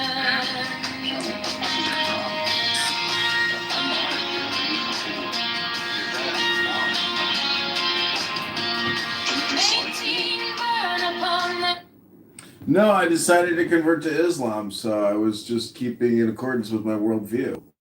I boomed the room. What kind of religion is Islam? I slam. I slam! I would point out that Adamiel didn't address one of your issues. I think eventually he got Grok to give him, contrarian responses to what you were saying, but I just think it's kind of ridiculous that people are so lazy they can't actually, take notes or engage with what you're saying. It's very disingenuous, inauthentic, and a waste of time. But he did try to recover, so we'll give him the credit there. Hello?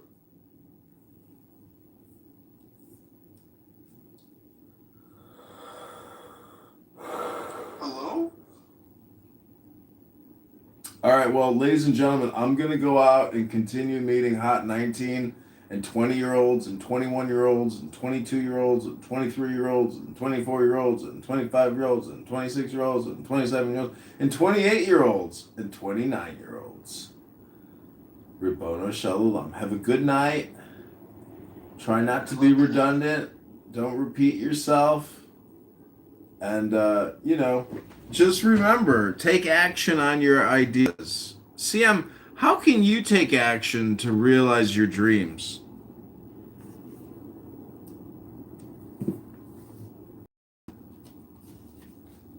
I've realized a lot of my dreams, I would say.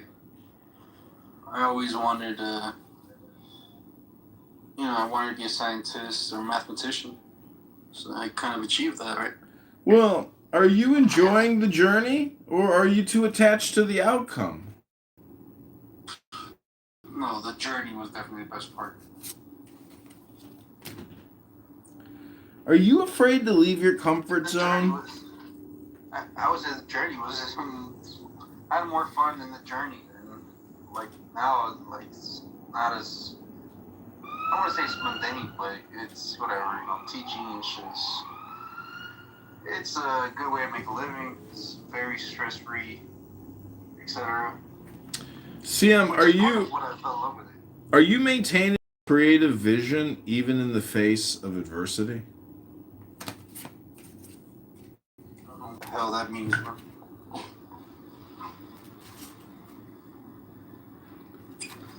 What about you, John? Have you achieved your dreams? You need 40 more phones. Can you surrender and trust that better times are coming?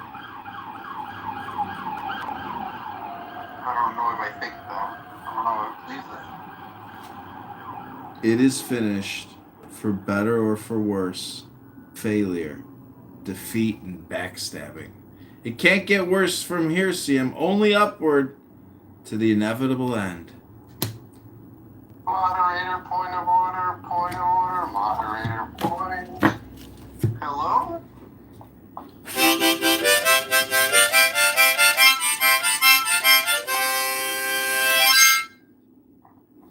Point of order, moderator, point of order.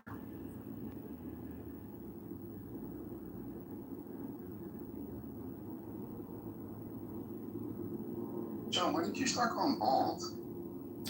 When I was in college, I think my freshman year, sophomore year, I looked in the mirror and I saw my receding hairline and I was like, what the fuck? What the fuck? Oh my god! Oh my god! What's happening to me? Am I dying? Am I dying? I think I'm dying. I think I'm dying. Ah! Where have you gone? Where's my hair going? Where have you gone? Why did you leave me? Why did my hair leave me and fall to my face? Do you think it was God's fault? Do you think God did that to you? God wills it! God wills it! Hey John, what did you study in college? Business administration. I think the most difficult classes were chemistry, production operations, and I guess maybe calculus and Did you have to take business calc? I took statistics, but I don't remember a class called business calc. My school has like calculus for like math and physics and like majors and like engineers and stuff. And then they have like this watered down version called business calc for like business majors. Well, I don't know, like they need to like in hindsight there's just so much wasted time in academia. Like Moderator, point of order, moderator. hello? I mean, I guess for you it was all a waste of time, right?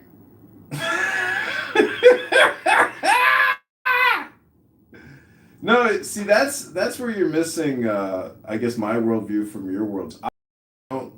I think there's not a speck of dust out of place in the whole universe. And so my experience and my happening is all just, it's not like, it hasn't been traumatic or, negative. It's just an experience. And so, I don't know, I'm fully satisfied and content, if you can get to that special place and, Moderator, point of order, moderator, points are in order. There's not a point out of order in the universe. That was very profound of you to say, John. Exactly. I mean, CM, you work in mathematics. How does 1 equal 0? Can you explain how 1 equals 0? Point of order. When I say point of order, I expect you to mute your microphone, John. Please. Lest I reprimand you. Moderator, point of order, moderator, order. Oh my god, that's gonna be stuck in my head. Point of order, moderator. Moderator, point of order. My voice is gonna be stuck in your head. Can you say it sexier? I'm not with John Kitover present. Can we get Zabu to say it? Zabu say it. My voice is nothing compared to that of the golden throat of John Kitover. Daniel. and I call him John Kitover.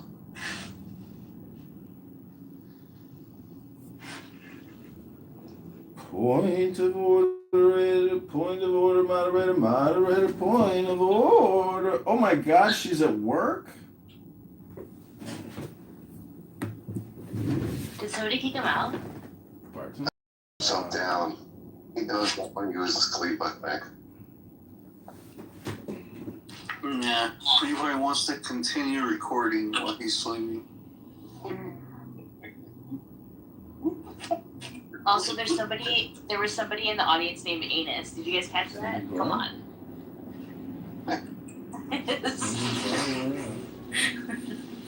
Literally. That's funny.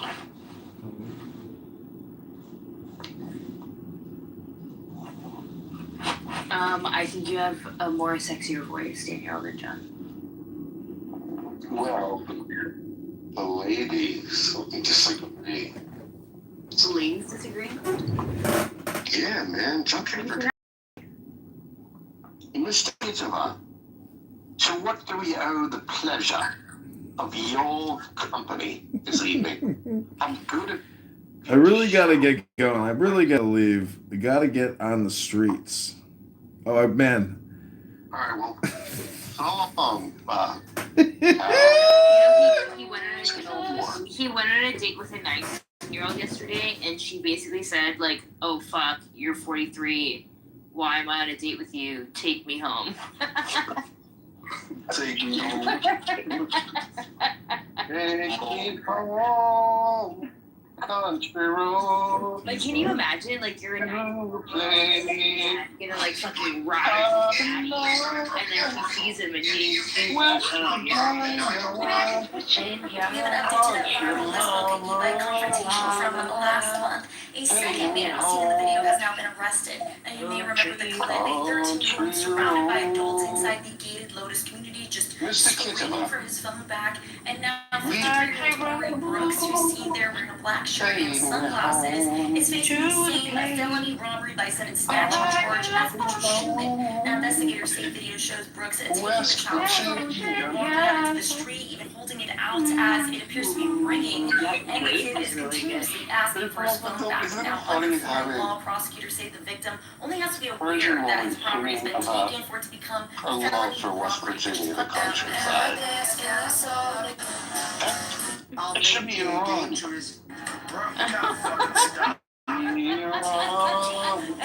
Iran, take me home to a place I belong. But the idea of at least having some...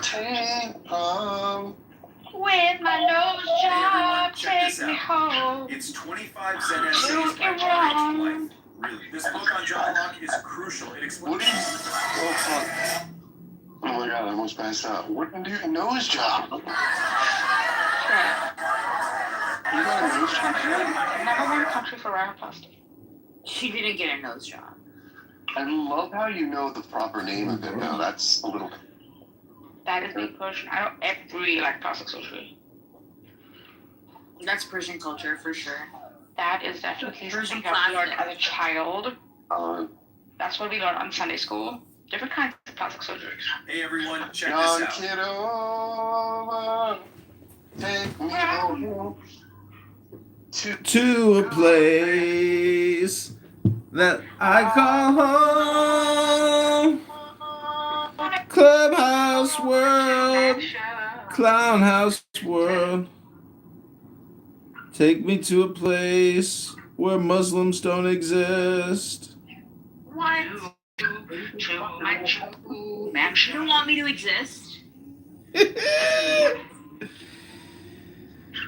You know, it's awful. Until the Muslims have a constitutional referendum and a... No, actually, I'm dating a Muslim chick now. I'm dating a Serbian. She's hot. She's very hot. I call Clown House. Clown House is a big tent with lots of R words. Many, many R words. Every day, every week, saying the same speak. In clown world, clown world. I saw the sign. It opened my eyes. Oh, Lord, man, to get into the right way. Beef is in the streets.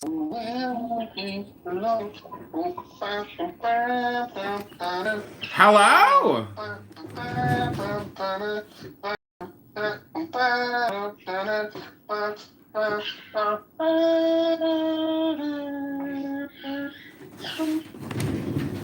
Hello? I feel like John sleeps Hello? with Barbie every night. Yeah, the plastic doll. Little Barbie doll. Hello? Little Barbie doll. Like the guy that has like a real doll. Hello? Huh? Doesn't he seem like the type of guy that has a real Hello? doll? Yeah, like a real Barbie Hello? doll. Like a little Hello? Hello? Hello? No. Hello? Hello? Oh yeah, that's like the silicone like sex toy. Yeah. And he talks to it and he's like, hi, Bridget. But I think he's more old school where it's like inflatable. With He's more inflatable. like the cheap ass fucking Yeah. That's like blonde. Floating device for a pool. Yeah. Like one of those. And a Barbie doll. Yesterday. All my troubles seem so far away. Now we're gonna I thought that you understand. oh yes, suddenly came suddenly.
Both their gods and their men are fools. 12 come forth, oh children, under the stars and take your fill of love. 13, I am above you and in you. My ecstasy is in yours. My joy is to see your joy. 14 above the chambers, yours the naked splendor of the wind. She bends in ecstasy to kiss the secret orders of her deep. Globe the starry blue are mine, bank of Nakonsu.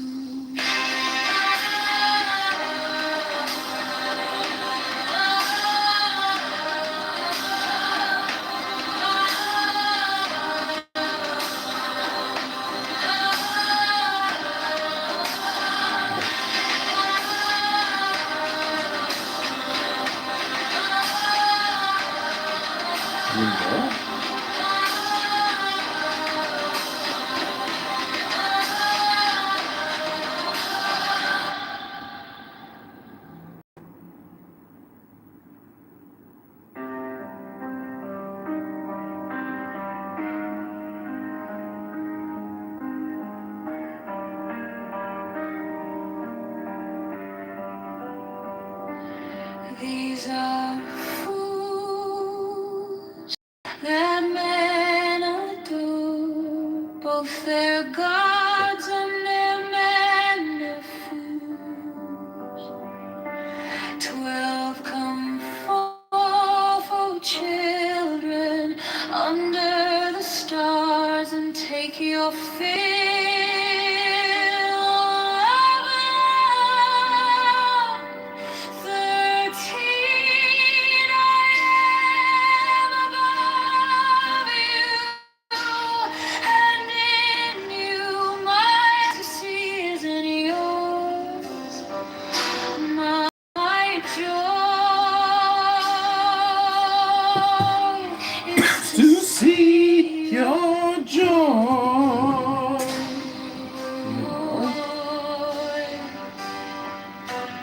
14 above, the gemmed azure is the naked splendor of new wind. She bends in ecstasy to kiss the secret ardors of Hades. The winged glow, the starry blue, are mine, and nothing soon. My joy is to see your joy. Fucking shit.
Fourteen above, the gemmed azure is the naked splendor of new it.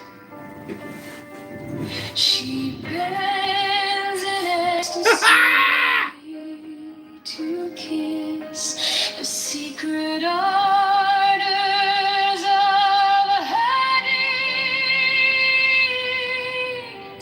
The winged glow, the starry blue, are mine, oh, ein Kath nachon zu. My joy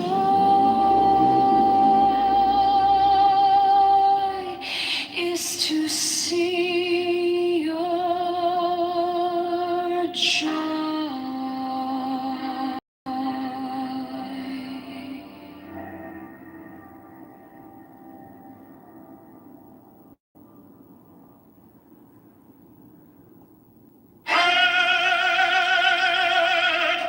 The manifestation of new Eve, the unfurling of the company of heaven. Every man and every woman is a star. For every number is infinite, there is no difference. Help me, oh one and all of these, in my unfurling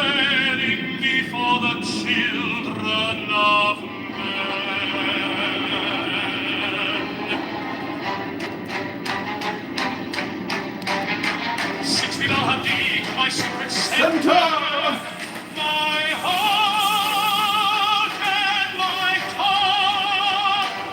7, behold, it is revealed my eyeless, the minister of poor apartment.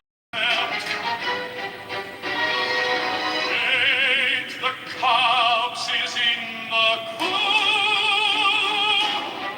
not the coo in the cups. 9, worship then the cats, and behold,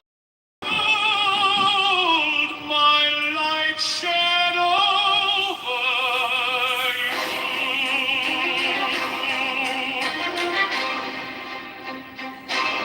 10, let my be few and secret, they shall rule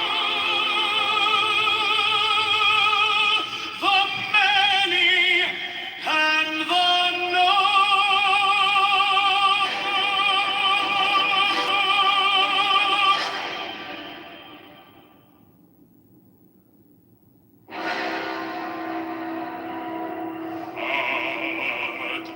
the manifestation of new wheat,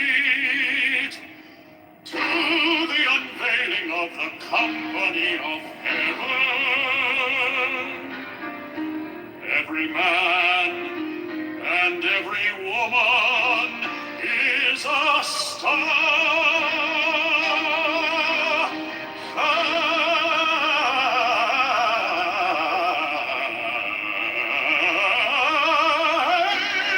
Every number is infinite. There is no difference.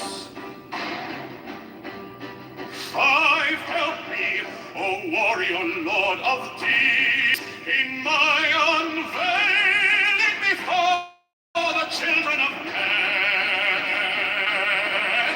Now and it, my secret centers, my heart and my thought. 7, behold, it is revealed by I was the minister of Orpakrat.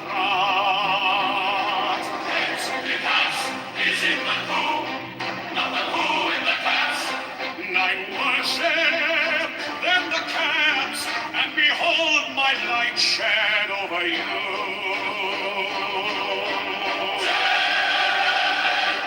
let my servants be few and secret, they shall rule the many and the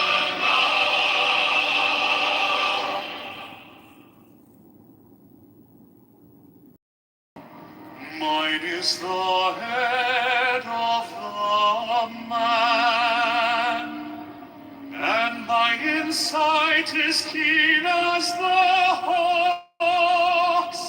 By my head I invoke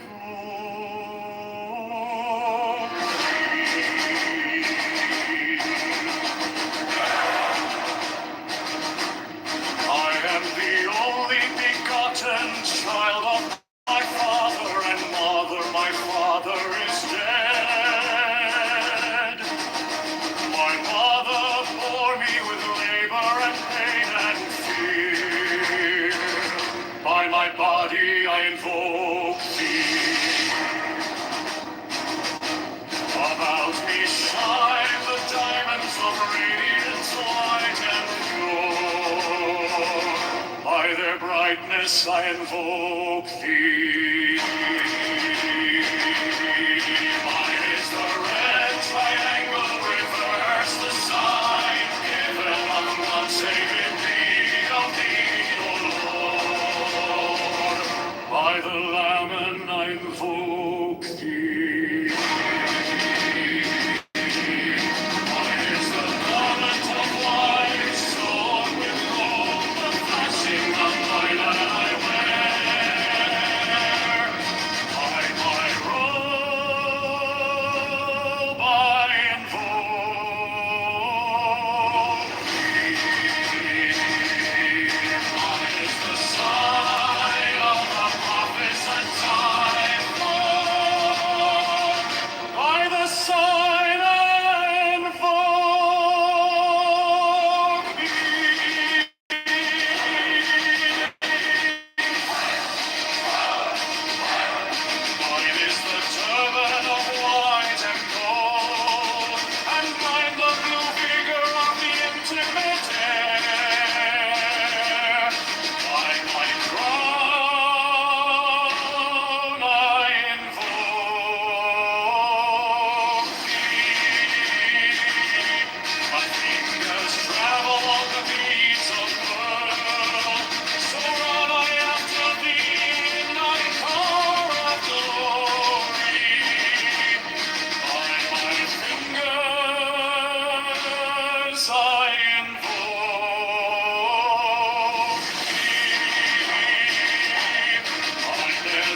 the hawks by my bed, I invoke thee.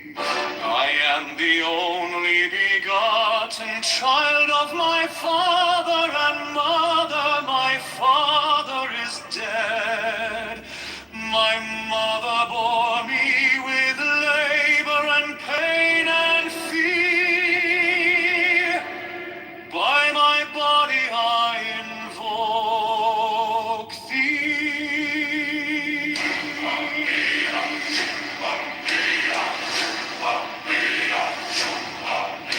About me shine the diamonds of radiance, white and pure. By their brightness I invoke thee.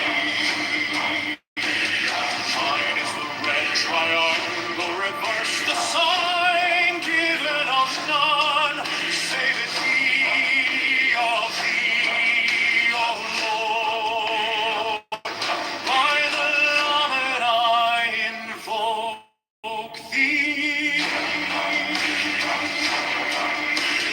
Mine is the cup of white sown with gold, the flashing of day that I wear. By my robe I invoke thee.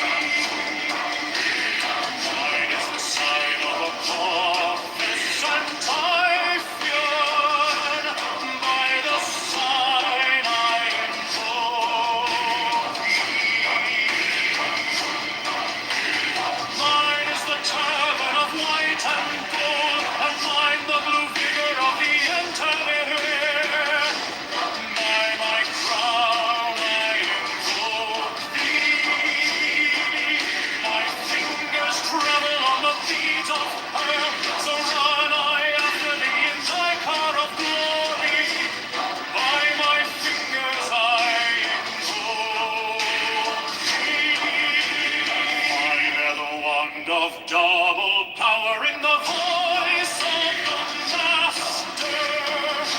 Abracadabra. By the word I invoke thee. Mine are the dark blue waves of music in the song that I made of old to invoke thee. Strike the master chord, draw the flaming sword, child and conquering Lord, Horus Avenger.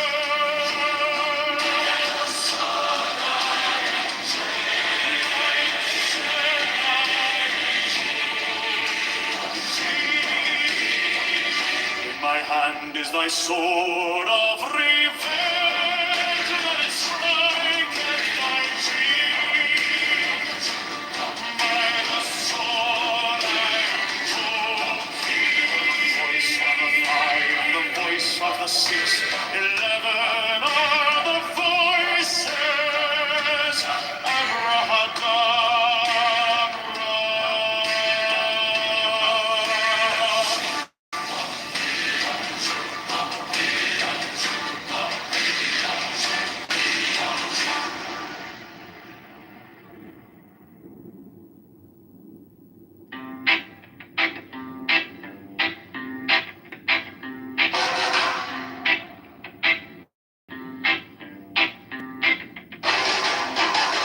Mine is the head of the man, and my sight is keen as the hawks. By my head I invoke thee.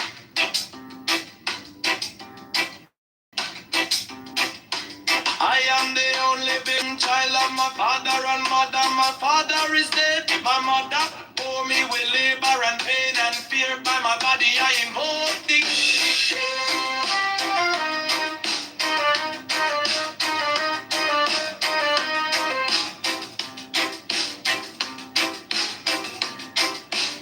Upon me shine the diamonds of radiance, white and pure. By their brightness I invoke thee. Mine is the red triangle, reverse the sign given of none. Save it be of thee, O Lord. I invoke thee.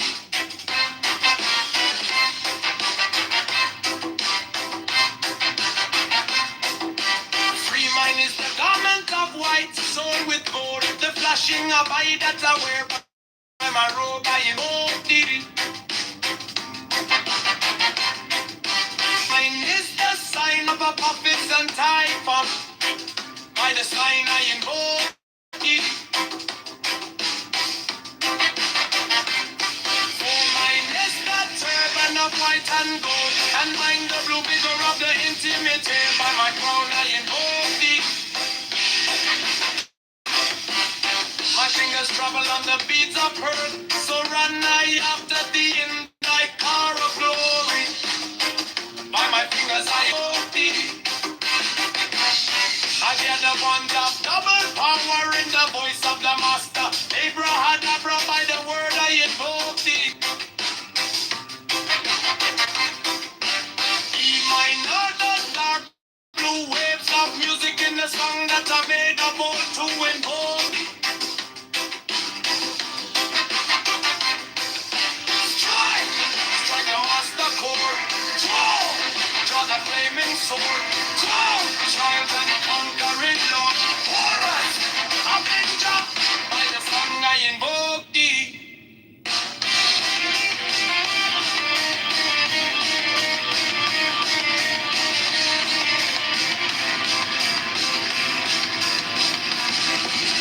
In my hand is my sword of revenge. Let it strike at my bidding. By the sword I invoke thee. The voice of the fight, the voice of the 611 of the voices. Everyone of blood.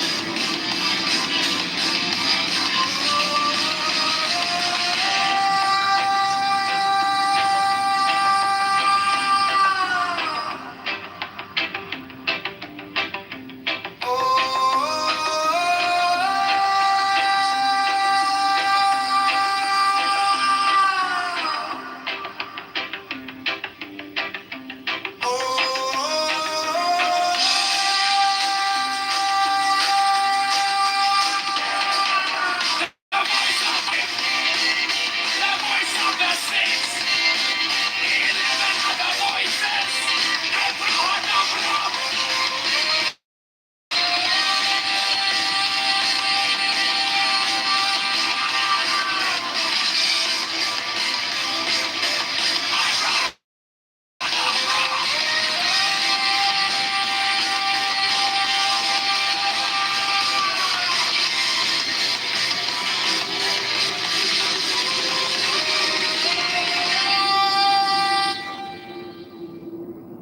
Mine is the head of the man, and my inside is keen and hot. By my head I invoke thee. I am the only begotten child of my father and mother. My father is dead. My mother bore me with labor and pain and fear. By my body I invoke thee.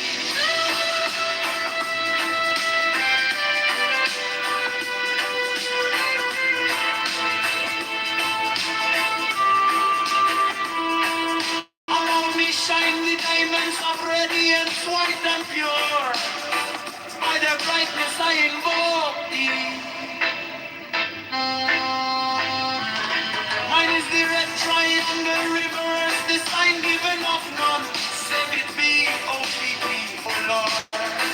By the Lamb and I invoke thee.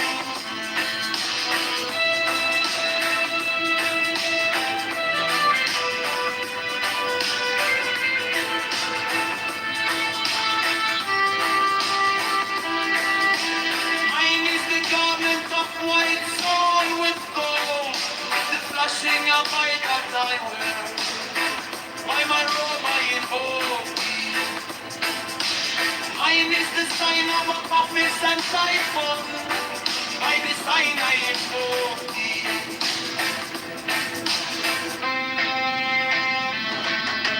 Mine is the turban of white and gold, and mine the blue figure at the end of it there. By my crown I invoke thee. My fingers travel on the beats of pearl, so run I after thee, thy God of glory. I invoke thee, for that the one love from the power in the voice of the Master. Abraham, by the word I invoke thee. Hey, mine heart is not blue waves of music in the song that I made up all to invoke thee.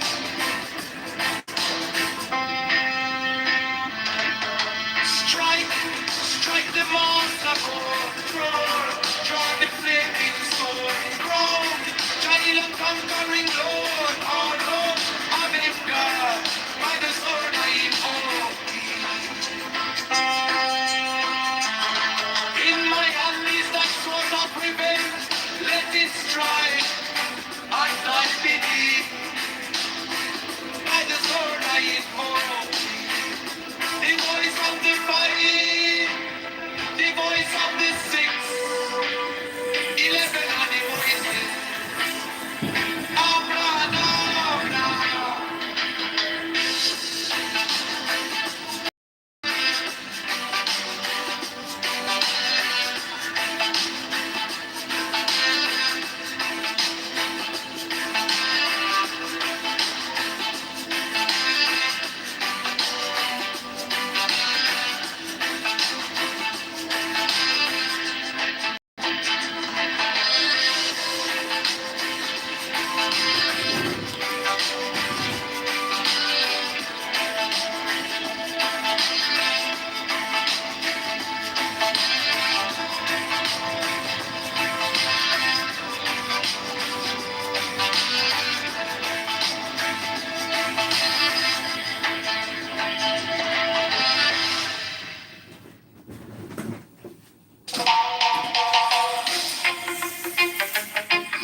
Mine is the head of the man, and my insight is keen as the ox. By my head I invoke thee.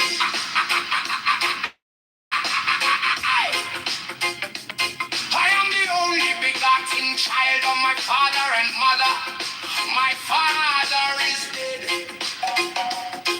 My mother bore the labor and pain and fear by my body. I invoke thee. About me shine the diamonds of radiance, white and pure brightness. I invoke thee. Mine is the red triangle reverse, the spine given of longevity of the oh Lord by the layman. I invoke thee. Mine is the garment of white, so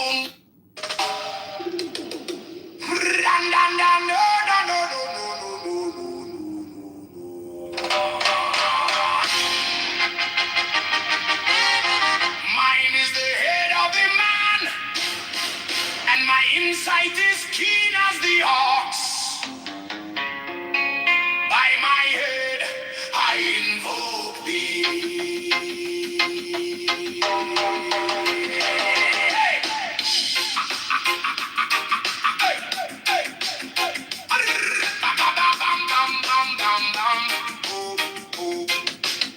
I am the only begotten child of my father and mother. My father is dead. My mother bore me with labor and pain and fear by my body. I invoke thee. About me shine the diamonds of radiance, white and pure. By their brightness, I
spell and scourge of God, the vast one might be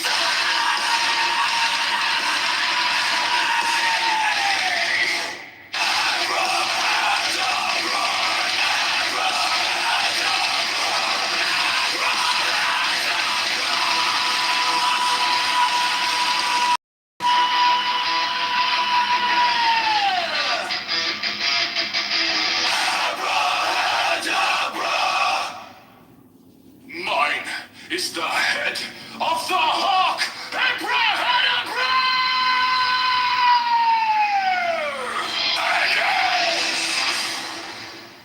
I bear the rose and cross of life and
I bear the rose and cross of life and light, giving the sign at each abrahadabra.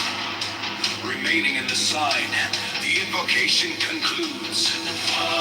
Therefore I say unto thee, come thou forth and dwell in me, so that every spirit, whether of the firmament, or of the earth, or under the earth, on dry land, or in the water, of whirling air, or of rushing fire, and every spell and scourge of God, the vast one, might be thee.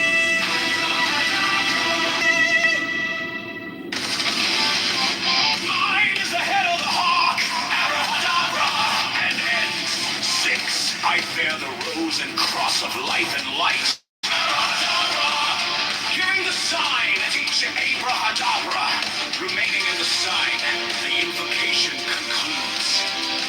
Therefore I say unto thee, come thou forth and dwell in me, so that every spirit, whether of the firmament, or of the ether, or of the earth, or under the earth, on dry land, or in the water, of whirling air, or of rushing fire, and every spell and scourge of God, the vast one, might be abrahadabra.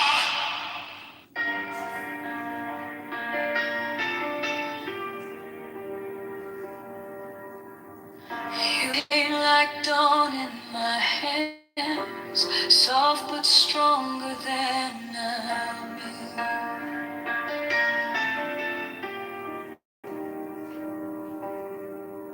My fear turned gold in your eyes, and my whole night broke in two.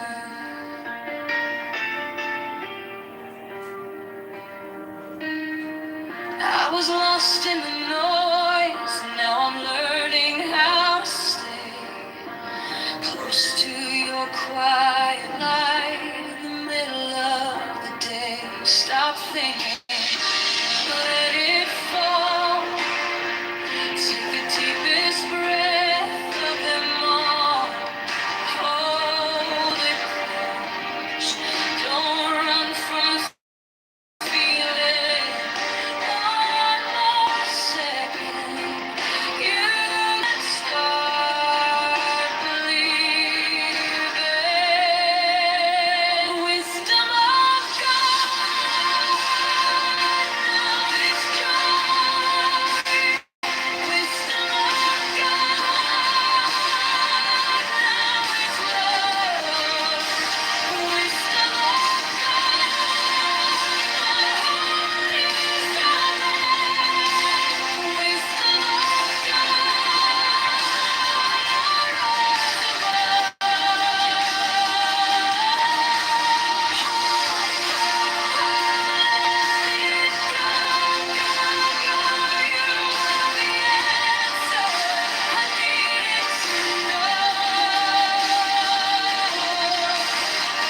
Your touch is a steady rain on the dust of who I